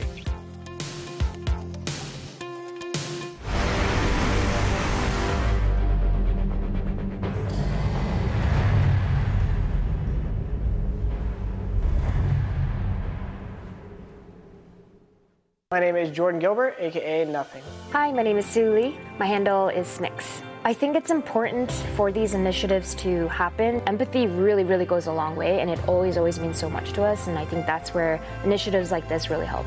I encourage everyone in the community, anytime they see bullying, anytime they see someone getting called names, I encourage you to step up and say something. Good luck, have fun. Good luck, have fun.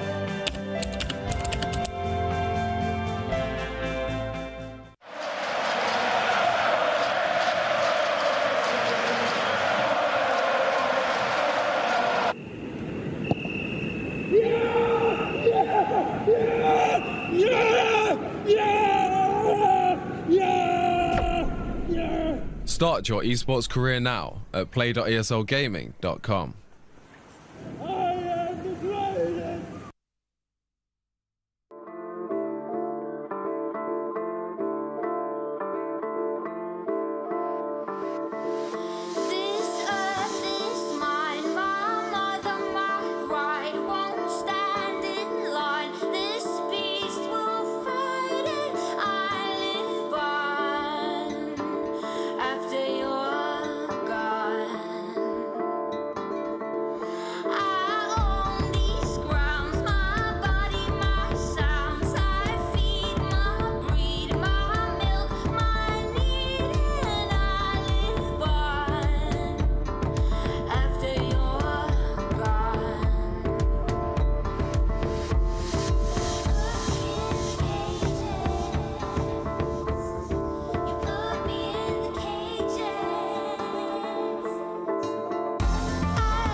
The first game of this best of three goes the way of Team Secret, and at the end, they're definitely absolutely dominant and definitely the one that's gonna win the game. But to be fair, Brain put up a good fight and they made it look fairly even, especially at the earlier stages of the game. I'm here with BSJ and Moxie, and this game, I mean, we saw the potential, Moxie, of Brain's lineup.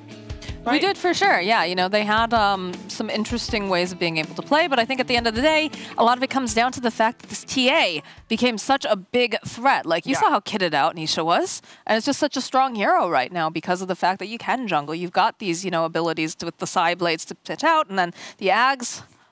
What makes Secret Secret is the way they maneuver the map. It's all about the lane pressure, and the way is kind of interesting. The way that Brame clears waves is constant spell spammage, while for Secret, it's just right-click and creeps. So the way that dynamic usually works is if the heroes that just right-click to clear waves are allowed to sit on top of waves and right-click, you're simply more efficient. You're not investing anything. And it felt like Brame was on the back foot the entire game, basically pushing people out of their face. And like you see them kill Zai top 10 minutes in. Meanwhile, they're losing a mid-tower. Kind of just the story of the game. You get caught off a couple times. Suddenly the momentum just gets crazy out of favor. TA, incredibly scary to play against when behind. Ag, Shard, literally global, anywhere. Nature's prophet. Crazy. I thought actually Wish was doing quite a good job with the puck in the mid lane against the TA, because he kind of won the mid lane, right? Yeah, it was going really well early, but once you get those levels, like you saw when the puck coil was on cooldown, Nisha actually just ignored him and killed the Pugna, and anyone else who showed up was like, I can't kill the puck, but she doesn't do anything to me, so just murder everyone else. And the second they leave, rotate, mid tower's gone. So much map control for a mag lineup. Yeah, it really was. The IO gyro, maybe if I don't know. We can harp on this. Like, would they have had a timing if the game went later? Because it kind of felt out of control. I feel, Spartan had a really sick save at one point, right up in the triangle area. But I think one of the things is I feel like it's better to have him on a hero that's a little bit harder to kill for starters. We see him on like the Oracle, we see him on the Dark Willow, stuff like that really plays well for him. And I think like it was a little strange too. Like why didn't they pick up the TA on the side of Brame? Like, Wish is very, very good with this hero. Yeah. And instead they left it there. And Nisha's like, oh, well, don't mind if I Scooby-Dooby-Doo. So. Yeah, he crushed it with it as well. Like, very good job indeed. Interesting little fact for you all. Obviously, Puppy has played so many games of Dota 2 in his career, like trillions. Not trillions, but definitely a ton. He's played a lot of heroes a lot of times. Now, of the 53 heroes that he has played more than 10 times, Winter Wyvern stands at his lowest win rate. Stat coming to you from Knoxville, of course. And he has a stat that Winter Wyvern, he's got 6 wins and 10 losses, making it 38% win rate. He did up his win rate with this game, though, as he came out victorious. But I thought that was a little interesting stat. Now, also, let's hear what Purge has to say about this game 1. Thanks, guys. A little bit of a slow-looking game from Secret, but they had their plans in mind the whole time. They stacked a lot of camps, and they let TA hit these camps to guarantee that he got a lot of net worth. And we've seen this in a lot of other TA games before. This is not uncommon, but what was interesting about it was that it was just how little Nisha participated in the game and how much his team played to compensate for that otherwise. Nisha ended up getting this slightly lucky kill in the mid lane, Stroman running into the trap. He gets that kill. That's great. But other than that, there was just a lot of stacking, a lot of wave clearing. Zai goes for a team fight here. Interestingly, it's the Wraith King that shows up to fight this. Not Nisha. Nisha wants to continue hitting creeps because no hero is going to farm neutrals as fast as he is. And even though he's sacrificing his net worth a little bit, it's keeping the enemy carries busy as well. And when he finally does feel good about his net worth, here he is sitting about 1,500 ahead of his opponents. Then he moves over briefly, but then nothing really happens, so he goes back to jungling because he knows that's more important to the overall chances of winning the game. Because once he has Deso, then they take Roche stupidly fast at 14 minutes, way before a hero like Gyrocopter is quite ready to take his engagements. Even if it gets like a fast BKB, he still has to deal with heavy physical damage from TA and the BKB piercing ulti from Zai, so there isn't really a good solution here. And then I think this is the most crucial thing that they did that blew the game open. Nisha goes to the bot lane. He starts poking this tier 1. Glyph gets popped. And at first he stayed around for a little bit, but in reality, they didn't have any intention of committing to that tower. Normally you glyph those because you're like, oh, it's a tier 1, right? It's going to die.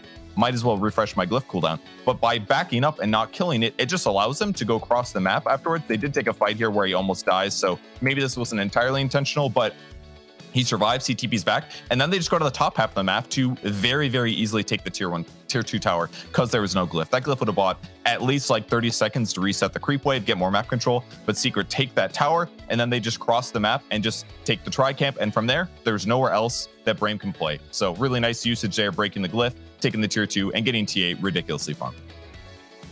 Getting TA ridiculously farmed, having the entire map at your disposal.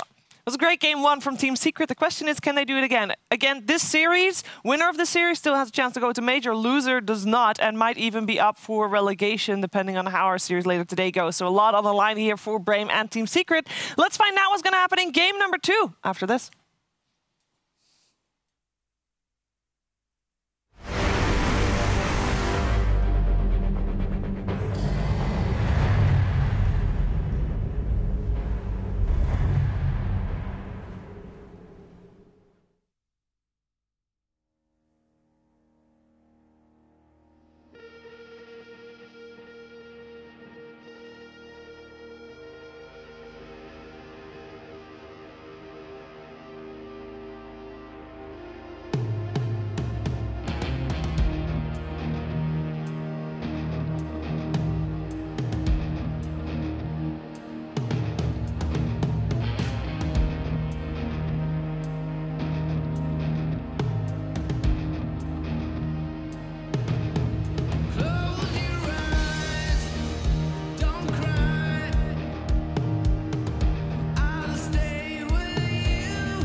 Game 2 of Team Secret versus Brame coming your way here. DreamLeague Season 15 powered by Intel. And we got, of course, the Upper Division Series for both of these teams.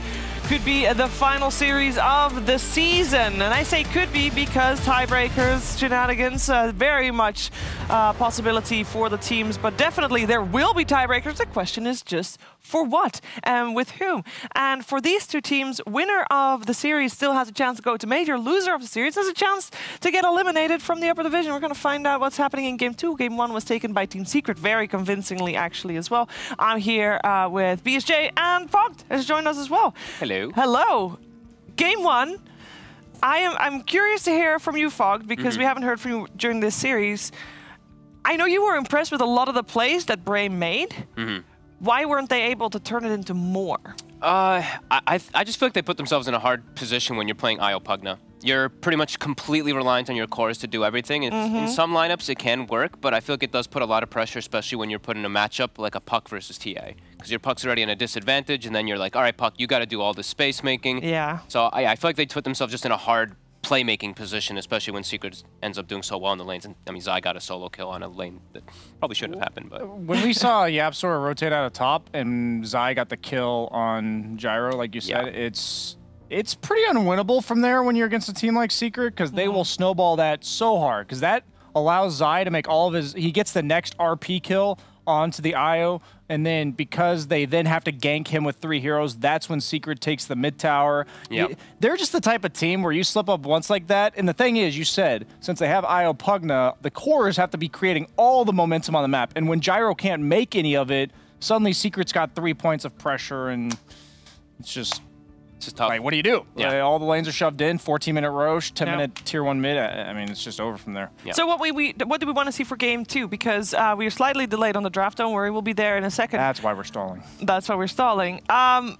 But what do we want to see? Do we want to see them focus more on the laning stage, to have better setups? We had a TA last pick overall from Team Secret previous game with the Puck already picked up by the side of Brame, so they kind of knew what was coming. I think if you're Brame, you kind of know what's coming, right? You can prepare for that.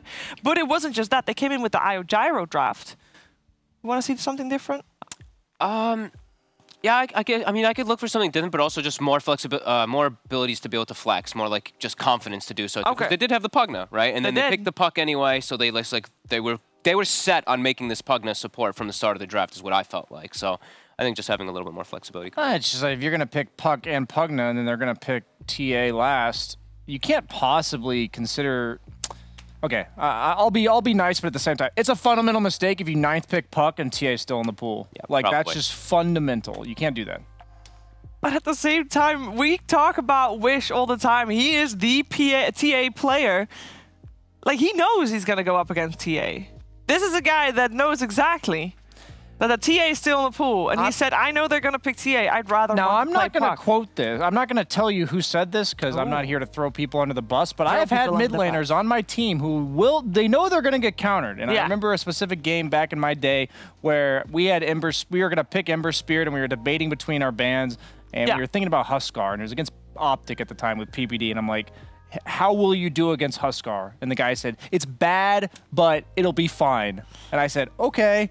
So we left Huskar in, pick Ember. They immediately pick Huskar, and we proceed to lose the game in like 14 minutes. So you kind of feel like this was a scenario. I think it's a similar spot where you're like, it's not going to be pretty, but I'll be okay. We got Pugna, we got Gyro, we got ways to remove refraction, we got ways to stop her from right-clicking. It'll be fine. And then it's just like, you're just putting yourself in an unnecessarily difficult spot. I really think it's that simple. And I think, I don't know, the more and more I see TA, this hero, it's not on Medusa level. Okay. But this hero is pretty insane. The timings you can hit, and you can solo win games. It's just incredibly punishing. Yeah. It's really all there is to it. Yeah. You lose That's a good way to objectives, put it. they take Roche, they get the Ag Scepter. You can't move. You literally can't go anywhere, because the trap is effectively death. Like, you will die to a trap. Well, it is an easy solution, though. Just don't let Nisha play the TA. We'll see what he gets his hands on for this game round. Of course, he had a fantastic game 1. We are in the draft. We got an Enchantress banned out by the side of Brame, and they banned out Enchantress Axe previous game. And Team Secret banned out Elder Titan and Lina in game 1 in the first phase. Keep the ET ban. I think that's the thing that Brame's shown their best of. Nisha's cracking his knuckles after that last game, by the way. He's just like, all right, here we go. Hopefully I get TA again. One down, 1 to go. Yeah. He had to wipe the snot that he just knocked out of him from the first game. Yeah. So let's see if they do deviate at all from the bans. I honestly would like to see Brame even just maybe move up priority of TA themselves. As we mentioned, Wish is an unbelievably I wanted good TA that overall player. 4th pick TA for Brame last game, and they didn't go for it. I'm down for it. But I also, you know, I'm fine with IO Pugna in times, but I feel like it does put you in a weird spot. But I like this team when they're able to play aggressive. When Spartan's able to be Spartan. Like IO, put him on Willow. Put him on Willow. Put him on something that's gonna get some kills. Put him on some things that can get some setup and do some aggression. IO, you're just sitting behind your core. The only thing you're gonna do is relocate your core into a weird position with you. So I want to see Spartan play something different, go for a different style. With all due respect to Spartan, he needs that get out of jail free card. That guy puts himself in some sketchy situations. It's true. Way too often that you're like, man, my IO, you're supposed to be like way behind me and you're getting RP'd with me. I don't know about this in the laning phase. It's just how he is, and it's not that. Yeah, there you go. There's the will. There we go. There's Hell, the get out of jail he hears free us. card. Yeah. Now, Much better fit. what's the potential that we see a 4th pick morph for Brame? Very high. They love that combo. Focus on him. I'm sure Secret's utilize it. considering it here. Don't want to give them the right, not only give them the Morph Willow combo, but also give them a good Morph game within the first 2 picks. Especially when you've banned out ET Lina, 2 heroes that are excellent versus Morphling. So they could definitely move that priority, maybe even open with AA, something like that if they do expect that AA kind of Tiny? combo. Yeah, I feel like AA Tiny looks good. Yeah, I think AA Tiny's the dream here. Because then you just completely remove the option of him. You don't have to waste a ban on it. So I do think that can be a very good approach. Is Secret going to be basic? We've been seeing a lot of teams do this AA Tiny first round. That's good. Basic is not necessarily bad. No, it's a very strong combo for a reason. There he is. They're going to do it for sure. And Yeah. Medusa, wee! What? No, you guys, didn't you hear the tiny sound? Yeah, no, he means I'm for saying Brame. they go Tiny and then they respond with Medusa. Yeah. Is what I'm saying. Because you don't want to pick the morph anymore. Yeah, the Medusa's like the only core that is not burstable by AA, so it's either Dusa or Wraith King. Those are pretty much the 2 prime that I would suspect they go for. I was thinking Wraith King. Yeah, I feel like that's been like one of the better solutions to the pop. Instead of trying to dodge the pop, you just tank the pop. Yeah. And there's really not many options for that. I guess I'd lean more towards Wraith King just because we can assume it's likely this is a 5 Willow, and it would lane better with the Willow than a Medusa would. Yeah, absolutely. But would you pick the Wraith King already now? You're not getting it second round, so. I guess so, It's either now or never. Well, I guess that's what they're talking about. Do we want to secure that now, or do we have so many options? A lot of Eastern European teams are first rounding Wraith King. Ooh. Whoa! That's a hero that we haven't I was heard not from, expecting that one. ages. Not Whoa, expecting whoa. that one at all. Okay, that is Is that potentially mid and off lane? probably more offlane. That is a very Skylark staple that he does love to play back in the day. Just why here? That is the question indeed.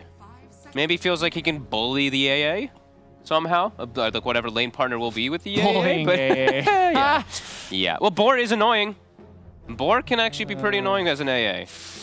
Can be, I'm saying. I don't know. AA is pretty dumb in lane. Yeah. You're a Pretty hater. dumb. Carry players hating on AA. What a shock. Wait, no, that's not how it's the games I lane off lane that I hate AA. I love AA when he's on my team. If the guy knows what he's doing, you just buy either like a Null or a Bassi and you just spam your cold touch and chilling touch, or cold feet and chilling touch. It's actually so much damage. It is. You just walk out of lane for a sec, pull the small camp, and then say, hey, I'm back to pelt you with 200 magic damage. I'll be back in a bit. See ya. It's like a total of 150 mana or something. It is strong indeed. Centaur ban. Okay. Yeah, very, very odd draft coming out from Brame. Maybe throwing in a little bit of spice. Everything nice will be nice here. You know, trying to make a Powder Puff reference. But I got it. I heard it. And they'll ban out the Dusa, so still the same thing. You know, they ban out the Dusa. Yeah. Axe is already banned. Centaur. Okay, so I just have to imagine they're thinking Wraith King for Brame. Has to be, right? I was thinking the TA as well, too, just because this pacing of a lineup. Maybe that's what they're looking for. That's the other thing perhaps they're considering with Beastmaster is getting, like, fighting around Roche, playing around, like, Aegis timings. Yeah, out of all the mid laners that Wish plays, you definitely have to ban TA when you see the Beastmaster. Yeah. There's the global presence, right? You had the vision of the traps, you had the vision of the hawk, and eventually you have just so much playmaking everywhere. Terrifying. Wait, who has the pick out of this one? Sorry, I'm having a bit of a brain. It will be Secret who picks first here. They didn't ban Wraith King. Secret might just take the Wraith King now, I feel. It goes incredibly well with AA. Mm-hmm. I feel like they may have...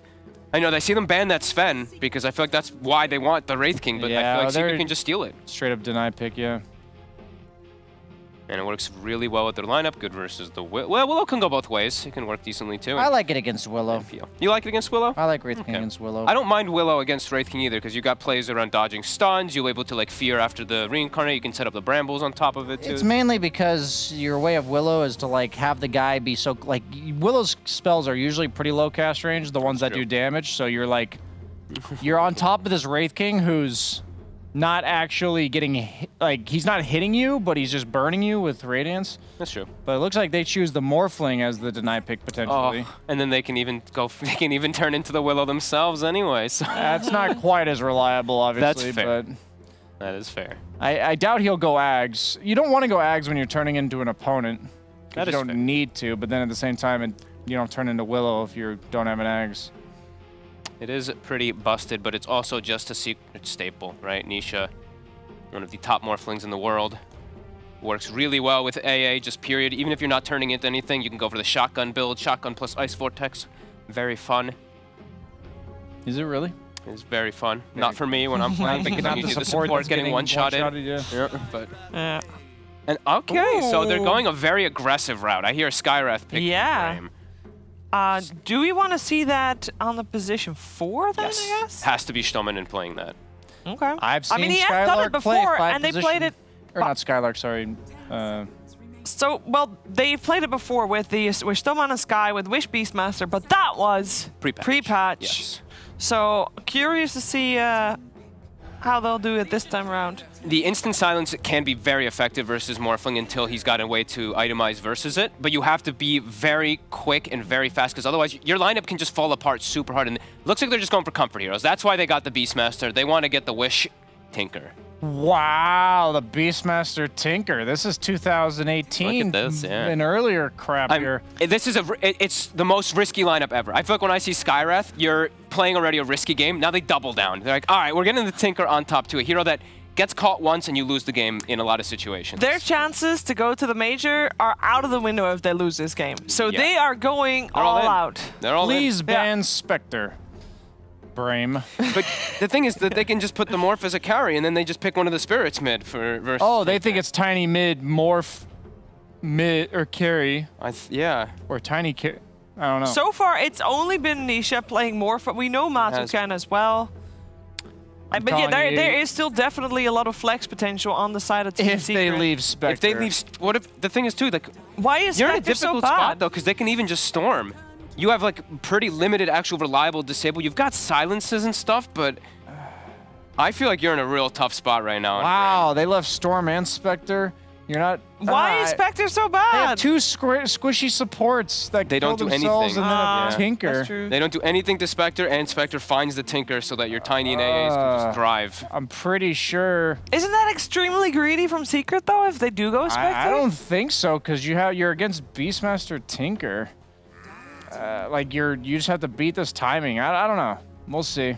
I think they're in a really hard spot, but they're going for comfort. You know, that's what, you know, Brame. This is their kind of style, so they're going all in on it. But I see them. You know, they're targeting the 4 bands, this Clockwork Knicks, which are also. I mean, the thing is, that's the scary thing. When you pick this Tinker, there was so many picks left that are so good versus Tinker. I'm very worried. Very worried for them. I'd like to see tiny mid still, but then the Mirana for Yapster if we're still gonna go for 4.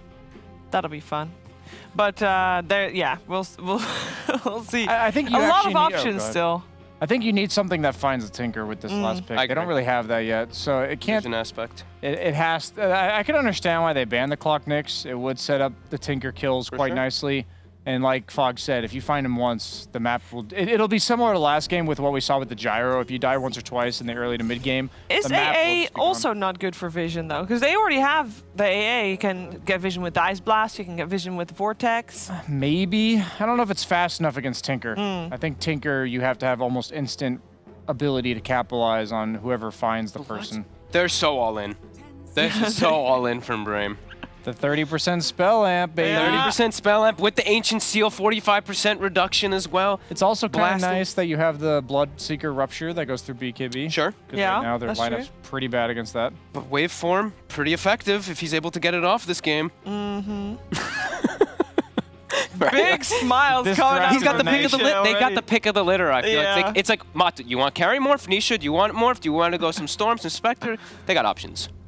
Yeah, that's a nice Storm game too, other than the Skywrath Mage. Yep. Hey, but they're always going to have pressed the attack behind too, so they do have a way at least to protect each other as well too. I just feel like you pick Spectre and stand still. I think Nisha's face already speaks volumes regarding this this draft. What's it gonna be? Will this be a repeat of Na'Vi though? They were laughing their asses off at the start of that series. That is true. That is true. Remember that iceberg rocking out? Did Brood Mother. I did hear that, didn't I? Oh, it's okay. So Morph, what? You can now put Morph carry. You put Brood mid. Or are you running it off? No, you could do it off, I think. You don't play for the spiders yet, right? No, that's true. That's true. True. Tiny mid, maybe? Tiny mid, I guess. Yeah, you're right. How does that fight back? How does it fight back? Let's see who's playing the Brood. Matu will play Brood. Carry Brood, mid Morph. I have no idea what I'm about to watch, I but don't either. The idea behind this is that Brame needs about 15 minutes for their game plan to come together, and I think Secret says you're not going to get that 15 minutes. You know, I got to be honest though, the Brood, there's a lot of vision aspects that I feel like are decent versus Brood. They can absolutely catch this guy if they get the items to do so. If they ever get an Atos on Stomna, that would be GG almost if the Brood's ever alone. The problem is I don't think they have anyone that really reliably occupies the Brood side of the map for a long time. Maybe the Beastmaster could max out axes. I have a hard time gauging this lineup. This is such a unique draft from Brame. So. I think that like little title thing that we have from the bottom from DreamLeague says everything from before. Not when it says Game 2 starting now, but from before. It says when you have nothing to lose, go all in. And I think that's the thing from Skylark that he said. This is an all-in draft. It's what they're comfortable with. I do have to side with Secret, though. I don't believe in Tinker at all still. Okay, well, we're going to find out who's going to take this Game 2. Are we going to see a Game 3 between these two teams? We're going to find out together with our commentary duo of Cap and Kyle. When in doubt, cheese it out. And apparently, you battle cheese with more cheese. Tinker pickup for Brame. And I'm like, okay, sure, why not? Like, you're facing up against Team Secret. You just got thrashed really hard. So try and get the edge when it comes to the draft. Try and throw them something they're not expecting. To be fair, Wish Tinker is one of those dreadful, not dreadful, you dread it if you find yourself up against him in the high MMR matches. And in addition, you're playing against Morphling, playing against AA Tiny. It's a pretty damn good game for a Tinker. And more importantly, you have a Beastmaster on your team. This is a incredible combination that we've seen abused. I mean, for some reason, what was it? The Elite Wolves back when they were still allowed to play. They're so annoying to play against. The Dendi Na'Vi with General in the offlane. This was their go-to strat, bread and butter. And it's quite nice. I think this is kind of an experiment from Explain Secret. the strategy for, like, I think us old dogs, we just expect people to know what these strategies are like. So what is Beastmaster Tinker? Well, the idea is that Beastmaster is going to constantly pressure the offlane. And more importantly, you have like living, breathing wards or birds that Tinker can teleport into. So very easy roar into laser rocket, refresh, laser rocket combinations. And it just provides you a ton of map control. But I agree with the panel. Like Secret, they could have gone Spectre, they could have gone Storm. Very standard counters. Broodmother is all about timing. You hit a point where you're just stronger. And you have an early pipe, and you take all these towers and limit Tinker's map. The way to beat Tinker historically has always been the same. Kill his towers. If you allow the Tinker's towers to tie up, that means their map control is there. It means your waves are going to be pushed constantly, and he's going to appear out of the jungle 20 minutes in with like 3 items. Yeah, and it does take advantage of the part of the reason they were talking about Spectre, right, was the fact that you want to take advantage of the fact they've got some squishy supports that are just food for you if you get on top of them. Well, same thing applies to Broodmother, right? Did you see that stat as well? Nisha, highest win rate morph of all time. I believe it was 51 and 15. You remember when he first joined Secret and he was like 16 and 0 on the hero? Yeah, it was insane. I mean, he did have a pretty damn good 2020. Esport Player of the Year. Yeah, true. Spartan and Yapsor going at it back and forth here. Bramble 1 does land. Spartan positioning himself is actually going to die. Wow. Sometimes you could just feel it. That's on brand. You could feel it in your gut. Yeah, and we got to just know. He lagged, everybody. Skylark, he lagged. He would have had that kill. In fact, I believe right now there is a formal protest being filed to replay this match in 2 or 3 days. Let me just say, 100% Spartan did not lag. He missed an auto attack there, though, didn't he? That is this man to a T. Look at that running. He had Fairy Fire. He was trying to bait out a Fairy Fire play, and he didn't get it off, and he got double nuked. He should have. If he had gone down, I think he might have been able to get the counter kill. But oh well, could be worse. And this is the thing, though. The new Brood. This is the thing. I guess we really should explain to the new viewers. Spider's now at level 6. Until then, you're just abusing Insatiable Hunger. Used to be your ultimate, now just your Q. But check out the bonus damage and, more importantly, the lifesteal. Yeah. This is an insane ability. The cooldown is very long. Mana cost way too cheap. Tons of bonus damage. And effectively is your heal. The same way your ultimate worked in terms of restoring your health, now your Q does the same. So in a 1v1 scenario, well, 2v2, but I expect Puppey to play away from him when possible.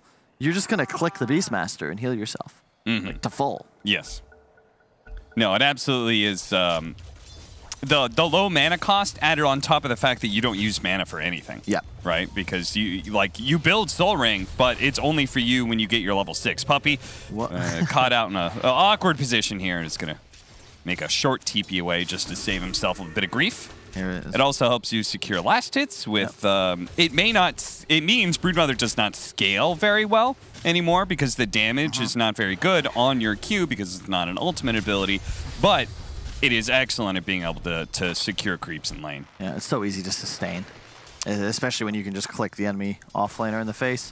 And you already have natural sustain thanks to the webs as well. Yep. So it's like you've got 2 options to be able to stay healthy. Yep.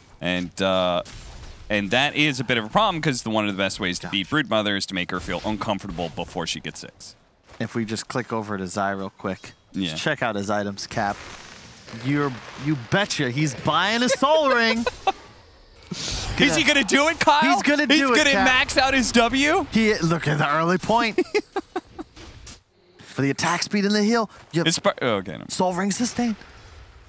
I was like, I feel like they're going in on Spartan this time. This time around, the Fairy Fire goes off. This time around, Spartan's aggression is warranted. That's well done.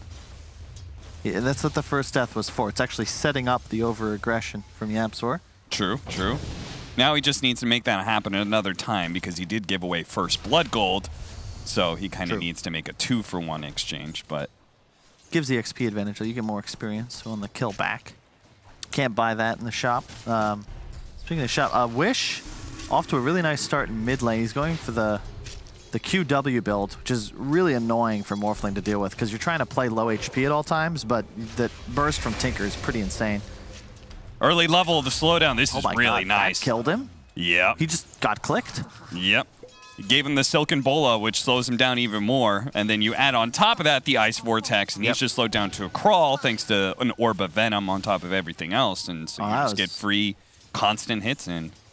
You can see why they picked it up, right? Against Beastmaster, I don't think Skylark expected that much threat. You know, just both AA and Brood, two of the rare heroes that I think do want to skill 1-1-1 almost every game. Yep. And they use all spells to land a kill. Early Bracer pickup, no. Kyle. Oh, no Soul Ring. He's low on mana. Oh, no. For shame. It'd be all right. I'd love to see him pick up a stick on Zai. It's one of the more... Oh, no. The Courier's coming in with more items, and none of those are Soul Ring, Kyle. It's okay. It's all right. It's a different strategy. I trust Zai. We'll see. If he puts an extra point in Q, though, then I'm done. It's funny how Bracer was like a forgotten item at the start of this patch, and then it got was it like a 0.1 regen buff or something like that? 0.25. 0.25. 0.25 regen buff, and all of a sudden people are like, oh, no, it's good again. I think it's partially, actually. Maybe the Falcon Blade, slight nerf, and the Orb of Corruption, slight nerf, means that you really don't want those items unless it's specific for your lane matchup, and whereas Bracers, I think, are just always valued. We see a lot of offlaners just starting with Bracer. They bring the Quelling Blade to some extra regen immediately after. It's funny about this matchup. He needs maxed out Boar and Aura to win the lane. Yeah. But the moment he gets level 6, he's going to be like, damn it, why don't I have axes? And he may not even be getting to 6 anytime soon. His Matamba Man is aided yet again by his supports for another kill on the Skylark. Yeah. Meanwhile, mid lane, they try and put pressure on a Morphling, but it's a Morphling. Yeah. This is also, the safe lane brood is something that we've seen really just Secret use historically in the past. Like, they used to do this back when it was like the Zai and Arteezy show, and they would put Zai at times in the safe lane. They'd play around it with, like, heroes like this, CM Tiny. They'd get a bunch of kills and then leave the brood. Oh, the magic damage is immense when you throw down an Ice Vortex. YapzOr almost single-handedly 100-0 Stoneman. I think we played against Puppy CM and Zai Brood like 4 or 5 times back on Complexity. We lost every single game. Like, it's so tough to deal with because you get the Brood ahead, then there's a Spider Army, and eventually they'll just leave and go elsewhere, and Brood will be able to dominate by himself as Puppy kills off the boar. And Did the you win starts back lane. any games against Secret? Genuine question. I don't know. Yes, we won 1 scrim. We crushed their Drow lineup. Nice. Very proud of that. They GG'd out in like 22 minutes. Still remember. Oh, no, Wish! Getting caught out. YapzOr, he's going to stay in front of him. Oh, he doesn't have mana. That's why.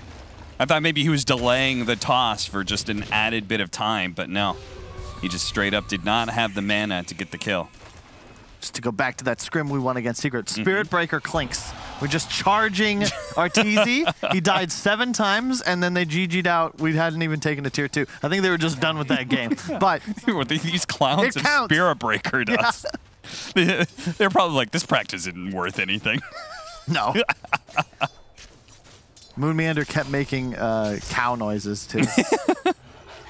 It does sound like a Moon Meander thing to do. Yeah. Spirit Breaker, a very North American hero. Oh, yeah, it's absolutely. like, it's just built for us. Yeah.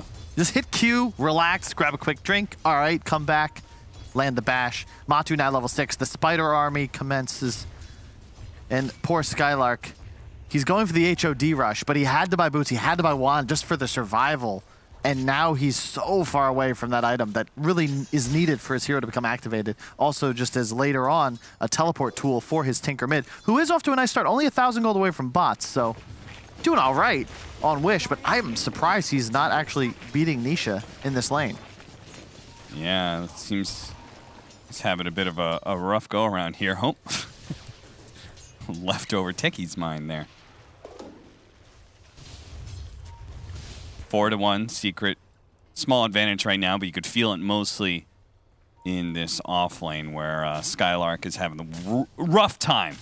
Yeah. Worst time of any of the cores so far, so much so that he's having a jungle now. To be fair, Focus is off to a great start. The trouble is it's a Bloodseeker. So you can't really take over a game like yourself. It's not like a TA where suddenly you're going to go farm tons of Ancient stacks and straight up win by yourself. I'd love to see him try to get active, but his Rupture targets aren't great. He kind of wants to find the Brood, but he'd need 2 or 3 heroes total to be able to take him down. Nice rune Forcing the regen to be picked up instead of going over to Wish, but YapzOr is going to pay the ultimate price for it. But he says, hey, at least Tinker doesn't have a regen in his bottle. Yeah. It just, you could see these 2 supports, they're playing around mid because they, yeah. He does have it. He has? You know who doesn't have it? Who? Matamba Man. Very weirded out by this one. He is not able to spam as hard. Okay, he's rushing going Orchid. straight to Orchid. That does make sense. Oh, no. Yeah, that's the life of support with no mobility against Broodmother. Skywrath is like just the worst hero to play against Brood. This is going to be a real rough match for Stomina. All right, see if they could do something about Zai here. Zai turning around and fighting. Did max out his Q. Spartan, so that's not going to heal him as much. I thought Spartan was going to walk into melee range and get dueled. Yeah. Whoa. Oh, it's actually Focus is going to be nabbed up here, and YapzOr gets the combo off to get Zai an early bit of duel damage. That is a sick play. I did not expect that. That's the key kill. That's the one hero that was off to a great lead. And Matu roaming through the jungle. Actually pretty interesting now with the shift on the camps. Because now that there's only the one Ancient, Broodmother safe lane gets a really ideal position. Yep. You know, he doesn't have to waste too many extra webs to then control his own hard camp, enemy hard camp, and an Ancient, plus the bottom wave. So this might actually be the most efficient triple camp plus lane setup for the Brood. Yeah. Because if he's in enemy off lane, like this is impossible. He's just gonna farm his own ancients. Yeah, you watch Chinese brutes like XXS, and what they eventually do is they take over mid lane. After they've taken the tier 1 tower, maybe the tier 2, and they start moving mid. You're right. Combo. Skylark, he's going to be okay. A combo from Nisha not doing very much. Brain are able to secure the kill here. Tinker needing to come online to deal with this Broodmother push as the tier 1 tower is already gone. Yep. It's going to get very scary for him. I think that's why you see Matu going for that Orchid. Yep. Wants to be able to take down the Tinker. And the one danger is with the secret lineup, they don't necessarily like win the late game easily. It's not as simple as the previous match. They're going to need to eat at these towers. You can even see Matu starting to slowly move his web line towards the mid lane. That's the key tower for them to take down. And later on, Beastmaster Tinker is not a combination to mess with. It's so annoying. You're almost always, it feels, playing at a vision disadvantage. Oh, he's going to toss him in for the duel, but he gets silenced first. He does manage to get a really nice avalanche, and they're still going to target Zai here. They start backing away. The Tinker has arrived. They're going to start throwing some damage out on Zai, who can't really move. It does just enough to be able to dodge some of the Skywrath mage damage, but they will poke at him from a distance and eventually bring him down. I can hear Yapzor's chuckle from here. That was, I think they saw maybe the one hero, and then like, oh, whoa, there's 3. Oh, it's Tinker TP. This is not going to be, oh my god, the tier 2 pressure. Just the spiders in this catapult. Okay, so small note, but Wish needs to turn the opposite direction when he marches machines, right? So the march spawns behind the spiders, so you're a better chance of being able to catch a couple spider kills there. Oh no, courier! Oh no. And this is one of the biggest dangerous things. They are dealing with a Broodmother, and they don't have any way to clear the spiders. No. It's been one of my biggest complaints is I feel like this hero, you 1-2 it, it's so easily countered. Yep. But here, this lineup, they've got axes and march. That's it. Yep. The Skywrath W is actually probably the best clear. But unfortunately, if there's a hero in range, it's going to target that instead. So if you had more control over it, maybe it'd be easier, because then you could time with the axes. Oh, the Orchid's out. They're going to catch him with a Rupture. Now, Matumba Man heads down river and goes for the TP out. The damage is coming, but it's not enough. That was sick. He moved the spiders on top of his body so that one of them would tank the Bramble. Does not prioritize heroes, and TP's out to safety.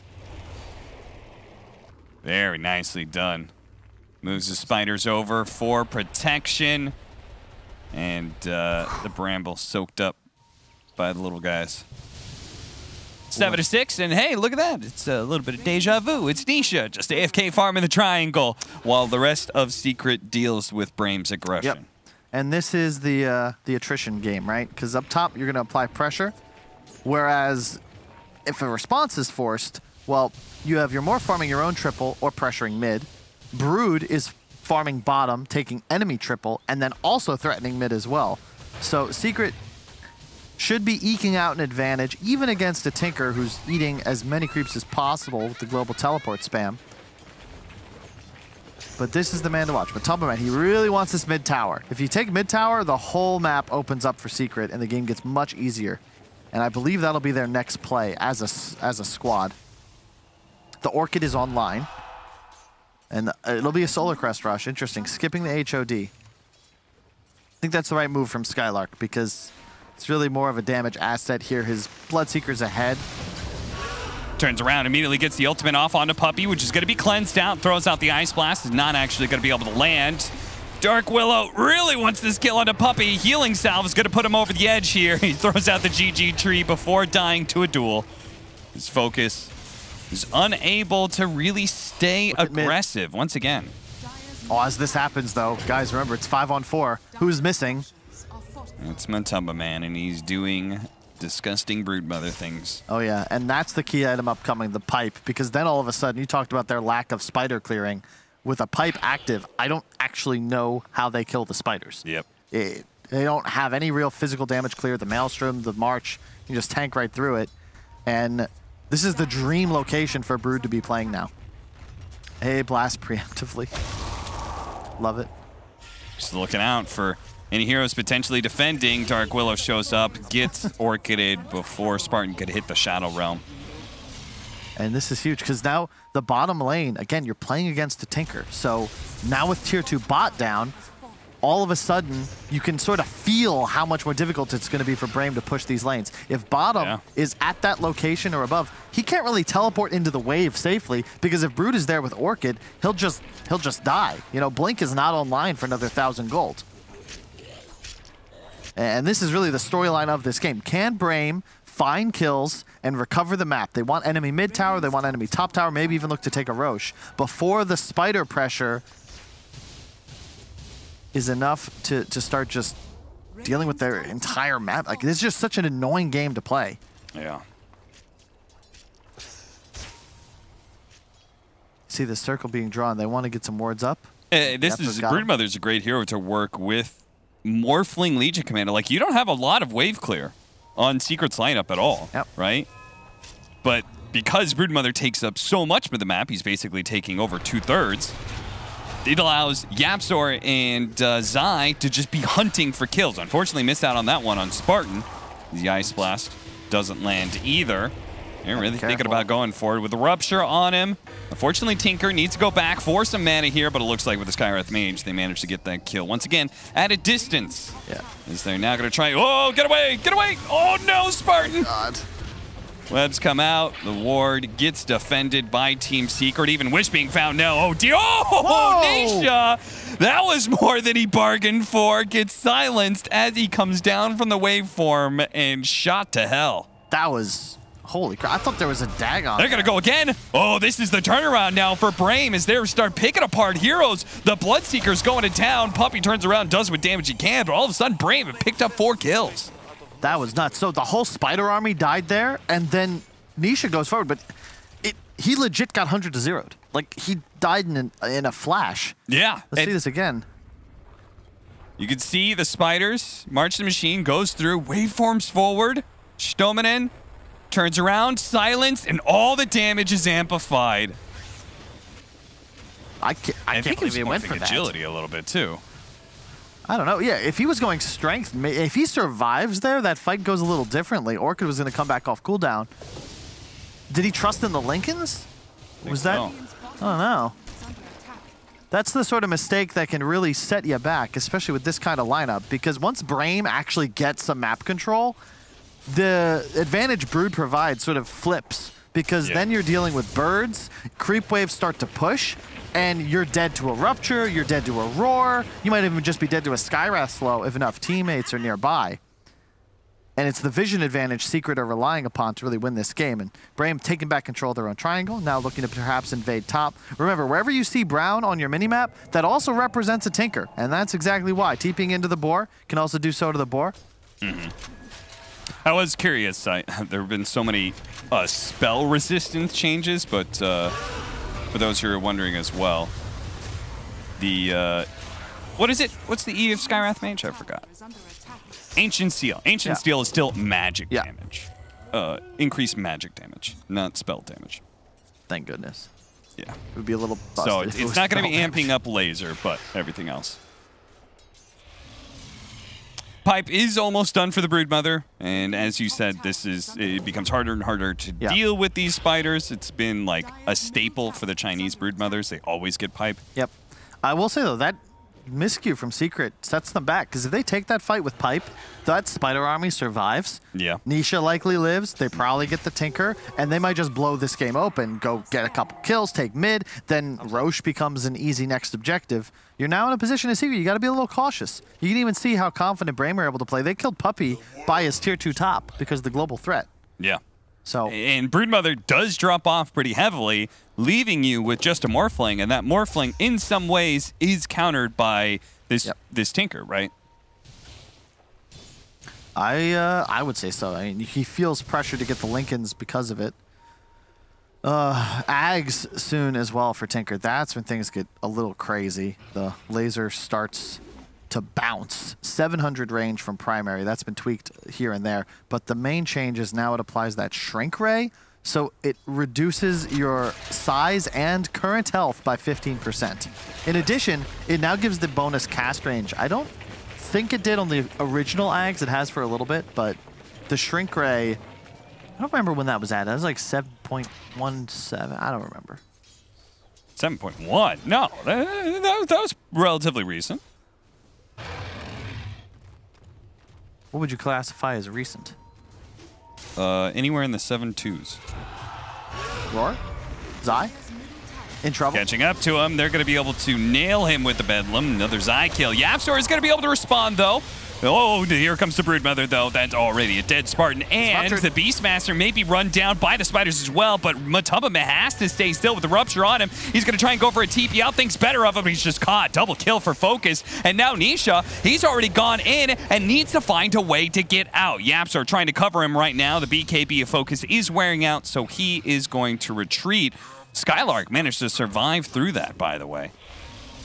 Got dangerously low, but the Spiders were sicked after him as well, with the Ice Blast still on him, but it looks like he survived.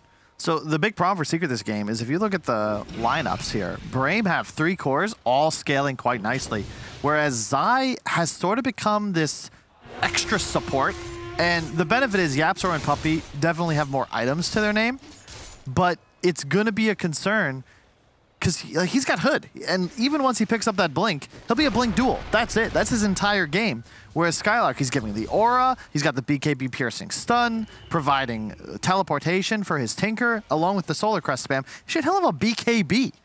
Like, this is a different type of offlaner, and Skylark's going to be significantly more useful in those team fights.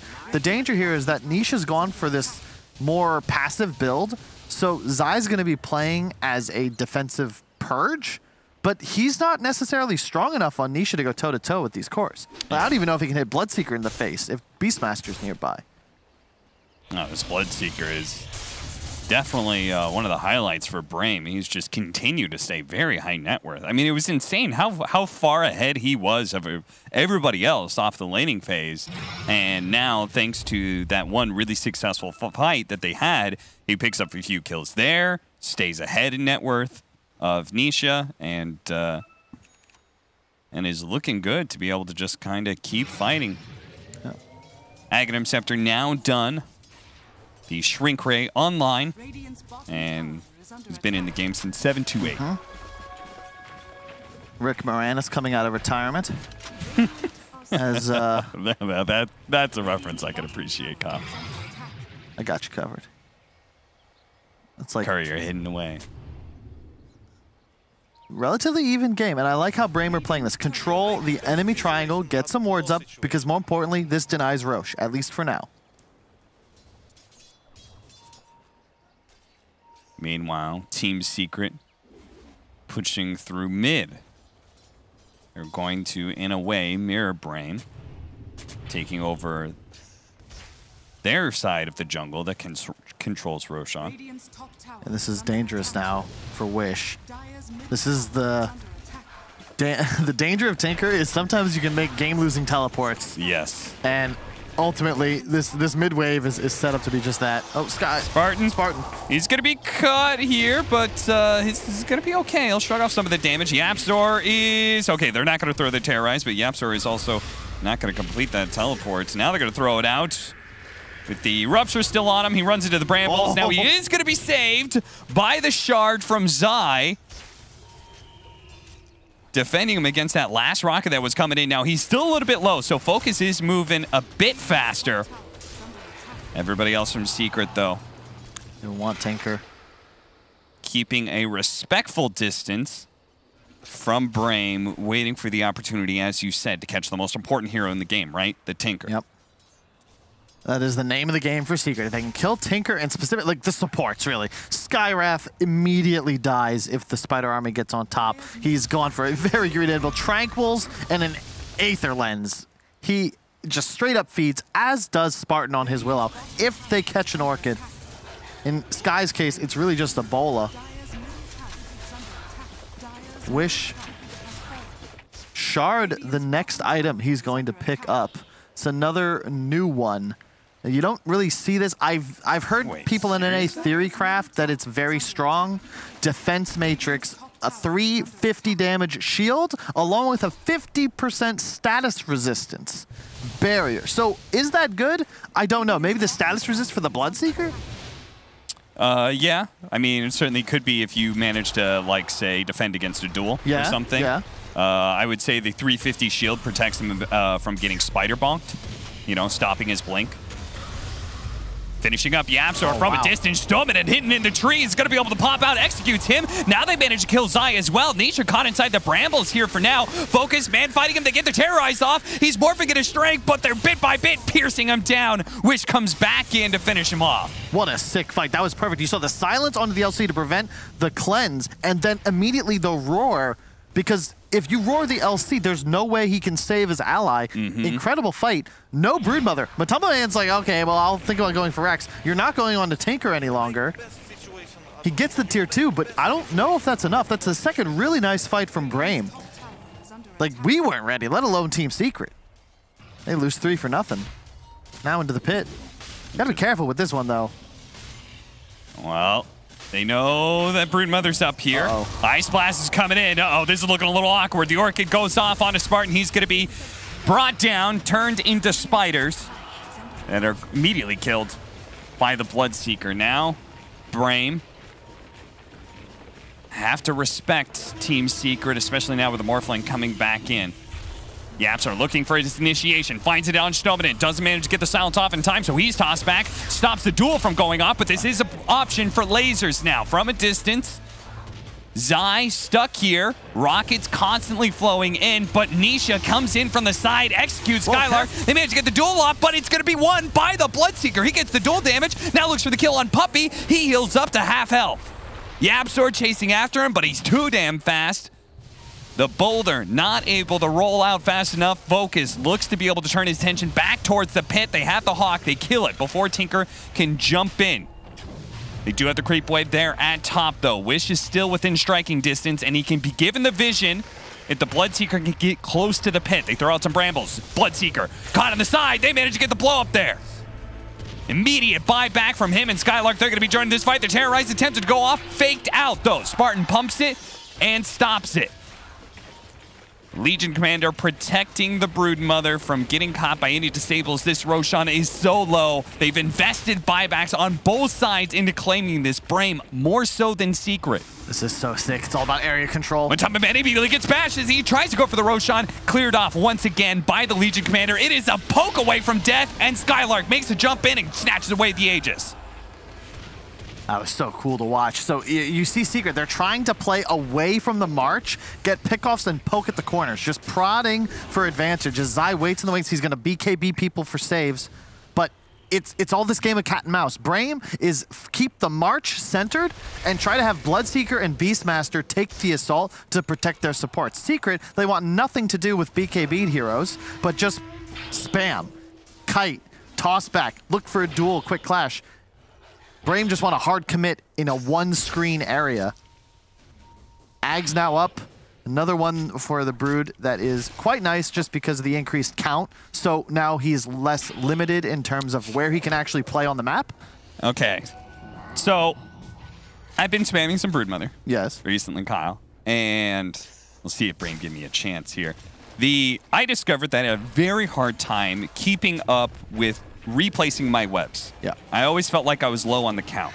And I would go Aghanim Scepter because I thought that was just naturally what you do as a Broodmother. However, I learned a trick. If you go to, hover over the shard for me, please. The shard, Silk and Bola, right? Yeah. It says 550 AoE, increase the mischance 80%. Doesn't seem that good, right? Yeah. It actually, totally not in the notes whatsoever, lowers the cooldown of webs by 15 seconds. What? That is a secret for Broodmother players only. That is one way to be able to keep your web charges up, and it is very often a better option than Aghanim Scepter. What? Don't ask me why it's there. You're It's making this there. up. I'm Googling this. It goes down to 25 seconds. Then you get the 15 talent. You get CDR, right? 15%. Then maybe you get a talent. There's no need for Aghanim Scepter if you have enough CDR plus a shard. Radiant's bottom tower is under attack. So yeah. Dire's structures are fortified. That's a little secret I picked up. Also reduces spin web charge replenish time by 15 seconds. Yes. What the hell? Ice Frog?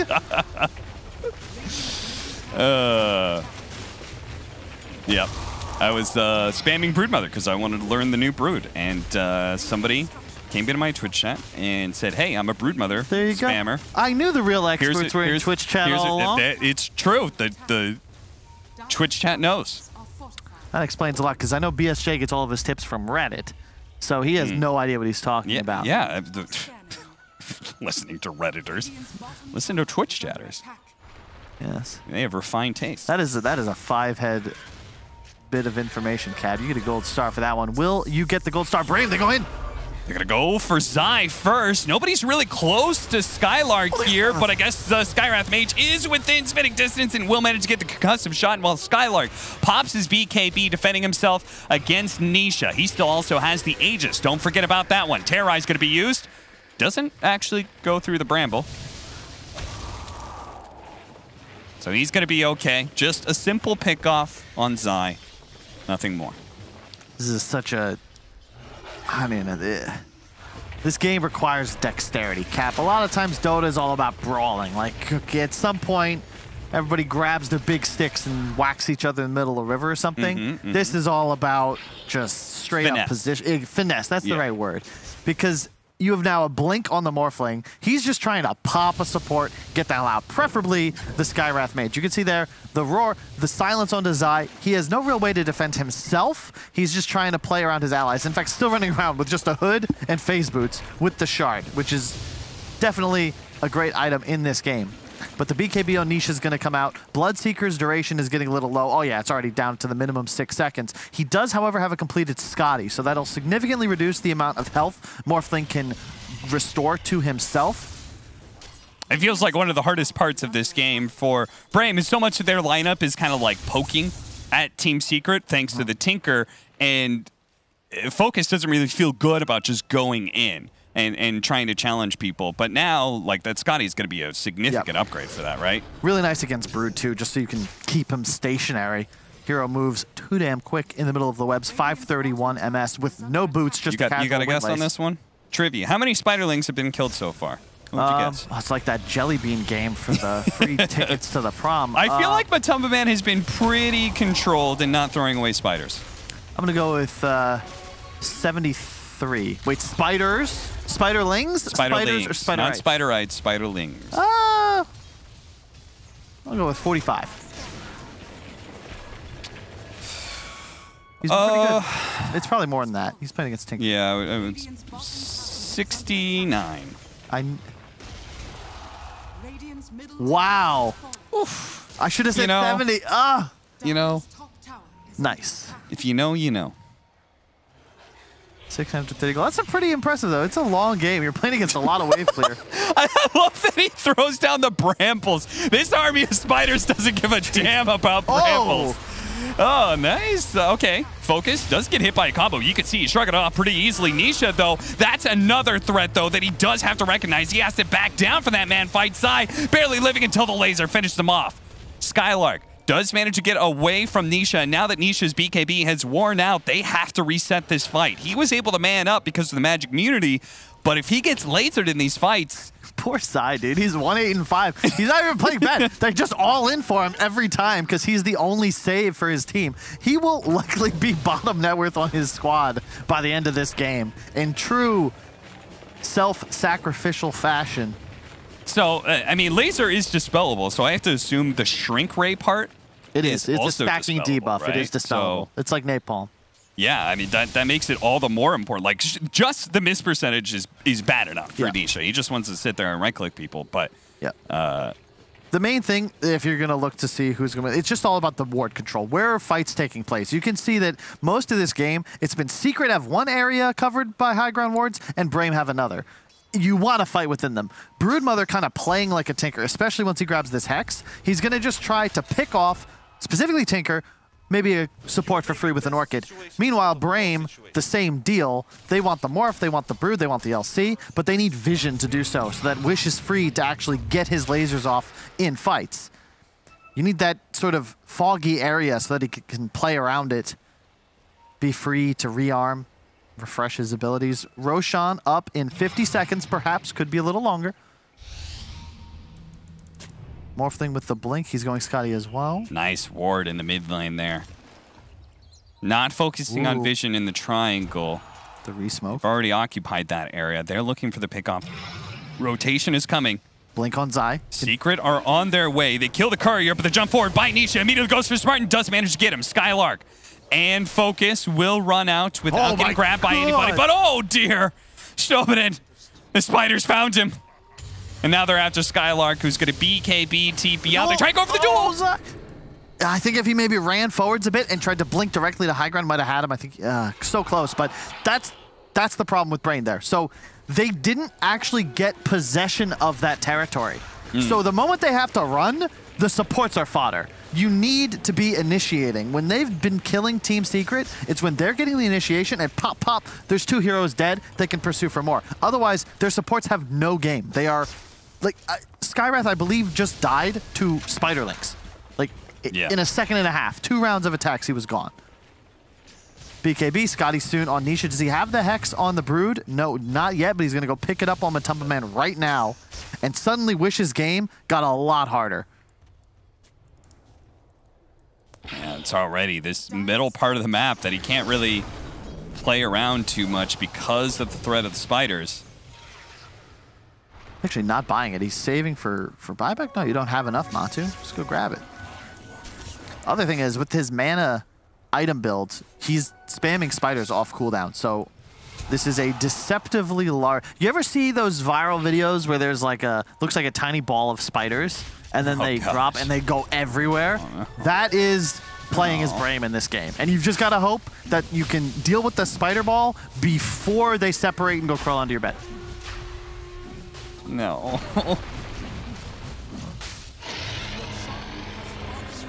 Aegis to Morph, yep.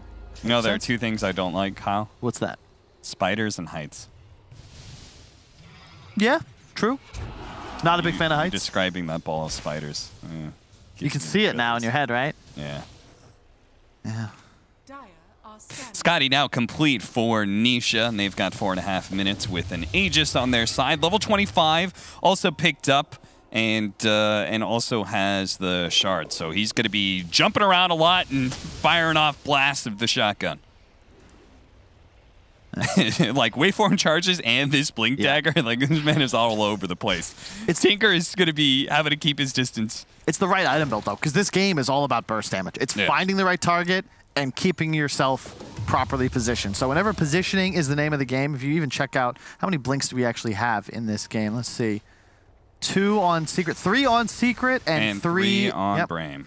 And BKB's galore as well. It's to be expected. I'm surprised that Wish... Oh, Wish actually did go for 1. Okay. He has the fresh Bloodstone as well. He's just got to be cautious. So the defense matrix is really interesting too, because the Hex initial open will last half duration, because he's always keeping 1 on himself. Yeah. Oh no, Skylark! Didn't go for the BKB teleport out. What was he doing there exactly? He was behind enemy lines. Cap, somebody's got to be the spy. I guess so. He gets punished. The game's broken down a bit for Brame. This is where the Morphling is very much online. The Spiders everywhere. They have Aegis. What's Spartan saying with those drawings? He drew a line basically all over Secret side of the map. He drew the close to bottom lane, top lane, close to Secret side of the map. I assume they just want to keep lanes pushed out. It's very difficult to defend in this spot. You don't want to be stuck in base. I mean, this is something we haven't seen in a while, but it was very common back in my playing days, where you'd be winning a game, but you'd need like a 40,000 gold advantage to break base against Tinker. It was such a pain, because even if you kill him, you have to dive tier 4s to do it, and then he buys back, and you're like, oh, what have we done? You can't really just walk up into March. It's easier thanks to the new shard on LC, because you have this free BKB for your morph. But yeah, this is likely where he's drawing the lines for, because if bottom pushes, it's a lot easier then for Brame to play Dota 2 and at least get something out of the map. They see any hero bottom, they know they can perhaps venture outside just a little bit. But the game certainly got hard. Like, I feel like I blinked, the gold advantage went from 8K to now 11K. It's just straight up because of how much map control Secret have now. And Brame don't really feel comfortable being anywhere outside of their base. It's only Wish for a moment taking the 2 side lane creeps, but they're not farming jungle. Like, nobody's really getting net worth besides the Tinker right now. Yep. Matu is going to have his BKB, and now it's shopping season for Team Secret. They just get everything that they want. Frame. Puppy's in base for optimum AoE blast. Yep. Brame are bunkered in right now, but Secret, they are bit by bit chipping away at these defenses, whether it's the Spiders hitting the side lane tier 3s or it's Nisha hitting the mid tier 3 with Zai's Legion Commander behind him. And Puppy is farming jungle as this occurs because he wants to get his sheep stick up and running. This is the right way. Nisha here. Nisha blinks forward first, though. Kills Spartan instantly. They break through the Lincolns. Can they get a roar? They can't. He's stuck by the rupture, but it is too far out there. Brain, they cannot go that far outside their base. Yep. It's really nice positioning as well from Nisha, though. He gets the kill, and you can see he immediately retreats to his team, but plants himself in a spot where if you want to commit on him, Brame are welcome to, but then his team would be ready to pounce. And now they're going to be able to take that tier 3. Brame, they're going to have to find an answer soon. Wish takes the shotgun blast, shrugs it off with the Bloodstone. Focus starts going to work on Anisha. Managed to get a bash here. There's the Legion Commander. They do manage to get Nisha out of there with the waveform finally. Dude, I would never be able to play Morphling the way these guys do. They're so bold. Oh, I survived? Okay, I'm immediately going to go down to 1 HP. Well, he's got 15 seconds left on the Aegis. He wants to be able to force it now. He's saying, deal with me or we're going to take this melee barracks. They let the melee barracks go. The Aegis will now naturally expire. So Brame, they really want to get out there. You could see they're even trying to get damage on the Morphling, preventing him from healing up, getting the Aegis regeneration. They push out, looking to catch Secret on the retreat, but Secret have covered their tracks well. The Swift Blink and the Ninja Gear. This is the dream. This is actually so sick from Nisha. He's going for the maximum damage shotgun. Keanu Reeves and Constantine is coming for you. And I don't know if you have the answer. Like, he's just going by himself. Spartan, please. All right, this time he gets off the Shadow Realm. He's going to have to be real twitchy on that trigger finger. He doesn't have it now.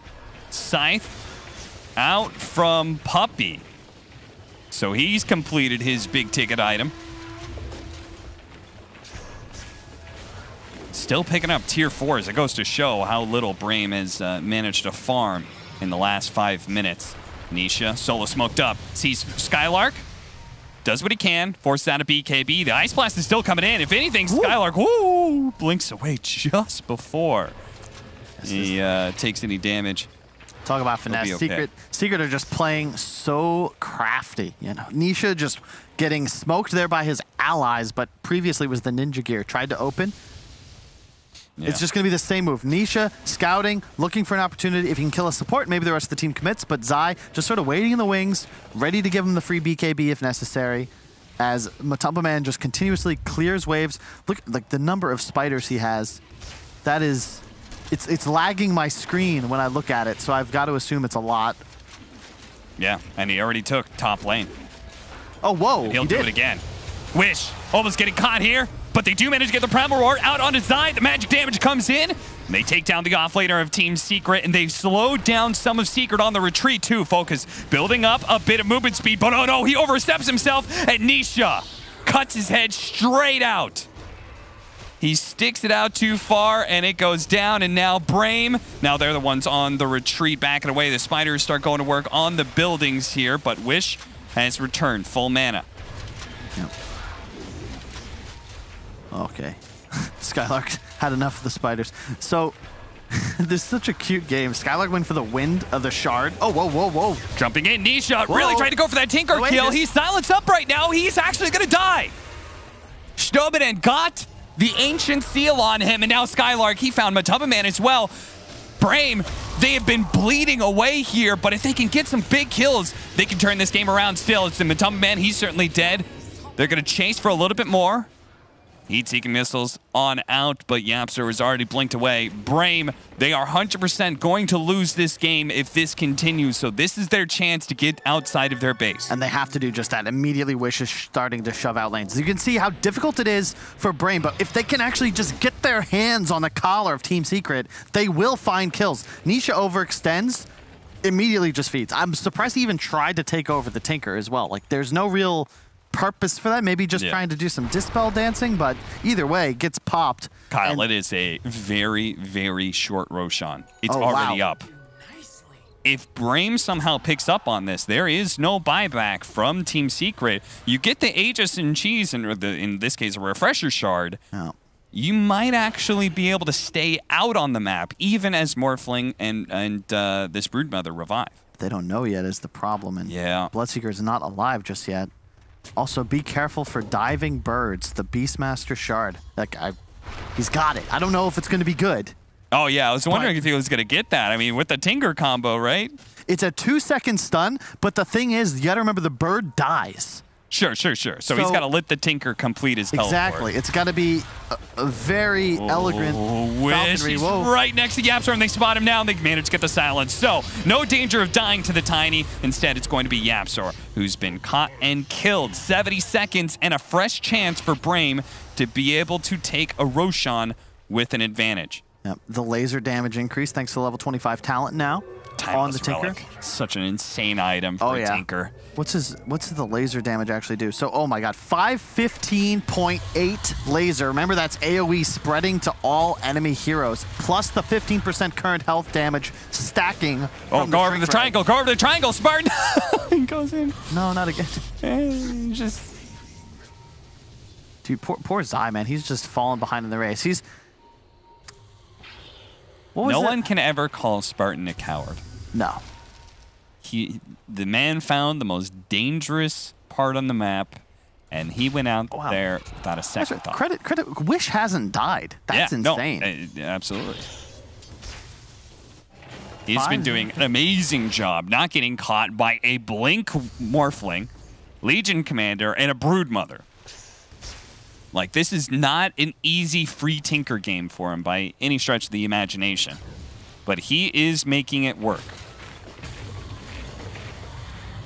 I am a bit concerned that Brame is going to get pushed back into their base again. It's just so hard not to be, because Tinker is in threat due to these sheep sticks, so he's got to play more conservative than he would like. Bottom lane, sure, you can handle.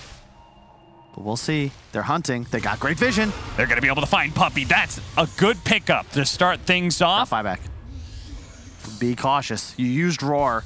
Puppey will spend a buyback if you want to fight him around Roche. They're just going to charge up into the triangle. Nisha is going to be ready for this. Manage to get the blink away, but the Hex, it comes out first on his eye. Can they keep him chain stunned? Wish has got to get away from Nisha. Blink it away, blink it away. Nisha is not able to keep up. Wish managed to keep his distance once again. The Spiders are cutting in from the back line. Spartan is going to be target. Shadow Realm in a few seconds, but the Spider army is eliminated by the March of the Machines. Brame disengage, force a buyback out of Puppey, and lose very little for it. They lost their Beastmaster. I don't know if Secret will know this, but he has no buyback gold. Has the cooldown available, but that was a Hex reveal, so they might assume that it's not up. Can they actually play without their Beastmaster Brame? Are they going to have to give up on this Roshan? Are they going to have to give up on the map? Uh-oh. I Not need the that right vision. time to... Oh, no, Spartan. You don't have Blink. This is not... Oh, no. Not like this. Not like this. He's got Shadow Realm. He's got Glimmer Cape. He's got 5,000 gold. Wait. 3,000 gold. He has half his net worth collecting interest. Oh, jeez, man. Skylark died so fast. I didn't even see how fast he died. In the middle of that fight, I was too busy watching Wish trying to go in and out. Oh, it's so sick. Nisha, now that he's level 27, the extra talent, level 10, he just gets a free bonus 15% magic resist. That is so nice in a game like this. Doesn't help against the laser, but... Yeah, I mean, that's still... Skywrath, Willow, March. That's still a lot of damage. He's shrugging off. All right, Spartan's back. For how long, though? Spartan, I hate to break this to you. No, he's good. He's What got is- what does Flicker, Spartan Shadow see? Realm, and like he's got 3 options to dodge a shotgun blast. Just any 3 keys on his keyboard will protect him from he this turned around Morphling. and ran back. Oh my God, Secret. Thankfully, they turned for Roach. Otherwise, they would have found a Willow. And this is going to die very quick. You need vision here, but they're going to kill any Hawk that comes near. Yeah, I mean, well, he's no new Hawks for another 35 seconds. They push in bottom lane as much as they can, but Secret, they're just going to ignore it. Now with an Aegis, a Refresher Shard. Who even wants that? I really like this from Yapsor. He went for the early, like, look at Yapsor's item, actually. Have we seen a Tiny do anything like this? Probably not, because the Aether Lens is weird, and then the Lotus Orb even more so, into Octarine. Yeah. This is because he has to be a cleanse for Zai. So Zai's job is to protect everybody. Yapsor's job is to protect Zai. And They're losing their melee barracks very quickly, and now they're going to lose their range barracks mid. I mean, it almost feels like Brame is trying to simplify things. We just protect bottom, that's all. Let everything else fall. It worked for Rohan. Maybe it will work for Brame. Wish still not to die. At a point, I know if they were to lose this game, people would say like, well, he's supposed to die. You know, obviously it wasn't working, but I don't really know what you're supposed to do against what Team Secret's got. Like, switch to Dire Vision. How do you play this game? What are you supposed to do? You see absolutely nothing on the map. Your 2 waves are going to be constantly pushing in. And that man right there, it just, wait for him. Oh, the wave's dead. Ooh, spooky. Where is he now? He's free smoked thanks to Ninja Gear, which he actually subbed out. Now we'll have the leveler, so. Yeah, well, he was in those buildings, so might as well. DD bottom. And the bird. That is what you have to play around if you're Brame. Get a good bird. Oh, no, double damage. Double damage, Aegis, like Nisha can all-in commit for just getting Megas if he wants to. Now the extra morph duration, he'll have Ags up soon if necessary, but for now, he's all good. Well, he shuffles the ninja in, gets the free smoke, and Spartan, oh no, Spartan. Oh, he got off the Shadow Realm! No, the waveform! Spartan. You think you still get the waveform attacks target if you're Shadow Realm? I believe so. But I have no idea. I've never tested that interaction. We'll probably find out by the end of the game, knowing SSA Spartan. My man. I feel like you didn't need to, like, we already knew they were in your triangle. It's okay, guys. Like, it's okay, guys. I've got buyback. It's fine. It's fine. Like, I feel like Brame's only idea of the game right now is to wait out Aegis. Right? Yeah. I mean, I don't even know what you're supposed to do. I feel like we haven't seen a rupture in half an hour, but I don't blame Focus. There's just not really much to do. I don't know if I agree with the bots necessarily, but he had a more ambitious version of how the game would play out in his head in the bird. That could be it. This is the vision you need if you're Brame. Are they baiting the bird? The bird is not the word. Zai, though, his net worth climbing. What did he get? Does he have an Aether Lens as well? Yes, he does. Of course. You can't actually stop Nisha. 1 Q kills the wave, and then he blinks away immediately. He's untargetable in this time. Yeah, we've seen him a couple times use that little trick. Taking away the Lincolns immediately. Cleansing off any follow-up disables, and now the Lotus Orb is going to reveal where some of those heroes are. Thanks to the fact that he's got a shard. So when he reflects that spell, it's a sharded version. Nisha going back in. Focus, trying to deal with him. Does manage to get a lucky bash, but no follow-up from there. Skylark, meanwhile, being poked at by spiders, so he can't actually jump forward and potentially get a Primal Roar onto Nisha. Cheese being passed around between various people. They still have 2 of them. And don't criticize Secret, anybody. This is how you have to play this game. Like, we haven't seen Tinker in this style of game for a while, but especially with the Beastmaster, like, there's no total control of vision that Secret can rely upon, and we've seen what happens if they overextend. They will get popped, and it's very important that they continue to play this conservatively. Free BKB. Trying to go again. Do manage to get the silence. Primal Roar bouncing back. Oh, no, and it can cleanse off as well. So there wasn't even a stun on Denisha at all. Silence up again. Finally does lose his first life. Wish is putting good use of the Arcane Blink right now, but he's being poked apart. He does actually get silence for a second, activates his BKB. Nisha waveforming away and resetting. After all, they're in a great position. Yep. No buybacks. Megas. Hey, it's one of my favorite Zai quotes. To succeed as a Dota 2 player, the one characteristic you need is patience. And thus far, Secret embodying this principle. They'll now have to wait for the Megas wave, let it push in, deny space and vision to Brame, and same deal. Rinse, repeat. You've got all these cleanses. Just play around Nisha. Matu trying to poke somebody. Maybe Hex the support from the side. He did get Skylark to sort of open the map a little bit. Oh, Zai. Wait, that's Nisha. Wait, it's not Zai. It's Nisha with the Eaten Ags. Also the increased duration, of course, thanks to the fact that he is now level 28, soon to be 29. So a free 20 strength, aka 20 agility, coming in just a moment. 8.3 second cooldown on press the attack. That's what I was looking at. Wow. Because he's got the Octarine core, so he's just pumping out press the attacks. The man knows his job. Yep. They're going to spot out Wish. Nisha quickly throws out the barrier so he can keep blinking. This Arcane Blink makes Tinker really hard to catch. If only we had His a animations Darkseer. are so fast. If only we had a Darkseer in this game, I think that the number of pixels and polygons could actually slow down Secret's computers enough to give them a window back into it. Nisha's just going to hit tower. I mean, the same game plan from Secret for the last 15 minutes still applies. Even after you've got Megas, it's now time to go to work on the tier 4s. And Brame are just waiting for a slip-up from Team Secret. Some sort of pick-off. They keep on running out. Shdomanin, Skylark, they keep on looking for somebody who is isolated from the rest of Secret. And they can turn a numbers advantage and maybe take back this game. And as you might think to yourself, why are they... Guys, it's over. Secret, just end. I'm telling you, I personally have twice lost games to Tinker when my team had acquired Mega Creeps. It is not over, and if you get to a point in Secret, if you have to spend a couple of buybacks, things actually get scary because you're susceptible to being perma-hexed, and you could just lose. Secret don't want to lose. They want to win. They want to go to the major. This guarantees a tiebreaker, I do believe. Skylark pushing forward, finds Matamba Man. Immediately gets cleansed up. Skylark not throwing out the Primal Roar just yet. Now thinking about it, but he just feels like he can't, and Nisha is in and out, already killing Spartan. Same place, same time. Now Scythe is going to be able to slow down Skylark in his retreat. Finally, the Primal Roar is down, but there's so many Legion commanders out there that it feels like no disable is going to stick. Shdomanin gets found in the side of the trees here.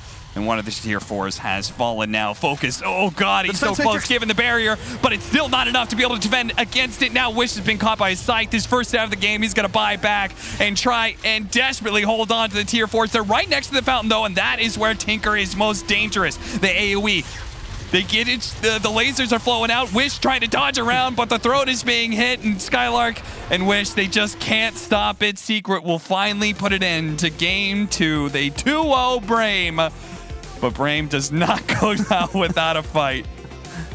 Man, they earned that one. And credit to Brame, much better performance than in the first go-round. And Secret really just demonstrating why they were the one representative at the major to actually place.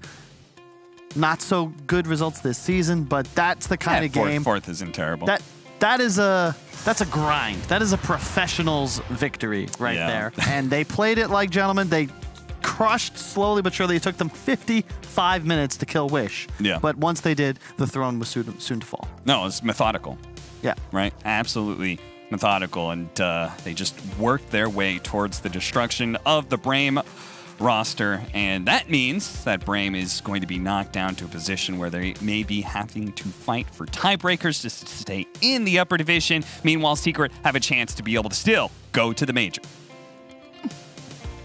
Yeah, they have a chance to even still be second in the groups. Who would have thought that?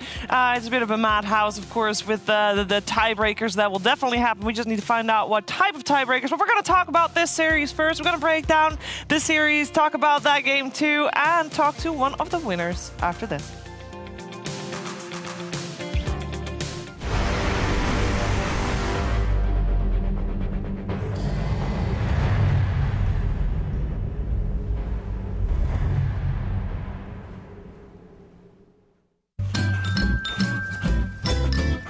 ready? Huh? Hey, he's a good boy, huh? You ready? Huh?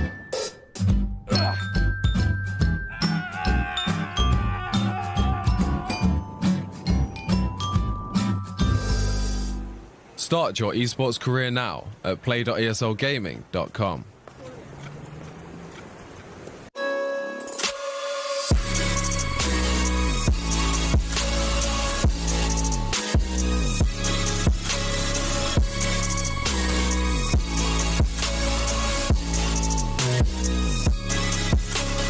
You love it, you wear it. What's your style? Get your merch at shop.eslgaming.com.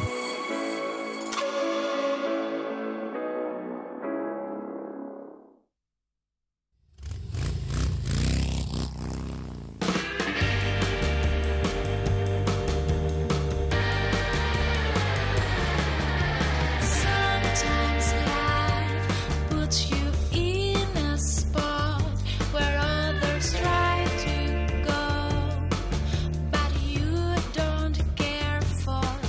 There's no way out, so you inside out and far away. Sometimes life shows you what to do to try to change the rules, tear the skin of you, but there's no way out. You're feeling like you're breaking down and blue.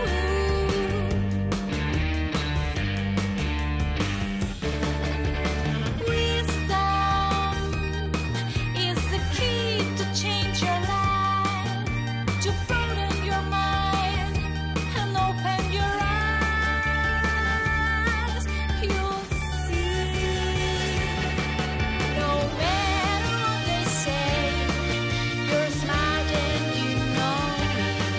You'll get all that you want if you believe in you.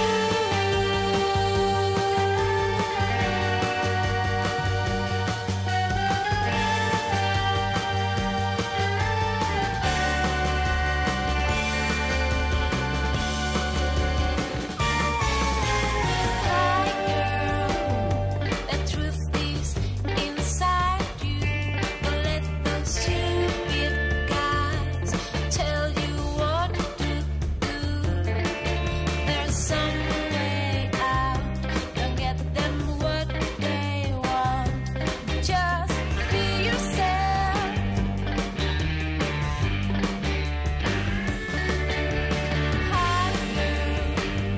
The power's in your dreams. Don't let the enemy souls dream what they do. There's some way out, better than falling down. Don't be afraid to fly. Wisdom is the key to change your life, to broaden your mind and open your eyes. You'll see.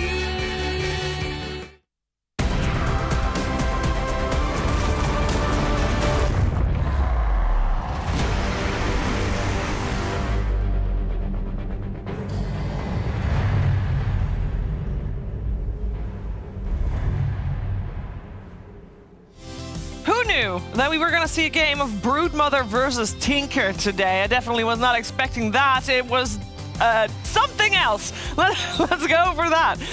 Very enjoyable. Team Secret, of course, in the end, able to close it out. Slow and...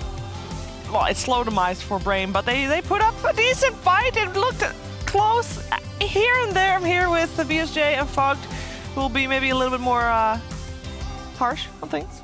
They got Zai a bunch. They did get Zai a bunch. That's true. Poor Zai. Just the sacrifice every single time they know they have to go for him. Otherwise, he just dispels pretty much every single one of these roars. But he did his job. He ends up, I don't even know how many deaths he ends up with, what, like 11 or something like that. But great job. You know, I see in pubs sometimes you'll see like offlane Omni Knights, offlane Legions, and they'll be picked into a bunch of Skywraths and Dark Willows, and they build like Blink Blade Mail or like Echo Saber on the Omni Knight.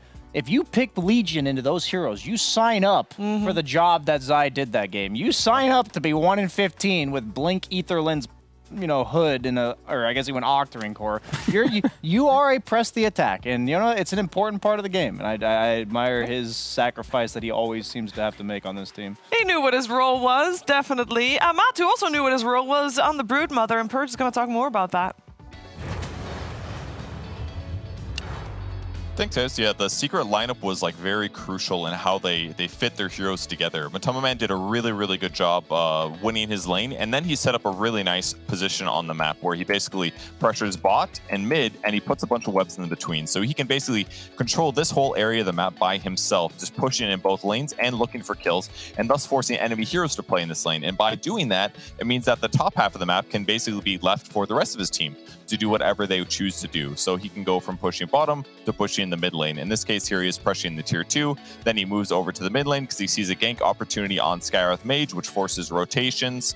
And he gets a courier snipe, cuts a creep wave here, and then he can run back to jungling almost immediately afterwards without too much threat to his hero and dealing a ton of damage to the tower. It's difficult to siege towers like this very safely. Illusions don't do very well. Necro 3 is gone now, but Brute still has the options, and even when he gets ganked sometimes, he's able to survive. Matoma Man had a great KDA despite a lot of the pressure that was on him as he gets out here and another TP. So he ends up taking the mid tier 1 tower while standing across the river. Then he moves all the way to the bot lane again. He's going to end up pressuring tier 2 mid, pops a glyph, rotates bottom. Then he's going to put spiders on the tier 2 tower at the 14-minute mark.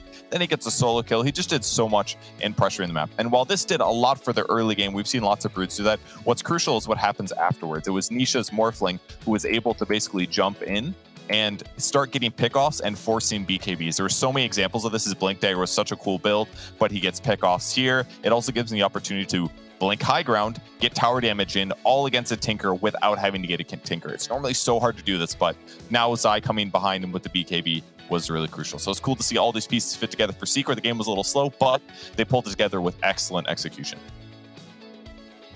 Excellent execution indeed. Thank you, Purge. And speaking of execution, the man who executed the Brood, it is Matu. Hey, Matu, congratulations on the series. Hello, thank you. I would like to first ask, can you tell us a story about your background?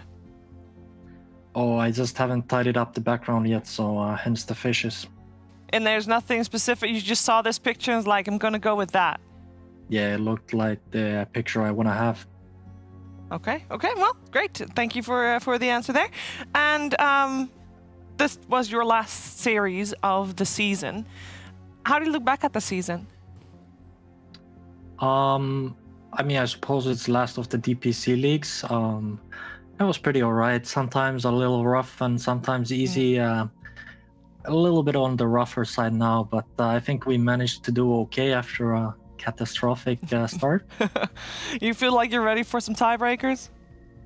I hope not, but it will be pretty exciting. I think there's guaranteed tiebreakers in your future, Matu. No, Sorry to be the no. bearer of bad news. I've got 2 questions for you, Matu. Was it your choice to go for the Brood there? Was it suggested by other people? Yeah, it was my choice. Okay. And then my secondary quick one would just be, are you gonna keep that facial hair? What's going on? Absolutely not. I think I just haven't seen sunlight for a while, so hence the stash and you know. Feel you. My question would be, this is the first time in the last maybe year that you guys have even been contested, the major as well as this DPC. So do you guys feel like you're saving it for TI? Like you guys have gotten a little worse over the last month or two, or do you think everyone's getting better? I mean, it's a combination of everything. Everyone's trying. Nigma and OG, especially on the edge of not making it to TI even, but they're like really stepped up their game now. And for us, what can I say is, I suppose we tried to changed our playstyle too much in one go, and it kind of like backfired on us. And then it was hard to distinguish what's actually good we're doing. Like it was a little bit too much, but we're getting there slowly. I'm not trying to spoil your drafts or anything, but is there a reason why you decided to change your playstyle that you could tell us? I want to win $10 million US. All right. I like it. Fair enough. All right, Matti, we're going to let you go. Thank you for being open with us. All right, And thank you. Yeah, good luck in the tiebreakers. We can take a look at the standings because the tiebreakers are definitely on the horizon in the Western European Upper Division. We have gotten Secret now with a 4-3. Yes, it looks like they're nice on the top, and there is, I guess there's a chance that they're just in, right? If OG lose tomorrow versus Liquid, then they're just in. Yep. Yep. Okay, I was wrong. My bad. I thought it was actually dictating based off of this series too, but.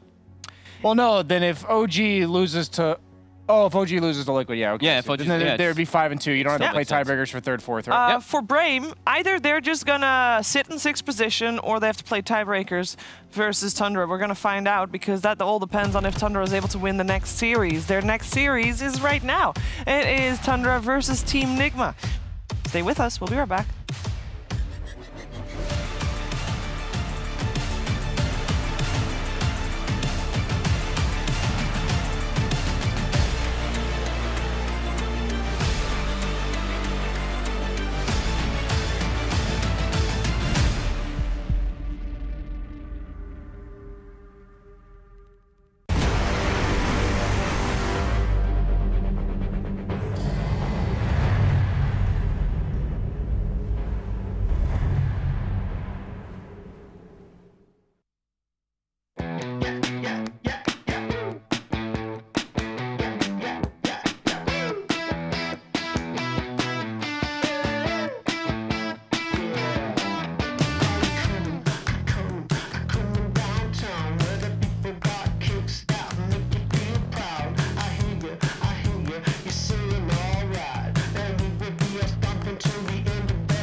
Our last series of the night in the upper division here for the Western European DPC League. You're watching DreamLeague Season 15, powered by Intel.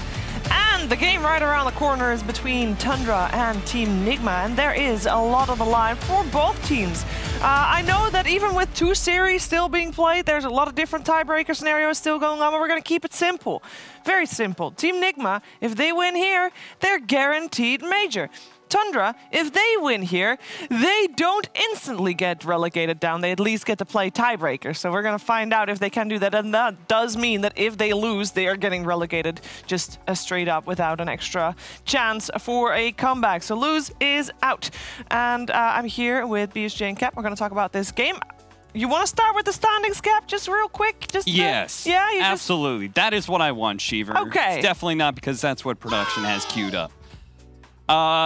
Tundra, 2-4. I thought that Tundra was actually going to be one of the surprises of this season, right? New patch is a new opportunity for all of these teams that are kind of like bottom 4. You know, like Secret, they've actually looked a bit out of sorts when it comes to the new patch. This is an opportunity for you to be able to shine. So I thought Tundra was going to come in with their new edition of Snake King and really cause some upsets. But unfortunately, they just haven't done quite that. And I guess they still have an opportunity to if they manage to bring down Nigma here, go 3-4, maybe if they end up in some sort of tiebreaker, who knows how high they can actually get. Yeah. They can't get 4th, right? No, they At 3 and 4? Not. No, there's No, because at the moment all the top 4 4 has to be 4 wins. So you have to have 4 wins to be in the top 4. But yeah, you're talking about Snake King coming in as the new kid for Tundra. On the other side, of course, ILTW is a new addition this season for Team Nigma. And we have GH talking about that. Ultimate. Miracle, he's back in though. GH also able to get the lead in onto Seb with the combo. Miracle's able to bring down Hotel. Second round, a hook shot. He's on top of Seb. Seb's going to go down. We didn't really have any expectations going into the season, so it's hard for me to answer if we had any expectations and if we met our expectations. But I say it's pretty okay for the moment. We still have 1 less series to play, and after that I can give you a definite answer. Now that ILTW joined the team, I feel like the hero pool of the team changed a bit, especially in the carry and mid role. We get more chances to bust out new heroes that weren't expected beforehand.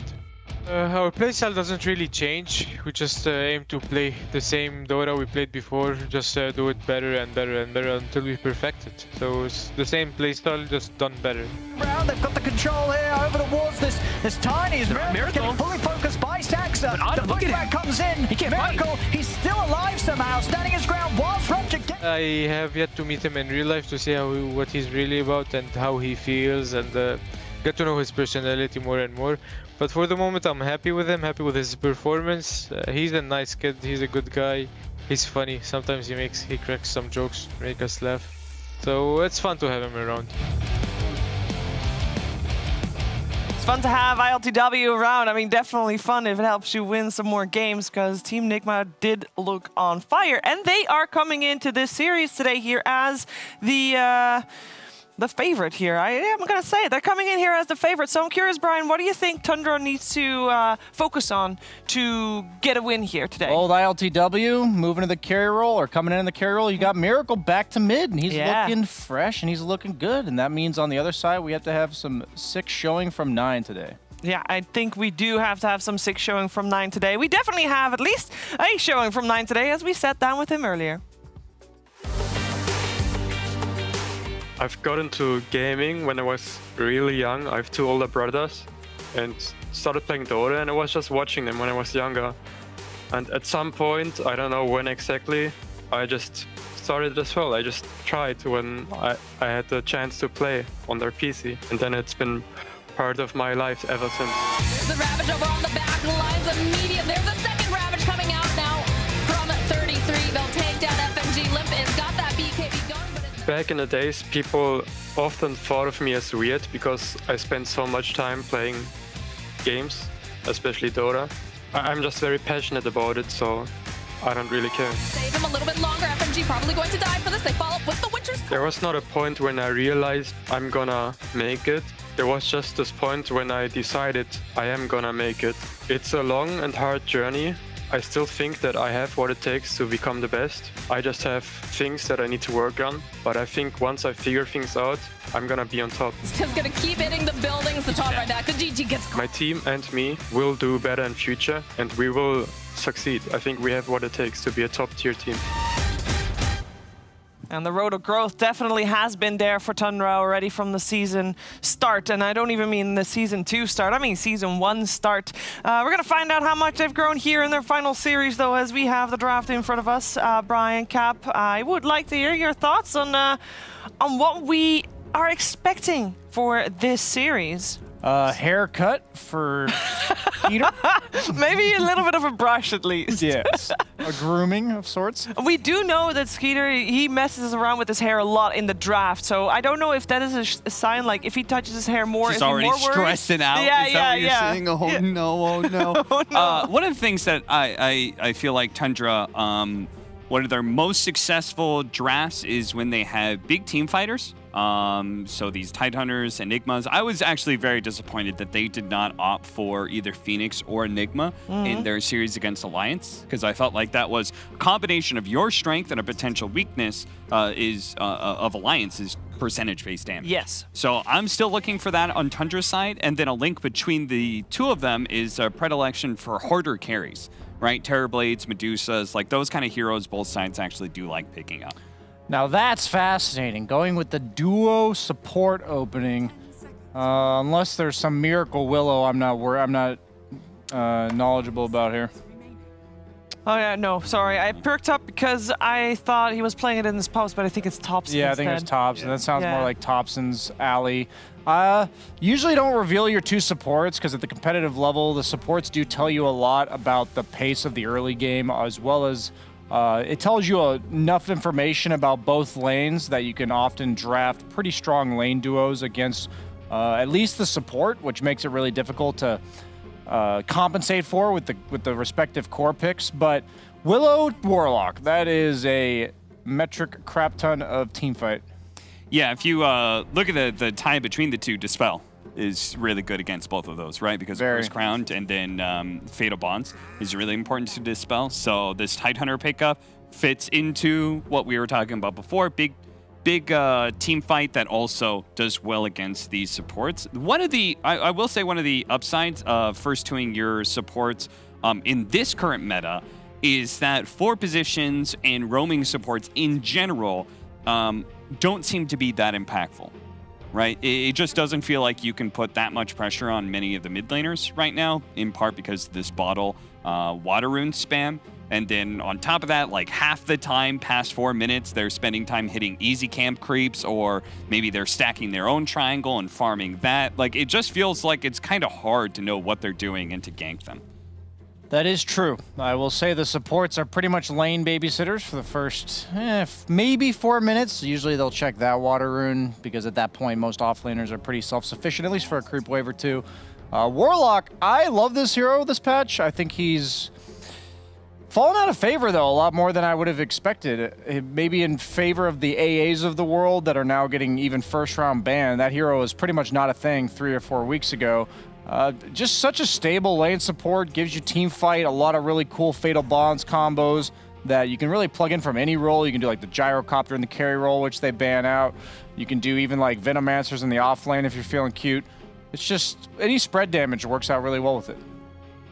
Yeah, I think the part of the recent Ancient Apparition is more viable than Warlock right now is the speed that you can play with Ancient Apparition, right? It feels like you put Ancient Apparition with, say, like last game, support Tiny, or any other kind of like mid laner that runs around, then your Ice Vortex plus your Cold Feet actually have real potential to help ganks actually work, whereas Warlock doesn't provide that same kind of presence. It's really hard to use Fatal Bonds in a ganking scenario, and Shadow Word very oftentimes, at the levels that you're at, 2 levels of Shadow Word most of the time, maybe take that. A low level of upheaval, it doesn't really do that much. So, very which means hero. you are entirely team fight dependent and also cooldown dependent.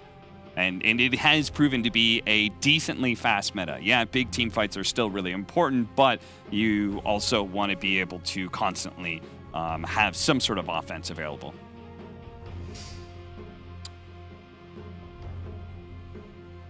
So they are forced to pick first, Enigma, coming into the second round.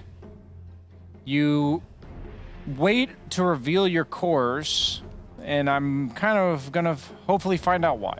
You know, what's the idea? You see the Tide, does that mean you immediately third pick your carry with something like the Jug?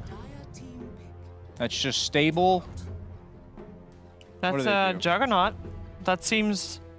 Is that what they did? I heard that. Nice. Okay, so they do immediately reveal the counter core to the most likely 3-position hero of Tundra. I know they've occasionally ran 5 Tide. Maybe they like the mag with it too. I don't know. I feel like it's... Mag Willow is a lane. Absolutely. Yeah, a mag Jug with the Empower is always nice. Yeah, Jug definitely an ILTW special. I think giving a carry player when he's newer to a team comfort heroes as well as heroes with a little bit of forgiving spells, in this case the spin to survive, it just makes this transition smoother, I think, when you're coming onto a new team as a carry. Yeah, absolutely. You're able to just almost in a pub fashion just focus on your own game. Yeah. Right. I do quite like Mag right now. He's so good with so many of these 4 positions. Dark Willow, Lina, the repositioning of Shockwave works so well with that. I've personally played with and against the Dark Willow Mag combo, and it's so annoying. Brambles gets thrown down. If it's freely thrown and you end up in one of those Brambles, then you are Shockwave back into another set of Brambles. It just sucks. How do you compare him to the Centaur? Like, on the offline, if you had to choose in this lineup, would you prefer Mag over Centaur? Centaur's still in, right? I would strongly consider Centaur because they picked a Baden, which likely means they're going for something like a Drow in the carry role. We talked about, Cap talked about the importance of dispels, so it makes sense why they would have Tide offlane, but also a 5-position Abaddon in order to not only protect itself, but all others. And if you pick a ranged, or sorry, a melee 5, you probably want a ranged core. And out of all the ranged cores I can think of that aren't Medusa, because that's already banned out, and Morphling as well, Drow sticks out to me the most. And I know Enigma's going to be thinking, like, what's their likely pairing with this Abaddon? And I think Centaur deals with it better than the Mag. Yeah. We'll see. Drow is certainly a hero. I feel like we haven't been seeing it that much in the DPC, but I've seen it toyed around with enough in pubs, and I imagine it's being picked in scrims. It feels like one of those heroes that people are trying to figure out whether or not they can actually do it in officials. So and of the few teams that do pick Drow, we did see Tundra at least play it once, but it was not successful. It's either Drow or Luna. Even though I hate Luna, I think that has to be their 2 options here. Yeah, one of the things about Drow that people are experimenting with is the current shard, the Frostbite. What does it do? You don't get it super early, but it shatters people. It does it does additional slow, and then it shatters them, doing like AoE damage. It's 60 damage per stack, I think. Yeah. So it makes your frost arrows like Fury swipes, where the more times you hit them, the more damage they take per hit, and then also it makes it so that when they die, if however many charges they have, it blows up in an area. And your your split shot, or what's it called? Multi-shot? Multi-shot triggers frost arrows, so it's like a farming / damage mechanism. It also reduces healing. But okay, not even in the game, so I'm not going to worry about it anymore. They do go for the Faceless Void. Decent matchup against Jug, carry to carry. It's okay out of all the melee heroes with the Abaddon, just because usually Abaddon is like on the side of the lane using Orb of Venom plus his passive to bully. And usually you pick ranged cores because they can kind of be laning while also helping you bully. But Faceless Void, he has the time dilation as well as the time walk to actually come over and help you in lane. So it's like a reasonable pairing. But if I'm an offlaner and I see Abaddon Void, there's a lot of options, such as like an Underlord that can just damage mitigate that will almost always free farm. So I think Mind Control could very well take control Yeah, I mean, you say Underlord, that sounds like a great pick to me. And then I look at Tundra having to ban like Timbersaw, Axe. Like, yeah, all those heroes would work really nicely against a double melee lane as well. Yeah, so. they would just free farm. Those heroes would not only free farm, but they're like the meta ones. They're the best heroes of the patch. I think Centaur is even reasonable here if they want to do it, since it just happens to be in the pool. We usually don't get that far. The question is, you're against Lesh. It seems like a Queen of Pain. I was going to say that. Same thing Fogg said. We saw Mind Control on Nature's Prophet the other day, and he crushed it. They were able to set such a high tempo with that. Would it fit? You picked Warlock Willow, and then what? I feel like I'd rather have at least one guy that's like a stunner. They don't have a way to start fights right now. I mean, Mind Control, like Nature's Prophet. I'll never complain if you pick it, but... What mid laner do we need to see? It needs to be some sort of ranged nuker. Was that Lina? I said Queen of Pain, but yeah, Lina is a good matchup against the Leshrac. I was a little bit surprised they banned Void Spirit, just because so many melee heroes with a Faceless Void. I felt like you absolutely needed some sort of range, because they only have Sapphire right now. Yeah, I think Centaur is the best pick here by a pretty large margin. But if they go Nature's Prophet, like I said, take me home, Mind Control. There's quite a few options actually still left for him, which is what kind of build would you want in a Nature's Prophet? Because I'm not even sure if you can go an Orchid build with no cleanse in this no case, so. I'd even be fine if you just went pure like utility around the map, like you go like Witchblade Solar Crest, that kind of stuff. Night Stalker. Night Stalker. That's an interesting one, because that actually is a disable that will stick onto these heroes. That's even better, yeah. Hates these AoE persistent disables. Abaddon is low range. You very often get caught in the silence of Night Stalker when trying to aphotic shield people, and obviously persistent silence is great against Void as well. Is what I love about, I mentioned in the Abaddon Void lane, is they just don't punish the offlaner. It's a very greedy, it's like a passive lane in the sense that you're just not afraid of getting killed if you're the offlaner that's durable. And Night Stalker is often, he struggles if you're against consistent damage, like a Troll, an Ursa, Lifestealer that's just constantly pelting you with attacks. But he's an overall greedy offlaner because usually people can out-push the lane, out-pressure him. But Abaddon Void don't really do that. So all the weaknesses that Night Stalker suffers, which makes him very situational, we don't see him all that much this meta, are not in this game, and I wanted Centaur to have somebody that runs in and disrupts and starts things, and I think Night Stalker is actually a better version of that this game for all the reasons Cap mentioned, so I think that's a sick last pick, and they're going to own. Okay, so Cap, what needs to happen for Tundra to have a good start here in this series? We'll definitely be looking out for the mid matchup. You know, you got your last pick, Lina pickup. If he does really well, then he can actually threaten the Leshrac in every single one of these team fights, with like, especially if you actually start getting a bit of right-click damage. 9 is 100% the person I'm going to be watching all game long. Okay, we're going to be watching that mid lane, and we're going to watch a fun game of Dota 2 together with our commentary team, Moxie and Fogged. All right, well, we've got a lot of eyes over on that mid lane, but a lot of people pretty excited about this Night Stalker pickup. Yeah. Big fan of the hero. I don't think we get to see it too much in Europe at all. I know China does love this hero on certain specific players, but looks great in this game. You're playing versus Tidehunter. You can't crack and shell off of that silence because it's going to be constantly applied to you because it's from the Night Stalker. Same thing for the Void. You just are constantly silenced, super annoying. Abaddon usually needs to get pretty close range to get these shields off. Silence, again, it's a great hero to just lead the charge and definitely be that, what I think Brian was trying to say, like, you know, the dangler, right? The guy that just, like, he starts the fight, he baits them a little bit to come in, but also looking at Tundra, very ulti-reliant lineup is what I'm looking at. So I feel like the pace that Team Nigma can set, especially with, like, less Jug, they can just start taking towers very quick if you do start slipping up with 1 or 2 of those ults.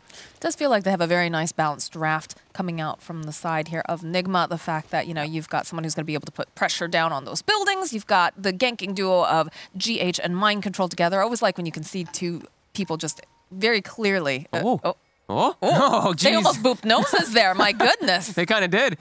Oh, my. That was right on the cusp cute. there. Look at that. Yeah, look at this. Look at this pad. Look at how sneaky they're being. 9. This is insane. 9's very close to his tower, though. That's a tough one to get. They're playing. Yeah, but they're waiting. They're hoping that 9's gonna. He's gonna step. Oh. Is he gonna step back? They're waiting at the wings. Come hit there, my child. Oh, is he gonna get caught here? It looks like all he right, is. that's gonna be the jump, the brambles, everything getting used on 9, and Mind Control is gonna be off to a really nice start. And they immediately start with the chat wheel. So you can tell Team Nigma, they're ready for some fun again today. As we saw the other day, super aggressive. That was the key thing that we did see from them, with a very similar kind of style of supports in particular. I think they actually did have the exact same too. Looking at Tundra though, they are countering a bit of this Willow for sure with the way they've set up their draft. Tidehunter, Kraken Shell able to remove Fatal Bonds. Abaddon Shield able to remove his buddies. Fatal Bonded tough stuff. So we did see how much the Warlock was a problem the other day, how much damage it was able to amplify. So Tundra has put themselves in a position to counter that a bit. So this mid matchup here, from what I understand, it should be, you know, going more towards the side of 9, but of course it is Miracle. Yeah, it is. Who is playing this Leshrac, so. Up to those lane mechanics. I think this is a very, very slightly Lina favored matchup, but I think Lesh can free farm in the same exact kind of match. LTW. Oh my goodness, he drops very low. Kuro will get a courier for it though, because they don't pay attention while they are going aggressive, as has happened a lot. As Fata. Okay, he's going to be the first victim here, as they do put some pressure here on Skeeter. Very strong lane. GH drops very low himself too. Do they have any salve? Mind Control used it on himself, so GH is going to stay quite low up here. But it doesn't matter, because he's playing versus Void Abaddon. Very passive lane, as the panel mentioned.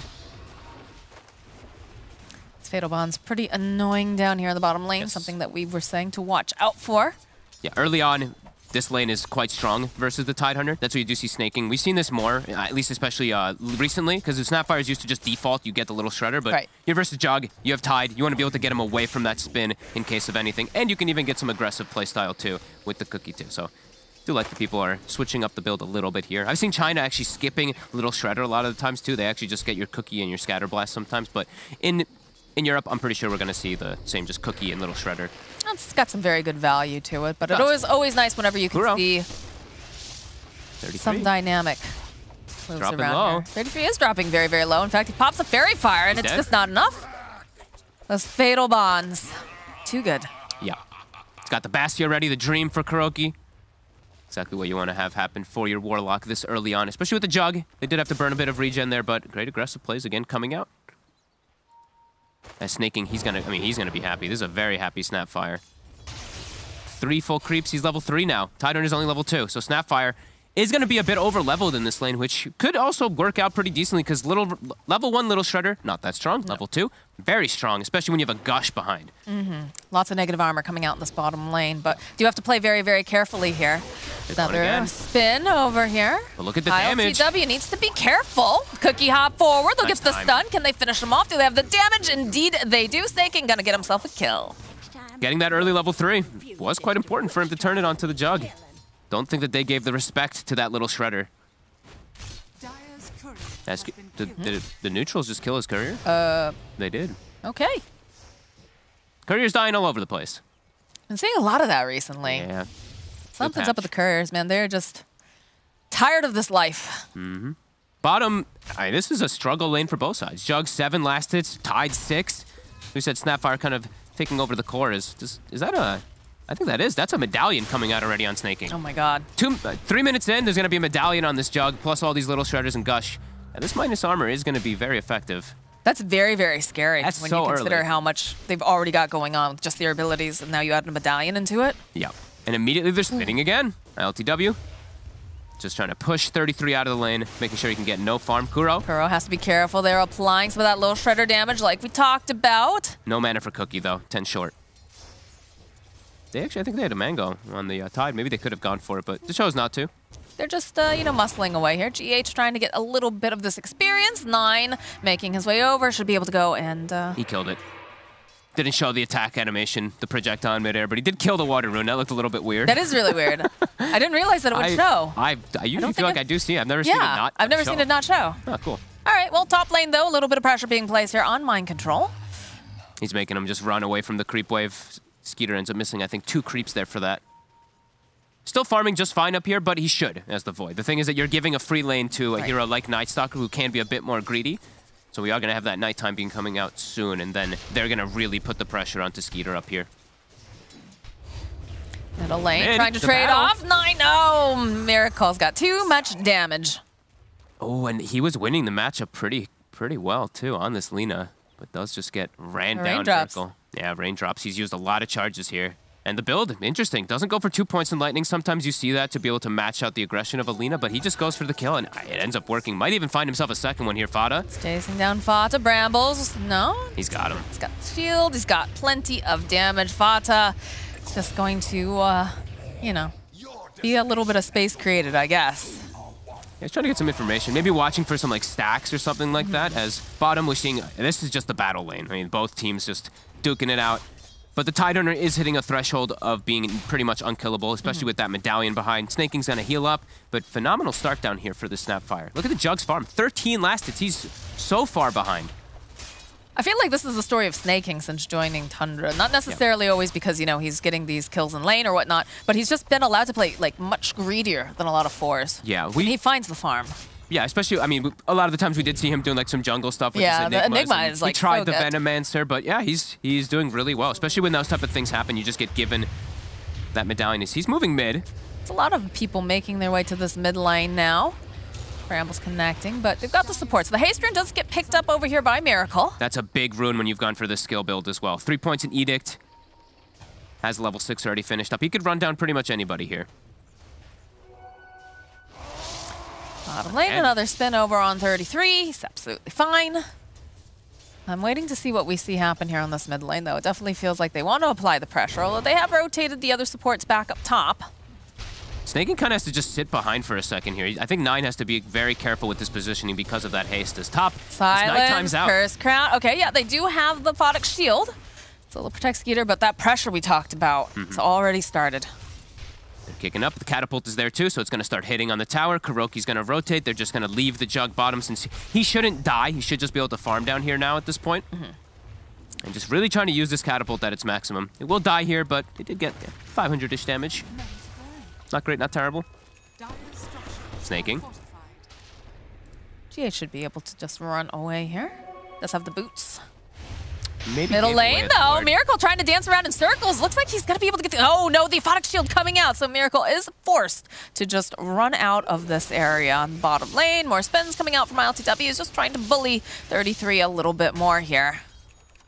Both just poking at each other constantly. Miracle is playing so aggressive lately. We saw the Tiny from the other day. This time on the Lash, he's not going for just like farming whatsoever. He's just going for battle. Max Edict built, as we said, it's going to be this very early push timing that Team Enigma is setting up for, but it does look like Tundra, they're going to get these early levels in particular, like Snaking. If they give him that 6, which I think, I actually would like them to see, give him a little bit more level so he can fight with the Chrono, because then he can set up these defenses around towers really easy. Chrono plus Kisses, or Ravage plus Kisses, they will have a couple different ways to actually protect from the inevitable push that will come from this Jug Lesh.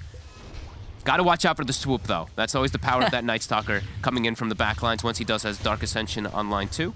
That is true, because already we're seeing some of this pincer ring movement coming out. They're sweeping through the jungle. Do have a nice ward over there on the eye spot, so they can keep tabs on who's hanging out on the side. Snaking hits 5. Looks like Skeeter's actually smoking to make a move onto mid. They want Miracle, but it looks like it's going to be GH who shows for now. I don't think they want to settle for that one. They want a bigger kill with this Chronosphere. If Skeeter's going to go hunting, they need a big core kill. Yeah, they're backing off. They're just going to farm up the jungle for now. And they're going to be patient. They are starting to migrate, though, down to this bottom half of the map for the side of Team Enigma. And LTW has to be a bit careful. There is Skeeter nearby. He does have the Chrono. Don't have those Kisses online just yet. He's safer because he's got that high effective armor since he is just, you know, the carry's the agi hero. So he's okay if it's just the Chronosphere that's on top of him. He just has to watch out if there were the Kisses, but Kiss is not available. They're just going to pressure tower with the movement. Yet. They're getting close, though. They are close. And top, we see the same rotation. Enigma brings down towers 10 times faster. Way faster, yes. Edict alone pushes faster than the whole enemy lineup of Tundra. Kisses, of course, the little Shredder helps a bit, but still got to take them time to take this bottom tower. Yes, it's not necessarily the fastest pushing lineup. No. Coming out from Tundra, but they're putting the pressure down. Especially not if the Lina's there. And Lina is looking to show herself in mid. GH is taking that XP, and here comes that wraparound, that sandwich. They saw her. Yeah, Brambles rooting into place. They've got the silence. LSA, though, does buy a bit more time. The Curse Crown does come out, and they're just going to try to chase down Nine. But the follow-up here from Skeeter does manage to get the Chronosphere off, and they don't quite have the Snapfire just yet, but they'll take down Miracle. They're looking for more. The Fatal Bonds have been applied. Mind Control will fall. Cookie out forward here from Skeeter's LTW. He was hunting. He just can't seem to get his hands on them. 33, walking over to the high ground. Looks like he's just going to try to focus down these stacks instead. They were very ready for that move coming in, very ready for the wraparound. Skeeter instantly does TP, and they do also get the Fada TP first to get that shield off. Very nicely done to protect 9. Good stuff so far. Very even, slow game. This is a great Chronosphere, but now, of course, you know... It's down. It's time to go. Yeah, it is. Time to push mid again. Exactly. They still have the Ravage, and they have picked up the Snapfire Kisses now. So. I think they have to run 33 over. He doesn't have TP, so he has to move very quick as this tower, it's going to get brought down super fast. Do have Glyph. So 33 should make it in time. He's got to walk on in, though, and look at this already. Team Nigma respecting it, backing off. They're going to Glyph fortify the Carity, though. Yep. Showing 4 heroes, but this is the move that they need to do to stop that kind of push here. And now they can start a push of their own with that Tide there. And they did use the Dark Ascension before, so nighttime is not available, so it's tougher for Mind Control to show up and look for these fights. 33 will happily take all of these hits off. They have to be careful, though, because they do have the Fatal Bonds applied to them. They have lots of different ways to remove it, though. Shields, plus the Kraken eventually when it procs, yeah. Fada always at the ready, does remove out that second one. And Nigma, they respond versus this tower push themselves, too, with also heavy team fight availability, with Kuroki sitting back with the Infernal. But they're stalling. Mind Control just farming jungle, because we said, you know, daytime. Using that downtime.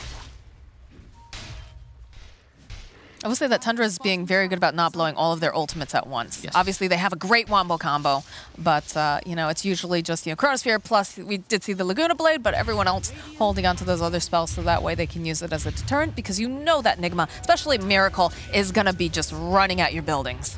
Yeah, both cores looks like they're gonna get their Yules at the same time, the Lina and the Lesh. It feels like we have like pretty much mirror movements coming up from both sides so far.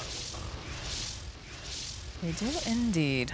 ILTW is going for fighting build. He's got the Yasha into the Diffusal queued up. Seeing more Diffusal, of course, as we always mention in China, but do see its purpose in this one versus some low mana heroes, Tidehunter, Abaddon, Void. Could be effective. We've seen it more and more. All right, Night Stalker and Dark Willow on the hunt, looking to find any stragglers here in the jungle, maybe wrap around, get a quick pick off, but they do have to be careful because they are going to be walking into several heroes here. Yeah, 9 has the Yule so he's got a way to protect himself versus this aggression. Mind Control. See the stack. Going to make the play over here on Snake King. Curse Crown right on it. This is going to be a dead Snapfire. He almost got, you saw he wounded up the cookie, but up the silence. The crippling fear did catch onto him right at the edge, so stops that animation. And they take the stack too. That's a big one. Yeah, GH even going to just ult for it. I think you're pretty happy with that here. Great usage of the Dark Ascension. Nighttime in about 2 minutes as well, too, after that does end. And he's getting close to his vessel. Gonna be quite early. Still a lot of posturing, though, around this middle tower. Feels like Tundra really want to put the pressure down, try to take advantage of... Spending a lot of time here. That you can see that Nigma is winning in the efficiency so far because Mind Control is just farming so much more during this downtime, and they did, of course, steal that stack away. These supports, we see a level 8 on the Willow, level 6 on Kuroki. Kuroki's got all he needs. They're playing this really well, too. He's got the Chronosphere if they want to try to do any sort of initiation. They have lots of ways that they can do this. They have to watch out. Miracle appearing over here on the side. They're going to drop the rock. They drop the rock, and they have those Fatal Bonds down, but they'll follow up with the Terrorize. Trying to get them out. They're both stunned up. The Snapfire Kisses come in, but Nine's already dead. Followed up with the Ravage. 33 will fall, but they have the Chronosphere. They held onto it long enough. They'll take down Miracle. They'll take down Mind Control. They're chasing after GH now. Looks like Skeeter should be able to find that kill. Now ILTW, he's going to try to spin, but they have this physical damage. He's got to be careful. Might be able to go and just burn down Snake and Cookie just a little bit too early here, as Skeeter is going to take a lot of this, but he time walks away, has his eyes now on Kuroki, and he's just going to wail away on him and put the pressure down on the tower. And they come out ahead on it just a little bit here. It's like the exact same thing from both sides coming out there. They kill the Lesh, they also kill the Lina, the Abaddon lives, but they do end up getting that finalized kill onto the Warlock. So I do feel like Tundra is happy, but they did not finish off the tower. No. And now they blew a bunch of those ultimates. They only have the Laguna Blade now available. And Nigma's gonna go right back. It's almost nighttime, They are. 33 is tanking a lot of this damage. Time walk away here from Skeeter. Snake King, the Yules comes out here from Miracle. He's gonna get just stunned immediately. Skeeter, though, chasing in. It's almost enough damage to take down Snake King, but not quite. Miracle, he's in trouble. The cookie hop forward. Skeeter, he just can't seem to find it, but he's still going to fall. As ILTW again, spin into win, should be able to take down 33 here if he wants to go and commit on it. The silence, though, coming out. Mind Control joining right back in. Laguna over on the back lines, taking out GH as Snake King's getting chased down by Mind Control.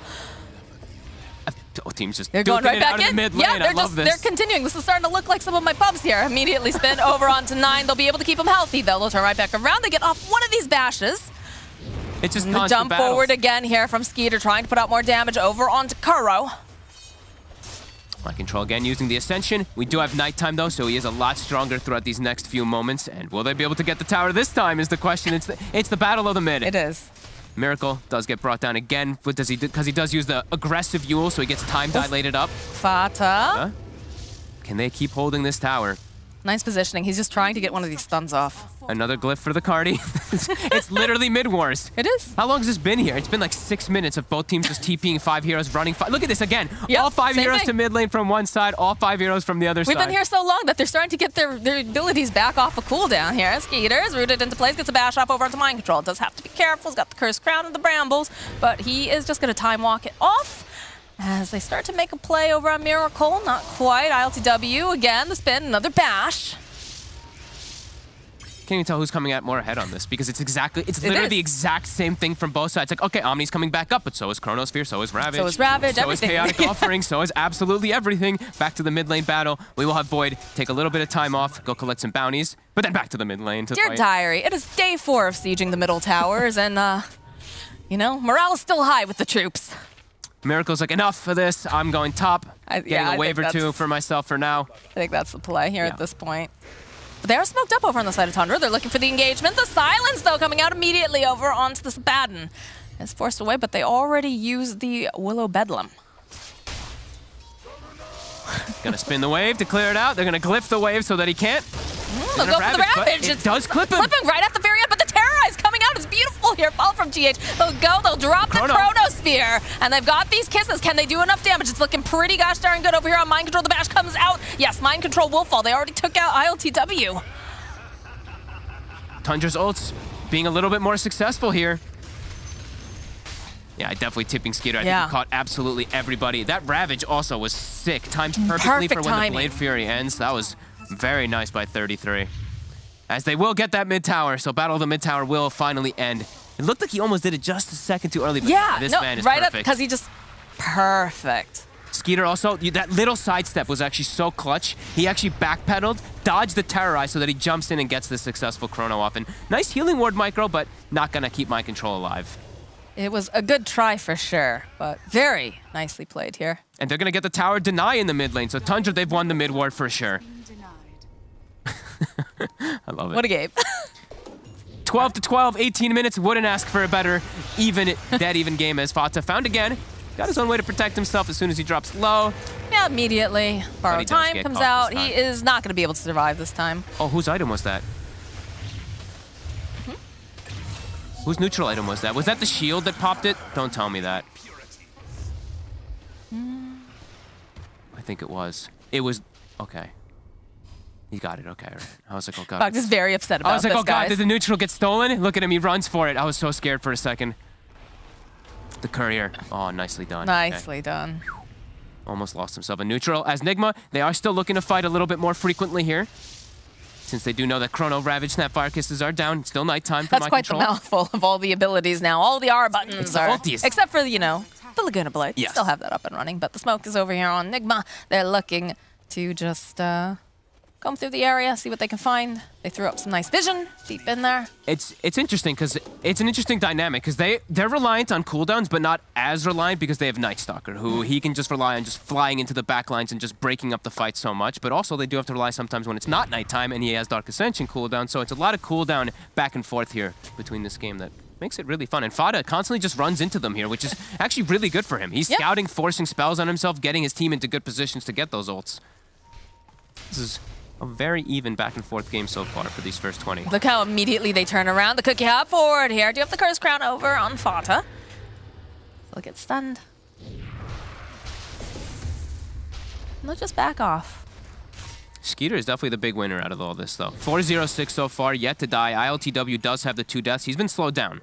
We'll almost have Diffusal Blade finished up, but that does mean that feels like Nigma is going to be more on a timer of just constantly looking for fights, while Void's going to scale better. Oh, 9? He gets caught. Didn't realize that everybody was in the vicinity. There's just a lot of burst damage. Does have the Yule's going to try to buy just a tiny bit more time, but again, GH will find the kill. It's a lot of gold. Wow, 405. 20 minutes in. We've had quite the fights back and forth. I mean, most of it was taking place here in the mid lane, but... It was. Yeah, look at that heat map. Woo! That's for Snapfire alone. Snaking's been everywhere. And he had a really nice start. He did. You know? Gotta make use of that. Got the Holy Locket online for our Warlock here. They're so farmed because it's just been constant 5v5 fights. Yeah. So the Warlock is benefiting. Heat map was team versus team. Error on the label. I was going to say, I was like, damn, Snaking's literally playing the whole map somehow. That's impressive. Those NA Dota boys, man. They're so good. All right, any important shards? Since we have it 20 minutes, Warlock's got it queued up. A couple people do have it queued up. Jug has it queued up, I saw earlier. Well. Yeah. Yeah, that's the next That's just item those on two, our it looks grocery list, it looks like. Yeah. And it's still very neck and neck. Less than dead 1K even. net worth lead. Again, partially because of the fact that everyone's been huddling together in that mid lane, but BKB queued up now for the Lina. Be working on that. They need that BKB, especially because Mind Control, as we see, he's going to rush toward Blink Dagger, so less about protecting his front line and more about getting to the enemy back line. While UC33, he's got Pipe, so he wants to protect that front line, don't let them actually cross through to get into the back. It's kind of a... that one is actually an opposite dynamic, but besides that, team fights are pretty much the same. As He is the wall. He is the wall. You have to break through, and if you break through the wall, there's a bubble there to contain you, you know? There No is. breaking quarantine, guys. Nope. Very important. And he's tanky. 33 he also finds Vambrace. So on top of just Pipe, he is very tanky. It's mostly magic damage still on the side of Team Nigma, besides that Jug. Claiming themselves a high ground for now. He has the shard flying out to him right now, I assume? I think so, yeah. There it is. So I feel like for them, it's time to pick up the pace a little bit, but do have to watch out how you do run into all these ultis. But with that Diffusal build, that's usually what that does tell you as these Jugs. Just fight a little bit more frequently, since we do have that more farm-esque build on Void, Maelstrom, Mask of Madness. They're actually making their way into the pit. We've got the Solar Crest, we've got the Kiss, or the Little Shredder. I almost say Kisses every time, because I feel like Because it's so cute. It's just so common. No, it's just usually Shredder nonstop. It just No, it is. It is. It's always there. This is a big pickup. They're not Yeah, going to they make it in scan time. for it, but they're not going to get there. And you have to watch out. They have so many. Look at this. They have the vision on GH too as he makes his way over. But it's too late. We have the Aegis online here for Skeeter. He gushed early. That reveals the ward. GH knew he was in tree line there, so he pings it instantly. They're all hiding in the woods here. Skeeter gonna They're jump ready to throw the forward. Sees kisses. GH. Kills comes out. Terrorize gets dropped. They already threw the kisses, like you said. And Fata perhaps just a little bit too far forward here, but the rest of the team is hot behind. Go. Drop the Fatal Bonds. They're just gonna focus up on the tower. They'll use the Fortify by a couple more seconds. But the BKB is now completed as well here for this Faceless Void. So like you said, it's so much magic damage right now that Nigma has. Diffusal, just, you know, slow down, Skeeter. But over in the mid lane, they find Miracle. A big grab. They weren't ready for that one. Now They're still also, playing around ILTW. Skeeter's They still know he's here. 33 was thinking about it. He's playing around a bit. They gets go the for the Chronosphere. They find the Warlock, like you said. And they're just going to follow up with the Ravage, keep them all stunned into place, the Cookie Hop forward. And that is a dead ILTW. Skeeter is on fire this game. Just literal These perfect Chronos chronos every single time. That is insane. He actually is patient enough to catch the Warlock inside of it too as 9. He's got a... It's daytime. He's got a Yules too. Nobody He's fears the hunting. Daystalker. Oh, Dayman. GH also getting brought down during this. Mind Control will be able to TP out. Yeah, no other GH way as to well. cancel out, but I'm not so sure about... Yeah. Nope. GH will fall. I mean, we talked about having a high-octane draft coming out from the side of Nigma, but Tundra is just playing their draft so well. Skeeter's also just killing it. That core-to-core matchup, him versus the Jug. ILTW making quite a few mistakes, overplaying his hand with these spins. Skeeter is just on point. every single time. Level 17 already at this point in the game, and enabled nicely with that snaking behind him with the Solar Crest every single time. This is a very clean game so far from Tundra, just battling it out. Tundra's hungry, man. They are. And their lineup scales very hard. As we mentioned, you know, Jug's gone for more of a fighting build, and it's not really working out for them so far. They just haven't found the engagements. You know, we saw that they have a Night Stalker. We figured, okay, this is going to start putting that pressure down early. You've got Miracle with all this magic damage, but a couple of these engagements have really just kind of gone sideways for the side of Nigma. And now you're running into the issue of, you know, they have BKBs. They have things to counter all of this early magic damage. And 33's gotten a very interesting item on the Tidehunter. How do you prevent being silenced up from a Night Stalker? Build yourself a Yules to just either Yules him and disengage, or you Yules, you wait for yourself. Usually you Yules the enemy Night hop Stalker. forward. Are they just going to stun him into place? LTW gets the spin off, but they get a couple of the bastions too. Oh my goodness, he's almost able to. Oh, right on the back line. So they'll go, they'll drop Miracle, trying to burst down this damage, but they have the BKB over here on Skeeter. They're chasing after Snaking. They want him, but they're not quite able to get as they jump forward. Can they take down Miracle? Skeeter's just chasing him down. Yules will come into play here. 9 popping his own BKB. They'll be able to get that kill. Snaking does fall. The run is on here after ILTW. They want this kill. They want this Jug. Can they get their hands on him? They've got him. They've got the Yules, the LSA, the Laguna Blade, and he is dead. They were chasing after 33 something fierce too, and he's still alive here. Do eventually manage to nuke him down, but 9 is hunting. Would like to punish him for this damage here, but they don't have the vision. He is going to be able to just teleport on out. And also, the other thing I didn't point out is the Yules versus the Omni Slash. He's able to dodge out a lot of that damage very nicely. And ILTW, he almost dies at the start of the fight. He actually gets Holy Locketed from his Warlock. That's actually what pumped him up with that big heal there at the start. And Nigma, again, unable to take a very successful team fight. Now there's going to be a Chronosphere as well available for Tundra. Again and again, just out-fighting Team Nigma. And getting these catches, ILTW in a very precarious position to start it off too, in the river. This is like the death spot, we like to call it, where you're just, you don't have a good vision onto that high ground. Look how low he gets. And then bam, gets Holy Locketed up.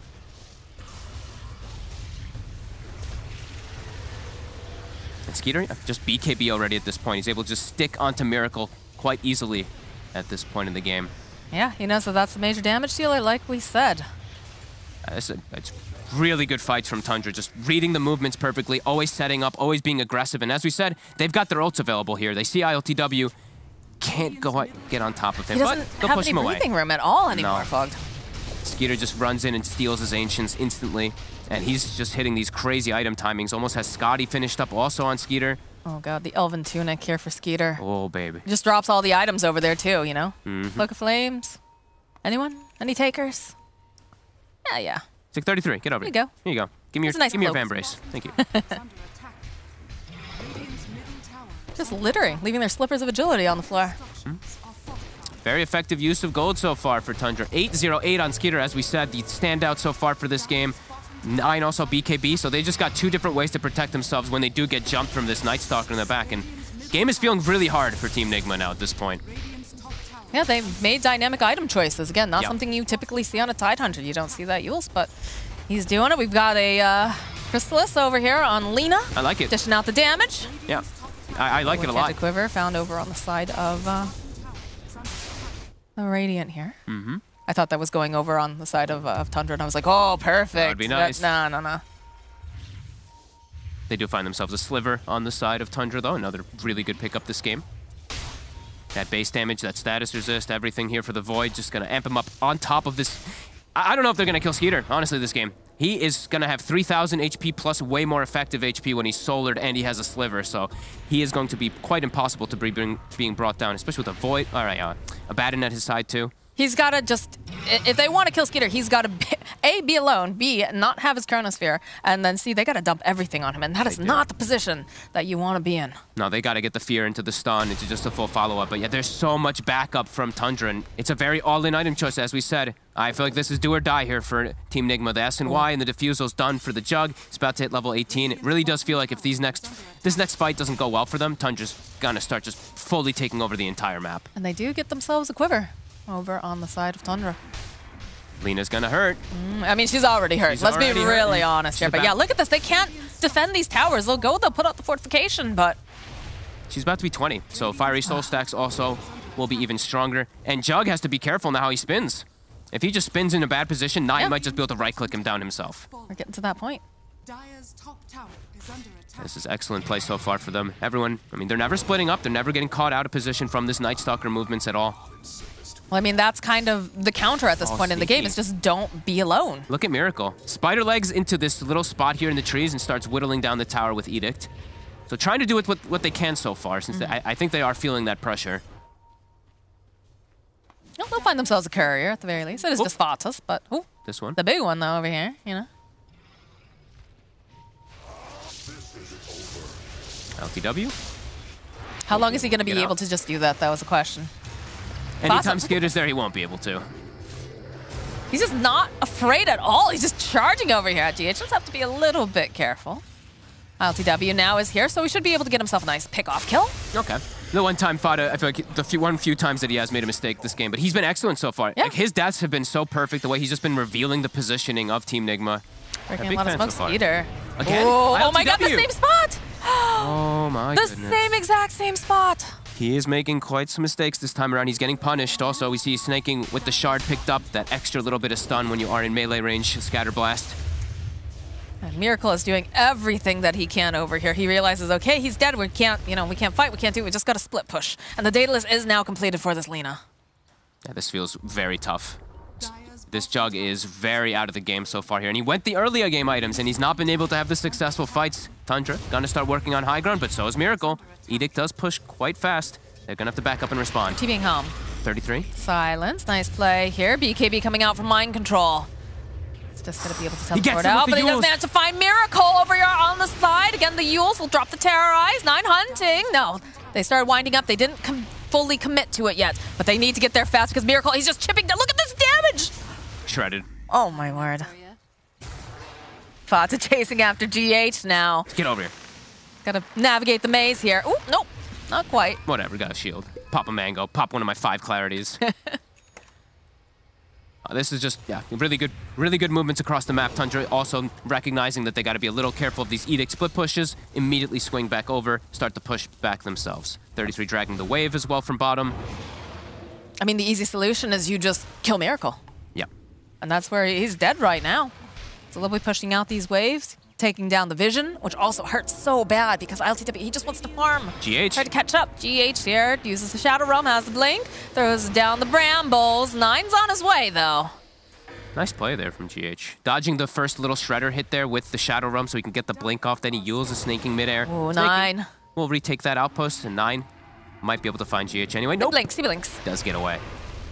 Nice little plays from GH. Mind control. Ooh, Fata. Didn't quite see him there. But they're having to just avoid. They cannot fight into Tundra, which is a huge problem. And this Jug continues to get bigger. This Lina continues to get bigger as well. This game is very problematic for them. They need to be the aggressors over on the side of Nigma, and they're having so much difficulty just finding these engagements. It looked pretty decent earlier on with mind control, starting to make these rotations, but they just started taking really beautiful team fights over in that mid lane. And Peter's here. He sees Miracle. He just wants to erase him again. The Yules will come out, though. Look at 33, trying to get into position. Dark Ascension will get popped. Gotta catch some of these back heroes, but as we've said, they've got Wait, double 33. magic immunity. 33 just walks right in.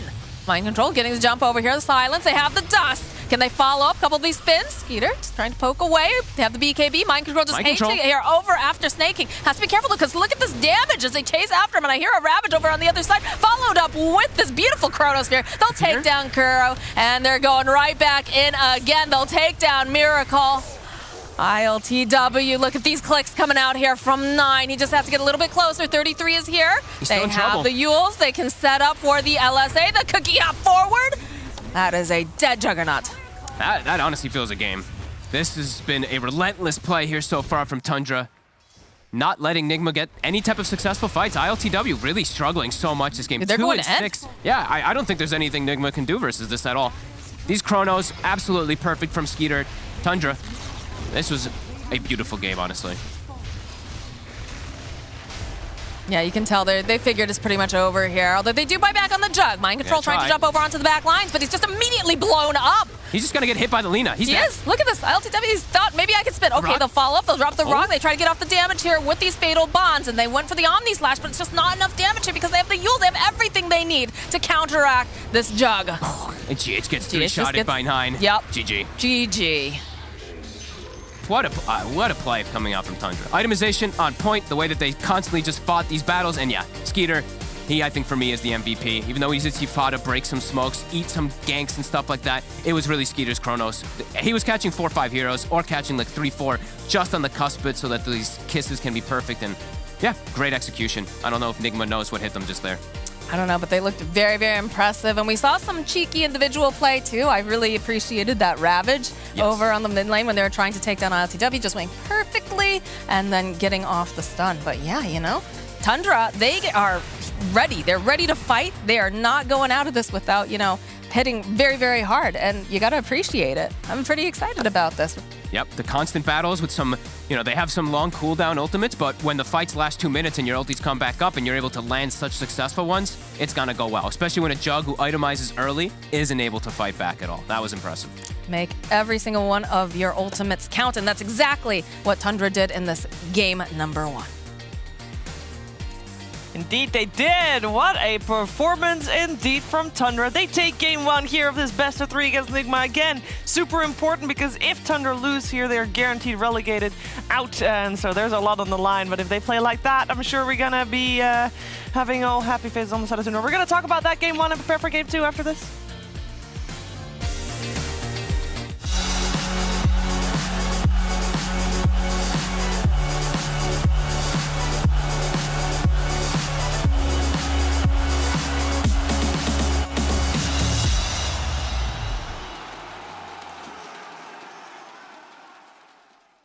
My name is Jordan Gilbert, aka Nothing. Hi, my name is Sue Lee. My handle is Smix. I think it's important for these initiatives to happen. Empathy really, really goes a long way, and it always, always means so much to us, and I think that's where initiatives like this really help. I encourage everyone in the community, anytime they see bullying, anytime they see someone getting called names, I encourage you to step up and say something. Good luck, have fun. Good luck, have fun.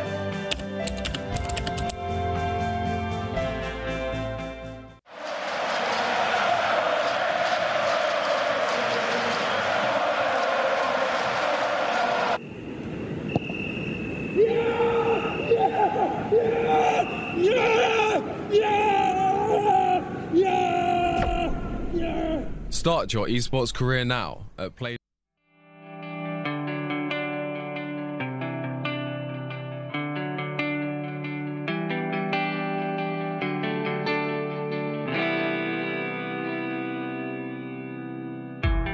Backing up, let's say goodbye and take a chance at a better life. Memories left behind. Closer now, almost tasted. Hand in hand, we can make it.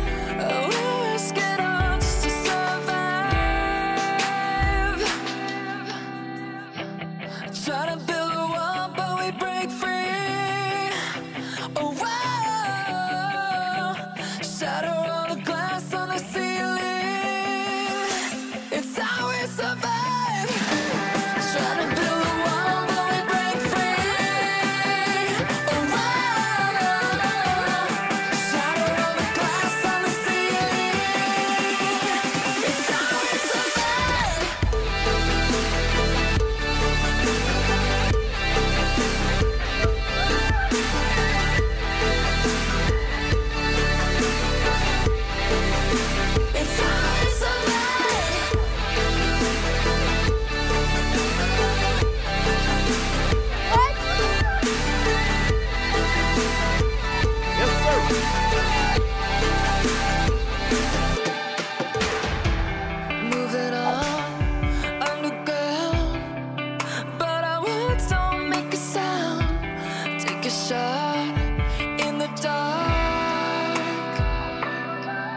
gushing over the Night Stalker last pick, and we said, well, if Tundra wants to have a shot this game, all eyes on that mid lane, all eyes on Nine's Lina. And if you were watching closely, you would have had a pretty good show.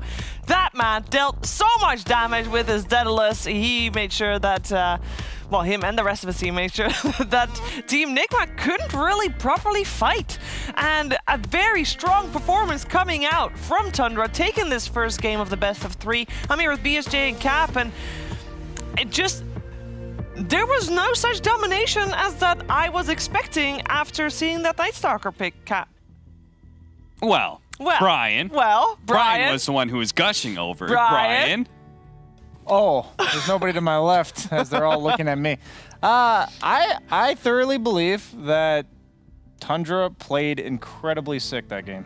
Like, you saw those chronos. I think their draft was better than I expected it to be, so I'm not trying to like cop out or anything here, but I do think the execution was just there. I think the lane bottom was a big problem. I think Jug doesn't necessarily do well against Snapfire, tied a lot of physical damage on low cooldown, but he was really struggling. And then the Faceless Void getting off to a better start, and then also getting that insane like momentum from those mid-game team fights.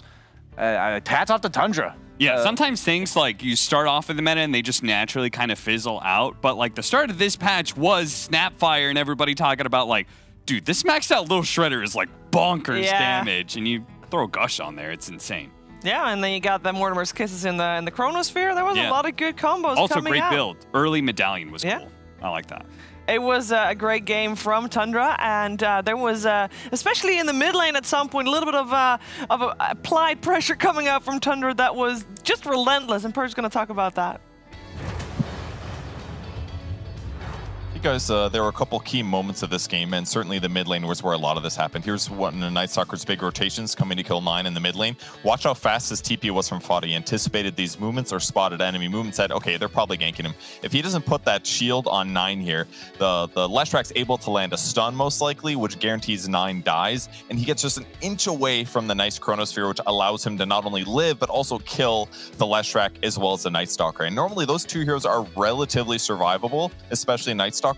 But with Little Shredder as well as Lina, they actually have a ton of single target damage, which makes things really effective for them. And then there was a gank right before this with Night Stalker popping his ulti. Unfortunately, they only got Snapfire in that kill. They didn't get Lina. So Tundra basically just marches down the mid lane and forces their opponents to respond to them, using Abaddon to take the initial engagement. There's lots of ultimates. They spread fodder to the right safely so he doesn't get comboed. And then at this point, Tide gets a great Ravage off. They do the Chronosphere follow-up, and it basically just goes well because Nigma doesn't get vision advantage as they initiate. If you look at how many sentries are on the map, there's a huge amount that helps make sure that if it's daytime, their opponents can't see them very well. This fight goes on for a very long time. This is like a 2-minute clip. It goes back and forth. And then everybody TPs mid again to decide to fight a second time because they're like, hey, Chronosphere is down, Mortimer's Kisses are down, and then Miracle's like, oh, I've got this really easy kill on the Snapfire here. He throws his combo in, but it kind of gets countered by time dilation. And Skeeter moving in is also going to split up the time dilation damage. And this is now the third death from Miracle, not as tanky as he wanted to be this game. That was a really, really big deal.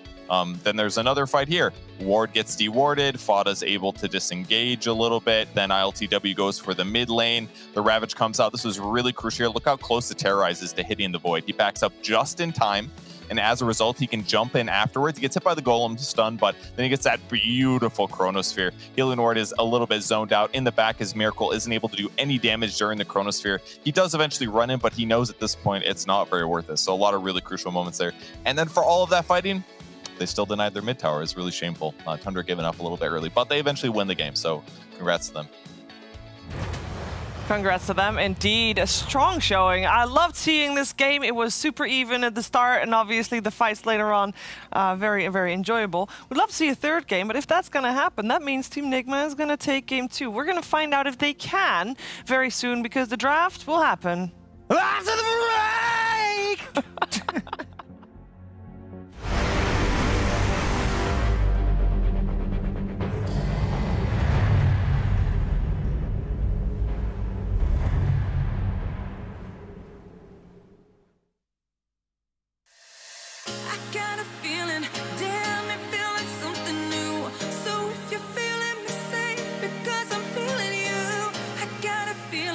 Damn, it feel like something new. So if you're feeling me, say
Of Team Nigma versus Tundra coming your way here at DreamLeague Season 15, powered by Intel. It's of course in the upper division of the Western European DPC League, and the reason I'm talking fast is because there is so much on the line for this series. Tundra now one game up. If they win another game, there will be guaranteed tiebreakers for elimination between Brame, Tundra, and perhaps some other teams that are still up for contention there. Mainly OG actually is the only one there. Yeah. This is the same draft. Yeah. Run it back. Run it back. On the other side, Nigma, they really want to win, because if they lose here, if they win, they are guaranteed major. The question is, will they be group stage or will they be wild card? If they lose here, they will be in a guaranteed tiebreaker. Yeah. Either three-way or four-way. Even wild going cards. to the major. Yeah, even going to the in a wild card scenario as well. It's crazy. It's madness. There's I mean, I'm very happy that there's so much on the line with only 2 series. Isn't that mad? Can you imagine a 4-way tiebreaker where first gets you group stage of the major and last gets you not to the major? You not even going? Oof. All right. Okay, Nigma's whipped out the try-hard pants here. Oh yeah. Yeah, ET Medusa. Yeah, pretty standard lane partner for a Medusa already with the ET. I'd say it's probably one of the better ones, actually, because it amps up your damage at all stages of the game. And AA, we talked about whenever we see it, it's a combo hero. You either pick Wraith King because they only have 1 volley of spells, or you pick Medusa because she doesn't actually die to the combo. Don't forget, it's amplified damage on amplified damage, right? These are the sort of mechanics that Dota teams have found and abused for the last couple of years, right? Explain to us what you mean by that. Medusa's getting the Aghanim Scepter, so she's turning people into stone, amplifying the damage that they're taking. And then on top of that, the ET in his aura is lowering your armor to 0. That damage. So yeah. It just means that, like, it actually means this Medusa, the physical damage that she represents in some of these mid-game team fights, normally you could shrug it off, but it actually becomes insane just with these 2 heroes off of that timing. It's also a tanky hero that is designed to be able to tank through burst lineups, which is what Tundra has with their Ancient Apparition Mars opener. So it really feels like Nigma has a very good answer, and there's going to be very different game plans between the 2 teams. So I don't actually know this answer, so I'm asking you, Cap. I know that Medusa Mana Shield does not factor in reductions. Does it factor in amplifications? I don't believe so. I think Kyle always does this thing. He always talks about Mana Shield. Like, how does Mana It's like Shield... one of those rare mechanics where Kyle, like, definitely knows, you know? So Are you sure? He brings it up every time. Kyle at least He was talks also the like he one knows. saying that Medusa's snake steals mana this morning. Oh, so, yes. don't know about that. Keeps on doing that one. Well, if this mechanic's the same as it was 6 years ago, I trust Kyle's That's true. input on the matter. That's yeah, true. exactly. You know the problem. That is such a playing thing that you definitely know if you play, because the mana steal was so obnoxious that the moment you got to play against Medusa and it wasn't there, you immediately noticed. Yeah. You're like, oh god, life is so much better now. I'd much rather be stunned for 1.5 plus 0.2 per bounce. I mean, it second. still chunks away your health on the lane, but at least, you know, you're still having your mana. Yeah, at least I it wasn't the mana during the lane that I hated the most. It was the fact that once she got the Talon, it was like 50% mana steal, Yeah, like, and why? you would just be a frontliner and get snaked twice and have literally 0 mana left. And I was like, oh, I am useless now. I am creep. As we have been BSing our way through the second round of bans. Anything of note here? Is there any overarching theme with the bans that we see coming out for the teams? The Void Terrorblade. Probably Void's one of the best heroes with the AA, sets up the Ice Blast quite nicely, and then the Terrorblade we've seen as a decent response to the Dusa because of the reflection. Kind of surprised they banned it though, just because they already have the ET, removes all base armor, but also banning the Nyx for the mana burn, I assume. But I think it's more so not just the mana burn, but Nyx AA also a very common support duo.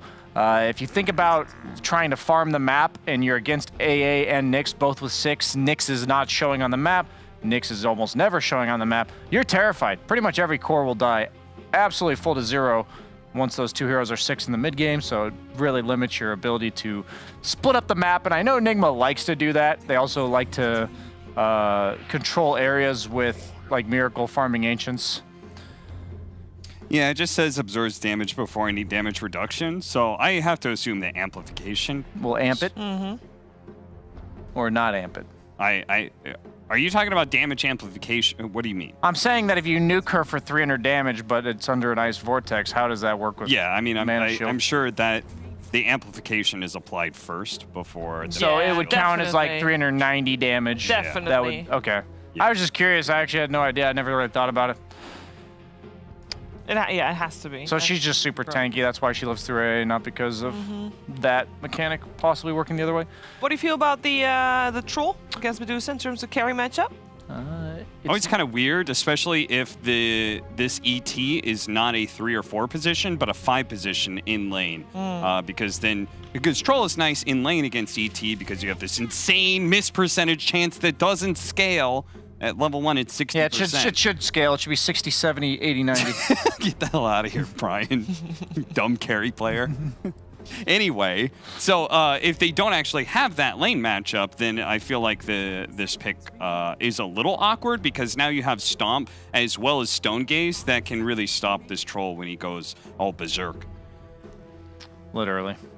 As I was curious if they're maybe setting up like some aggro tri-lane or something, where because of exactly what you just said, I thought they might have picked the troll to lane against the ET Dusa, but that doesn't really seem like a thing teams are ever doing right now. And Mars So I'll isn't kinda really write a that one out. solo off, like 1v1 hero that really feels enabled by that. You know, Yeah. you're like Timber Saws and those kind of matchups are fun, but Mars isn't like particularly spectacular. So we saw a tiny Pango lane for Into the Breach do really well. Or was it? Yeah, it was Into the Breach, right? It did really well against Medusa. And I think an idea of approaching Medusa is actually to just kill her. In that lane, they did have an Enchantress 5 rather than a beefy melee 5 like an Elder Titan, so it made it a bit easier.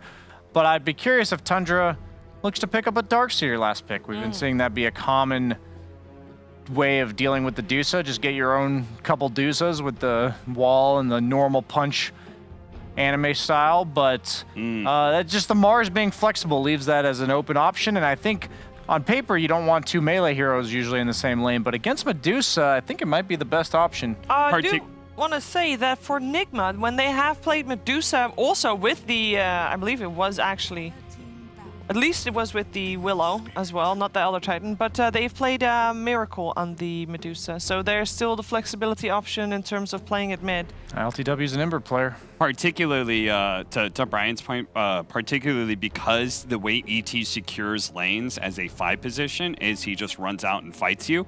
But if you were to have Clockwork Darkseer, like specifically, you can't fight into that. Right? Ion Shell plus Battery Assault is way too hard to fight into. So his effect in the way he would create space for the Medusa in laning phase is completely nullified.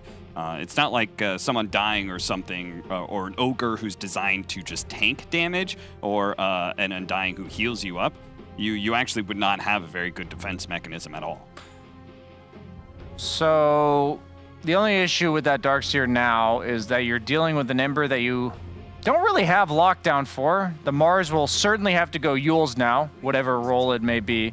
They're worried about the lane dominators that would go mid. I think since you see Ember, Mars isn't particularly excited to lane against Ember. It's okay, like usually you'll win the early levels, but you don't really kill him with Arena reliably if the Ember's a good player, and I think Miracle's probably decent.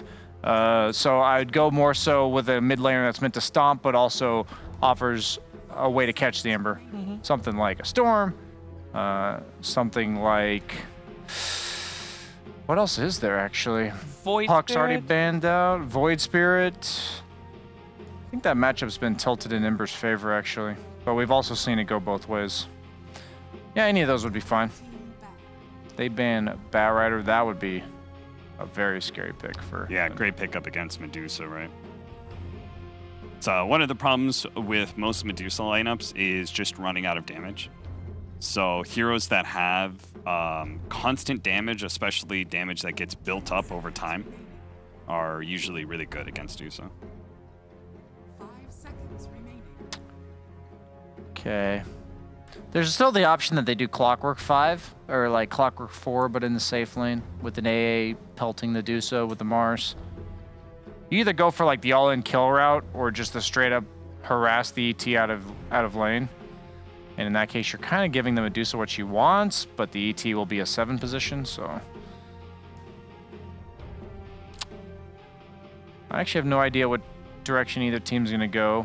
Nigma did give Mind Control last pick last game. You know it's not going to be core ET. You're pretty confident. It's pretty bad against Troll. Yeah. No, that is not a lane matchup that is fun at all. Venomancer? How crazy is that, man? For Enigma. I don't love the matchup against Troll most of the time, to be honest. Really? Yeah, just because you're short range, I feel like it can't harass the Troll as much as I want, and wards are more easily dealt with range heroes. They banned Darkseer. That was not who I expected to ban Darkseer. Oh yeah, the Darkseer Ion Shell plus the Ember Shield. That would be quite the scary pace the game represented there, I guess. Seems like it'd be hard to penetrate through that wall to deal with the Medusa. No? Okay. Yes, Sand Brian, King. I got a pun. Sand King Willow, okay. It's actually pretty decent against Clock too. It's an offlaner that doesn't innately die to the Battery Assault cogs. So Snake King, we've seen him make a lot of early moves, no matter what lane he starts in. So I actually like that compared to a lot of the other options. Like Darkseer, Sand King, like whenever there's a troll pickup, I really want to have a hero that can just naturally farm the wave without being pelted forever by these troll right clicks. So like Sand King has his Sandstorm where he's invis and pushes in the wave. Ion Shell, Underlord Firestorm, another good example. Ooh, the Doom. What do we think about that? Is that a 9 Doom? No, it's a 33 Doom. Yeah, and they're gonna go the Yule's mid build for Mars. I don't know. Do you like Doom against Medusa? I do not. I don't think you do, right? Every single time I've played that matchup, I've just usually been frustrated that he got off Stone Gaze before I got off Doom, and my entire game plan is ruined. So this is a Miracle Medusa. Probably just running it mid. We've seen him do it before. So ILTW is an Ember Spear player in the side lanes. Traditionally one of the many European carries that likes the Ember Spirit safe lane. You know, I said I liked Nigma's draft more game one than I did Tundra's, but I think they even have it better here. I think the Doom is not the best answer to the Medusa. I think Miracle will have the space he needs to carry this game. I don't think the pace they represent is fast enough, and LTW's on a signature. I will tell you, the stats do agree. Every time Team Nigma lose first game of best of 3, regardless of if they win or lose the series, they always win game 2. That was actually the whole reasoning for it, and you just kind of... I was trying to BS my way through that explanation, and I've been exposed. I think for this game, the momentum of the Yules Mars is really important, but I'm going to be watching for 33 and his impact, because one thing that Doom does represent is constant percentage-based damage, thanks to his Infernal Blade. So I think 33's game is actually really important in this one. If you're a strong Doom and can continue to run at people, you are just a constant fountain of damage. All right, well, let's see if 33 can do it for the squad, because if Tundra win here, they are guaranteed forcing out tiebreakers for a chance to avoid relegation. Of course, we also like to see a third game, so perhaps we will, depending on if Team Nigma work out their draft the way it should. We're heading over to Moxie and Fog for game 2. I mean, who doesn't love tiebreakers? It's just more Dota for us to watch. But I know we're both a little bit surprised here with that 33 Doom. It felt like, you know, there was some other options there in the draft that they could have gone to help deal with this Medusa. Yeah, I'm very curious what they're going to go for here. I guess it is, the concept of Medusa has changed from the past, where we used to see, you know, that you go for your damage items and stuff like that, and then Doom isn't as effective. But if you're preventing snakes from being casted over and over again, I mean, maybe that's what they're looking for. I'm very curious to see what it's going to be. I was very impressed with the way Tundra was able to set the pace of that last game and constantly just fight and battle. So yeah, definitely looking forward to see what they can do this time. And I'm looking forward to see this matchup in mid. I haven't seen a Mars versus a Medusa. I've seen Miracle a lot of the times in this mid matchup as this Medusa, but I've seen it mostly versus like intelligence heroes, where that's where the snake thrives at its maximum, so you can keep yourself at topped off. Yeah, we'll see. Starting with the quelling, so we can match that base damage versus the Mars as well. Yeah, we'll see. This is a cool approach here. I mean, Miracle has run some interesting things in the mid with very interesting mindsets here. But, you know, with the 9 being on the Mars. 30 seconds to battle. Feels like Enigma set themselves up for like this super scaling lineup too. Like if they don't fall out of it early, they're gonna scale to incredible measures. ILTW Ember, it's a classic. This guy is one of the best Embers in the world, especially from safe lane, which nobody else really runs. He's one of the few players that loves to play it there. And they've got ET, and ET works so well when you are playing with these mixed heroes that do both physical and magical, like Medusa and like Ember Spirit in the later stages of the game. So yeah, this is going to be a cool one. I think it's a very different style than the last one, where that mid tower isn't going to be this insane 5v5 as often. You say that, but... I think we're going to see more stacking. I think that's the key thing. Last game, I was looking around, there was like no stacks. Everyone just fighting mid 5v5. This is a game where I see sanking. You need to get stacks for this hero to get a good blink dagger timing. Same thing on the other side. For the troll, you want to probably get a couple of them going. But yeah, I think for the most part, we're going to see a lot more stacking from Nigma in particular. We have a Medusa and a Sand King, so yeah, let's see. I'm going to watch mid mostly, because I've not gotten to see this matchup too much. I feel like Miracle can just constantly poke him, but I don't see 9 being able to get really bullied out of lane either. And he is able to absorb damage pretty nicely as a melee hero versus this Medusa. Yeah, eyes on him. I have a feeling GH will make sure that he's taking good care of that triangle, though, for mind control. So we'll see plenty of stacks coming out from them. And okay, so they put the the Snake and Clockwork as 4, so they actually have a really strong lane bottom versus Sanking. I was wondering, are they going to put the Clockwork down here since it is a Sanking? No, they're not. So that Sanking does have a much harder time in comparison than if he was versus Clock, because versus Clock you can play around it with stun and whatnot. And he skilled the Caustic right away, which feels kind of grim for Mind Control playing versus double ranged heroes. Yeah. They can just both stay, Troll can just stay inside that range for him. GH is priming the range creep so he can get the last hit. We'll get it.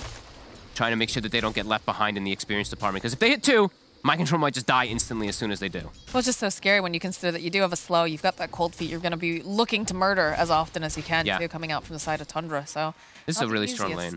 Really strong lane from Tundra. Once the levels come out, we will see like Mind Control and GH able to maybe find kills onto Fada, but besides that, I think Skeeter's going to free farm down here. That's very, very scary. Yeah. On the other side, we do have this Ember Spirit who should be able to do some decent free farm as well, too. Depending on what creep we do see 33 find, as he will take a speed creep, eat away that pull camp, also find himself a courier, okay? Yep. And that's the Blightstone, all right, so that'll be nice to take away.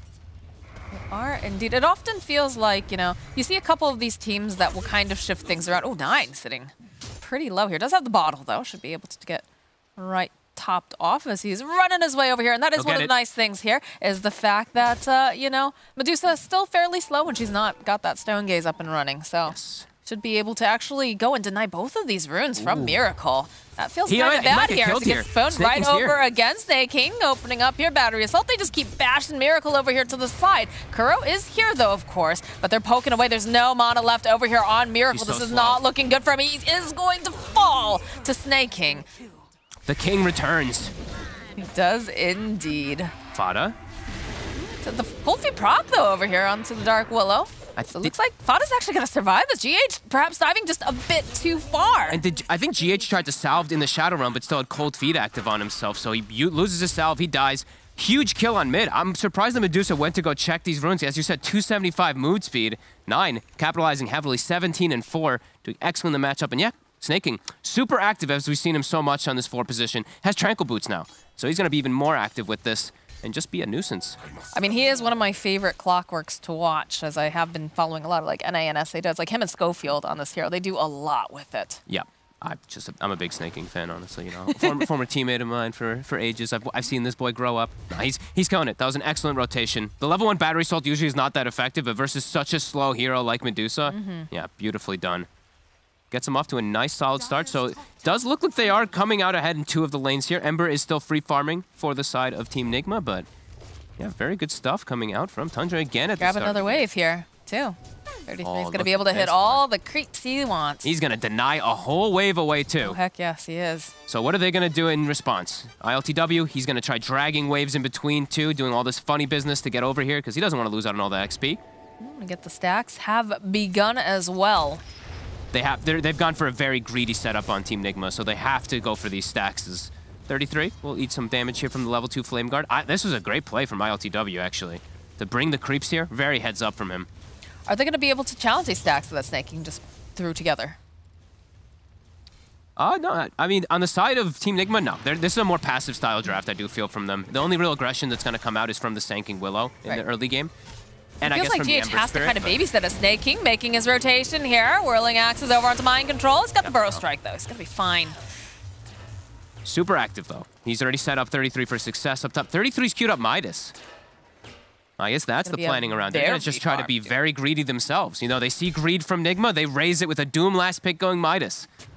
I mean, this could be that approach. This could be why they did it. Snaking also going to start scouting these stacks. Ooh, there's quite a few there, too. They know they know that this is the game that they're trying to play. ET's stacking also the other jungle completely, too, as we see Kuroki doing that. And he's giving full experience to ILTW. So looking to play around probably the Ember Spirit playing super aggressive, so they're trying to give him as many levels as possible. Fada is going to fall here to GH. Mind Control, though, is not looking too great right now. It does have a couple stick charges here. Snaking hunting, but Kuro will join into the throng here and make sure that Snaking cannot close the gap. Very low level on this. They're going to go back in. They're thinking about it here, looking for the stomp. Not going to be able to connect here. Skeeter, okay. They'll follow up the Burrow Strike. Brambles coming in. That should be a dead Snaking. Quick early moves. Looks like we're going to have tri-lane versus tri-lane action down here since there's just that 1v1 up top.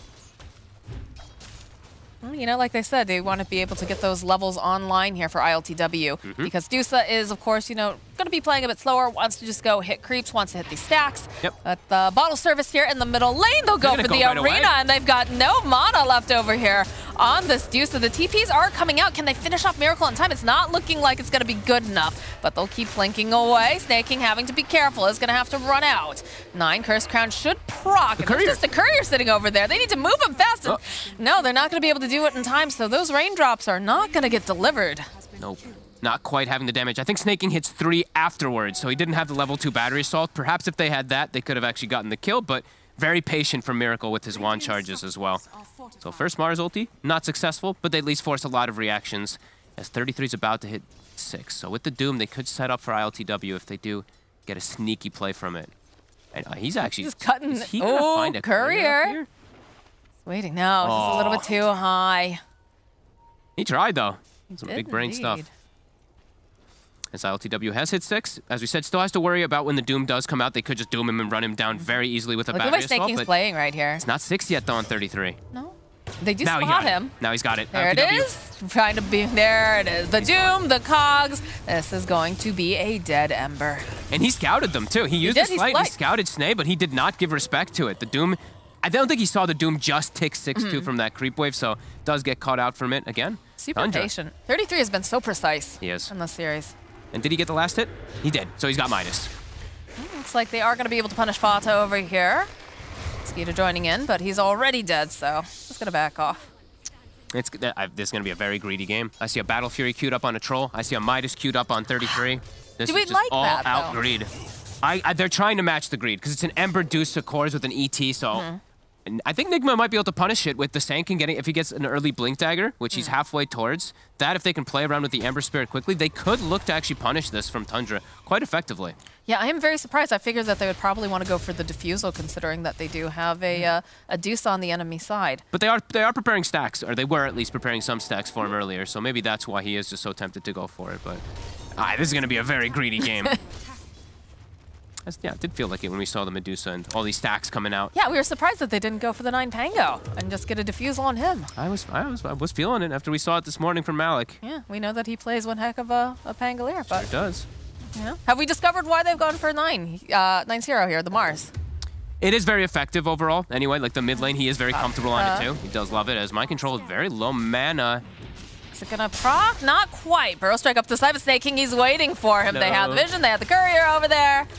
See you later, Mind Control. This is going to be a very slow blink, actually, because he doesn't want to farm too many more of these stacks. He's already taken the one big one, and it's actually blocked the secondary one. So this Sentry now will prevent that Sanking Blink Dagger from coming online. So maybe they won't be able to punish. You know, if he's not able to farm this blink early, then they can't actually get aggressive as much as they'd like. And then that means the Midas on 33, that means the Battle Fury pickup on Troll will be effective in the later stages versus this greedy draft from Team Nigma. So they've done it all for pretty precise reasoning. No, it's been really fun to watch a lot of these teams throughout the DPC because, you know, the very beginning, we all saw what our predictions were saying, and a lot of these teams have really stepped up. We're seeing some really nice clean Dota coming out from many of them now. And now we're running into, you know, crazy tiebreaker situations, potentially. I love it. You love to see it. You love to see a scene grow. Yeah, especially with, I mean, look how much farm they're getting. And look how much Mind Control is, how far behind he's gotten. And also that one death on the Ember, it hurts a lot. Doom is back up. They can actually go for another one if the Ember just isn't careful. If they just sneak onto him from like a smoke or from a tree line, the Doom can just come out and kill him again. So a very slow game it does feel like it's going to be for Team Nigma as they don't have a Sanking even farming well. You say that, but I still feel like we've been seeing so many like little plays moved about the map. So it is a slower game in terms of, you know, getting the items online, but they're still trying to make these murderous plays. They do have this nice sentry ward over here, so Mind Control has to be very, very careful where he's stepping. Let's get bonked out here. Follow up, they still have the vision. He's got to be very They careful. steer him right over to the tower. Okay, he'll deter the push and is slowly whittling toward that blink. I just feel like Tundra's getting a lot more out of the map right now. Even though this Dusa is starting to work on these Ancients, it's just the Dusa who's farming. Ember Spirit is taking the harder lane.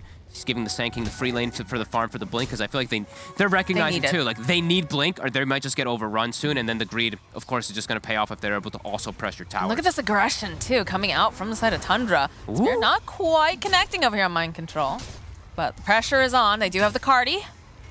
He's literal to throw them out because of that Arcane Rune. Rotation's coming in. The Willow is 6. 9.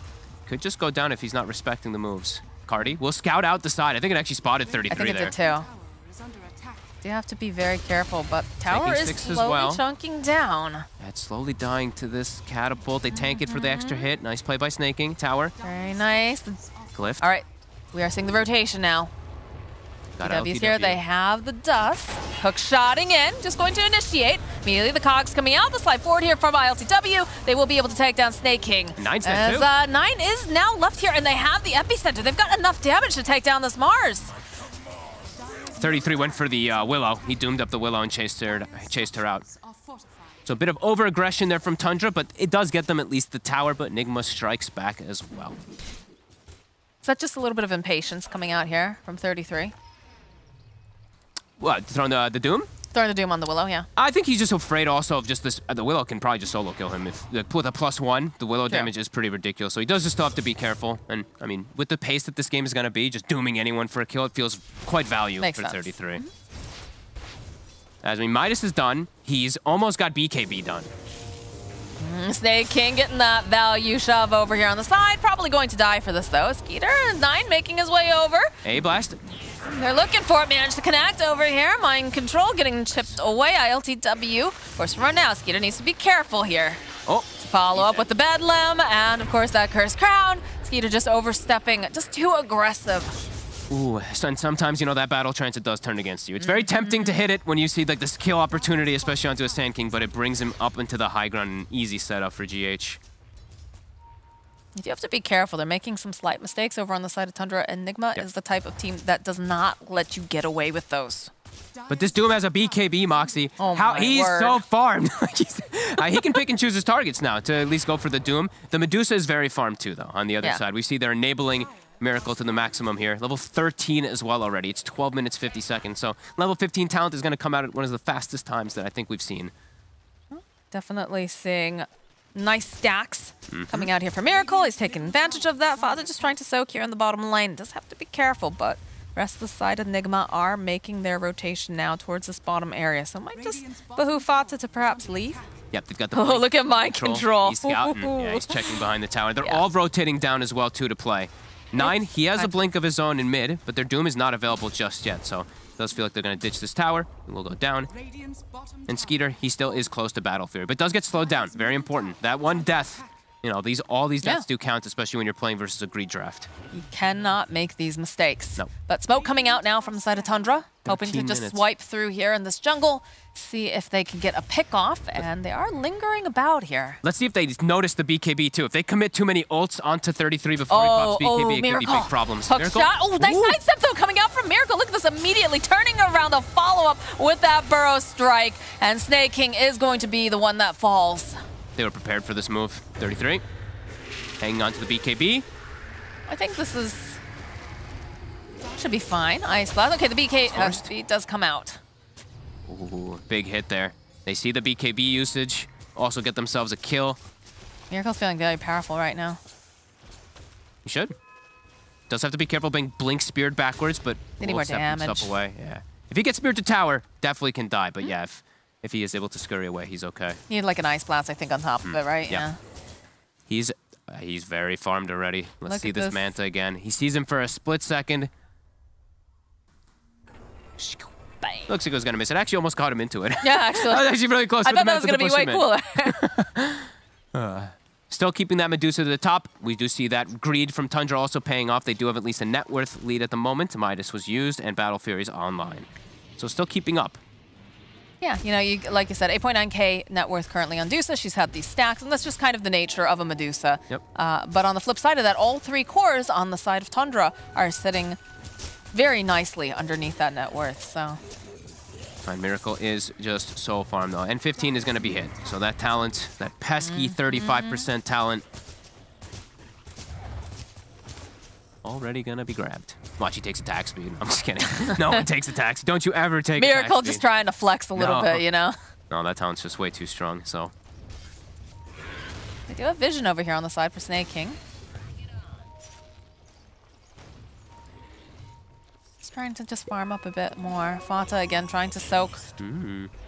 Miracle's deviating. So this is what we were mentioning about versus that Doom. You know, the Snake it's all about your Snake build. Yeah, he's not opting for that. He's not going to go, which I think this is the right. This is what you used to do as the Medusa versus a Doom. You just build your own items. You build your Linken's, your Manta. I mean, Linken's Manta, I'm sure some people in the past would be like, oh God, this build is atrocious because you used to be the do nothing on Medusa, but times have changed. This is going to be a dead Fata. Yeah.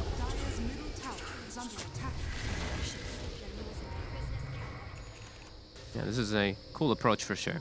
Playing his own game rather than going for Ags. Probably will still get it eventually, but it's too good not to, right? Yeah, getting the early one. You look at the point target spells. What are they on Tundra? There's like nothing besides the Doom and Cold Feet. It's very limited. Skeeter? No, they're just gonna poke a little bit at him. Oh, the hook shot though might be able to get a nice cleanup kill over here. Oh no! He's just TPing out. Just TP's on out. No spear to come in just yet. It's a little late on that. Yeah, his blink on cooldown, I think, for like a quarter of a second still when he was getting closer. This Linken's is going to be really good. Because the thing about AA, too, is like, you're not going to walk into a Medusa to click Cold Feet. So it should effectively block out the Doom every time. Can they kill the kill without Doom? No. They can't. They knocked him out of the Ice Blast, actually. A little bit of miscommunication there, because I think if they landed that, definitely would result in a dead ILTW. Yeah, and that Flame Guard talent coming into play too. The Flame Guard absorption bonus that we see everyone taking now ends up keeping him alive. And now they smoke themselves. You know, the Ice Blast is down. Now it's a chance to strike. Going up to the high ground here. Radiant's middle tower is under attack. Not done snaking, though. Looking to tank this gank.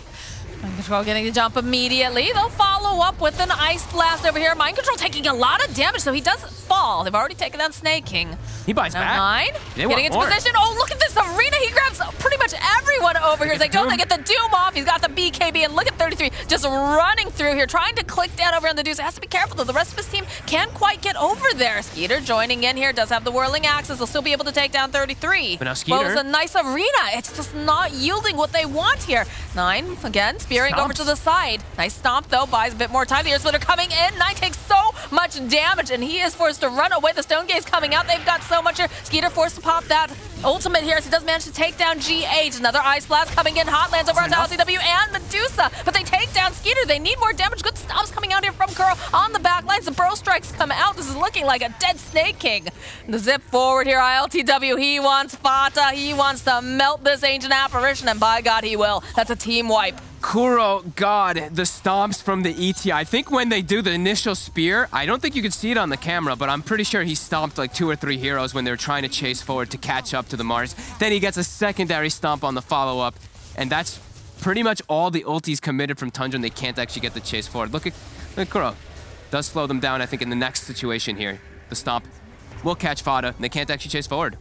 And GH had a nice terrorize as well, just pushing everybody away. So again, you get this really nice arena, but you need the follow-up. And when your Doom's the only one who has the BKB. Yeah, they can't actually get into him. Snaking, I don't believe, actually had the TP. It looked like because he actually walked out. But yeah, these stomps, super clutch. Still almost get Miracle, but, you know, that's an almost that could just cost you the game. As the Lincolns is now finished up, and Miracle, he's going just Butterfly next. He's just opting for damage. Playing his own game.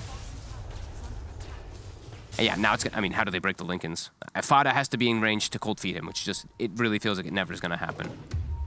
Well, they need to figure out something here. They do. This is a very powerful Deuce, and she's not even going the typical build. Mm-hmm. Smart approach. That's why Miracle's one of the best players. Hmm. Gets a Pupil's Gift too. Look at how tanky she is. Pupil's Gift, most effective item on the Medusa. Double secondary stats. You don't need more damage. Infinite survivability. Teleport's coming down to the bottom lane 9 here. again. Mind Control opening up with the Burrow Strike. Goes for the arena. He's just going to use it to disengage, though. He does not want to get caught by all the rest of the team here. They do throw out the Ice Blast. He's kind of lucky to get but away. they go. They pop the Lincolns. Oh, he takes a net creep. I was going to say, wait, what popped the Lincoln? So, okay, 33 recognizes it. Does see that Lincoln's is picked up, so we'll have at least that ability to break it himself. But yeah, the Manta and the Lincolns will be able to always prevent that because of the animation. I feel like 9 is very lucky to survive down bottom. If any rotation came just a little bit faster, he's just dead there, even though he does use Arena. I feel like he gets very fortunate to scurry away there. I mean, it's fairly low cooldown, right? So it's not the worst thing in the world, but it's starting to feel like he drops the Arena and he's trapped with them, not the other way around. Yes. Almost got BKB, at least for survivability, at least versus all this magic damage, but as we've seen, the physical damage is the problem. Miracle standing his ground.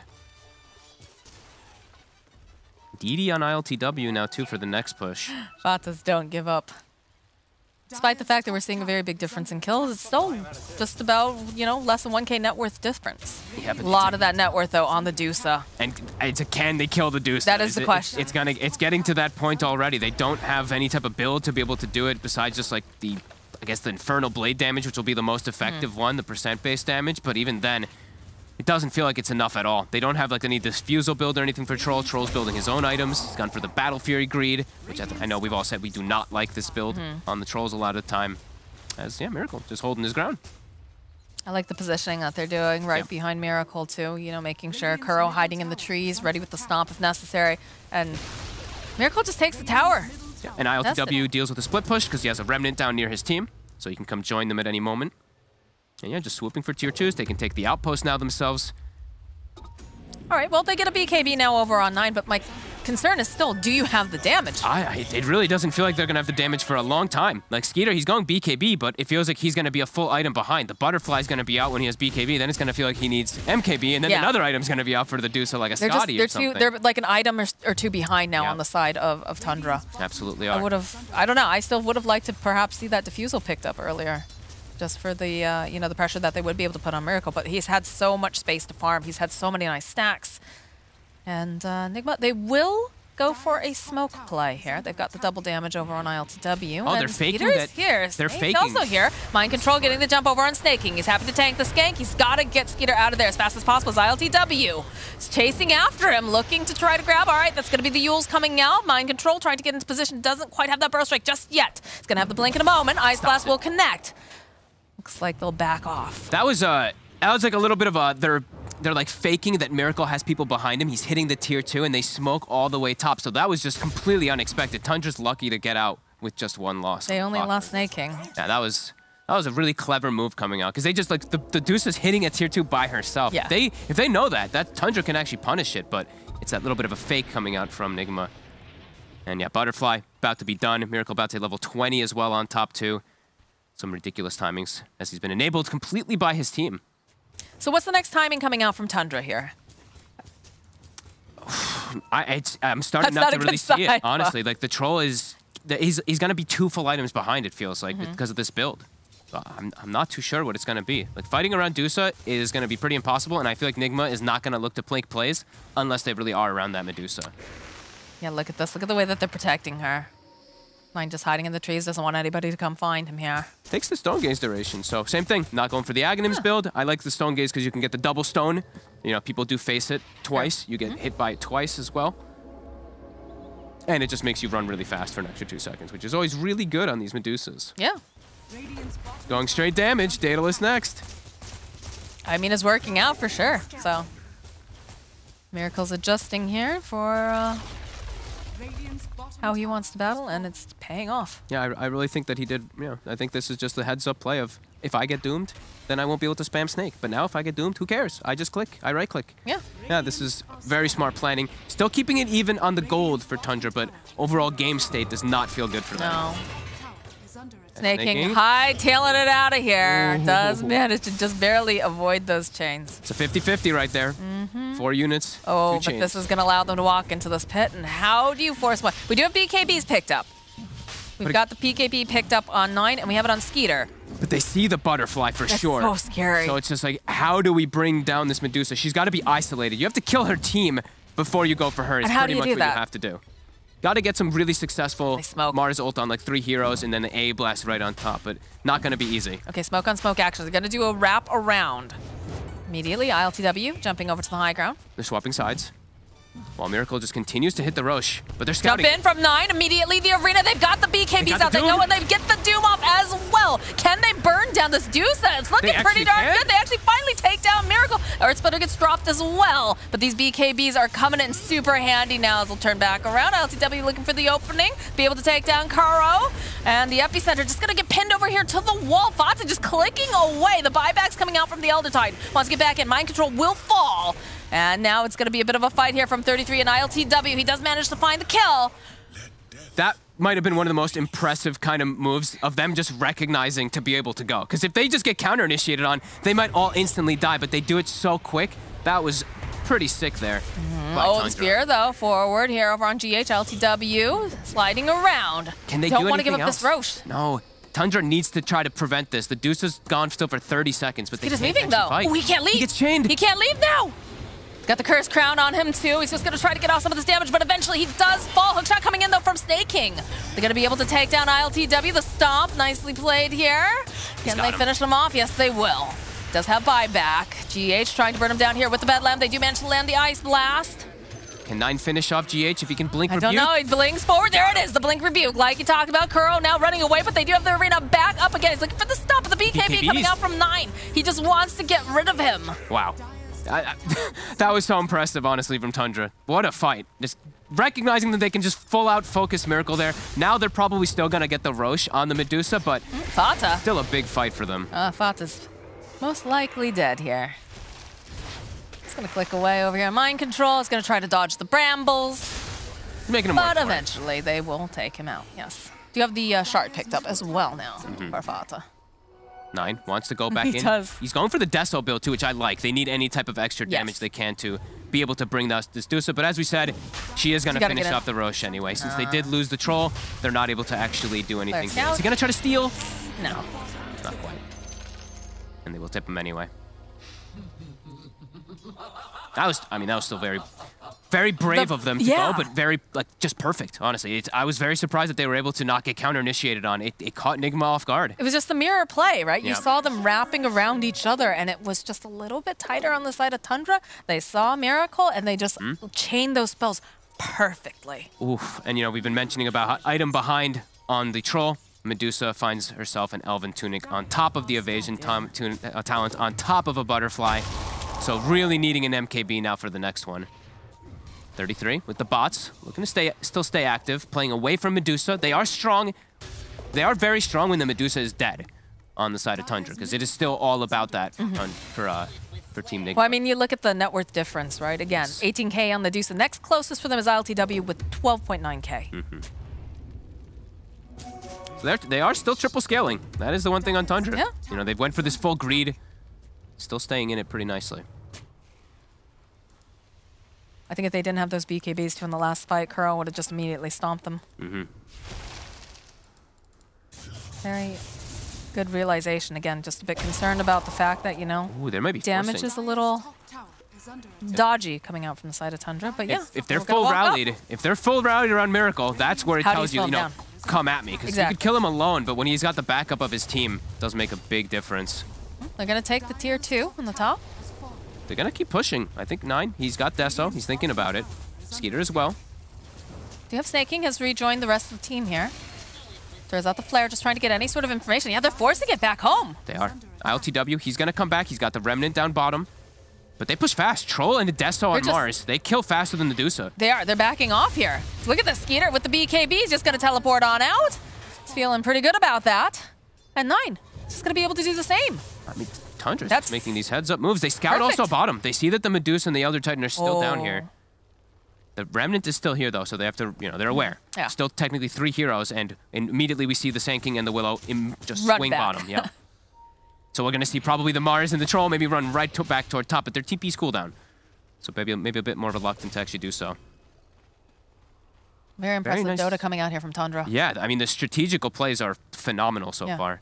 They're just making them respond. Nigma know what they want to do, but... And he's slowing it Tundra down. Look at also this. seems Just to know. rockets plus Vortex is clearing the wave. Still should be able to get this tower. The jump forward here coming out from GH. Very aggressive play here. Secondary Lincoln's done. Now you need 2 different ways. So now you need to cold feet, troll net him, and then doom him up afterwards. Definitely tough to execute as the Rex is going down. Creeps. You need creeps. They're coming back. Do we have Vortexes set up? We don't. They can't actually get in range to set up the Vortexes for Fada. It's a little scary for him to go forward here. As eventually the creeps do arrive. It's going to be another Rax. And they're forcing again, though, like we said in this top lane. Yeah, they sacrifice it. They want to try to get a kill while forcing, though, as 9. Not going to quite be able to connect. Oh, well, they do shove ILTW back a little bit. And both of them, it just feels like a little game of peekaboo. Although, okay, Fata throwing out the Ice Blast does fall. Was he trying to get a ward down or something? I think he's trying to get a ward so that he can continuously put out the Vortex. He does get one down. So we'll slow down the push a little bit, at least from bottom. This opens the doors, though, here. Team top. TP's on cooldown. Okay, we are seeing more people jumping in. There's the BKB coming out from Skeeter. He's just going to teleport out. 9 also. They're looking He hangs to out to terrorize. his. He manages to hit it. He doesn't BKB TP. He gets greedy. He gets way too greedy. Now he's going to BKB, but now you're all alone, 9. You've just got to use it to try to disengage. And look at this. They have blinks. They have ways to get out of that arena. Oh, this is a big mistake coming out from 9.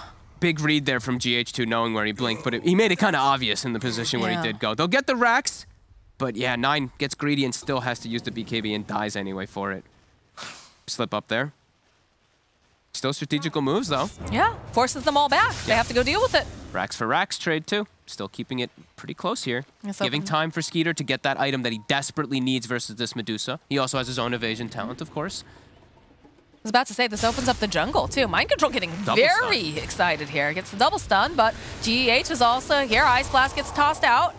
So Snake King might end up having some trouble here as ILTW is, of course, here. Should be able to chip him down. The hook shot just not going to connect. No, tried to hook himself out of there, but... A valiant effort. Yeah. That's what you tell your teammate, don't move, and then Fada's like, see ya! I don't want to be here anymore. Ain't quite... Okay. All right. Refresher, okay. Whew, things are gonna get complicated here. Lincolns versus Refresher net Dooms. They've got to be crisp. They've got to be perfect on it with Tundra. Skeeter's got to be careful here, though. Look at the way that they're moving on him. He's got BKB, might be forced to just use it. Yeah, he beat KB's, just gonna teleport out. It's not worth it to stick around here at this time. Not when you also have Miracle knocking on your door. 33's at the ready. As we said, the Refresher's online, so they do have ways to break the double Lincolns.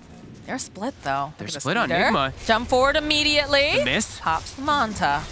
The evasion coming into play. The Infernal Blade can't actually connect. And still, we're not seeing the Shard or the Axe picked up. Nope. He'll get a free one. He'll get a free Shard at the very least. Maybe even a free Axe at some point in the game. Right now, it seems like they definitely have this game in their hands. But again, less than 1K net worth difference. Yeah, still very close. ILTW is scaling too, though. Yeah, he's catching up very nicely here. 6-2 and 11, as we said. You know, his Ember is always one to watch in the later stages of the game. Almost has Ags as well. MKB is indeed online, though. Okay. So perhaps this will make a difference. If they can survive long enough. That's the other thing. Yeah, if they can either instantly kill the Medusa pretty much with the Doom target and just focus everything, or if they can kill the rest of the team and then isolate the Medusa. But both are very tough still here for Tundra. But they've been impressing. Very, very strategical moves coming out from them. Very specific conditions on which they can take these fights. They have to be very patient.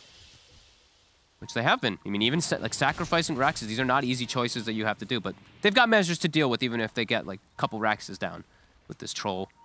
With this Mars going for more damage build too. All right, they smoke up. Let's see what they can find. Ceremonial Roboso on 33. Great pickup always when you do have like Doom. But you got to watch out for that though, because the aura sometimes can give away that fact you're smoked. It most definitely can. So I think they just pinged it. I think they know, actually, just because of that aura. The Medusa's, the illusion scouts it. All right, well, they go for the hook shot in. The follow-up immediately spearing over. They've got the BKBs. They get the Doom up, and they just take out Mind Control. And they should be able to go take out the Medusa, too. They can drop the Lure Splitter, and they just can't do enough now. Kuro and ILTW running for their lives. GH left over here on the side. Does manage to find the kill over onto Fata, but they go back in again. They go and they refresh it. They do him right back in again. That is a dead ILTW. And Kuro, Kuro, he's trying so hard to survive here, but he's just getting chased down. Tundra is just so impressive. They get the vision for a hot second. Everything gets jumped and dumped onto that Medusa. Just again and again impressing with the fights, and that's where the MKB comes into play. Back the other way we go. Snaking just gets the jump, and just the BKB's in full focus. They tried to force staff and everything, but the full focus is out. They're able to just isolate that Medusa. Oh, they're trying to... Okay, GH is trying to make some space here. Does get chased down, though, and will pay for it with his life. And Skeeter's already in the base. They're going to lose potentially 2 sets here. They don't have buyback on ILTW, no buyback on GH. They will have the Elder Titan. Okay, GH does just manage to have it. I think Tundra keeps going. I think you do, too. Try to force the Medusa buyback. Yep. Big ol' Ice Blast coming in hot. 9 following up. Oh, it's a blink forward though here. Speared. Still managed to somehow stun over on the side, but this just opens it up more for them. DKB coming out from Skeeter. He wants these buildings, and he's not going to let Kuro put him to sleep on this one. He's not quite able to finish it up. Oh, the jump forward over to 3 though, coming out from Mind Control with that Terrorize. BKB's come out though. They immediately just blow up GH. Such impressive moves. 9. Now he's got 5.2k gold on top too. They just got so many extra items from these successful pushes. That was a very weird interesting interaction. Yeah. I mean, you love these. I mean, these are my favorite. It's like you and Brian. These are your favorite things to watch. Well, because he gets speared, but it's like the glimpse thing, right? Yeah, like yeah. The Sand King Burrow, its projectile always will move you into the position of where it's going, even if you do get like some other type of movement. Like if you get hooked or anything, you even might appear at the end. I think you appear at the end of the Burrow strike if it's casted after. Like, LTW. Time.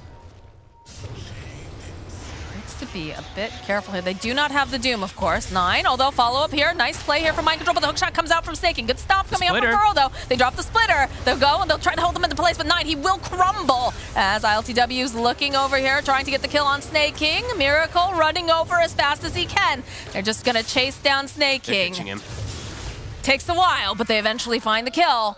And 33 just hides in the corner. He buys back too. Doom's going to be up in a couple seconds. I think it's because Roche. He's buying back for that Roche. 75 seconds for his. He might be forced to buy back too. They're scouting the pit. Rockets and Ice Vortex already have plenty inside of there.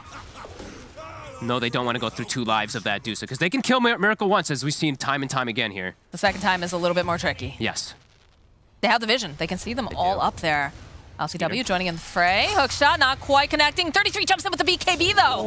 Ooh. That could be very, very expensive. 4-step forward, though. Follow up here from Mind Control. Nice stomp and sleep over here. It'll just blow up Fata as Skeeter is forced back. It's a costly one, too. Roche is up. They're going to go be able to scout that on the side of Nigma. I don't know if Tundra's going to be able to fight it now. They can keep scouting it, though. They do have the rockets. But taking the fight a lot more difficult. 15 seconds still on hook shot. I think you need this Ancient Apparition if you want to have any sort of hope to get in there. Yeah, they go. Use the flare. They see Roche is up. They see they're in the pit. They got a blanket the outside now. Stanking on one side, Ember on the other to make sure that the buyback. Here we go. Buybacks are coming out. They do not want to allow Miracle to have 2 lives. Skeeter making this pinstring moment. The jump forward here from 9 gets a beautiful arena off, but they just spin over to the side immediately here. And Skeeter jumps in, gets the kill on Kuro. Can they get anything else, though? GH falling as well. The root into place. Jumping in here from 33 to get the Doom off again. The beautiful barrel strike from Mind Control. Is it going to be enough, though? It's not. They go and they take down Miracle. He's forced to buy back, as does He's got another Doom. They're going in again. 33 waiting patiently over here. Is gonna just fall, though. Got buyout. Go right back in. Skeeter fighting through here. More buybacks coming out. They're very unhappy with this. And Tundra eventually, yes, they will get Skeeter. They come back up again. Mind Control might tick down. They do have the Aeon Disc over here on Fata. Go break that Lincoln's, but it's a double kill for ILTW. So they're creeping around this pit. They don't have the AA, though. He buys bots 2 on the Doom, knowing that he has to just come back onto one of his teammates to be able to land the Doom successfully. He holds it, though. He did not use the second one. He took a bow there. Snake King, hook shotting away. Has 9. Waiting for him. What a bro. Yep. Who got the Timeless Relic? Who's carrying it? Saw they picked it up on, I believe, the Mars. The Roche is everything, though. They have to try to contest, but no AA for 50 seconds. We've seen every single thing is so crucial for Tundra's fight. Can they make this play? Another rocket tossed out here by Snake King. They're scouting. They have to find the right angle. Can they get in there, though? Is the question. ILTW trying to be in the right position here, trying to break the smoke. 9 jump again with the BKB. Again, they just go. They take down the Roche. It's going to be 9 who picks it up. Miracle over here. They have that Lincoln's, though. They're waiting patiently. They don't have anything else really to take it out. So looks like they're going to be able to burn down this Mars, probably. Yep, that's going to be the first life. Over on the back line, so ILTW. All right, Skeeter trying to get his way in. They got the Doom. They go. They pop it off. There it is, the Doom again. And the chase is out. They're trying to force him out. They have the Lotus over here on Miracle, but they can't keep him alive. He is going to fall. Mind Control, too, trying to get the Burrow Strike out. Is he going to be able to survive? Earth Splitter comes in, gets Snake King. They turn around. Oh, my goodness. They take out 33. They tuck down Skeeter, too. It's just 9 against the world now, as he's going to get slapped, and he's going to get slided. They got the Deuce again, but the overwhelming damage from ILTW this time around with the aura from ET, it's too much. They're doing such a good job of focus-fying Miracle, but there is other heroes still in this game. As we see the Splitter, the ET actually does the most damage for the team fight. And now it's just the AA versus the world. Fata. Yeah, Fata is like, no. Like, no. Oh no, he's found me. I got I'm just gonna try to use all my spells. Oh, the Yules. But I'm dead. Gonna have the Ice Blast in a second. Could opt to toss it, just try to put some damage out, try to force them out, and eventually, though, ILTW. He's buying Deso. He's going to end. He knows that nobody is going to be alive right now. Couriers. They're looking for what? What are they looking? Did you hide a gem somewhere or something? I don't think so. Or are they cutting They're going to try to cut? What is? Are they They're actually drawing them away. They're are you kidding me? Oh my gosh! No way. I mean, one will die. Yeah. But look at this. Look at this delay. Oh my god. This is. Oh, this is Dota. This is Dota in 2021, guys. This is big brain stuff here. Like, who cares about the couriers? I wonder who's yelling at. I wonder if Snake King's like, send the couriers, or if it's Fata. Oh, I don't know. They'll lose 3 of them. They bought some time, but I don't think it's enough time. No. You know, Snake King and Fata, they're going to be up and, you know, fairly soon, but I don't think they can do enough to force them away from this. They need the cores. They have a fortification, though. The glyph. The Cardis, they're coming in. They're coming in. Look at Kura's already putting in position. The creeps are beating down their own buildings, but they push so fast with this Deso. They got to make some real big brain plays here if they want to try to do anything. They drop the Brambles. The rest of them are coming in, too. Look at this Mind Control. And Medusa in 15. I don't know. I don't think they can defer this any longer. Yeah, look at this. Even dropping the Terrorize. Just stay away. Stay in your base. Let us finish this game. They're ending it. Stomp coming out from Curl. Ice Blast tossed out. Hook shot forward here from Snaking. He's going to try to make a play, but look at this. They're just focused on this Ancient. They don't care that Snaking's jumping around over on the back lines. There it is. What a game. That was what felt like Nigma had good control of the game because this Medusa's so farmed, but my god, execution from Tundra on another level today. This was some super impressive stuff from them, even though they lose the game. Like, I'm sure Nigma's feeling sweating in their boots too. The way that they're constantly getting onto Miracle, taking these successful fights where it feels like this Deuce is too farmed, that was a really exciting game. I love when you see these type of just crazy approaches of Smokes, like just recognizing that they can go for the kills, but it's not only just about the Deusa. The Ember was starting to get farmed, and ET in late game, can't forget about this damage manipulation that I know the panel is definitely going to talk about. I know that's one of your favorite heroes to watch, especially, but yeah, you know, the execution coming out from the side of Tundra, just beautiful, super precise. And in the end, it wasn't enough because Team Nigma, they just had all the solutions. Miracle just got too farmed. ILTW came online. So some beautiful burrow strikes coming out. The ET, just everything falling into place for the side of Team Nigma. So that means we are tied up 1-1, and we're going to a Game 3. And that is great news for us because that second game just, that was some top tier Dota. Can't wait to watch more. We have to wait a little bit though before we get to watch more. Of course, we're going to break down game number 2 first before we get to game 3. See you after. Yeah, go for it. See. No, it's not working. Oh, see you after the break.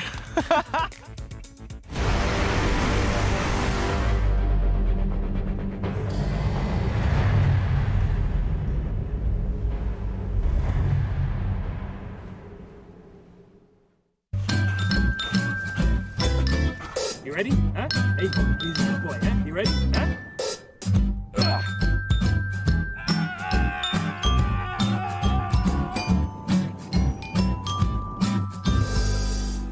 Start your esports career now at play.eslgaming.com.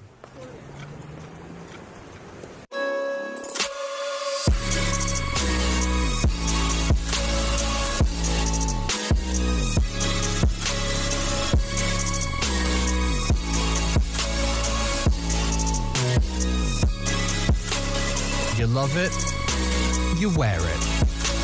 What's your style? Get your merch at shop.eslgaming.com.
Tundra fought tooth and nail here in this game 2 of this best-of-3 series. In the end, though, it wasn't enough to stop Nigma from leaving their throne alone, as we have now got a series tied 1-1.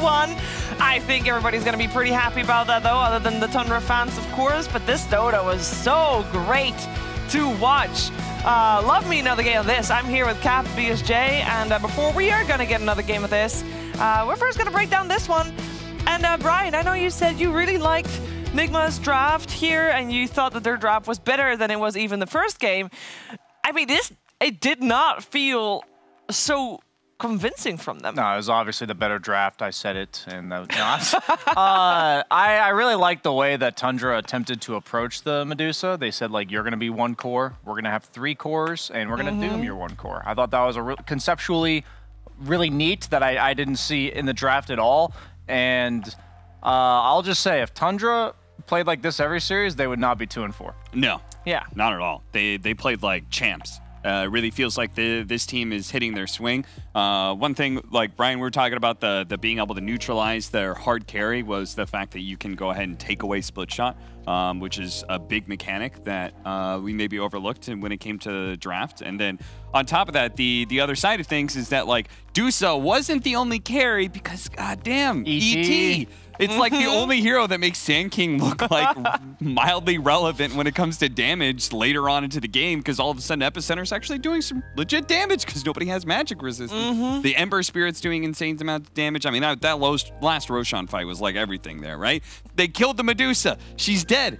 That's it. Tundra have won the game. Wait a minute. What the hell? They got wiped because Ember Spirit, ET, or Splitter just doing so much insane damage. Yeah. I was so convinced the game was over at that point in favor of Tundra, and then it's like, wait a second, you watch another 10 seconds of the fight and everything's turned around, and then there's the cute courier trying to take that was cool. I've never seen that one. Courier wave cutting.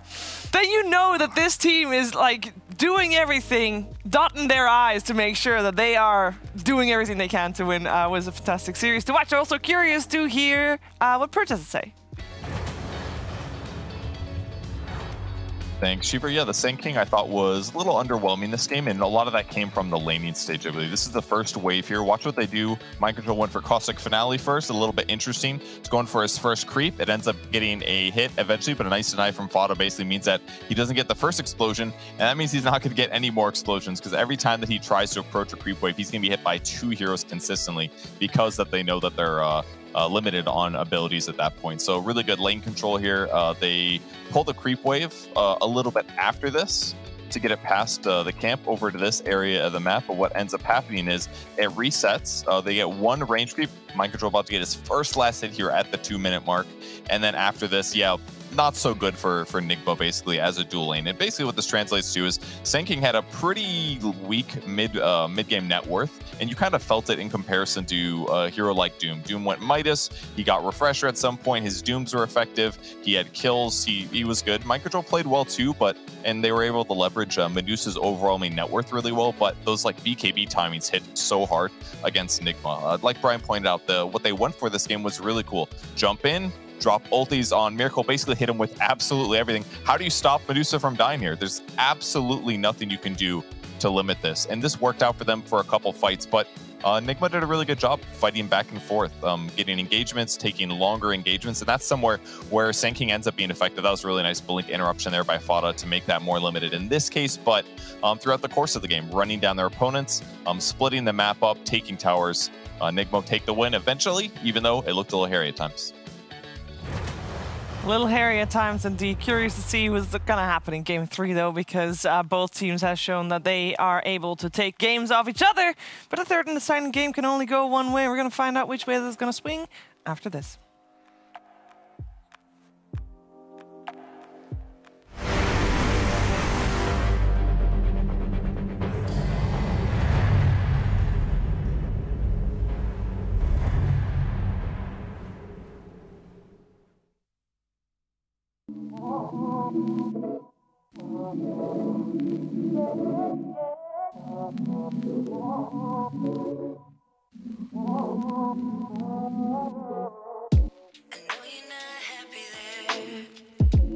You ain't happy anywhere.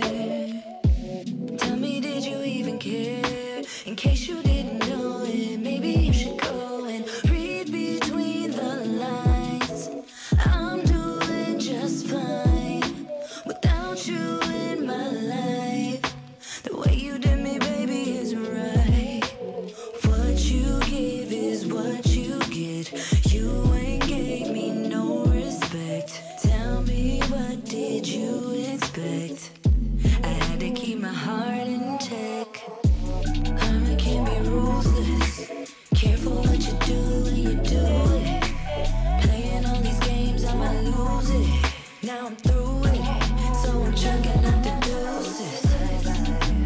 chucking up the bye-bye. So I'm chucking up the deuces. So I'm chucking up the bye-bye. So I'm chucking up the deuces. You disrespect money. There just can't be no way. You love her the same way you love me. You must be insane. What you give is what you get. You ain't gave me no respect. Tell me, what did you expect? Had to keep my heart in check. Karma can be ruthless. Careful what you do when you do it. Playing all these games, I might lose it. Now I'm through it. So I'm chucking up the deuces. So I'm chucking up the bye-bye. So I'm chucking up the deuces. So I'm chucking up the bye-bye. So I'm chucking up the deuces. No more lies, baby, no more. No more time, baby, no more. No more crying, baby, no more. No more. Karma can be ruthless. Careful what you do when you do it. Playing all these games, I might lose it. Now I'm through it. So I'm chucking up the deuces. So I'm chucking up the bye-bye. So I'm chucking up the deuces. So I'm chucking up the bye-bye. So I'm chucking up the deuces.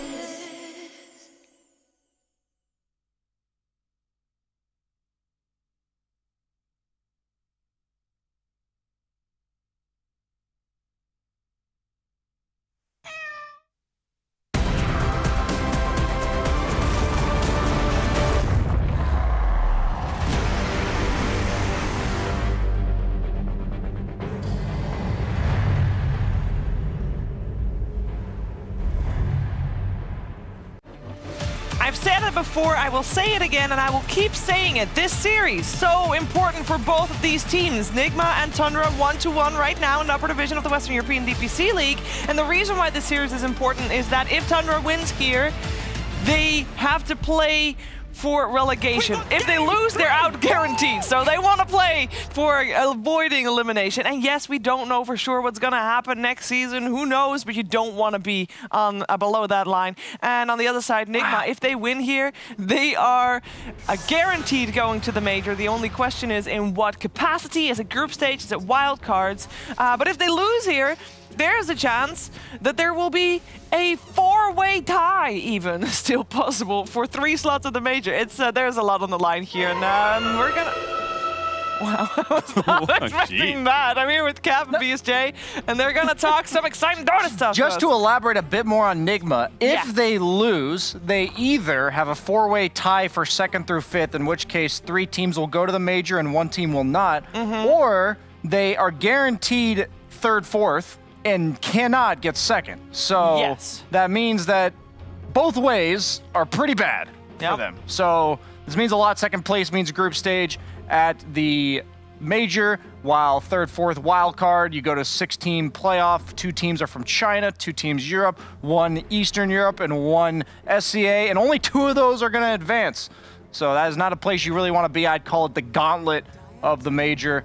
And I mentioned that I thought Tundra, if they played like that every game, they'd not be 2-4. We were hyping up how well they played, and the fact is Nigma beat them that game. So I'm actually freaking hyped about this one. This is some great Dota to watch. I still want to see more Phoenix. Like I feel like this hero. I just know that every single time I'm playing any one of these off laners that is supposed to be able to frontline Tidehunters, Centaurs, Underlords, these kind of heroes, like I feel so bad about a Phoenix. Just because that hero, I feel like, just totally counters my presence, both with Sunray as well as with Egg. You fly too close to the sun, you get burned, Cap. That is absolutely true. Icarus taught us that. And in this game, the Icarus dive will teach us that. That's a Kyle-type comment. Yeah, right but it actually offers nothing to the conversation. Yeah, but I feel are you clever. filled with regret now? I do feel temporarily very clever, so I can see why Kyle might actually do that. There are a couple things I want to say about that game too that we didn't get to talk about. One, the This is actually something that Blitz was talking to me about, the idea of smoke movements, and like naturally your smokes, you try and move in certain ways that are just efficient to move across the map, right? To get there as quickly as possible. But sometimes, like, what you want to do, the actual correct play, maybe you don't know, but the actual correct play is to take the long, hard route all the way around an area, right? Instead of going directly into the triangle, loop yourself all the way around and enter in from a different area. Like, Tundra used those kind of ideas of looping around all the way to the other side of the map to be able to set themselves up to contest Roshan. There's so many smoke movements like that that I really appreciated. That said, I think you said, Achiever, where you were talking about like this team, they're doing all the little things. Like, that is a great example of a little thing that they did very, very well consistently throughout the game, and that was very impressive. I think that made the team fights so much more clutch than they were, because there was definitely at the start of the game, there was lacking damage. We heard our commentary team talk about it as well, lacking damage on the side of Tundra, but you can, I guess, go around that if you have the right initiation target and if you know exactly which target to go on first, and movements are key for that. It's seemingly pretty simple on paper. Just go on the Medusa, right? But the approach to how you get all of your spells on the Medusa when they have ET, Willow, Sand King counter initiation is what really Cap is talking about the importance of. And that's just when you know it's good Dota. When we're watching it and we're like, damn, that's just clever. That's just smart. They outmaneuvered them. And then you see the enemy team battle back, like strategically chess back and forth. And at the same time, a bunch of buttons and things are blowing up and stuff, and that makes it cool too. But also 33 win Shard on Doom, which I thought was kind of cool because I've not seen very often. I personally think it's one of the most lackluster Shard until somebody is level 24, and that's when he picked it up. Every level 24 and every level after, you can apply level death always on that person. Yeah, I was gonna ask you to explain because not everybody plays Doom. Your Infernal Blade, go ahead. Infernal Blade applies level death, which is a very old ability of Doom's, going all the way back to Dota 1, which is it does extra damage and extra stun if they're a multiple of 3 or if they're level 24 and above. And it goes from 0.6 seconds is your natural to 1.8. if you have level death on them. It goes 0.6 just added on, and then another 0.6 if they get level death. And so, it's a 4-second cooldown. Yeah, a 1.8 second stun on a 4-second cooldown is just, I mean, it's bonkers. And we're seeing a similar approach to what, we're seeing this third pick Jug that we saw from Nigma in game 1. Did not work out well for them. It's obviously on Tundra's side this time around. But I like Jug a lot more into Phoenix than I do into Tide necessarily. Like, that's what they saw. That was the information Nigma had game 1. Just because Tide, if you give him a minus armor partner like the Snapfire, you can do enough physical damage to threaten the Jug. Phoenix at no point in the game ever will deal physical damage. And since they already banned out the Faceless Void on the side of Nigma because Tundra had this first pick, that mediocre carry matchup is no longer in the equation. Clockwork just seems to be a hero whose stocks are rising because these really great Clockwork players are showing just how good the hero can be.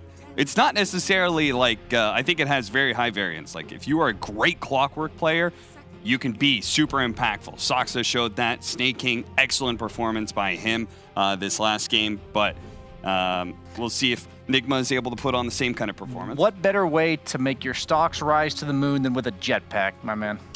I don't think that has anything to do with Clockwork being good, Brian. I also don't think you want a jetpack to the moon because then you're running out of air. Trivial details that also, Cheever, would a jetpack even work in space? I don't think so because it needs oxygen. Yeah, so you're not actually... I mean, Brian, you're supposed to be... Flawed. Here. Flawed. It sounded cool in my head, all right?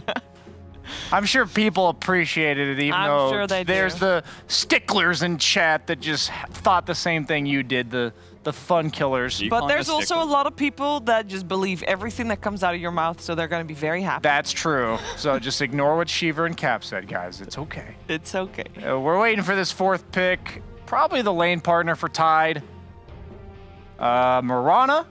against the egg and clock really stands out to me. The other one, but I like Ooh, slippery snake. no. This is the 4th position Venno. No! The jungle Venno from snaking. No, it did not work. The Why jungle would they Venno, do my it again? friends. The jungle No, Venno. they're not going to do that. What if it's 4 tied? No. Rebag? Jungle Venno. They do play, like, they're actually one of the few teams that actually plays 4 tied. I know you might have been joking, but they have played it, and No, it did wasn't work joking. out. I wasn't joking. I know wasn't Snake King playset. Wasn't Mirana like really good there against Clock Phoenix? But maybe I'm just thinking in one dimension when these guys are in 60 chess right now. We got Nature's Prophet. We were hyping that up for the potential pick last game.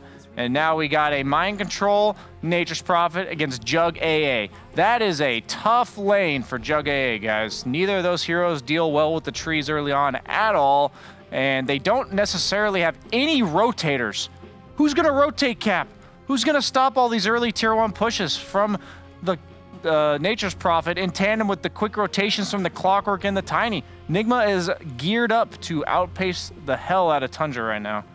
Yeah, they certainly are. They're going to have a hero that is one of those mid heroes that can shove waves really quickly and is still mobile. I don't know about mobility. I don't know if you can do both. Yeah, because most of the time Puck is banned. Yeah, Puck is the #1 candidate for me as well, but you're also facing up against Tiny, so maybe they're like, you can have it. It doesn't feel that good. How crazy would Bristleback be? I know it's not mobile and it's against Phoenix, but I think it's the type of wall hero, low cooldown, run around the map kind of hero they might need. Phoenix feels so bad, though. And then you could still potentially be... Well, I guess we're going to see Nigma's pick first, so... what does Nigma need? Feeling the Drow Ranger. Don't be a stranger. Luna as well. Early tempo. I guess they're probably doing Phoenix 5, actually, so drop that. What else? What melee hero are they looking for here? PL? No, not against Jug, never mind.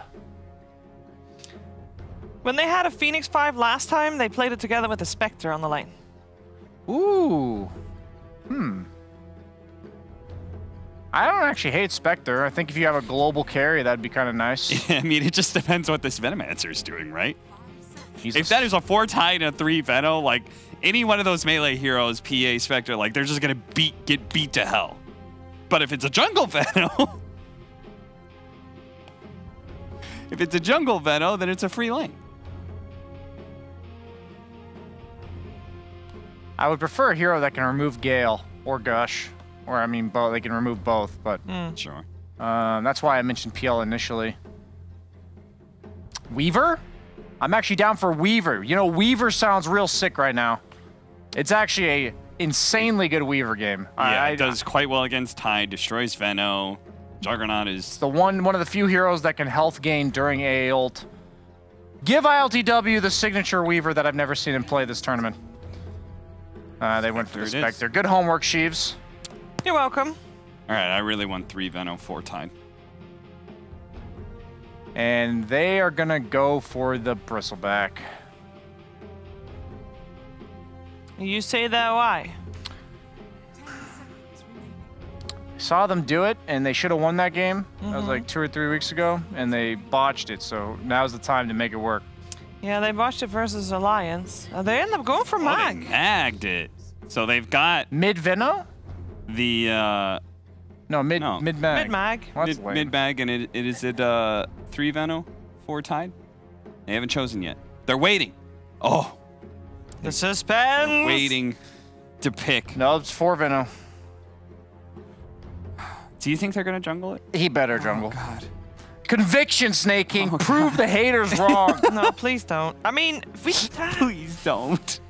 So they tried it before, and the problem then was not necessarily that they went into the jungle, but the fact that they went into the jungle straight away, not giving any lane advantage at all. So maybe they learned a little bit from that, you know, could be. I don't like it per se. Fog just hating on the lack of stuns. I'm thinking Snake King is going to go in early Atos with that jungle farm, and that'll get them on track to set up the A ultimate. Can't GH run around and screw his game up? Yeah, I was thinking that too. I don't think. I don't like, think. Isn't this the worst time when there's the very clearly a roaming 4 that can mess your entire game plan up? Isn't this kind of like the worst time to do one of those jungle heroes? So in game 1, both of you said, okay, Nigma's got the better draft, and then they didn't. In game 2, it was definitely Team Nigma has the better draft, and it was super close. This game, do they even have a better draft compared to game 2 and game 3, Brian? I have absolutely no idea what Tundra's doing. So what Tundra's doing? So you'd say yes. I would on paper say yes, but last game they turned the draft, the second game, into a very different vision than I expected. So there's probably something I'm not seeing, and I feel like I'm excited to learn this time. I don't know how jungle Venom is actually going to work here. You've got 2 supports that Spectre's just going to eat. I mean, I hope for it's not breakfast jungle. every single ultimate, and even then, like the sustained damage that is put out, unless you land the right Ice Blast, like Sunray can undo all of that, both with its team fight potential and its healing. Okay, well, my panel doesn't know what Tundra is planning on doing in this third game. We're going to find out. We're going to learn from them as we head into the third game between them and Team Nigma. Find out who takes the series. It's over to Moxie and Fogged. Man, I love Midnight Dota. We got a game 3 coming out here. We got some interesting draft choices. And, you know, we've been a hater before on the Jungle Enigma before. And look at his starting items. Oh, baby. He's Here got we the go. Blightstone Sage's mask. It's the tell. That just says jungle immediately for the Venomancer. So they're going to try it again. Brian said it before. They got 0 stuns, Moxie. They only have stuns on their ultimates on the side of Tundra. Bit worried for them, as we've seen Nigma go for this type of draft style before. They made it look really good. Late game scaling is ridiculous. My control Nature's Prophet should be able to bully pretty nicely in the lane too. Let's see what Tundra's going to be able to do, if they're going to be able to impress this time, because I feel like they're putting themselves in a very tough spot this game. We did see some very high execution, though, coming out in game number 2. We did. So perhaps, you know, perhaps this is the big brain play. Perhaps we just don't see the full picture. I'm super down to learn whether this is good or if it is completely just not the draft. Yeah, and it is, you know, there's interesting approaches that they have done. You know, as soon as they see the clockwork picked up after Phoenix, they know it's locked in position, that it's going to be a mid-tiny, right? So that's why they go for this Venomancer with the AH supports, because it's going to be really disruptive versus like that Blink Tagger build. It's going to be really annoying inside of these midst of the fights. But then Nigma, they get a different way to initiate fights. They have a clockwork and they have Spectre to be able to get into back to maybe give opportunities for Miracle in mid-game. So it feels difficult for Tundra for sure. But we'll see what they can do. Snaking, I mean, eyes on this jungle Veno if he's able to get out of control, if he's able to get the farm, and eyes on the clockwork to see if he can just hunt him, farm the wards, and kill him over and over again. I mean, I do think they're going to be prepared for this. He's got to just full commit, though, for this, because that was the problem that we saw. Though. I mean, he usually you want to start getting your wards set up in place. Looks like he's trying to find a safe place to do it. He's trying to be sneaky, because most people expect, you know, you're expecting to be around that ancient side where we see did see the both of them. Snaking's being very sneaky. Sneaky snaking. I like it. Let's see how Skeeter does, though. I feel like this is going to be a pretty tough lane for the Jug. He's just going to get hit. You're just going to get poked. Treants are there. You're going to get hit. AA cannot contribute much. You got to spin to at least deal with some damage, but it's a fully defensive Look lane. how low he's sitting here. He's almost Skeeter? going to die. Yeah. He might actually just die here. All right, he's forced all the way back. Yeah, but that's just at level 1. It is. That's horrifying. I'm going to watch Snaking. This is the really interactive gameplay here. Yes, let's get the Snaking Snap. My finest creation with the OS Frog as Tundra. We'll lose 33 up top. Actually, just to a Phoenix Inspector while we're looking at other stuff. There's tons of stuff happening. Lots of exciting other things down bottom, but how do they... Wow, I'm actually surprised. How the hell do you kill the Tidehunter? I'm very confused. Yeah, I'm assuming you've got the Flame Spirits and you've got, you know... a dagger. Dagger. How? I guess they got 2 or 3 daggers on him or something to chase him. That is, okay. Well, we missed that one, but... yeah, I don't know. Let's see what Tundra's going to be able to do, because... Oh, God. He is pushed out of lane. All right. Well, already, A disaster. Nigma, they're winning every single one of their lanes here. They forced out all of that region and even got themselves a kill. This is... And he's low, is the thing. Like, you've got your bottle to heal up a little bit, but look at Miracle's posture. He's actually just chilling up here, not letting him even approach the wave. 9 will at least get himself one of the water runes. And we will have Snaking check the other one. Okay, that's the plan. Fata is getting just bullied here by these little treants. Let's have to be careful. He might actually... Nope. 60-something hit points. Snaking, though, is, of course, you know, He's farming. winning the jungle at the very least. He's farming. Got that going for him. It does mean he's not going to get hunted just now from GH. I think that they can ditch mind control pretty soon at some point, though. I think like after a couple levels, you hit like level 3, 4 on Nature's Prophet, and then GH can just be like, all right, you got this, man. And then they can just hunt. Kuroki's actually already doing it. He's already on the way. He's like, where is this pesky, sneaky snaking? They've already owned the top lane pretty hard versus that Tidehunter. The stick is already up for ILTW. And he's actually taking Desolate. This is a cool approach to actually be able to zone and push out Tide. As soon as he's away from the creeps, that damage will start to add up. Oh, the courier. You usually just see Dispersion picked up as, oh! Okay, now's your time to bargain. It's dead. Look at it. Oh, the chocobo. The chocobo, and it's going to get burned by a fiery hit. Gonna be a crispy chicken.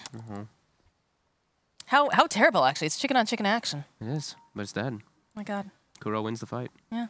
And 33 will struggle. He's gonna get, he's full passive lane, so he's just doing 2 points in Kraken. So he's trying to survive as best as he can. And yeah, the sneaky snaking. I mean, we'll see if this pays off. That was exactly my next question is this going to actually pay off for him? Because it's quite the predicament that they've lost pretty much all of their lanes at this point. Yeah. I mean, I'm not a fan, I gotta be honest. I'm not a fan of this jungle Venomancer, but I know that they like this style. Snaking, as we said, he's a very greedy kind of player. But yeah, we will see. I think it's just so difficult when you consider the fact that, like, especially your safe lane, right? You're being bullied so incredibly hard. You can't even really approach the lane. You've just got Treants chasing you all the time. You've got...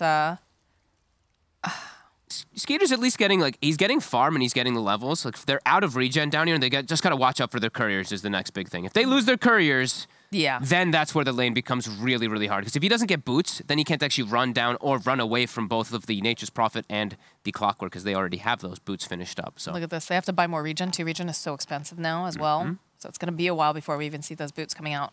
Also makes these couriers very slow is the important thing to point out. I feel like a lot of people do forget how slow your courier does move when it has regen. So an easy kill that they can't set up for. Yeah, see that minus 36 move speed.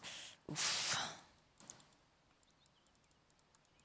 Man, every time I see the snaking and things like sneaky snaking, do you remember there was like a free video game back in like, what is it, the 2000s? It was like a burger game where you went around and you just stole burgers. No, I don't. You don't remember that? I did not steal burgers. I just remember it because it was like my little cousin's like favorite game, and we were at a tag sale, and he was like, "You can't sell that. That's my game." And I was like, "Do you even have like an Xbox anywhere to play this on?" Why does that remind you of sneaky snaking? Because it was literally called like Sneak King. Oh, okay, got it. That's That makes got it. Okay. I promise. Fair enough. No, it was definitely, he was just a giant hydralist stealing burgers. I was gonna say, I'm like, all right, well, you know, there's a market for everything nowadays, Fogs. I'm glad you said the hydralist. I missed Dota 1 cosmetics. God, they were so good. Warcraft 3 looked so ugly, but some of the things were just so iconic. Look at this, Veno.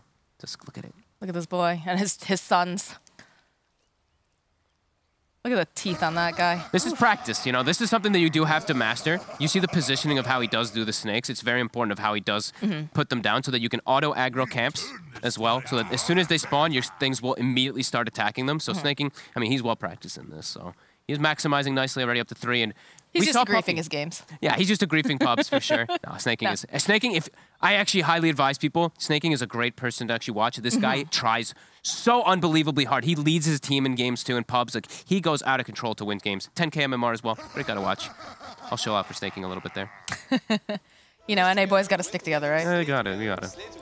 He's out in the EU region almost all by himself, so... I mean, he's making a splash for sure. A lot of eyes have been on him. Tundra's been impressive. Today is a day of... Definitely for Tundra to get some more fans. These last 2 games have been quite nice to watch. So impressive watching these matches. Like, him and 33 especially, like, you know, just the capability of landing those chronospheres, being so patient in the earlier games, and then, like, you know, 33 having these just perfect positions, you know, whether it was that Ravage and that other game when he was playing Tidehunter, just catching the jug at the last second once that spin is off cooldown, or the, you know, just the itemization and being able to pop the Lincolns on Medusa time and time again. Like, they've really played so well in these matches so far. It might be like midnight and stuff like that. You know, I'm kind of tired, but when I do see some good Dota, I'm instantly fueled, and that's what we're getting. You know, this is I love when I do get to see this stuff. Unfortunately, you know, this one might be a juggle Venomancer, but it still has potential to be that good Dota. Maybe we'll learn something, though. Maybe you know, that's the best part about Dota, is that there's always something new being invented. Yeah. Or just the oh god, Fata. He dead. He dead. He is very dead. That's just a hard lane. What is he supposed to do? It is a very tough one. Maybe, you know, at least he can teleport. Oh, I guess maybe not. I was going to say possibly, you know, you teleport. Oh, he's got to go back. The boots and the Ring of Regen. They find the snaking courier. That's his healing up. He's got to be careful too because they might low. rotate over man, now. If he gets killed by GH from he's got to go. He's got to go right now. GH. Oh, no, he's fine. That was so close. Checks to see if there's a ward because of how quick he TP'd, but it actually was not. It was just a nice awareness, says Fada. TP's to the tier 2. He's sneaking his way out here to at least hand off the boots to Skeeter, who, as we mentioned, Skeeter still having good farm. God, when you are reduced to being a courier. It's your job. For your core. That feels so bad. It's not like you're contributing much else versus Treants and versus Furion anyway. That's fair, but now there's 3 people up here, and now 33. He is just going to get bullied. They've got the battery assault.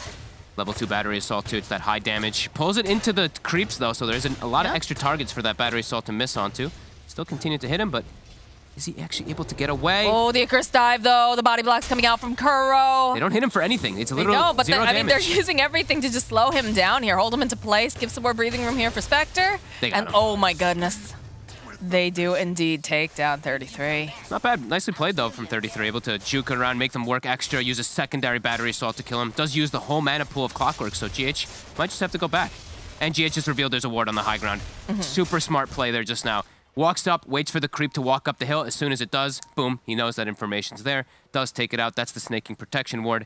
Now likely to go back to base, refill, and look for his next place to go. I don't think Snake King's going to be crossing that river again too soon. It looks like he's set up base camp over within his own jungle. He's got no boots, so yeah, I would be very surprised if he does. 9 goes for the skewer play, but won't be able to connect. Miracle taunt him. This is actually so ridiculous here, the fact that Mind Control is just bullying everybody in this lane, just by himself, too. He is, yeah. Because GH, he's made another rotation up here on 33. Firing up the cogs, they'll throw out the flame spirits.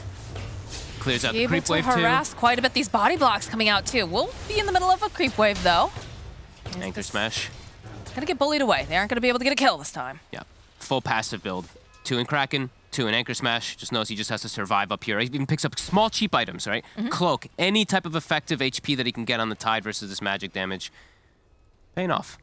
GH waiting for his next target. Does see 9 for a second. He's just gonna go annoy him, go secure the Ruin, while we see Snaking do the same thing down bottom. He's got his Tranquil Boots, so he's a lot safer to play aggressively. Also gonna steal the small camp away from this Tiny. I like this play. Yeah, this is nice here. It's cheeky, though. It's a little worrisome. Immediately dropping down here. Secures the rune. Yep. And he's got Raindrop, too. So it's like, even if Miracle's able to get on top of him with a full combo, very likely to just survive. We'll see lots of Raindrops always versus Tinies. Miracle, definitely coming out ahead in the lane. Same thing with the Spectre. But they are slowing down Mind Control nicely. They do finally manage to get the kill on him. Yeah. Can't do it all on his own down here. As soon as those boots are picked up on the jug, it does become a little bit more threatening. GH? Yeah, GH is just poking away. He's keeping tabs over on Snaking. Snaking's almost 6. The power of the jungle. It's working. But how effective is it going to be? Is the big question. We will see. It's very annoying, as we said already, for that Tiny in the mid-game. It's going to be very frustrating. Versus most of the other heroes, not so much. But at least they have combos, right? Poison Nova plus AA Blast, always quite a lethal threat. That is true. So lots of team fight will be able to provide for them. Ooh, they go in for the haunt. He's going to chase after Fata here. Should be able to take down this Ancient Apparition. They spend a lot of time searching for him, though. Skeeter hiding. The follow-up. They'll be able to tree him in place. And they're going to still keep committing for this. They want the tower. GH. They want to push him off because they have Catapult Wave right now. So GH will commit as well. Does have a spin. And he does have a TP if he wants to go for it, but the damage is too much. He's stuck over here. He actually gets trapped. Is he going to be able to make it out in time? No, it's too much damage. Ooh. Very nice plays here coming out from Nigma. This feels like a miserable game to play. 9? And Fada comes back down here. 9's here, though. Okay. They have ILTW. They're going to try to hold him into place for as long as possible here. Try to get that cold feet proc up the drag right back in with that shockwave. Fada. He's just so tanky. Fata, again, he's going to fall. Not tanky at all. Snake King, he just can't connect with the Gale. He can't quite get there. They managed to apply that Poison Stinger over to GH, but not going to be able to go beyond that. They see me, Mind Control, but where's your stuns? Yep, no Where stuns. are your stuns? As we said, it's only ultimates for the stuns for the side of Tundra and Miracle. Oh, he makes the move stack. down. We'll get the stack and we'll find himself a neutral item. And 9, that's the first RP used, not going to get anything. And he's going for the full greedy build too. He goes for max Empower, so it does mean that your damage on those rotations, it is a bit weaker. When you have max Shockwave, very likely to net yourself a kill with the first move, but Because of this build, it's just more greedy approach because he wants to enable the jug. Another courier goes down. Mind Control able to snipe that one. It's going to be a slow 6 for the Nature's Prophet, but something that they will always have to factor in. Lots of global potential on the side of Team Nigma.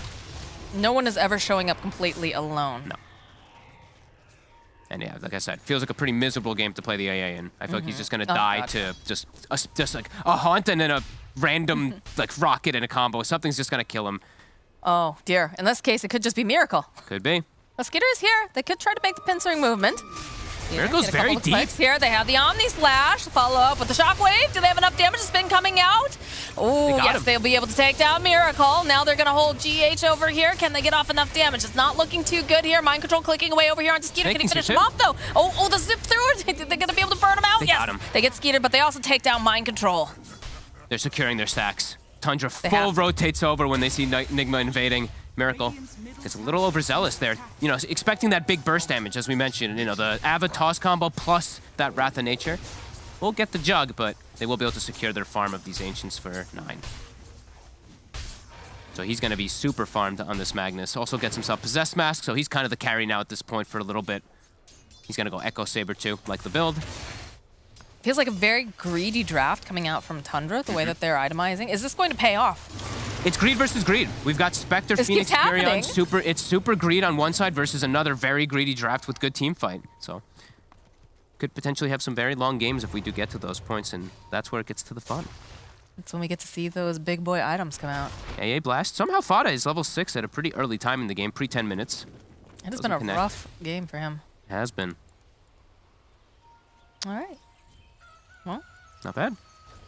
Miracle and ILTW sitting pretty neck and neck here in terms of that net worth, but slightly ahead of it as a Magnus would, who has maxed out the Empower, sitting on top with the 5K.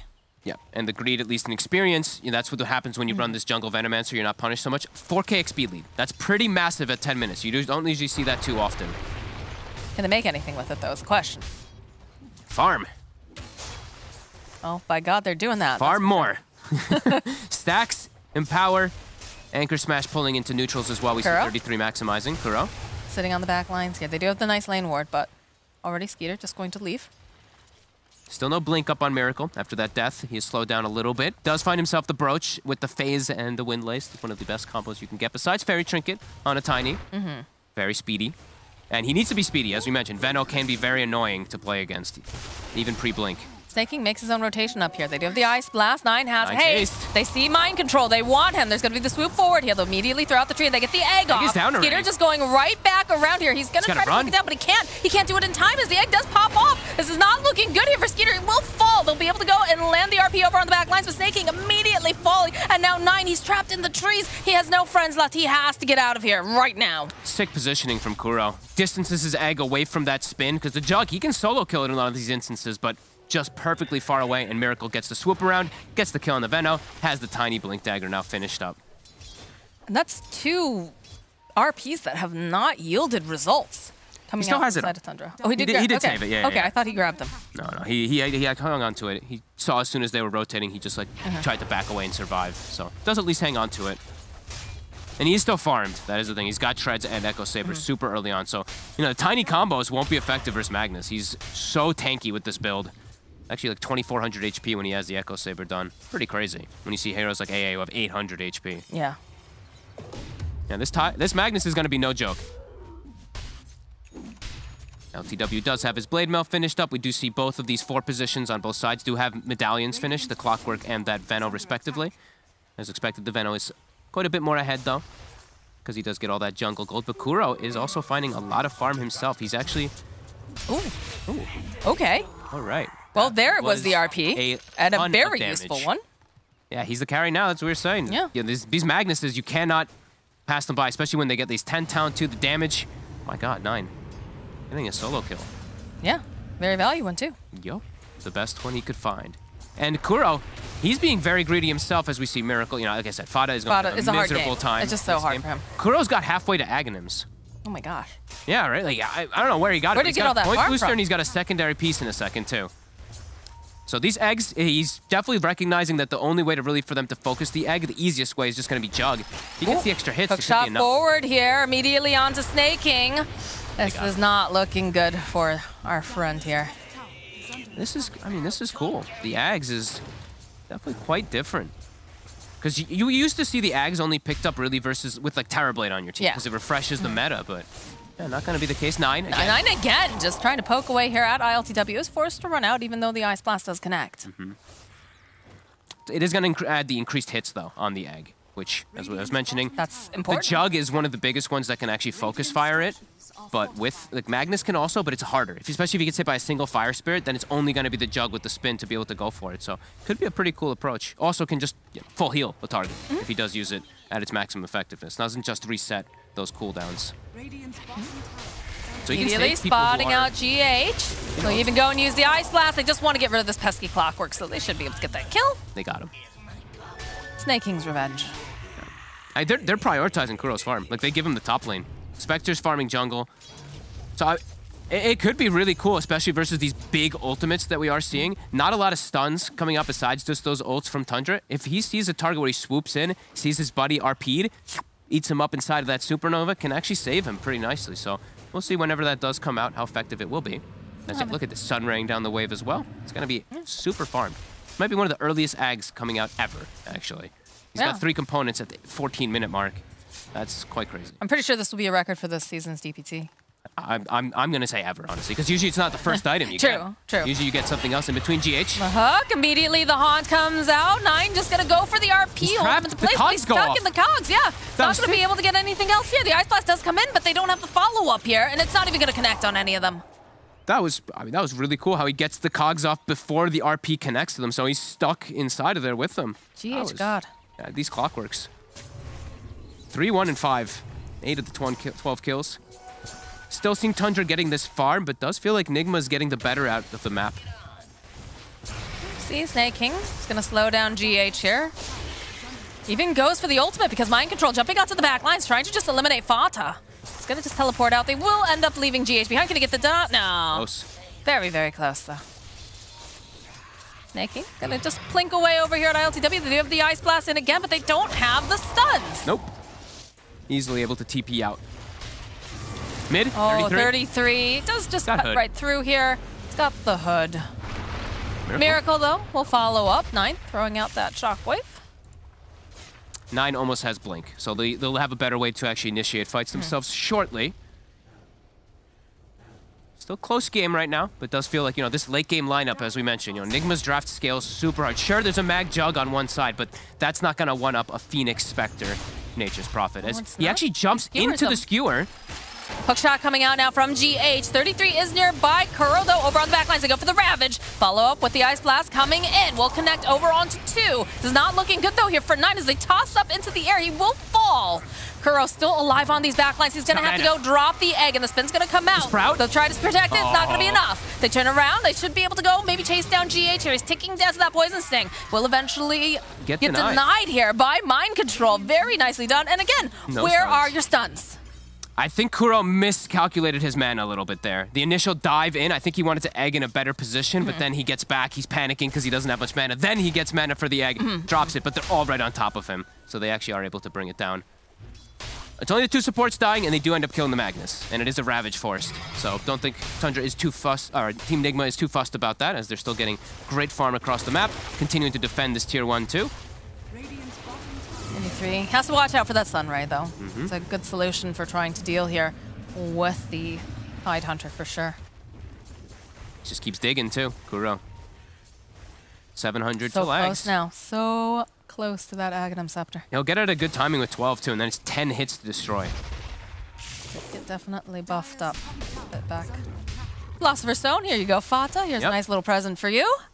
Fata's, but I already have a shovel. It's kind of like a mini Philosopher's Stone, but no, he definitely wants to swap it in, swap back and forth if you do want to maximize as much as possible. And he will. Very nice. Gotta love the efficiency. And Mind Control's doing the same build we saw him do the other day. I was hoping we'd see it too. Witchblade into the Aghanims. Very powerful. Gives that root bonus with your Wrath of Nature. Also drops the cooldown from 85 to 60. So frequency of fights can just be that much better. I'm liking this pickup a lot. I know T is a huge fan of it. That's why I mentioned it the other day when it did get picked up. But yeah, seeing Mind Control do it definitely gives him the thumbs up of approval. Bottom lane, oh, Fata, you just can't show up anywhere, my friend. You are just going to get hunted down immediately. And 33 just going to continue to try to put pressure down on this tower. He's not the best tower hitter, though, unfortunately. No, but they can't have... They don't want to risk one of the other heroes because they're too important, right? The Jug or the Mag can't actually walk up and hit that tower because if they die, it's a lot more costly. 33, he's not dying. He's got Hood locked with the pipe so he can unlock and have that increased tankiness. He's got the double damager and bottled up here on the Magnus. That they could force a fight. I feel like he could actually look for ILTW. He's got the vision. The dagger forward.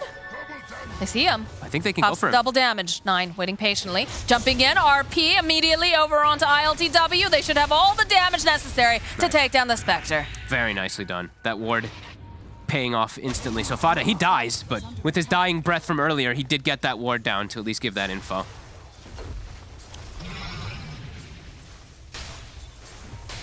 And the slow siege continues here. Snaking itemizing nicely. Earn. Just natural buildup for the Veno. 4 staff and Solar Crest, very nice, especially versus Clockwork. It will be nice to enable as 9 again. 9, yeah, he gets jumped on here by Miracle and GH. He's a bit tanky, but Mind Control also making his own rotation. He's going to try everything he can, but he still will fall. And the pressure is really being placed down here on this middle tower, knowing that there's many of those heroes that were just in that bottom area. And but Miracle's already here. The toss-up. Fox is immediately dead. Snaking, though, trying to put out some of this damage. The egg coming forward. Looks like Tundra, they want to get out of here, and they want to get out of here fast. The Haunt coming in on the global teleport here from Mind Control. It's not enough to save Snaking. Do manage to take down GH, but they burn the Ravage just for a support. Ooh. It's costly. It is very costly. You have to be pretty precise whenever you do use your ultimates on the side of Tundra, and they're getting outscaled already.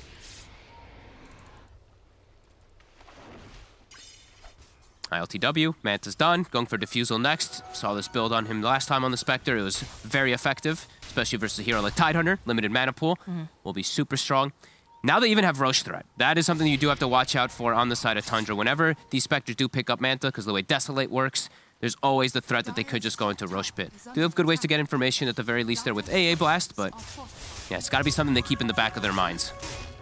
Pressure being placed here on the top tower. You can see more of these teleports coming in. 3 of these heroes. Miracle looking for the opening here over onto Skeeter. Skeeter holding onto the spin. Looks like he's just going to try to run away as they do manage to get a kill on Mind Control in the bottom lane. Don't have to use an ulti or anything for it either. Just a quick, easy kill with the damage. He has to hold the spin for Skeeter. Whenever he doesn't see the Clockwork, he has to be very careful because if he spins out of position, could just get caught from the follow-up.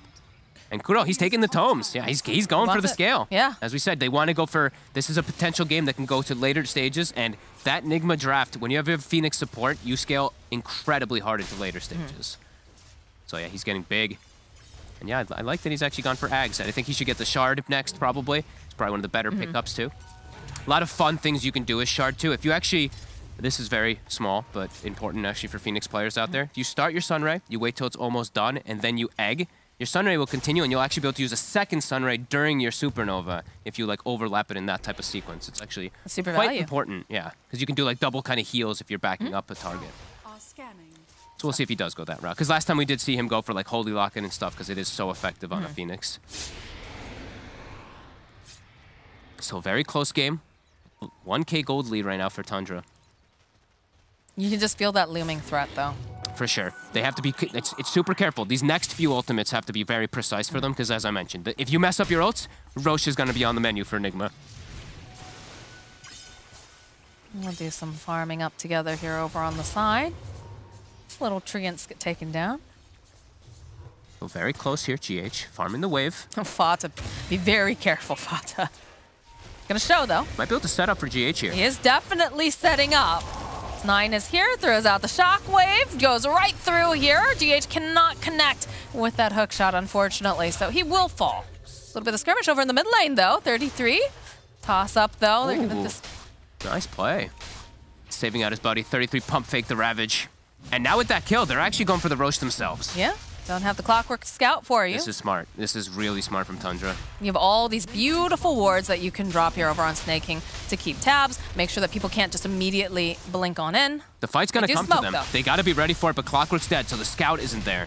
Snaking putting his body very, very forward. You can see Fata dropping some of this Here, the Haunt comes in. They can see that they're in the Roche pit and it's getting a bit low. Haunt over onto the back lines, though. The egg comes out and immediately snaking. He's just not a part of this. The Aegis, though, does get picked up by Skeeter. They're on the hunt. They have the BKB. They're going to chase after ILTW. He's got the Blade Mail. He popped it. They have the Gush. Can they follow up the Shockwaves? They've got the Omni Slash. This is looking very, very good right now. Can they take out ILTW? The spin comes out. They're at the spear, though, followed up with the Ravage Grasp right on the tail end of it. They'll be able to take down ILTW. And now Miracle. He's got to run as well as they do have all of this damage. GH trying to lead them on a Mary Chase. Mind control over here on this high ground.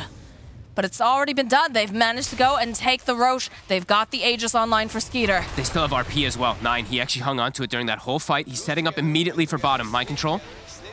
So be careful. So careful. The Blink's going to come off cooldown. If 9 wants to go for hunt, yeah, he is. He's hunting. He wants mind control. He's trying to skewer forward. They've got the Ice Blast here. It's going to try to just buy a bit more time.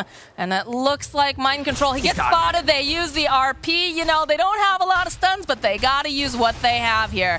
So I'm just going to try to fight here. Miracle following up, though, and they do have the Sunray for that percentage-based M9, though, already skewering away. Can they get this kill? The Clockwork coming in. It's just going to hold him into place. Yes, they will be able to take down 9. Kuro sitting very, very low himself. Fata?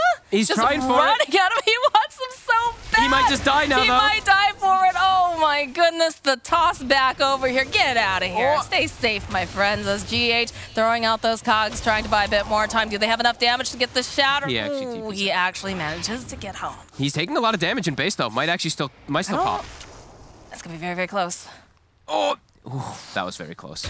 Does have that cloak as well to give himself that extra magic resist, saves himself, and yeah, Fan Brace for sure. Ooh. Who got who there, right? 9. He got so ambitious to go for the kill that, but it actually gets turned from the Nigma rotations. This is an excellent game again coming out from both sides. 12-20, super close still. This is the kind of game that you want to watch, you know? It was perfect. Like perfect game 3, perfect midnight Dota. Let's go. Mid tower still alive. Snaking trying to keep it up a bit longer. My control. Not much longer though, you know, they've got it. Fortification comes out, they'll throw out the Ice Blast. Be able to take down the summons, actually. They can get a deny here. They can definitely get the deny. Look at mind control. He wants to go, but they're so bad. They're baiting him. Like, come on. Come take our tower. You won't. Get the Empower up on Skeeter. They're grouped up really closely. They'll have to be careful. That Avalanche coming out now from Miracle. Gage trying to get... Oh, the Blink. The Blink is completed for Tide. Blink for Tide. So better forms of initiation for them if they can get the jumps pre-Haunt. It's going to be important. Kuroki also finishes up Shard for himself too, so stronger inside Supernova with that Sunray active. My control. 9 kind of lingering near him. Does have about 14 seconds before the RP is back up, and I have a feeling he's going to want to hold on to that. Throw the Ice Blast to kind of scout out. Looks like they were trying to go for something here past the tower. Scan is there for Team Nigma, so they will know. They made their rotation. Mind Control's just gone over to the enemy side of the triangle here. Doesn't want to get caught out, obviously, and they're being very patient on the side of Nigma. But they're just taking over the jungle completely. There is not a lot of space here for ILTW. He is forced to go in jungle, and he's underneath their ward, too. It's getting big, though. Level 19 now. He sees Fada for a second. Fada. Fada. Oh, Fada, no. GH, though. Okay, they'll go in for the Haunt. He's going to try to push back. Miracle, though, finding 9. 9 using his BKB, though. He's looking to get the Shockwave off. Not going to be able to quite land it, as now the Spectre making his way over. The Ravage comes out on the back ends here. Snaking sitting very, very low. Mind Control is forced to teleport away. As Miracle still hunting. Oh, he wants Snake King. He wants 33. He wants anyone. The Avalanche, no, it's not in the right place. They're just a little bit off, and this is going to allow Snake King to survive that engagement. And the Scotty's online now for Juggernaut. Whew, still very close here.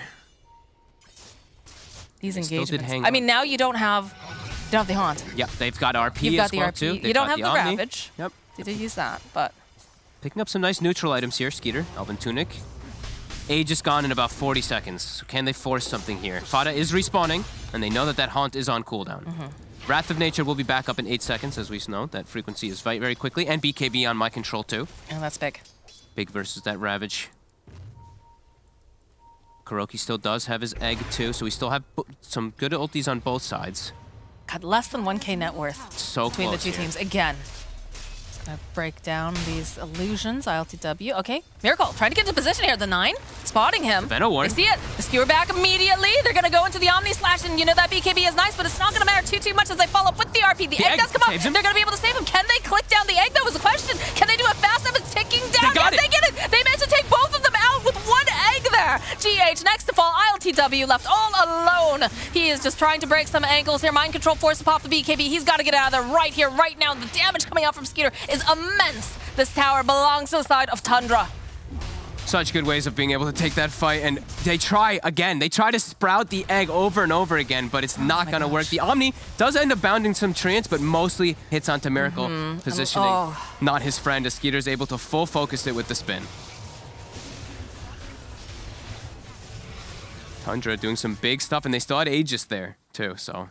It's timed out now. Look at the Snaking's just hunting ILTW's, forcing him to teleport out as they just go right into the base. They take the tower, they've taken the racks. Sprout, it doesn't matter. You've got a Quelling Blade. You just cut it on out.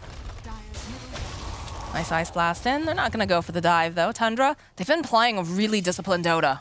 It's just so clean, really, from them. Just Veno words. This is when we mentioned that Veno versus Tiny. It's super frustrating. You get hit by a single one of them, they connect with you with the Omni. It's close, though. Very close for Kuro to be able to save him. Haunt comes out. They're chasing after Snaking? No, they're going to chase after 33. He's getting chipped down here. This is not looking good for the Tidehunter, but they got him.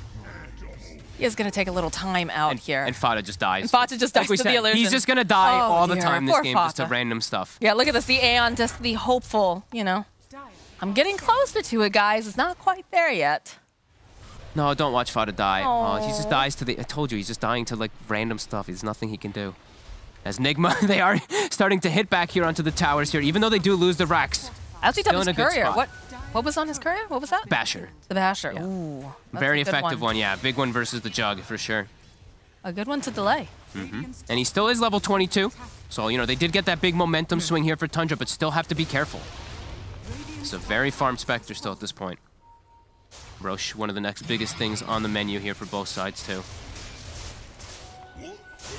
You're just able to clean up all of those treants, clean up the illusions. LTW is just going to farm out the jungle as he leaves. Is Mind Control going to get top net worth again in this game, too? I mean, he's catching up all the way to the top toward that Jug. Skeeter, who's been claiming it for quite some time now. Skeeter also almost has a full butterfly, so that evasion will be nice. That straight stat as well, too, just with Empower, does make it really effective. There's a lot of just like mixed kind of damage that is coming out from Nigma, so a little bit surprising maybe to see if that evasion will be that effective. Fata's so close to finishing up that hand. He's like, Philosopher's Stone, give me more money.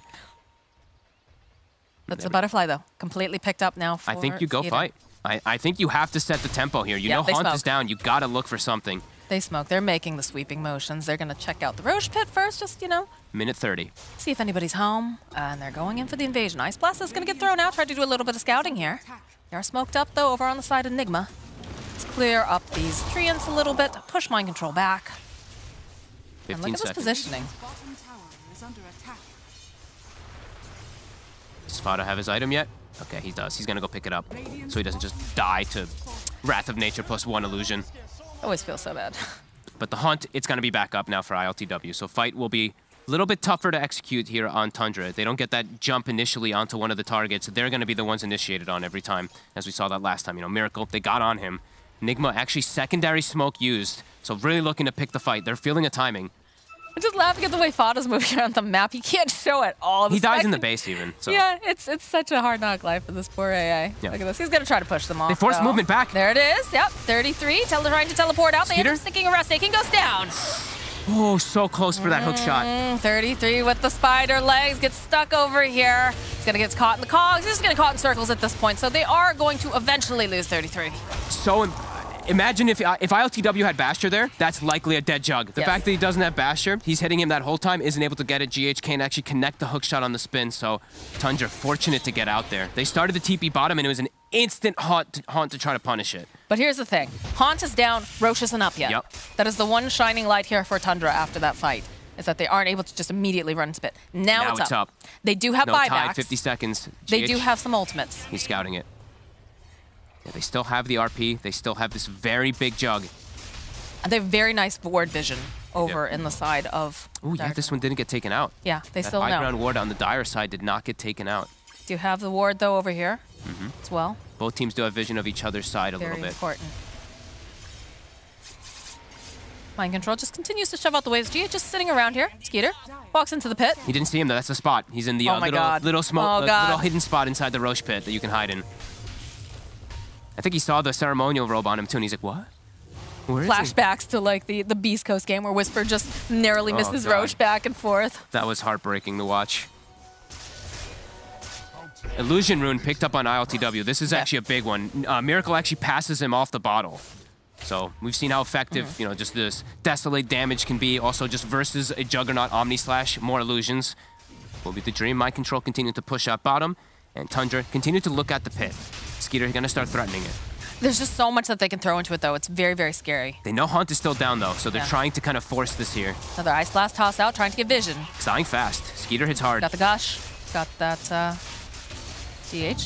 They'll send in the illusions. But again, watch out for the steal. Dagger getting tossed out. Yeah, they're waiting. The hook shot forward here from Miracle. Can they finish him off? No, no, he does. He still has the BKB. He's absolutely fine. He's already with the RP. Then they go right back in. 33. No, they take down GH. This Roche is sitting very, very low. He's having difficulty here. He needs someone to come bail him out. He's going to try to use the Gush, buy a little bit more time. Fata's here. Everybody's grouped around this pit. The egg goes up, but they're just going to be able to walk away.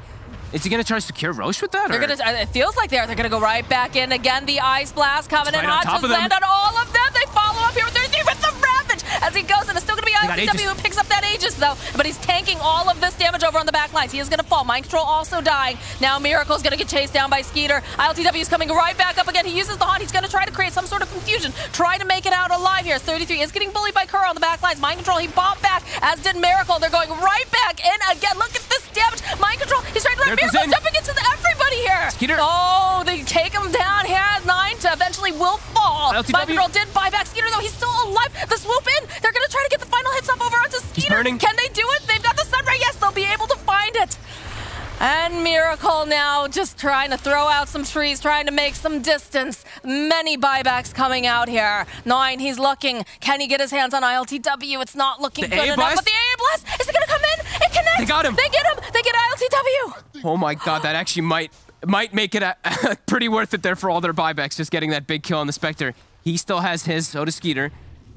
Okay, so Aegis was by the Spectre. I heard a Cheese. I didn't see who got to use it. There was a lot happening during that fight. So Cheese was used by the Mag. Oh, okay, so he was able to steal that one.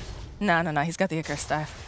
But the pressure's on now. If 33 didn't get mini Avalanche there, they're all dead. The mini little Avalanche stuns allows them to get BKB off and actually even pick up the Aegis on ILTW. That was kind of the biggest difference maker inside of all of it, since ILTW almost lives throughout the end of it. And Kuro getting the snipe on Skeeter. Chaos. Absolute chaos inside these fights. Just had the eyes on the prize the entire time. I cannot believe how dead even of a game this still is at the 36 minutes. We're less than 1K gold lead. What's our experience looking like, too? Pretty much the same thing. This is just beautiful Dota from both sides. We got a full Satanic online now for 9. It's going to give him the extra Dispel. It's going to keep him more survivable in these fights. How's our buyback status looking? Almost everyone has bought back at this point, honestly. Spectre still has it. The two big cores. Those are the two big ones. The two big cores still have it, so. AA and Phoenix, which are also very, very important, especially the AA. Because that ultimate is just so valuable. Yeah, we did see Kuro also with the egg, right? He used it as like the zoning tool. Yeah. So it's a pretty important one that he will also have that buyback. Almost has Refresher on Kuro as well, level 22. Did get a lot of levels, of course, for killing off Skeeter. He's the same level as Miracle now at this point. We do get the Ag Shard now over here on Kuro. They're doing a lot of hunting. They're trying to get as much information as possible, but look at the way that Tundra's grouped up here.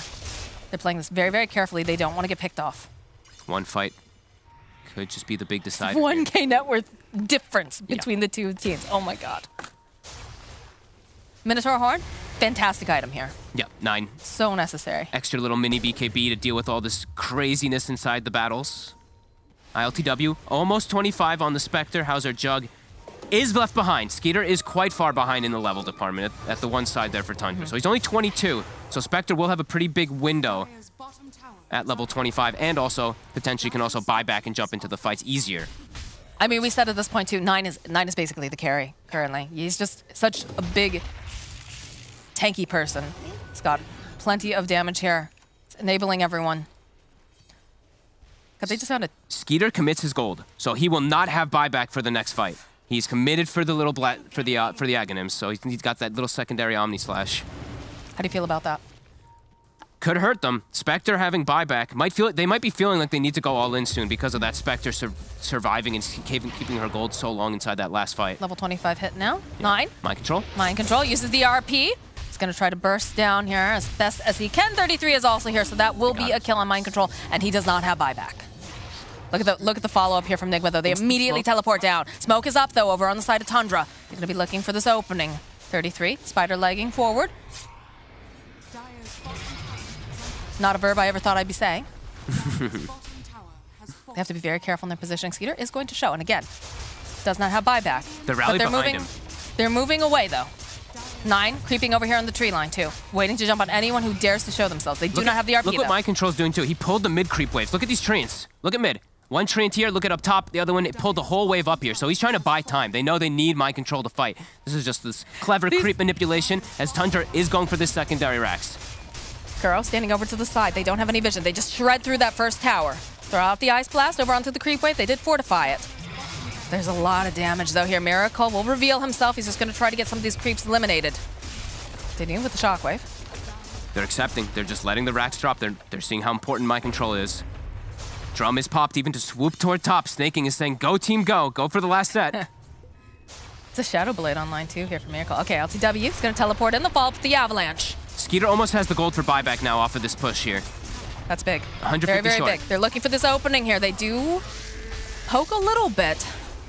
ILTW doesn't over here have onto buyback. 9, GH over onto the back lines, trying to separate. They do have the Sunray, but they follow up again. They have the BKB over here onto 9. GH falling. It's going to be another Avalanche tossed out. They'll fall right back in again. Do they have enough damage, though? They finally managed to take down 9. There it is. There's the rep. The egg over on the side. They take him out.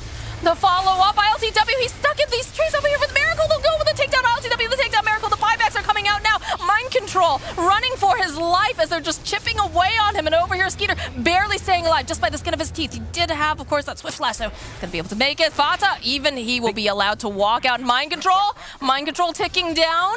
They got the Megas, though. And they all instantly turn for the egg. No hesitation. Pop the drum charges. Everybody focus fires it. This is so impressive again from Tundra. 14k gold lead. Nigma unable to take fights. 9 just too tanky. They get the Ravage follow-up, and then as that Ravage is going on, absolutely everyone turns and hits it. Tundra just continuing to impress all day today. I mean, this is what happens when you have these consistent matches, when you're facing up against some of the best teams.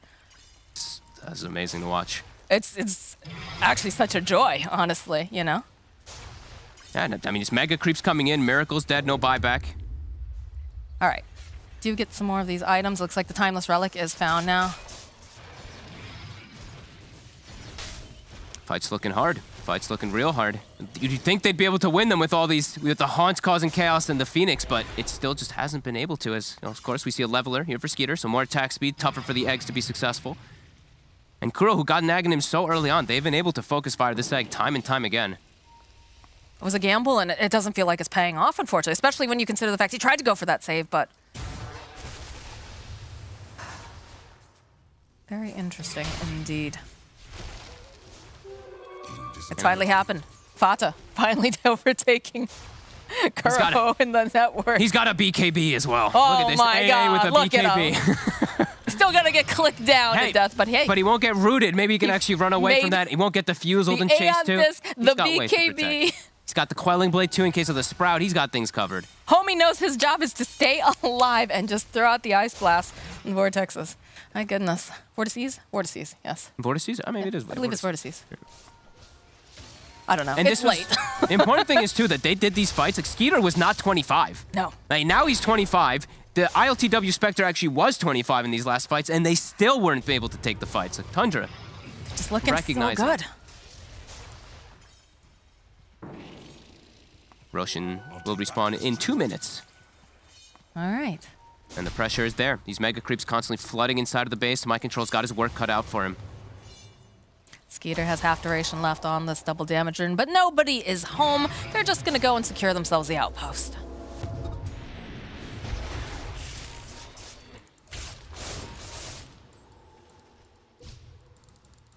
No AC on the side of Team Nigma. Miracle has just keeps getting caught, keeps getting killed easily here, and they do have AC on one side. Also, they do have, I believe, a Vlad's too, so they are buffed up so much more on the side of Tundra's. We are going to see a pause here. So we are seeing this Jug is just so nicely enabled too by his teammates. Like AC, Vlad, Solar Crest, and Power, super buffed up. But we do see the Spectre. He's got the Sunray behind him, but that's been pretty much it. Miracle's involvement inside of the game has slowed down significantly. 4, 4, and 10, always getting caught. Miracle's having difficulty too. He does have himself the Shadow Blade, but they picked up that gem fairly, you know, as soon as they realize that, hey, we are in control of this game, we can start taking down all of their vision, which makes it so difficult for the side of Enigma to get anything done.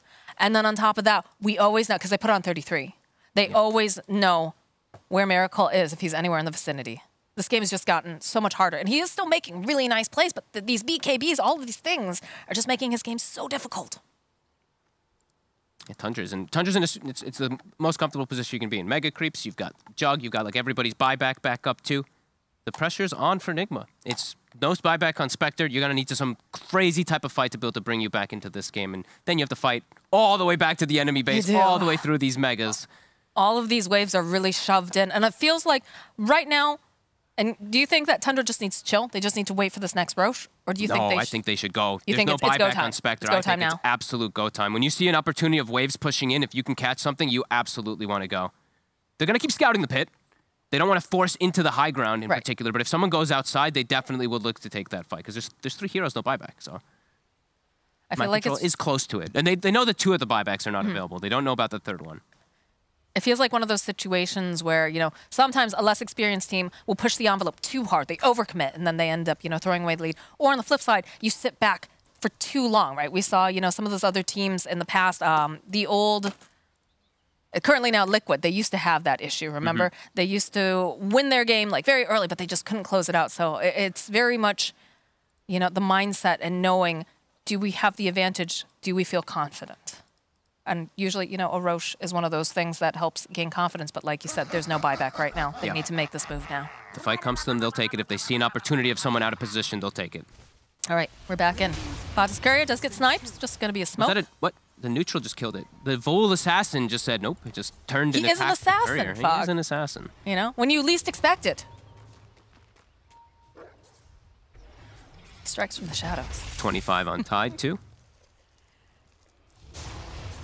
It's going to keep tabs over here. They've got those little treants going into the pit, and of course they've got the Venom Lancer ward, so it's just going to be constantly checking as Mind Control is doing the best he can here in this bottom lane, trying to shove out as much as he can. He's trying to cut waves as well, these little treants, these pesky little guys.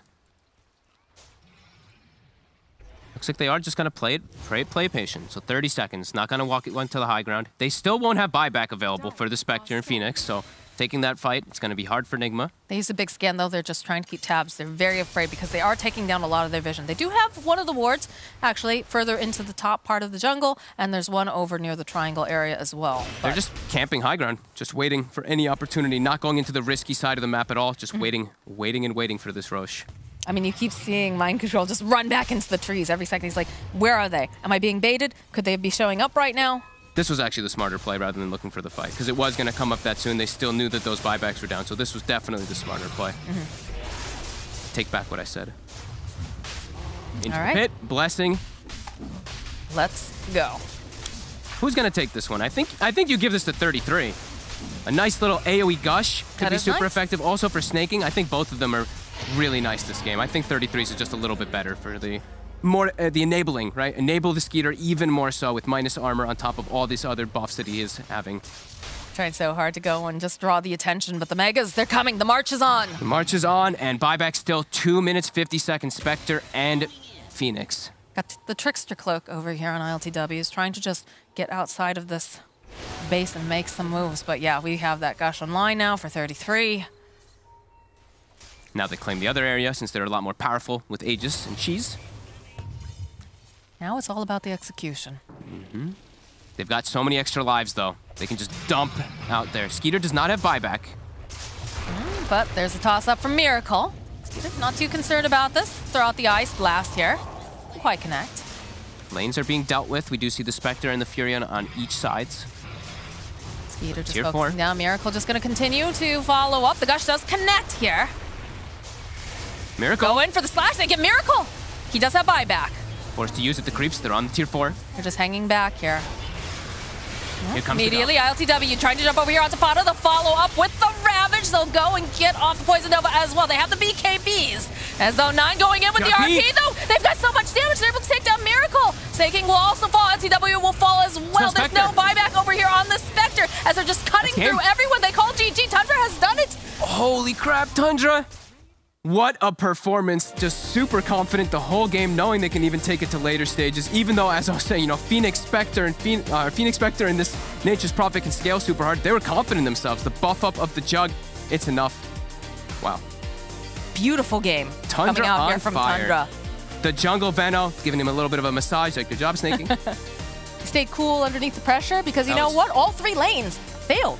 Yeah, that was very impressive. All failed for the side of Tundra, but they were calm. They didn't try to rotate Snake King, you know, into any of those lanes like they did in one of the other games where things started to get really kind of messed up, and they were patient. They were so patient, and they waited for like the perfect execution, and that's something that we saw throughout this entire series is just superior, you know, button pushing to simplify it, right? And then also just the positioning and realizing when their peaks were. Yeah, and Skeeter, I mean, today was his day. What a performance, honestly, on the carry. I'm sure that they're going to say a bunch about it on the panel, but this Jug was super on point every single time, like focus firing the egg, the whole team recognizing, like, if this egg pops, we can have some problems. They didn't let it happen. Kuroki gets countered quite hard. That was very impressive to watch again. Tundra.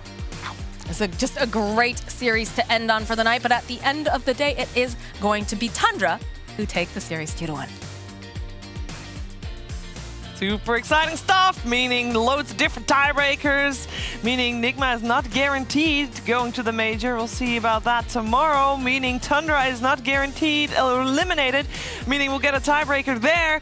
Whew, so much to talk about. Of course, we're going to talk about this Game 3 as well and talk to one of the winners. After the break! Wow.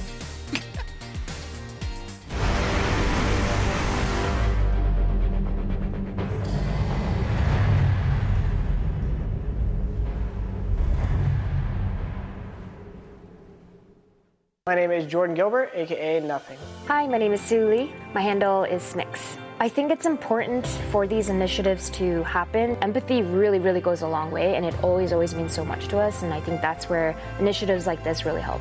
I encourage everyone in the community, anytime they see bullying, anytime they see someone getting called names, I encourage you to step up and say something. Good luck, have fun.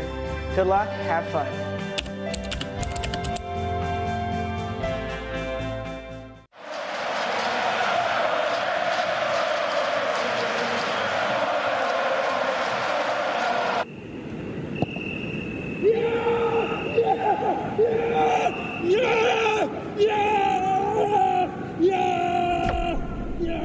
Start your esports career now at play.eslgaming.com.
with this series, my panel did not believe in the power of Tundra, and I think they're gonna stop underestimating them from here on out, and I think many teams will stop underestimating Tundra here. This, what is he doing with the pad? I don't know. He had a bug for sure. The way he's looking. I mean, if you're gonna try to smack a bug with the pan, that's definitely. It has a comment. Must be a big bug. Maybe he's planning on cooking it, saving a step. I mean, that's a question we're never going to get the answer to because, hey, they didn't win, and it's Tundra that takes the victory here. They take it 2-1, and that means that they are now tied with Brame, meaning they will fight for elimination. I say they will fight for elimination. There's a chance that there will be a third team joining them in a fight for elimination, which is OG, so it's going to get spicy tomorrow as well. But this series, it was madhouse. Cap, Brian, this was the Dota we want to see for all the time. Yeah, absolutely. I mean, Brian didn't believe in them all 3 games. I didn't believe in them in that last game because Venomancer 4 position just seems like it I was shouldn't hyping work. up the Veno jungle the whole time. It shouldn't work. But goddamn, Tundra, I mean, they play some great Dota. I am just sad. If they end up getting a limit, I mean, I'm just sad no matter what. Like, Brave's over there sweating their asses off because now they are in a tiebreaker no matter what. And I feel bad because both of those teams, they went 3-4. Those are very respectable scores. They've shown us some great Dota, both of them. I hate to see them go down to the lower division. It's actually quite crazy that, you know, obviously we're blessed that we have so many good teams in Europe, right? That's a good thing, but it almost feels like they're getting punished a little bit by having so many good teams. It means that not all the good teams can actually play the other good teams all the time. It means that 2 will be relegated down every single time. Unfortunate, but it's the harsh reality as well. This third game, Brian, it was the Jungle Veno. What's your thoughts on that after seeing the game? I mean, Snake King's itemization. The thing is, you're given this hero items, and he built really freaking good items. The Solar Crest, the late drums. The late drums to kill the egg. It makes the difference, people. It added up. He even had, like, the 2 supports had BKBs. Like, they basically had 4 cores there. Snake King is exactly the kind of player from a 4 position that you want to enable and give a lot of net worth to because he does excel in those situations. He definitely does, and he did for sure with this Venomancer play. We're going to hear Purge talk about it as well. Thanks, Cheever. There's a lot of components that went in the game. We'll get to the Veno in a second. I think the first really significant thing was the amount of pickoffs that they got successfully against Spectre. Here it is at 12 minutes. Nice Ice Blast into RP. Took a lot of right clicks to do it, but they pick off Spectre here. That was excellent. Here's another one. About a minute and a half later, LTW comes back bottom again.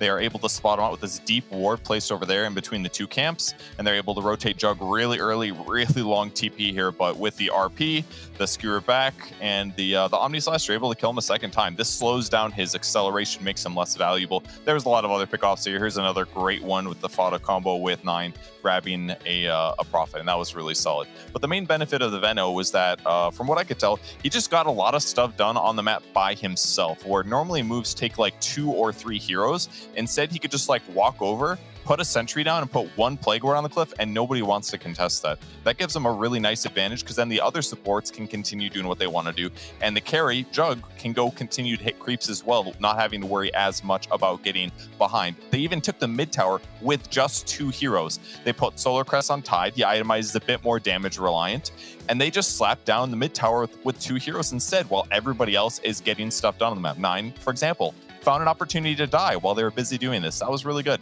And then they commit and get a good team fight off, but they get Clockwork in response. But that's still like a 5v2 trade, which is really advantageous for them.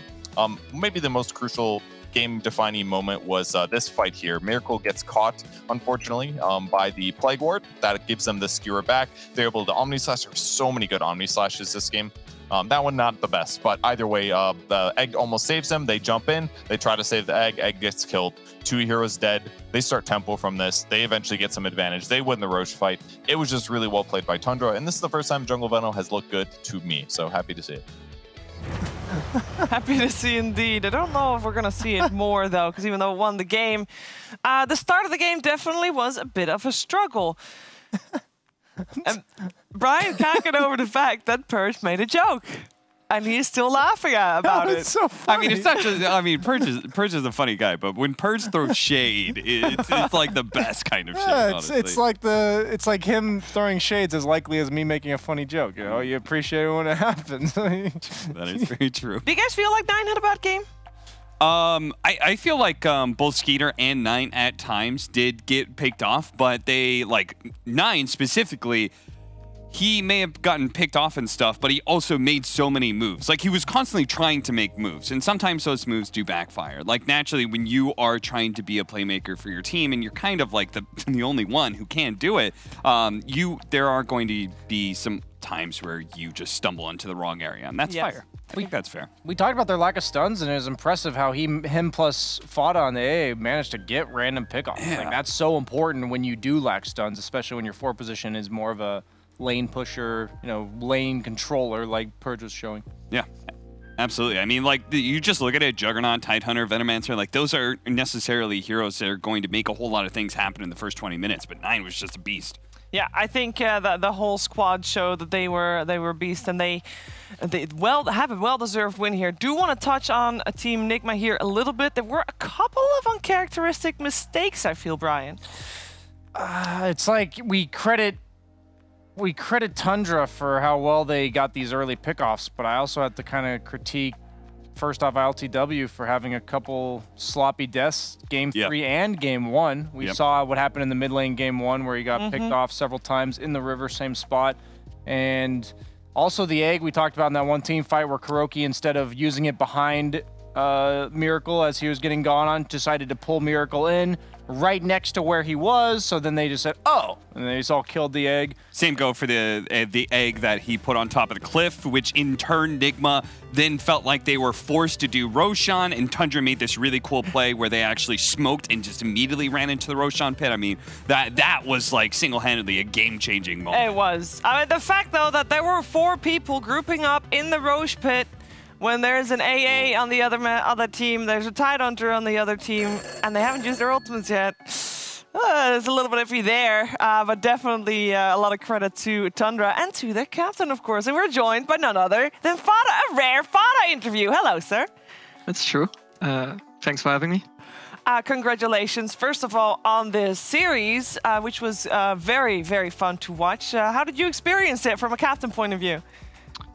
Well, it was obviously very stressful, very tense. You know, would have been a bit easier to win that second game, but that's just how Dota works. But I think even then, for us, it's kind of better now because you know, I'm really proud that we managed to bounce back from a loss like that. I think it's very cool for the team mentality.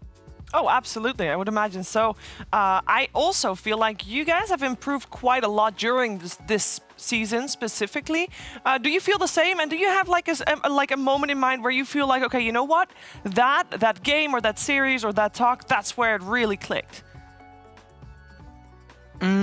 Honestly, not in particular. I don't think I have any type of moment that I would think of. I think we're just constantly trying to improve and we're putting in a lot of work. And I feel like, obviously with the amount of work we put in, it's just hopefully a matter of time till we, get these consistent wins. Mm-hmm. I would just ask you, it's a weird, I don't know how to ask this correctly, but if you were to play like this all season, do you think that would be good enough to make it to the major?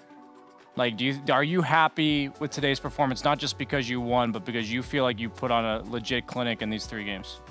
I would say yes, actually. I think we played well. I think it was nice. We managed to bounce back, and generally, yeah, I'm happy with the performance.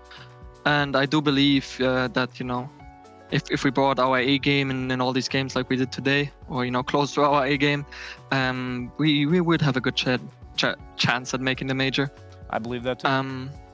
But yeah, I think it's something we need to work on. There's need more experience. We need more consistency, and that's something that, we're looking to get in the following weeks and following months. Well, ultimately, it's all about TI, right? So, as long as you guys show up at the qualifiers for TI, it doesn't really matter, right? Exactly. All right, fair enough. So, Fada, I have been hounding you for interviews for years and years and years. Here. Okay.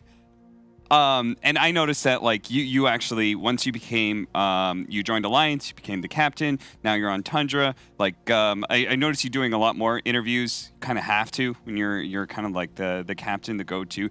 Was there a certain amount of personal growth that went into you moving into a captaining role and playing support and actually leading the team rather than doing it as a voice from the mid lane? Of course, I think like being a captain takes so much responsibility, and there's always a challenge to it that I had to improve on, and I'm constantly improving on it as well. I'm constantly learning. It's part of experience too, learning how to captain, better and better, and it's a process. But I'm really enjoying this process, and I think I have a great team that backs me up as well, and just looking forward to the following months with the team. Is there anything like specific that you can point to? Do you feel like you're like needing to be more vocal? Is there social interactions that you've been improving on? Like, what exactly have you been improving on to be a better captain?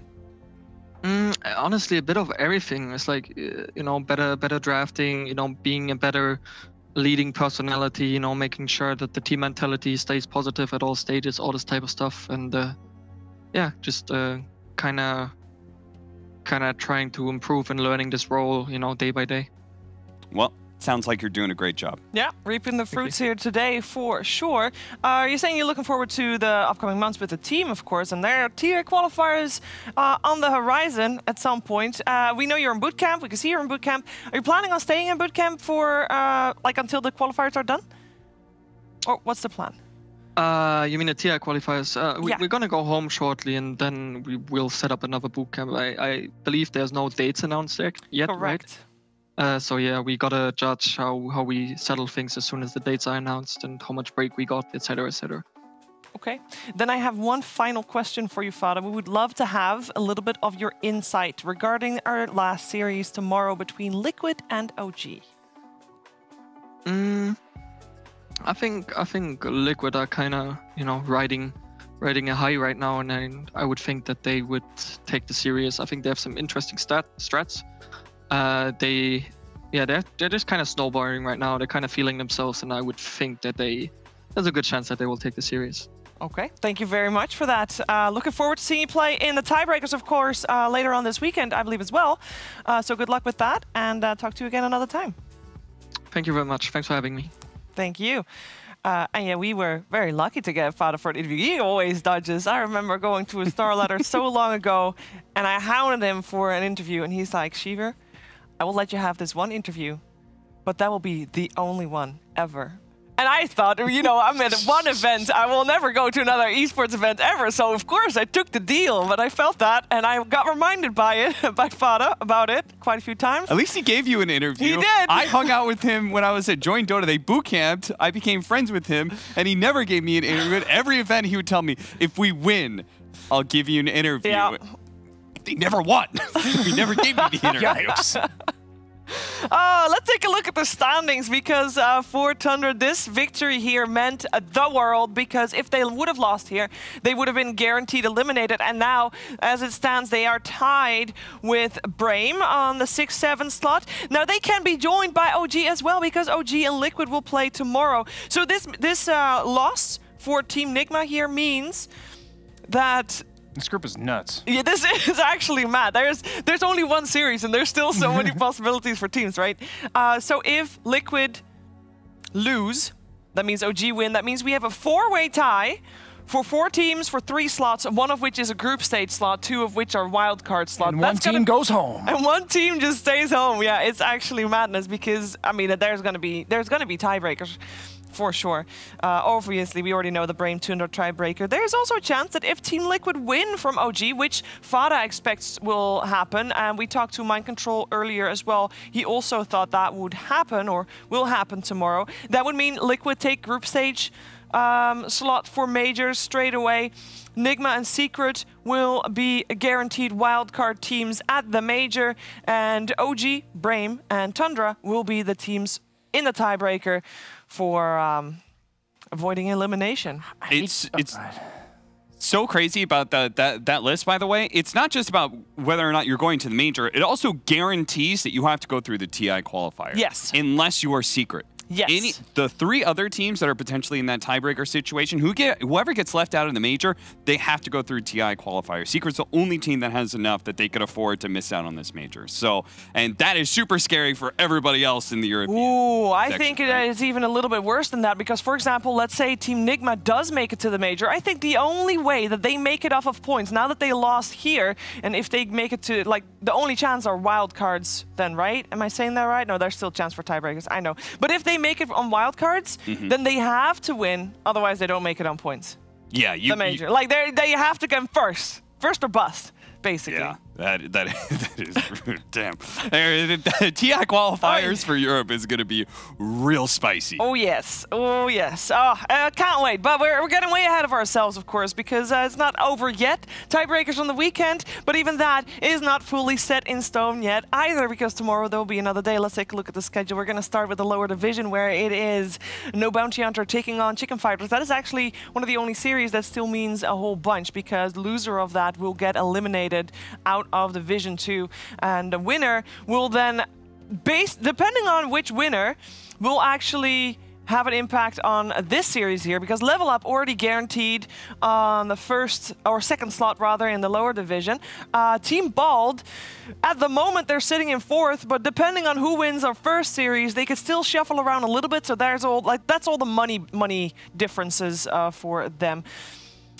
That's lower division, though. I think that upper division series is going to be real spicy as well. We got Team Liquid versus OG. It's going to be a great series, best of 3. I hope at least it's going to be, regardless of who wins, I hope it's going to be close games. I think today's series shows that, I mean, the meta is in a pretty good place. I'm having good hopes that it will be a good series for sure. But that was it for today. That were all the games for this penultimate day of the Western European DPC League here. So thank you so much for joining us. We'll be back tomorrow. It's going to be the same time as normal. So that is like game time starts at 3 p.m. CEST. Our show starts around 14:25 CEST, give or take. You know the drill. We'll see you then for more Dream League Season 15 powered by Intel. Woohoo!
My name is Jordan Gilbert, aka Nothing.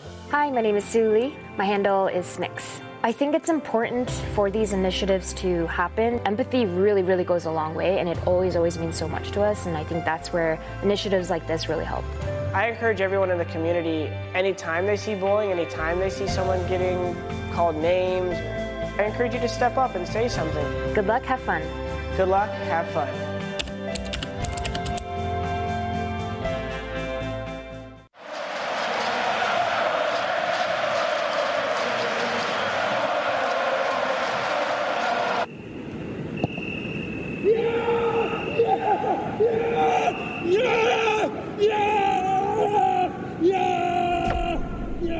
Start your esports career now at play.eslgaming.com.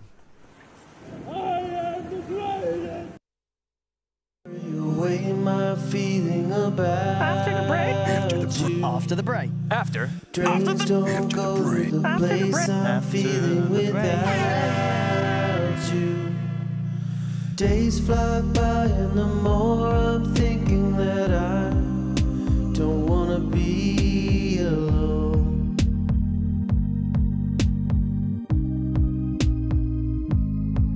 And I wait for something new. I wait for something new. Hey, I really want you. I want you again. Hey, I really want you. I want you again. I'll be the somebody when there's nobody. Say the words that I never say. Hey, I really want you. I want you again. Hey, I really want you. I want you again. Hey, I really want you. I want you again. I'll be the somebody when there's nobody. Say the words that I never say. Hey, I really want you. I want you again.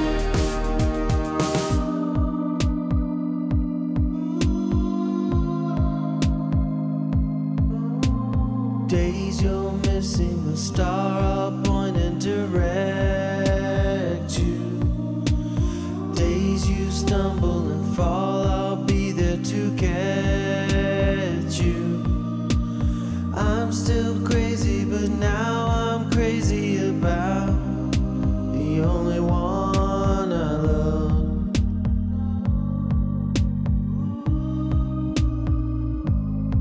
So I'm waiting up for you. I'm waiting up for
to fly with me.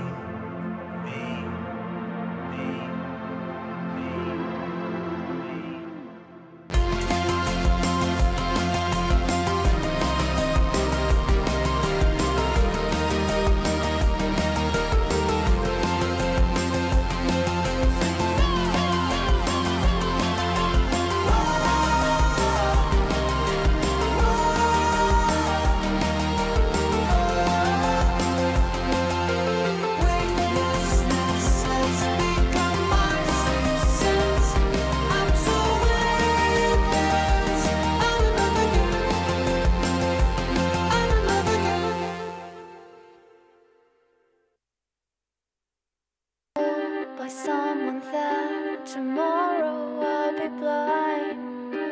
I draw the face, the sun till my eyes burn dark. Why should I refine a sign of things that won't abide? Bittersweet memories of blight. Just one more look at you before I let go.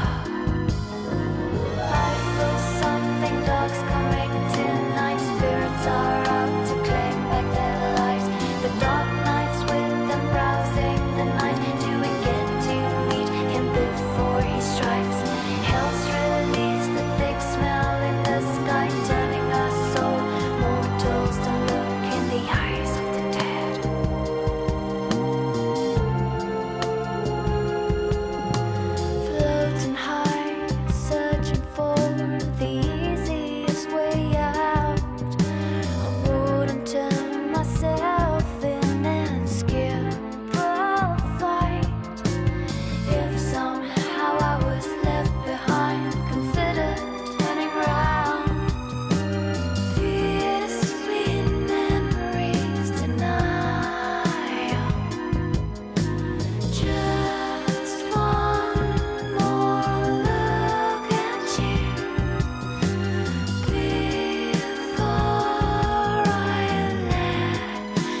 Don't stop.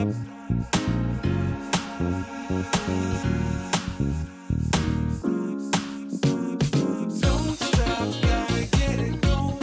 Keep it moving, won't stop. Rhythm overflowing. Don't stop, gotta get it going. Keep it moving, won't stop. Rhythm overflowing. Don't stop, don't stop.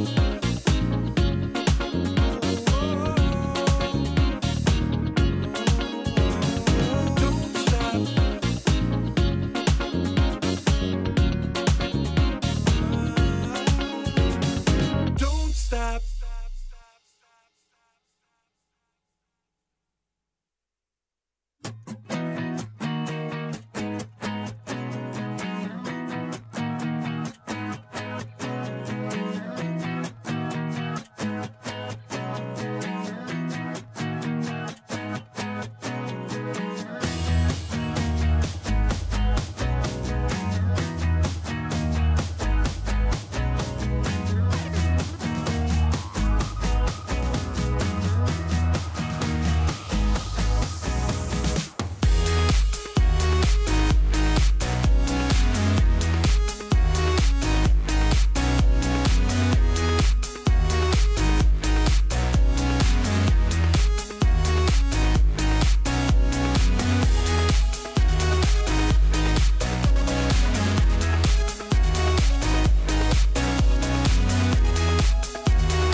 Just reminded I can't hold the way that I used to love you. Your mother told me I would never be of any use to you. I just wish that you would pick up your telephone to me. I just wish that you would pick up your telephone to me.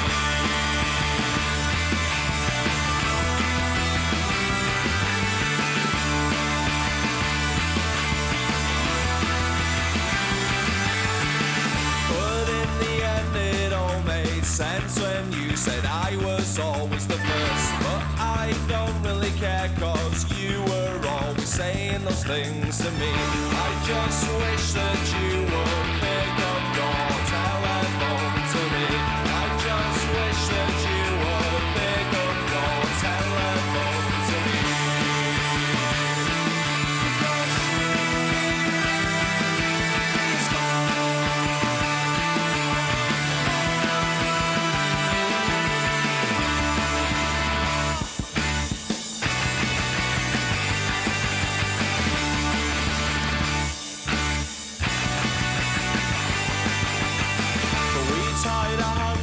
It was the first thing that we always decided to do, and I will never hold back when it comes to complimenting you.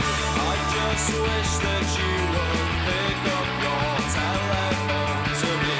I just wish that you would pick up your telephone to me.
these open arms of mine.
across the border to a broken door. And in a vision of how it ought to be. Just one position, yeah, take it off of me, yeah, yeah. There's a glowing heat trapped inside my mind. See it's dark and light flashing out of time. There's a glowing heat trapped inside my mind.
smoking